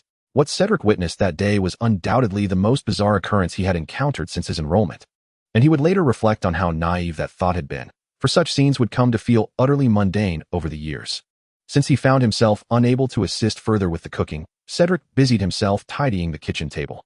Eventually, when only Penny's area remained uncleaned, he pulled up a chair, sitting nearby to observe. What are those things you're wrapping? What are those lovely folds? You're quite skilled. I find it hard to believe this is your first time in the kitchen. Despite being older than Penny, he transformed into a curious child, incessantly asking questions. Penny, occupied with her hands, was nonetheless a chatterbox, patiently answering each inquiry. These are dumplings. The folds ensure the filling doesn't spill out. Since she was already wrapping them, she decided to make a larger batch, filling a large plate with dumplings. This was merely half of what she intended to prepare today. Senior Cedric, do you think I'm pretty? Penny suddenly asked out of the blue, startling Cedric so much that he nearly fell off his chair. He gripped the edge of the table tightly, his ears reddening. And after a couple of awkward coughs, he stammered, "Why do you suddenly ask me that? You are very beautiful." This was a sincere statement, perhaps still youthful. Her face bore a hint of baby fat, and her features were rather delicate, though terms like sensual or stunning were far from applicable. Yet, her countenance radiated a natural charm that left one feeling at ease upon first glance. Penny paused her task, scrutinizing him for a moment. Just as Cedric braced himself for an embarrassing comment, she resumed her work, casually remarking, "I remind you, Senior, the more beautiful a girl is, the more adept she may be at deception. Be wary not to be fooled in the future. Just like how you're being tricked by me right now." Cedric's blush dissipated significantly upon hearing this, and he chuckled, scratching his head. "Well then, I appreciate your advice. If I ever find myself deceived, I hope you'll guide me through it." Penny finished wrapping the last dumpling, smiling as she said, "Since you've said that, I certainly will. But do not accuse me of meddling." This was indeed a possibility. It must be said that Penny had wrapped an abundance of dumplings, boiling 3 large pots to accommodate them all. Yet, each dumpling appeared plump and enticing, with thin skins and generous fillings, enough to whet anyone's appetite. Cedric, standing nearby, found his gaze fixated on the dumplings, for this was his first experience with food he had a hand in creating, even if it was just washing vegetables. Penny pierced a dumpling with a fork and softly declared, "They're ready to eat." Almost immediately after her words, Cedric popped one into his mouth. His expression shifted from curiosity and anticipation to sheer delight as he devoured the dumplings one after another, nearly choking before grabbing the nearby cup of juice to wash it down. After all, in the kitchen, such things were easily found. "I suppose I need not ask how they taste," Penny mused, resting her chin on her hand as she watched him relish the meal, feeling a sense of satisfaction swell within her. Unfortunately, there were no dipping sauces available, and she was unfamiliar with the local spices. Otherwise, the dumplings would surely have been even more delectable. Cedric, cheeks puffed with food, nodded enthusiastically. This was undoubtedly the best meal he had ever had at Hogwarts. He marveled at how his kindness had returned to him in such a rewarding way, embodied in the delicious feast before him. After borrowing several containers from the sprites, Penny set aside the portion Cedric wished to keep and packed away the remainder. 3 large pots of dumplings, minus what Cedric had consumed, filled 6 containers to the brim. "You're not planning to just take them like that, are you?" "They'll go cold," Cedric remarked, glancing at the dumplings and wincing at the thought of them losing their warmth and flavor. "What should we do then?" Penny was aware they would indeed cool down, but finding ordinary containers had been challenging enough. Insulated ones were nowhere to be found. Cedric set down his fork and casually clapped his hands. Retrieving his wand from his robe, he cast a few warming spells on the containers, finally at ease. Now they want tea cool down, even if it's late. But they shouldn't be left overnight, or else my spells will wear off. Such a handy trick. After thanking Cedric, Penny tidied up the kitchen remnants. Upon taking the boxes outside, her immediate thought was, "I must learn such spells. They are incredibly practical." This was far more useful than those temperature-controlled cups or insulated lunchboxes. She had become much more adept at navigating the area than at the start, not because her memory had improved, but rather because the paths here were so intricate that one had to earnestly memorize them to avoid getting lost. Following the path she had initially traversed, Penny slowly made her way back, ultimately managing to locate the route to Gryffindor. To be candid, uncertainty gnawed at her heart. After all, it had been quite some time since she had engaged in such endeavors. Previously, even if the thought crossed her mind, she could hardly venture into her home kitchen to tinker with culinary creations. Who would believe that a child barely 10 years old could cook without any instruction or prior experience? She probably couldn't even reach the stove. In the event of an accident, it would certainly be the little house elf who would bear the brunt of the blame. However, the circumstances at school were markedly different. There were ample excuses to gloss over any missteps. Observing Cedric relish his meal earlier, a flicker of hope ignited within her. Chapter 80. Avoiding internal strife. Surely, it couldn't be all that bad, could it? Speaking of which, she had yet to sample her inaugural meal prepared here. It was lunchtime, and the majority were gathered in the great hall, leaving the corridors notably less crowded than usual. Seizing the opportunity, Penny hastened back to her dormitory. She could hardly carry all these items to the hall, which was significantly farther than the common room. As she pushed open the door to her dorm, her hands laden with boxes, she softly called, "Hermione, I'm back." The room was enveloped in silence, with no one responding. Had they all gone to eat? Penny placed her burdens on the table, and a resounding thud echoed in the stillness. Why are these boxes so heavy? She mused, supporting her waist with one hand. She shook the other to relieve her tired arms, sinking into a chair as though she had finally found her sanctuary. This was even more exhausting than cooking. Hogwarts was truly vast. After nibbling on some of the dumplings she had made to quell her hunger, Hermione still hadn't returned. Resolute, she adhered to her principle of bringing more than less, rising to take one box with her as she departed. Inside were 3 containers. That should suffice. After all, she could never finish it all. Hermione's portion would remain in the dorm, ready for her upon her return. Penny contemplated this as she briskly exited the dormitory. As she entered the common room, she spotted an irate Harry and Ron, alongside a visibly trembling Neville. "Hey, good afternoon, have you finished lunch?" Penny inquired, peering at Neville. "What's the matter? Your eyes are red. Has someone bullied you?" Neville remained silent, clutching the memory ball tightly. Ron, on the other hand, fumed. "It's all Malfoy's fault. He snatched Neville's memory ball. If Professor McGonagall hadn't shown up, he would never have gotten it back. That despicable brat. How utterly infuriating." Ron plopped down on a nearby sofa, fiddling with the cushion in frustration. Harry and Neville silently settled beside him, tacitly agreeing with his sentiments. Penny murmured softly about the memory ball, then patted her chest and declared, "Don't be disheartened, Neville. If Draco dares to trouble you again, I'll certainly stand by your side. Aren't you all friends?" Harry suddenly lifted his gaze to her, his tone markedly neutral, a stark contrast to Ron's earlier outburst. "Does your friend never make mistakes?" Penny replied nonchalantly, not waiting for their response before bidding them farewell. Just as she took a few steps away, she paused and turned back to them, asking, "Does anyone know where Hermione is?" She wasn't in the dorm. She hadn't seen her upon her return, and now even Harry and the others were back, yet Hermione was still absent. Harry responded, "I don't know. She might have been called away by Professor McGonagall. Who knows? She could also be in the library." Ron shrugged, indifferent, in just a few days. She has already earned quite the reputation as the know-it-all of Hogwarts. Penny nodded thoughtfully, replying earnestly, "It seems you don't know where she is. As for what you mentioned, I'm proud of her. Do remember to apologize to her. Goodbye." Children don't hold on to grudges for long. A little compromise goes a long way. It wasn't until Penny's figure vanished from the common room that Ron broke free from his surprise at her previous remarks. Pointing at her retreating silhouette, he stammered, "Did she not understand what I said?" His tone had hardly been complimentary. Harry shook his head. "I think she did." Even Neville nodded in agreement, leaving Ron utterly perplexed. Outside the common room, a throng of bustling students had begun to filter in, presumably returning from the Great Hall. Amidst the crowd, Penny appeared diminutive as she swam against the current. Leaning against the wall as she walked, she swiftly scanned the throng for any sign of Hermione. But to no avail. A sigh escaped her lips. While Hermione seemed remarkably resilient, her strength notwithstanding, she was still just a child of 11 or 12. If she were in Hermione's position, she would confront Ron directly instead of questioning her own abilities. Blaming others rather than internalizing strife was essential to maintaining a cheerful disposition. This was one of her guiding maxims in life.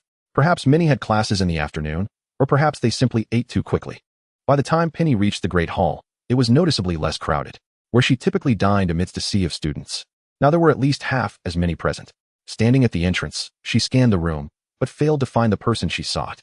In fact, the only familiar face she recognized was her brother's.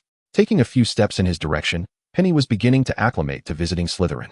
Although there were still a few curious glances cast her way, they were far less frequent than during her first visit. "Hey!" Kevin glanced up as soon as he heard Penny's voice, quickly noting the items she had placed beside him, her belongings casually set upon the table. Across from them, Reese watched the exchange, raising a fork in greeting. "Hi, little Penny. Are you here to find your brother again?" The remark struck her as reminiscent of a tadpole seeking its mother. Penny frowned and shook her head. "No, I just came to look for a friend. But I haven't spotted him yet. He has probably already finished and left." "What friend?" Kevin paused his activity, turning to her. "Is it someone new?" "Anyone is welcome as long as it's not that kid from before." "Hey, little Penny, what do you have there?" Reese had been eyeing the boxes for quite some time, but alas, their opaque nature prevented him from discerning their contents. "Oh," Penny's gaze flitted between the two. Exhaling a sigh, "Who should I answer first?" Chapter 81, Multiple Brothers. "It's not someone new. You definitely know him. Brother. He is also a first-year student. And he is exceptionally talented. This is a dish I prepared myself." Penny extracted a box from the assortment and placed it beside Kevin, exclaiming, "Brother, you and Senior Reese can give it a try. It's quite delectable." The notion that his sister could cook instantly flashed through Kevin's mind. He furrowed his brow in contemplation. Penny had hardly ever set foot in a kitchen, let alone mastered the art of cooking. Could it possibly be edible? "Penny, you didn't make this for that friend of yours, did you?" Kevin inquired coldly, his expression stern as he fixed her with what he believed to be his most serious gaze. In just a few short days, how had his sister fallen under someone's spell, willing to cook for another? He, who could only bask in the glory of enjoying his sister's culinary creations, found the situation increasingly infuriating. Resolutely, he decided to forego his meal, turning away with a grave demeanor fixed upon her. Across the table, Reese had also ceased his activity. Acutely aware that Kevin was genuinely perturbed, a master of emotional control, Reese typically wore a smile, even when irked. But the scene before him had managed to erase even that grin, indicating Kevin's true displeasure. Indeed, Penny quickly noticed the subtle shift in her brother's demeanor and hastily explained, "He has helped me a great deal, which is why I wanted to treat him to a meal. I made quite a bit. And it's a perfect opportunity for you to sample my culinary skills." She chuckled amiably, opening the food box as if to appease him, adding, "Come on, brother, just give it a try." Turning to Reese, she continued, "Senior Reese, there's plenty here. You should join in as well." Reese, who had been struggling to contain his eagerness, couldn't help but maintain his elegant tone as he remarked, "Little Penny, you're so thoughtful. How could I not adore you? If only I had a sister like you." With that, his fork naturally reached towards the food box. Although he had never seen the white morsels within, they appeared enticing and bore no resemblance to the infamous dark cuisine. Yet, as is often the case, delightful expectations frequently fall short. Just as Reese's fork was about to make contact with the food, another fork seemingly materialized from nowhere to obstruct his path. His lips twitched in irritation as he looked up at the instigator, gritting his teeth. "Kevin, this is your sister's invitation. It's her first time cooking. I should be the one to taste it first. If it's unpalatable, it won't be a slight against you." With a smile, Kevin deftly moved Reese's fork aside, discreetly wiping his own with a napkin before sampling a dumpling. The warming charm had performed admirably. The morsel was still pleasantly warm upon entering his mouth. Meanwhile, Reese grumbled under his breath, "I'm not worried about offending anyone. You're just being stingy, secretly wishing to be the first to taste his sister's cooking." Any residual resentment he had evaporated upon the presentation of the food box.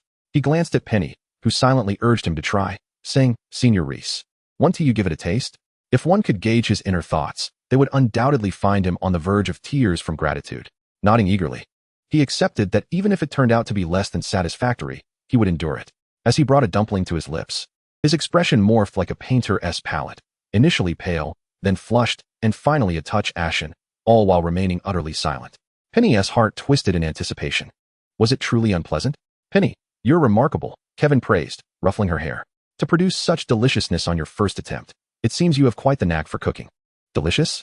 Penny frowned, gesturing towards Reese. "What does Senior Reese think?" As she glanced that way, she found Reese devouring dumpling after dumpling from the box, maintaining impeccable table manners despite his hurried pace. Had he not been nearly finished when she arrived, she might have suspected he hadn't eaten in 3 days. After a lengthy pause, she finally managed to utter, "It appears to be quite good." After consuming several, Reese finally paused, his charming eyes now sparkling as he beamed at Penny. "Little Penny, your cooking is exquisite." He whispered conspiratorially, "What do you think about adding another brother?" "How do I rate?" Previously indifferent to the notion of having a sister, he had grown accustomed to those who appeared delicate but were, in fact, rather brutish.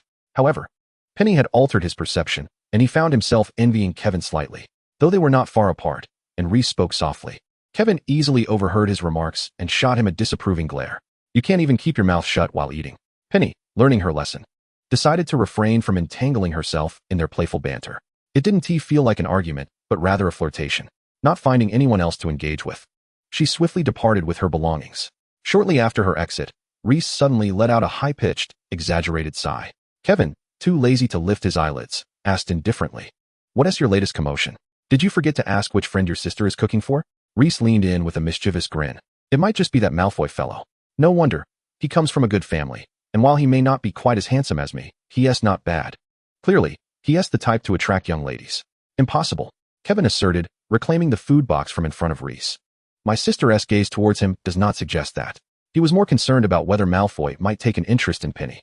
Reese, observing Kevin from across the table, felt his lips twitch. "If it's impossible, why take my food away? What if you're mistaken? Get lost." Chapter 82. She is a weirdo. Having just stepped outside, Penny had already resolved to return home. If she couldn't find anyone in the hall, she would have to hope for better luck during afternoon classes. Thankfully, Cedric's warming charm had ensured her meal remained warm. Otherwise, it would have surely cooled down.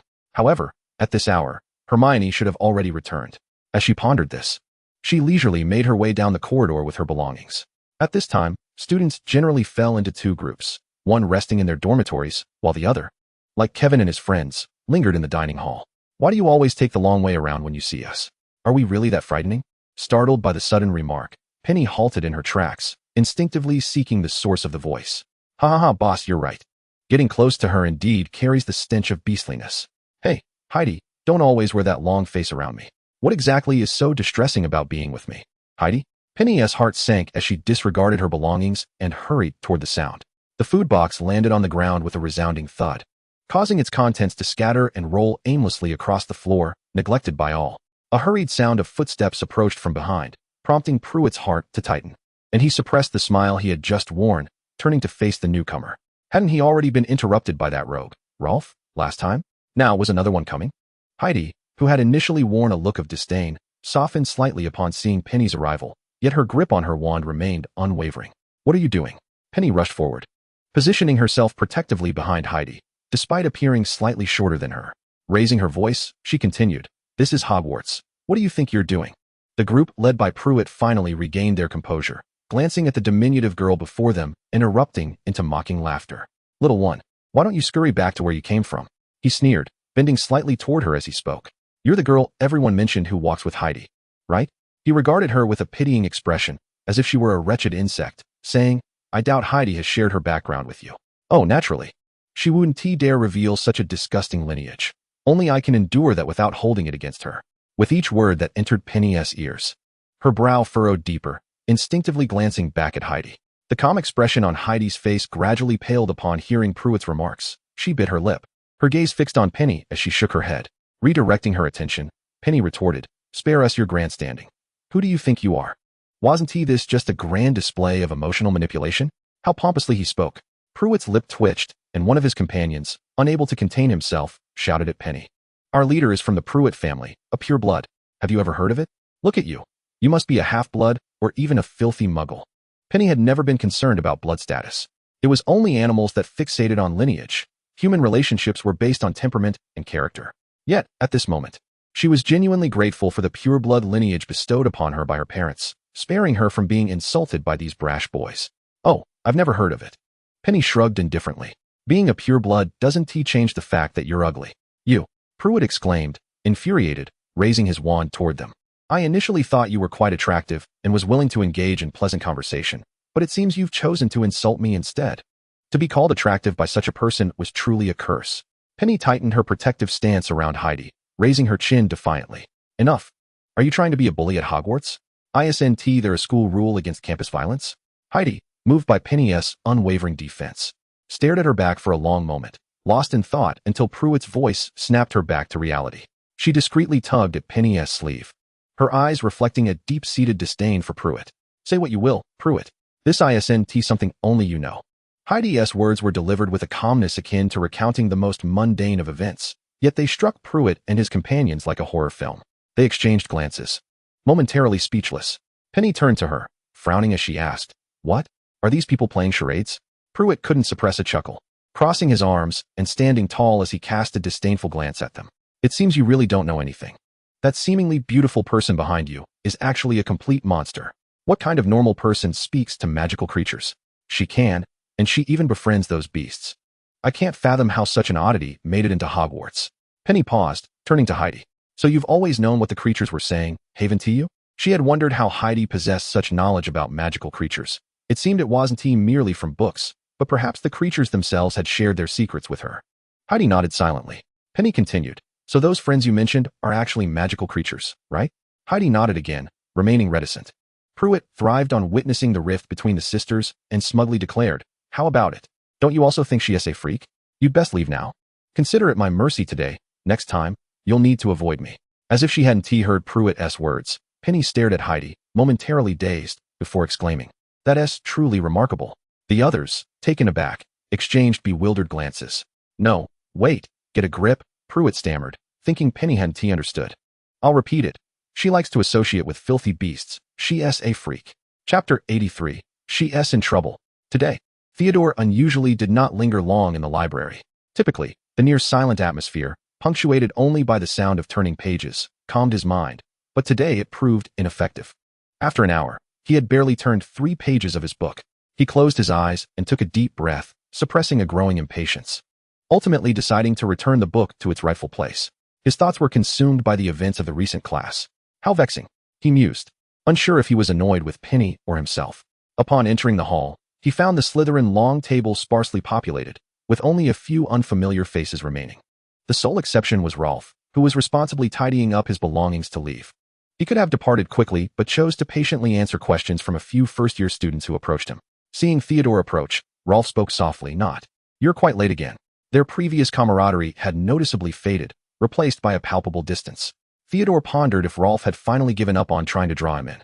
Theodore remained silent, maintaining a delicate balance between friendliness and enmity as he chose a seat neither too close nor too far from Kevin. As midday approached, many students with afternoon classes had already retreated to their dormitories, leaving behind just those like Kevin, who willingly stayed, and others who had no classes that day. Theodore casually grabbed a bit of food, seeing it merely as sustenance. Beyond that, it held little significance. "Kevin, your sister's cooking is truly delicious." Reese, cradling the food box in his hands, expressed his satisfaction. "Are you truly not going to indulge a little more? Who knows when you'll have the chance again?" Upon hearing this, Theodore momentarily halted his actions. It was not that he was eavesdropping intentionally.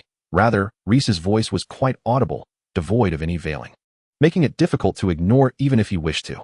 Though Reese often appeared unreliable, he was indeed capable of standing shoulder to shoulder with Kevin as one of Slytherin's twin stars, signifying his exceptional qualities. He turned his gaze towards Theodore and, with a light-hearted tone, inquired, "Little fellow, do you have something to share?" At that moment, Kevin also sensed something amiss. Following his line of sight, he regarded Theodore with a smile that radiated warmth, stating casually, "Not, do you have an issue?" Before he could respond, Theodore's gaze fell predominantly on the food box as he cheerfully remarked, "This was prepared by my sister, brought here specifically for you. I believe you should be acquainted with her. Her name is Penny." Kevin, while unabashedly expressing his thoughts, was inexplicably stirred by a sense of doubt. One did not become so inquisitive. Hadn't he heard others say that Not was indifferent to others, only caring for himself? Theodore nodded thoughtfully, offering a polite smile. "I see. Thank you for enlightening me." He withdrew his gaze, refocusing on his immediate surroundings, as if the earlier conversation had merely piqued his curiosity momentarily. "No need for thanks." Kevin observed him intently before addressing Reese. "We should be on our way." Reese let out a dramatic groan, reluctantly rising from his seat, muttering in annoyance. "The headmaster's private potions class is truly torturous. Why must I accompany you? Perhaps we should sever our ties for a while. Your finals depend on this extra credit, don't they?" Kevin retorted with a mocking laugh. Reese was not one to be easily persuaded.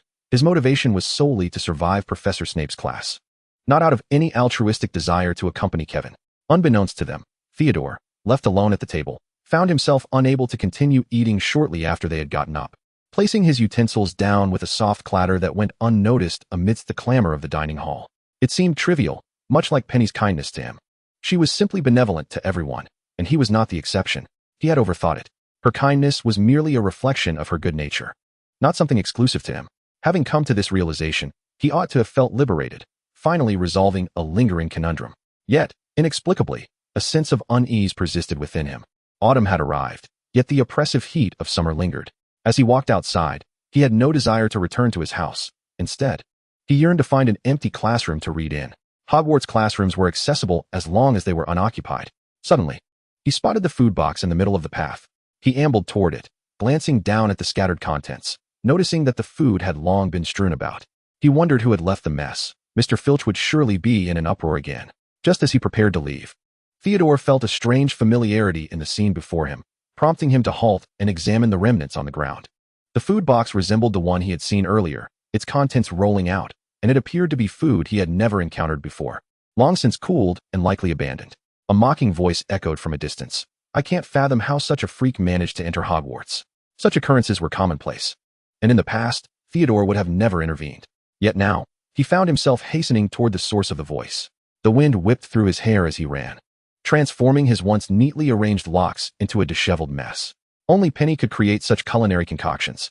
Yet, someone like her would never carelessly discard her creations as if they were refuse. Something must have happened to her. Upon reaching the scene, Theodore did not rush in immediately. Instead, he leaned against the wall, panting heavily, his back feeling cold, and his hands trembling at his sides. Chapter 84, Get Lost. I find you rather peculiar. Penny retorted bluntly. What others do is none of your concern. You, pretending to be benevolent while meddling in affairs that don't concern you, should take a long look in the mirror before speaking. You're hideous, Penny muttered under her breath, pulling Heidi along as she attempted to sidestep the confrontation. Pruitt, listening to her words, felt his face flush with a mix of anger and disbelief. No one had ever dared to speak to him in such a manner. You little brat, what nonsense are you spouting?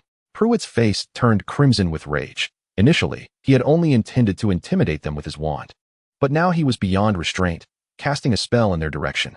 Penny and Heidi, walking arm in arm, suddenly heard the incantation and turned to face it. The spell had already been hurled toward them. Penny quickly pushed Heidi aside, both tumbling to the ground as they narrowly evaded the attack. Penny instinctively shielded Heidi with her right arm, the weight of the fall resting heavily upon it. A sharp pain shot through her arm, accompanied by a wave of tingling numbness that surged to her mind. Even as Heidi reacted swiftly, sitting up immediately, Penny felt her arm still tingling, her head slightly dazed. Was this person insane? Did he truly dare to cast a spell at them? She had presumed that his wand was merely a prop, emboldening her to speak so freely. Had he been a genuine lunatic, she would have undoubtedly grabbed Heidi and fled. This individual appeared timid, yet his cunning was far more pronounced than his courage. Seeing his spell miss its target, Pruitt's fury escalated, his wand trembling in his grasp, fueled by a surge of agitation. Hadn't he been quite the tough guy just moments ago? Why wasn't he running now? Heidi ignored him, focusing solely on checking Penny's injury. As she rolled up Penny's sleeve, the once fair arm now bore a large bruise, the most severe area already turning purple. It was evident how significant the impact had been when Penny had shielded her. Remarkably, Heidi herself had sustained no injuries. Realizing this, her usual calm demeanor shifted. She turned to glare at Pruitt and his companions. You will pay for your actions today. Pruitt. Penny herself was not overly concerned. She simply felt a twinge of pain. Such falls were not unfamiliar to her, though they belonged to another lifetime. Instinctively, she believed she was still the same, naturally choosing to protect the more delicate-looking Heidi. Had she fallen in that manner, the damage would have likely been to her face. A girl's face must never be harmed. TCH, just the two of you, had it not been for that bothersome fellow Raoul interrupting us last time. Do you truly believe you would still be so fortunate? Pruitt scoffed with disdain. Though Heidi was clever, her lack of skill and interest in spells rendered her inconsequential in his eyes. As for the first-year newcomer beside her, he hardly regarded him at all.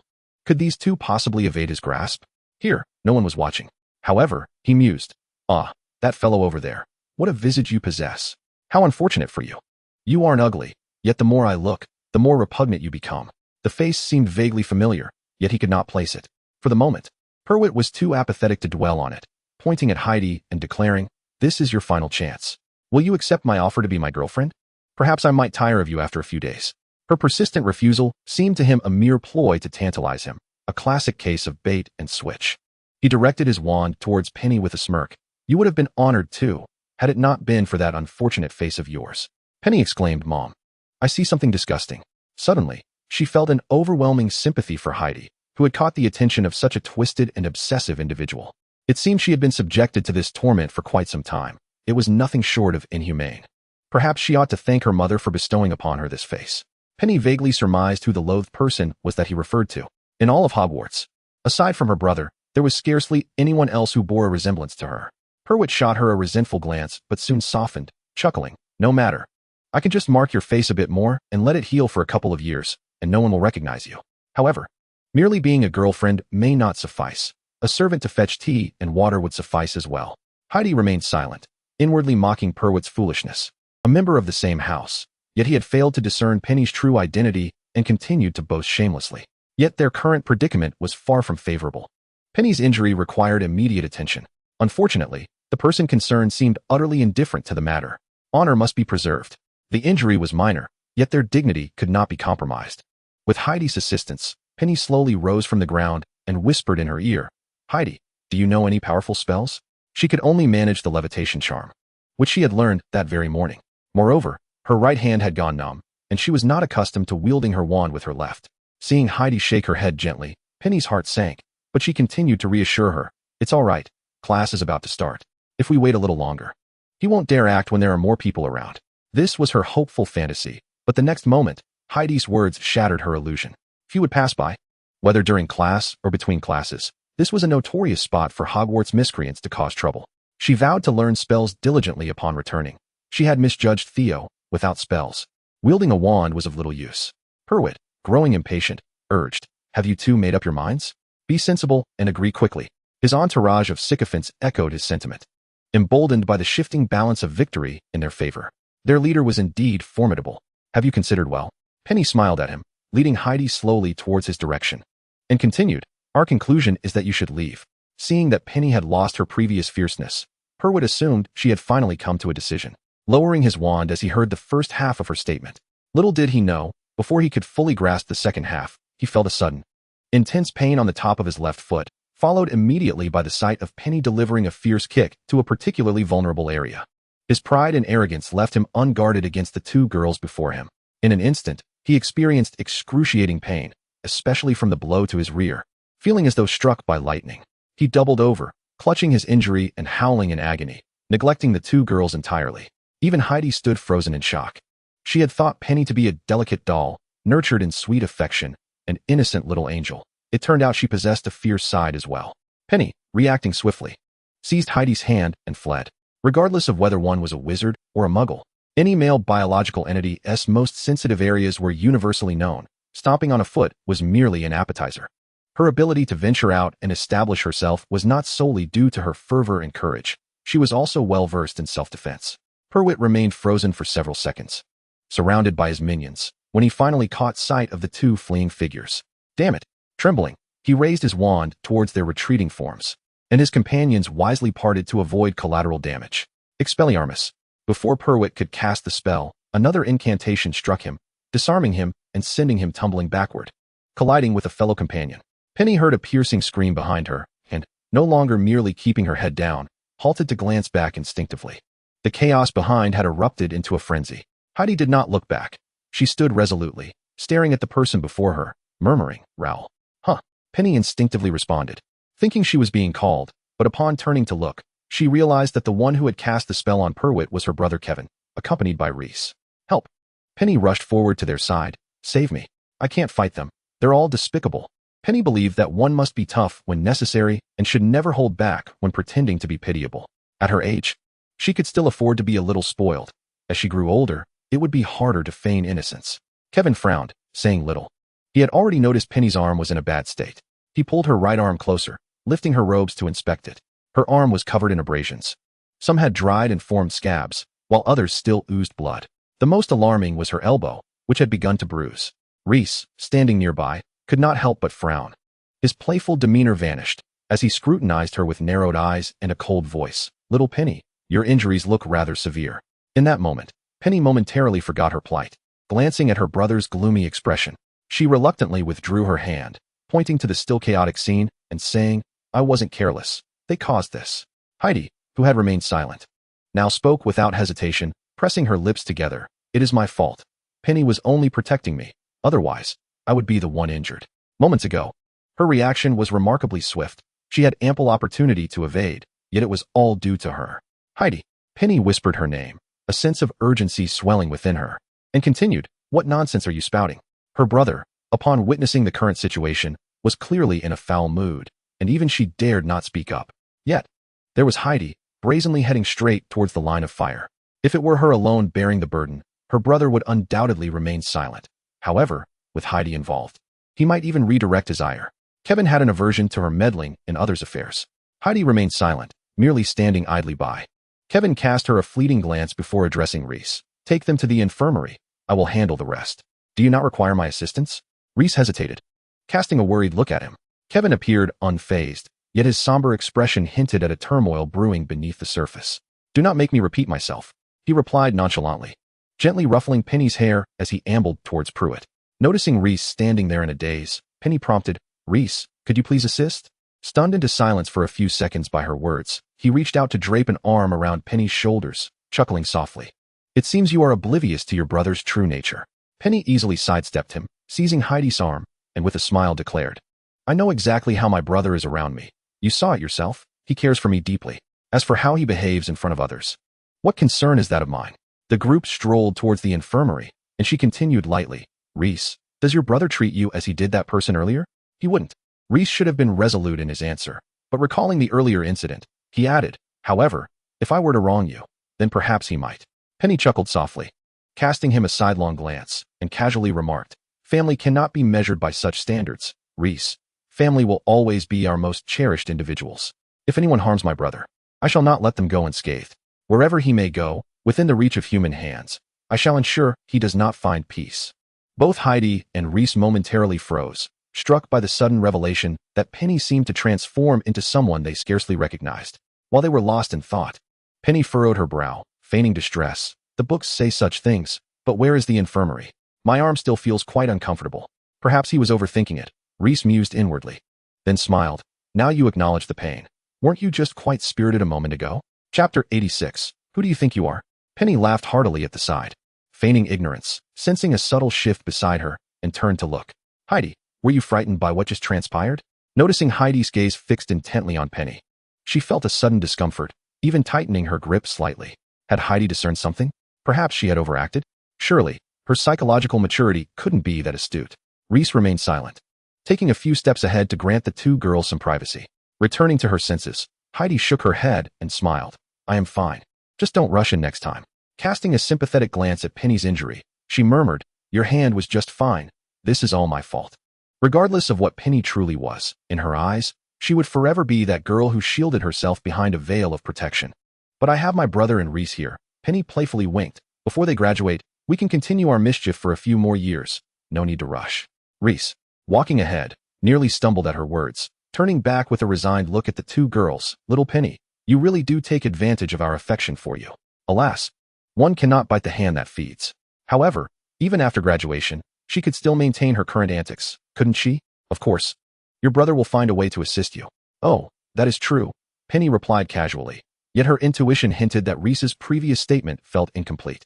In the broad corridor, as Reese and the others departed, it felt even more desolate. Kevin strolled towards Pruitt, now able to stand, though certain unmentionable pains compelled him to hunch over. The opportunistic bystanders had long since fled, leaving him alone in the aftermath. Pruitt, I recall warning you not to trouble me. Not far ahead, Pruitt stood, seemingly casual as he toyed with his wand, a smile gracing his lips, his voice echoing softly, creating an ethereal ambience in the corridor. Pruitt instinctively bent to retrieve the wand that had been knocked from his grasp moments earlier. Yet, before he could take a step, the wand soared directly into Kevin's hand, leaving him grasping two wands in an instant. What do you intend to do? Return it to me, Pruitt yelled in fury, yet he lacked the courage to advance. Ignoring his outburst, Kevin examined the wand in his hand with a smirk. It seems your wand is rather decent. Suddenly, his smile dimmed, and with a single motion, he snapped the wand in two, discarding the fragments at Pruitt's feet as if they were mere refuse. Regrettably, it simply displeases me. Pruitt gaped in disbelief as his wand shattered before him as if it were mere paper. Despite a wizard wielding a wand could cast countless formidable spells, at its core, it remained nothing but a piece of wood, lacking any true protective quality. You dare destroy a wizard's wand? He spat. You scoundrel. You have gone too far. For a wizard, nothing could be more humiliating than having their wand seized. If there were anything worse, it would be having it broken before their very eyes. He lunged forward, using the wall as leverage, attempting to land a punch on Kevin. Yet, even in his current wounded state, he would struggle to prevail against him in his prime. Kevin deftly sidestepped the blow, while Pruitt, expending all his strength, found himself unbalanced, crashing heavily to the floor with a pained grunt. You bastard. Didn't you say you were not interested in that Shafik? What are you doing now? Surely you aren't interested in that first-year brat. Pruitt took a moment to recover on the ground, propping himself up with his hands, attempting to rise. Suddenly, he felt immense pressure on his cheek, forcing him back down to the ground. Kevin's foot pressed harshly against his face, his voice cold. Only I may refer to her as brat. Who do you think you are? Moreover, he had never referred to her as such. He was merely a first-year novice. Realizing that the situation had taken a turn for the worse, Pruitt, momentarily forgetting his own indignation, hastily pleaded for mercy, saying, very well, next time. I shall refrain from provoking her. In consideration of you, grant me the same courtesy, and let us maintain our distance. After a brief pause, Kevin shifted his foot away from Pruitt's face, only to swiftly kick him aside moments later. Neither of you is worth my time, he remarked lightly, then continued. Which hand did you use to cast the spell earlier? Of course, he was indifferent to Pruitt's eventual reply. Without hesitation, he used magic to render Pruitt's arms as pliable as ropes, ultimately tying them in a knot before him. Though such an act appeared innocuous, it induced a cold sweat on Pewitt, who was left to ponder whether his hands could ever return to their original state. Even if they could, the agony of regrowing bones was a suffering that others could scarcely comprehend. I was wrong, Raoul. No, head boy, for the sake of our shared house. Please spare me just this once. At that moment, Pewitt truly felt fear. After all, this was Hogwarts, and Kevin dared to wield spells against him with such impunity. All right, this is Hogwarts, he shouted desperately. Raoul, you will face consequences. How dare you cast such a spell on me here? Is anyone around? Before he could finish, Kevin waved his wand lightly, rendering Pewitt mute. Your voice is quite bothersome. Kevin shot him a cold glance, smirking as he declared. I now present you with two choices. First, by any means necessary, remove yourself from Hogwarts, as far away as possible, and never present yourself before them again. Chapter 87, A Whisper of Warning. As for the second, Kevin's gaze fell upon him, as if he were observing something destined for abandonment. I have recently learned a few new spells that I might like you to help me test.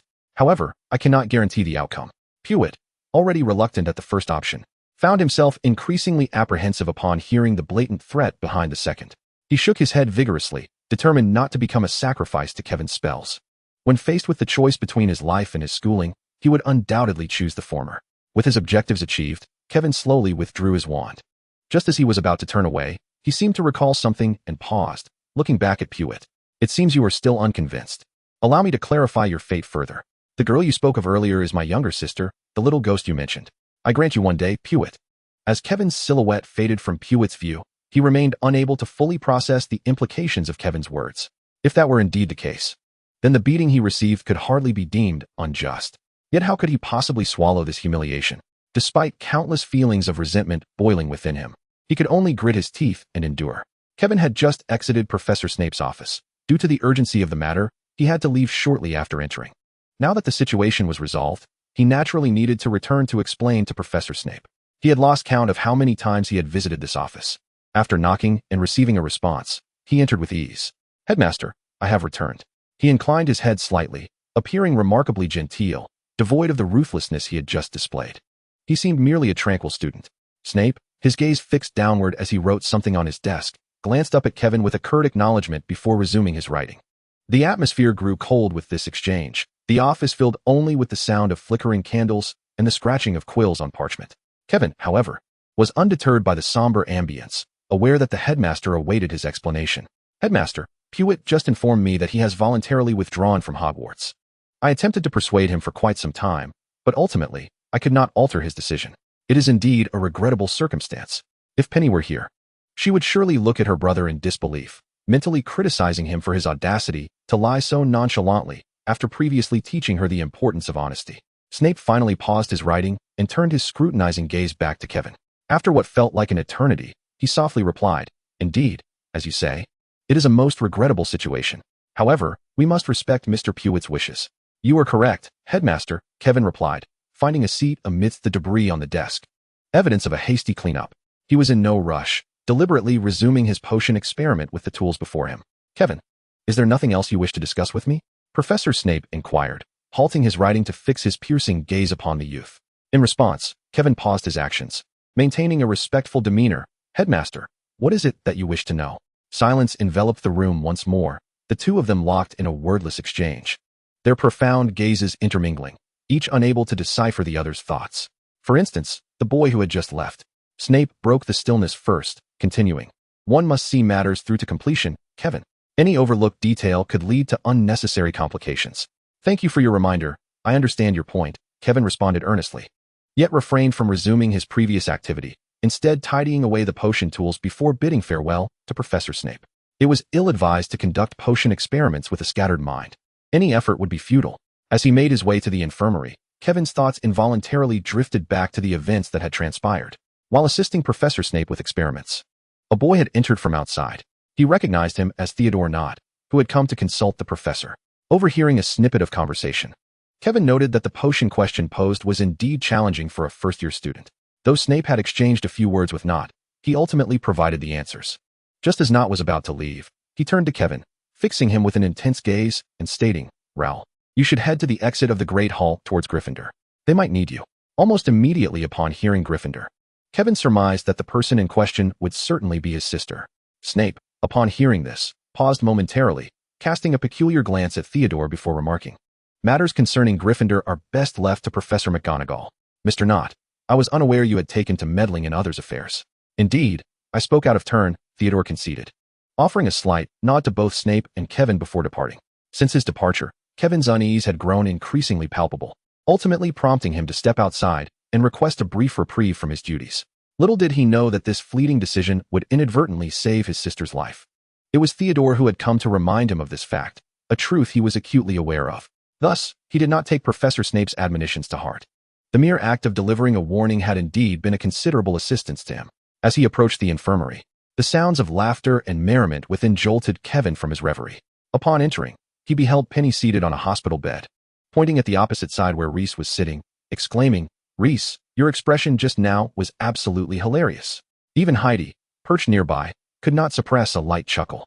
This scene of camaraderie was so heartwarming that had it not unfolded in the infirmary, Kevin might have hesitated to intrude. "What amusing escapade have you all been engaged in?" he inquired, stepping inside and naturally taking a seat opposite Penny. Chapter 88. She is not just anyone. "Oh, brother." Penny quickly leapt up, shoving Reese aside to sit beside him, bursting into laughter. "Reese just said that you were pursued by a girl, and for 3 days. You didn't dare to step beyond the confines of the Slytherin common room. Is that true? You never mentioned this to me." The very thought of her typically serious brother being pursued by an overly enthusiastic admirer was almost beyond her imagination. Kevin, far from annoyed, cast a cool glance toward Reese, a sly smile gracing his lips. "Oh, is that so? Reese, why don't you repeat what you just said? It might jog my memory." He casually twirled the ring on his thumb, casting a few deliberate glances in Reese's direction.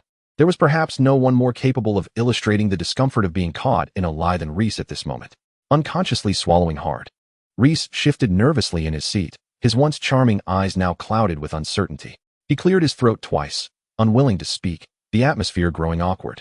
Realizing that this gossip might not be entirely accurate, Penny swiftly pointed at Reese, exclaiming, "You deceived us, Reese." "I did not," Reese instinctively retorted. He had originally intended to share a light-hearted joke to amuse little Penny, knowing all too well that gossip could captivate everyone's interest. It was merely a change of protagonist.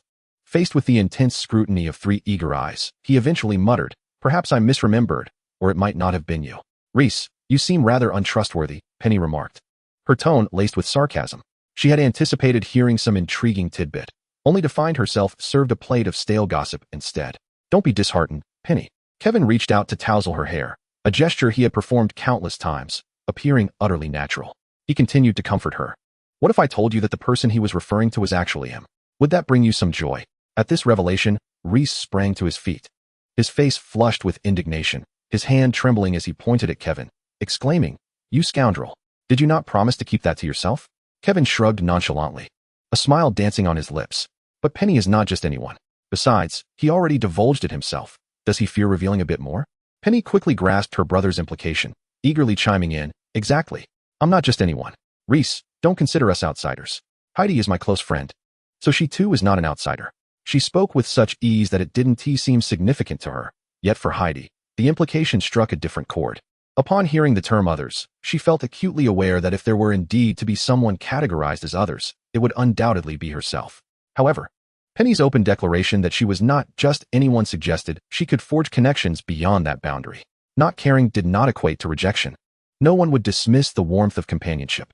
Reese muttered a few words of frustration, deftly steering the conversation away from the earlier remarks, tacitly acknowledging Penny's prior statements. The individual beside him, seemingly demure, hardly appeared to be one prone to indiscretion. "By the way, Kevin, how did you handle that matter earlier?" The subject in question was, of course, Pruitt. All eyes turned toward Kevin, who paused for a fleeting second before casually responding, "What about it?" "Naturally, I had a proper conversation with him." After which he had a profound epiphany and would surely repent for his past actions, likely leading to his withdrawal from school. The collective reaction was one of disbelief. Is this truly the Pruitt we just encountered? Though Penny harbored her doubts, she remained a devoted sister and quickly chimed in, "Yes. Reese, my brother undoubtedly won him over with his virtue." To claim he had not resorted to violence was a blatant falsehood, one so ludicrous that even the most gullible would scoff at it. Seeing Penny's assertion, Heidi nodded in agreement. "I too wish to believe in what Roll just said." Even now, she found it difficult to address Kevin directly. By her assessment, the likelihood of that scenario was virtually non-existent, yet she was willing to entertain the notion. The gaze of the group instinctively fell upon Reese, who twitched his mouth and pointed at himself. So, am I the only one who finds this hard to believe? He would rather accept that a new Slytherin prefect would be appointed by tomorrow than believe that Kevin would engage in meaningful discourse. That fellow could be genuinely intimidating when angered. Even he was relieved not to be on the opposing side. You may very well change your mind and believe it. Penny teased, giving him a playful wink, secretly reflecting, indeed, it seems Reese is the only honest one among us. Madame Pomfrey approached with a tray of potions, her curiosity piqued by the lively atmosphere. Miss Roll, here are your medicines. Penny nearly swooned at the sight of the numerous vials before her. Forcing a smile as she stammered, Madame Pomfrey, those can't all be for me, can they? As you can see, I only have an injury on my hand. And you already treated it with a spell, so surely all this isn't necessary. Though she had felt some pain earlier. The sight of the potions made her feel as if she could take on Pruitt in battle once more. Madame Pomfrey set the potions aside, thoughtfully including a cup of warm water. She fixed her gaze on Penny and smiled. Do you see any other patients here besides yourself? Thus, the sizable collection of medications was indeed all hers. Penny, unwilling to face the sight of those concoctions, reclined against the bed, turning toward Kevin and closing her eyes in mock agony. Brother, I don't want to take this. Do I really have to? I feel perfectly fine right now. If I do take it, I might actually feel unwell. Kevin remained silent, retrieving the camera slung over his shoulder to make her more comfortable. Madame Pomfrey stood there, somewhat exasperated, urging, how can you expect to recover quickly without your potions? You should take them right away, and afterward. You'll be perfectly fine and ready for class this afternoon. Is attending class truly an enticing endeavor? Chapter 89, The Two Foxes. Penny mentally scoffed, her visage contorted in a frown, tinged with a hint of a whimper as she lamented, Brother, I really do not wish to take it. Were it not for Kevin's presence, she would have outright refused or feigned compliance. But he was right there. The ultimate authority lay in his hands. Yet, Kevin remained silent, not even casting a glance in Penny's direction, engrossed in his camera as he perused the photographs contained within. Heidi, seated opposite, could no longer bear to watch and, with a furrowed brow, gently urged, Penny, don't you have class this afternoon?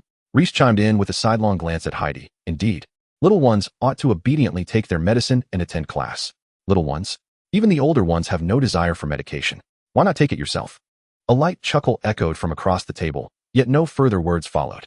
Mrs. Pomfrey did not linger, leaving the medicine behind as she departed. In truth, foregoing the medication was an option, albeit one that would prolong recovery. Seeing that her lamentations bore no fruit, Penny resolved to sit up, tugging at Kevin's arm with fervor, adamantly refusing to ingest the potion. She was not ill. She was perfectly fine. The spells and potions were utterly unnecessary. At last, Kevin lifted his gaze to meet hers, inquiring, Penny, may I take a look at what you've captured on your camera? The abruptness of his question startled Penny, and she instinctively nodded. Oh, sure. Upon receiving her consent, Kevin activated the camera, revealing not her photographs, but a video. The footage appeared rather unclear, with some segments blurry and others in focus, likely a result of Penny inadvertently pressing the shutter before their arrival. At that moment, Penny was wholly preoccupied with the earlier medication, her internal turmoil surpassing any external expression. No one relished the idea of taking medicine, especially when feeling significantly better and with no desire to consume it. The two individuals across the table wisely chose silence, refraining from intervening in the sibling squabble. Kevin understood his sister's tactics all too well, and he was acutely aware of his own inclinations. If he were to acknowledge Penny's distressed expression, he would undoubtedly feel compelled to relent. However, reason dictated that such indulgence was not an option. The video in his hand, though unexpected, held potential. Despite its lack of clarity, it still captured the faces of the Pruitt individuals.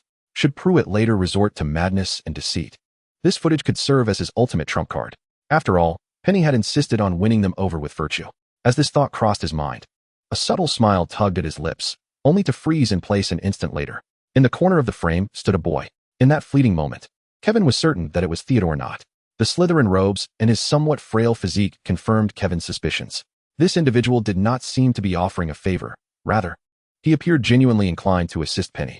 Almost as soon as the video concluded, Kevin powered down the camera. Penny, it seems your camera is malfunctioning, he said with an apologetic expression, adding, it suddenly went dark. I shall procure a new one for you. If Penny had not seen, it might have been excusable. But Heidi had been watching Kevin intently. She was certain she had witnessed him manually turning it off. Yet, the reasoning behind it eluded her. Reese, too, had observed the incident, though he maintained a facade of composure. Two foxes, after all, the elder was undoubtedly more cunning. Recently, he had watched Kevin, due to Penny's enrollment, Adopt an air of elegance and gentleness, even his trademark smile carrying a hint of sincerity, nearly causing Reese to forget Kevin's true nature. His insidious and cunning demeanor suited him far better. While the others were in high spirits, Penny was left in despair. "My camera," she mourned, casting a pained glance at the device in Kevin's hands, which contained many of her cherished photographs. Tears threatened to spill forth as she anxiously exclaimed, "Did it break when I was interacting with that person? Can my photos be salvaged?"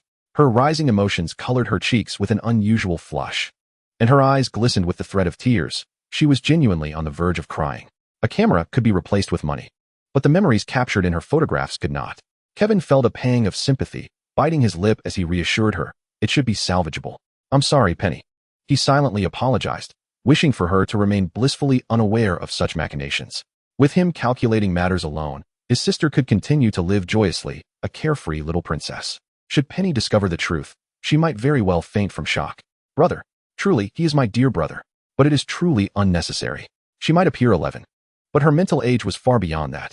With a few comforting words, Penny's spirits lifted slightly. She resolved to endure a few days without her camera. After all, if she viewed it from a different perspective, a new camera was already on its way. Acquiring 2 cameras in less than a week was a small breakthrough in her photographic journey. Ultimately, Penny did consume the potion, though it was indeed foul-tasting. Even Reese and Heidi had to admire Kevin. Clearly, they were a family, adept at pinpointing the sore spots. "If you take this medicine, I shall buy you a brand new broomstick. The latest model." Hardly had he finished speaking when Penny sprang upright, not uttering a word as she seized the nearby potion and swallowed it in a few swift gulps, showing no trace of her previous reluctance. Had she not succumbed to nausea afterward, one might have thought her aversion was feigned. Her brother would never deceive her, although he had just done so once. In the astonished gazes of Reese and Heidi, Penny exclaimed, "Brother, what will you do? Do you need me to cover for you?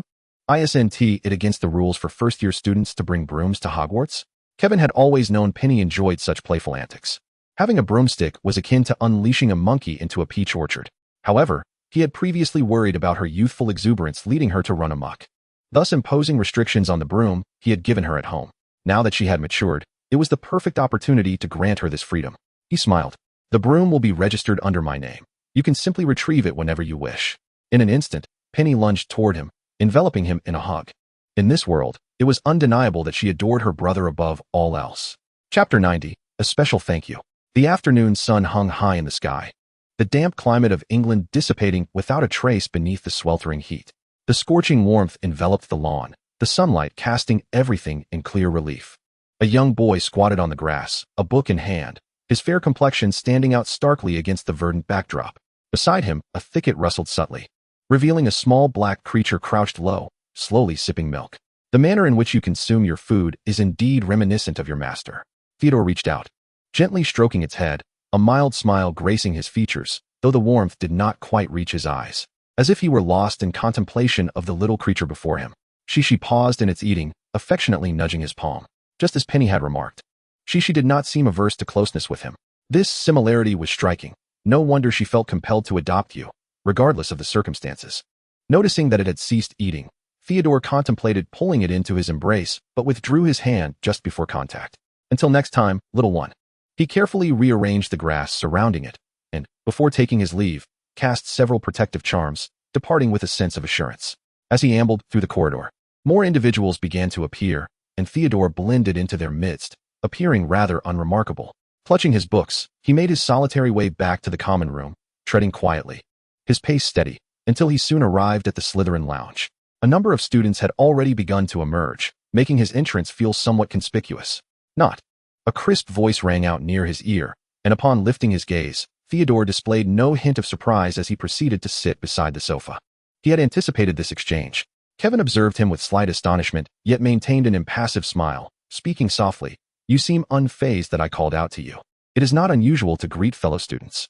Locking eyes with him, Theodore exhibited no trepidation despite their 4-year age difference, meeting his gaze head-on. The eyes were strikingly similar to that of another, though he still found Penny's eyes to be more captivating. "Is that so?"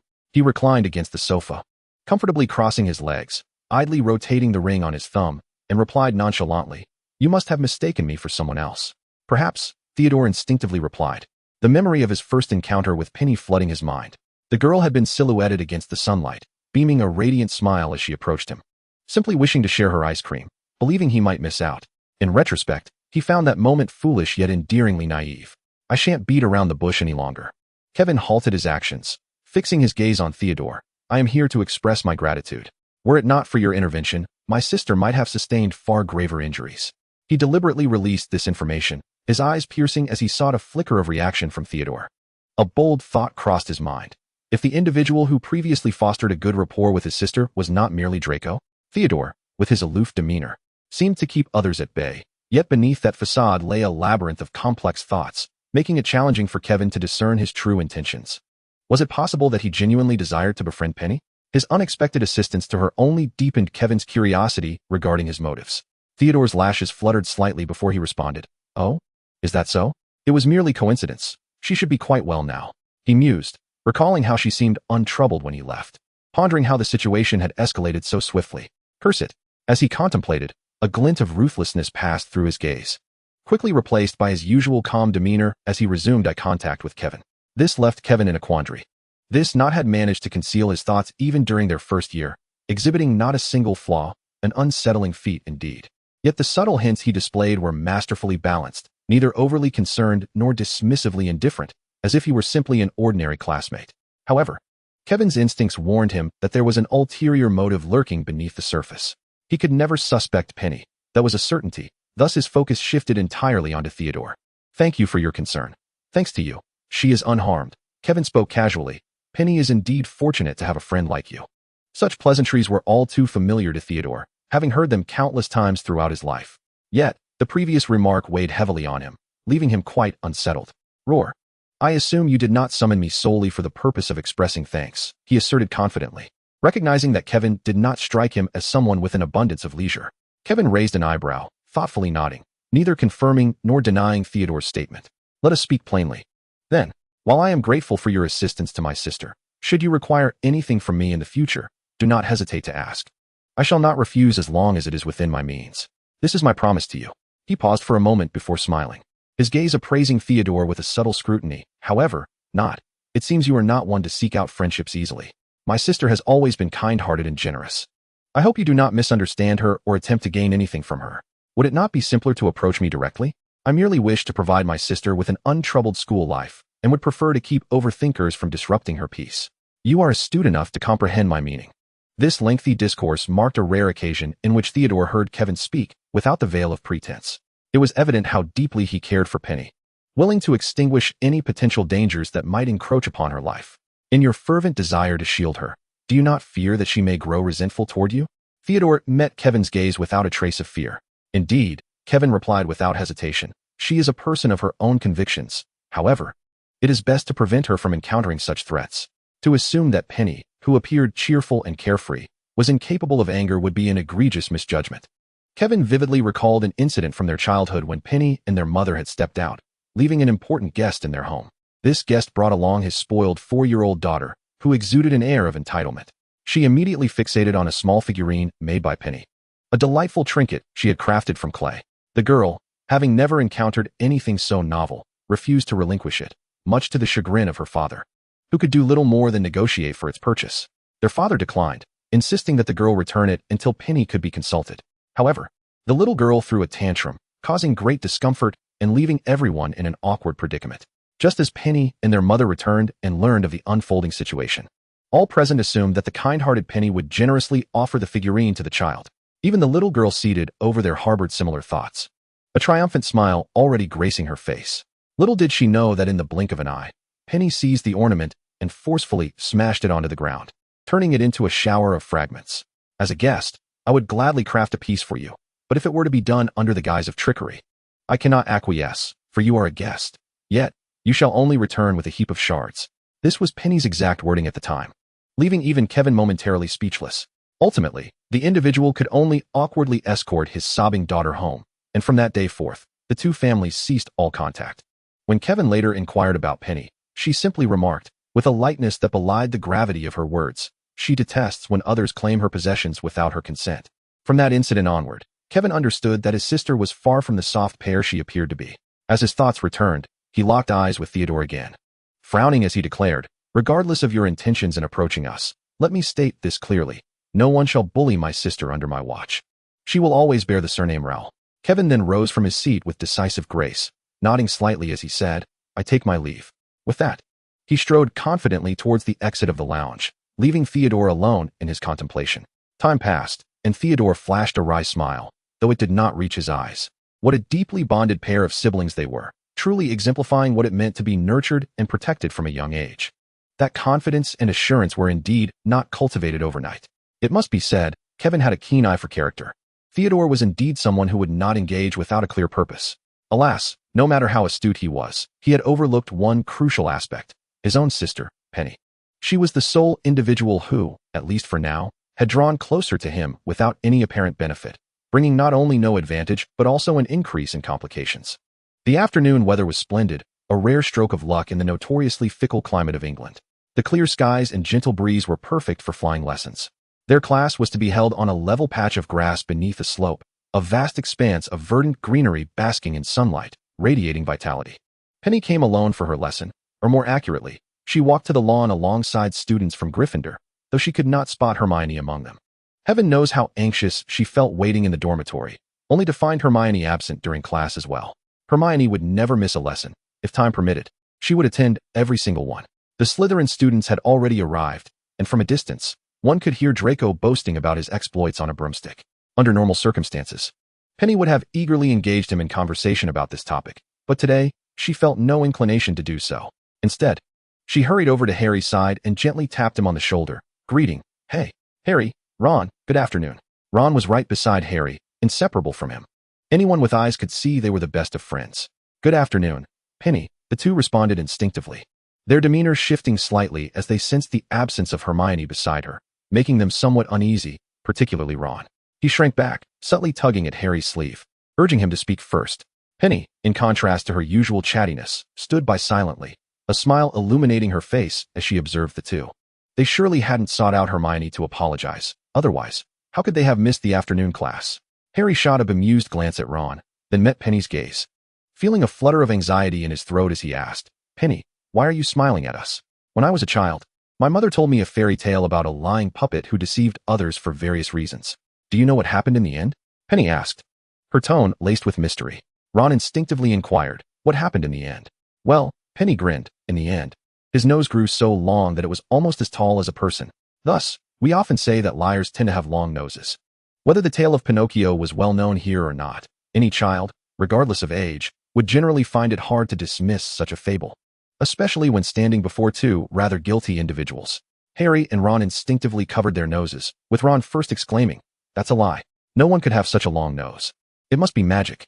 Harry touched his own nose, reassured to find it unchanged, and lowered his hand. Chapter 92, The Essence of Mystique. After all, it's merely a fairy tale. Believe it or not, it's up to you, Penny shrugged, whispering lightly in their ears. It's fundamentally about mystique. Madame Hooch approached them briskly, her short gray hair framing a face with hawk-like yellow eyes, perfectly suited for the flying lesson ahead. "Well, what are you all waiting for?" she commanded, glancing sternly at all the students. "Everyone, stand next to a broomstick. Hurry, time is of the essence." The lawn was already dotted with numerous brooms. Appearing somewhat worn, yet clearly well used over time, Penny randomly chose a broom, standing beside it. Upon looking up, she found Theodore directly opposite her. Unlike the other children, who were fascinatedly examining the brooms, he stood there like a steadfast pine tree. "Theo," Penny unabashedly waved at him, continuing, "Wait for me after class. I need to talk to you." She spoke loudly enough to be heard amidst the surrounding chatter, making her words seem less out of place. Draco, standing beside Theodore, caught this remark, momentarily halting his enthusiastic discourse about the brooms. He nudged Theodore's arm and chuckled softly, "Look at you not. She has already smitten with you." "Enough nonsense, Malfoy," Theodore shot back with a cold glance. "Isn't she always like this with everyone?" Well, Draco draped an arm over his shoulder, shaking his head in jest. "We've been classmates for quite some time now. When will we be allowed to call you Theodore?" Theodore coolly brushed Draco's arm off his shoulder, sizing him up with a scrutinizing glance as he questioned, "Aren't you disgusted by how close we call each other?" Almost instinctively, Draco envisioned calling Theodore Theo, shivering at the thought. Disregarding the hand that had just been brushed away, his face contorted with reluctance as he quietly nodded in agreement. "Actually, I think calling you not works just fine." He extended his right hand, resting it on the broom's handle as Madame Hooch called out, "Now, everyone, rise. Up, up," Penny called out, and the broomstick swiftly soared into her palm as if it had found its rightful owner. She was the first among the onlookers to grasp the broom, drawing the attention of those around her, particularly Harry and Ron, whose eyes nearly popped from their sockets. They had previously heard tales of how challenging it was. Yet Penny seemed to exhibit none of the struggles they had anticipated. "What are you staring at?" Penny inquired, raising her broom and noticing the astonished expressions of the two boys. Instinctively, she took a step back and continued, "You should give it a try. It's really not difficult. After all, it's far easier to master than all that rote memorization." Harry, somewhat skeptical, nodded and swallowed nervously. He lifted his hand above the broom and called out, "Up." Just as with Penny, the broom quickly flew into his grasp. A weight lifted from his heart, and a smile broke across his face as he exclaimed, "You were right, Penny. It really isn't hard." Ron, clearly witnessing the spectacle, brimmed with confidence and attempted to replicate Harry's earlier actions. He shouted a couple of times, yet the broom remained obstinately unresponsive. "You two really speak from a place of comfort," he lamented, casting a wistful glance at the broom beside him before yelling, "Up!" with an exclamation of pain. The surrounding crowd instinctively turned their gaze towards Ron. The broom had indeed risen, but only to come crashing down upon his forehead. As Ron grasped the broom in his hands, a red mark blossomed on his head, and he sighed. At least it did rise. Penny, awkwardly evaluating his predicament, offered an embarrassed yet polite smile, internally reflecting on whether she would appear similarly foolish in a comparable situation. Naturally, the thoughts swirling in her mind were unbeknownst to those around her. To Harry and the others, Penny merely stood there, isolated with her broom, lost in thought. They instinctively assumed her mood had soured due to Hermione's absence. Ron nudged Harry in the back, urging him to take the initiative, as he felt incapable of breaking the ice himself. Harry glanced back at him and timidly approached Penny. "Penny," he softly called. The distance between them significantly diminished, now the closest of any pair present. The others were too preoccupied with their own brooms to notice the proximity of the two. However, Draco and Theodore, positioned across from them, were quite different. Having already learned how to ride broomsticks, casting the spell to summon one was an effortless task. That Potter, he can't possibly have feelings for that girl, can he? Draco mused, arms crossed, and casting a glance at Goyle and Crabbe, who were still struggling with their brooms. He quickly abandoned that line of thought and turned to Theodore, gossiping, "TSK, that's Ron's sister. If it's true, Potter has certainly landed himself in high society." "Really?" Theodore replied, glancing at the two across the way, unable to discern what they were whispering about, but clearly catching the essence of Draco's words. "I never realized you had an interest in her. Aren't you usually the one who dislikes Gryffindors the most?" It was evident that she had a certain charm, drawing even someone like Draco, who typically held disdain for her house. "Not, you're acting a bit out of character," he added. Draco's cheeks flushed slightly as he deflected, "You never used to pry into my affairs like this." Had he not been familiar with Theodore, he might have thought him to be displeased, as he had worn a rather indifferent expression throughout the day. He later realized that Theodore maintained a similar demeanor towards everyone, not exhibiting any particular bias.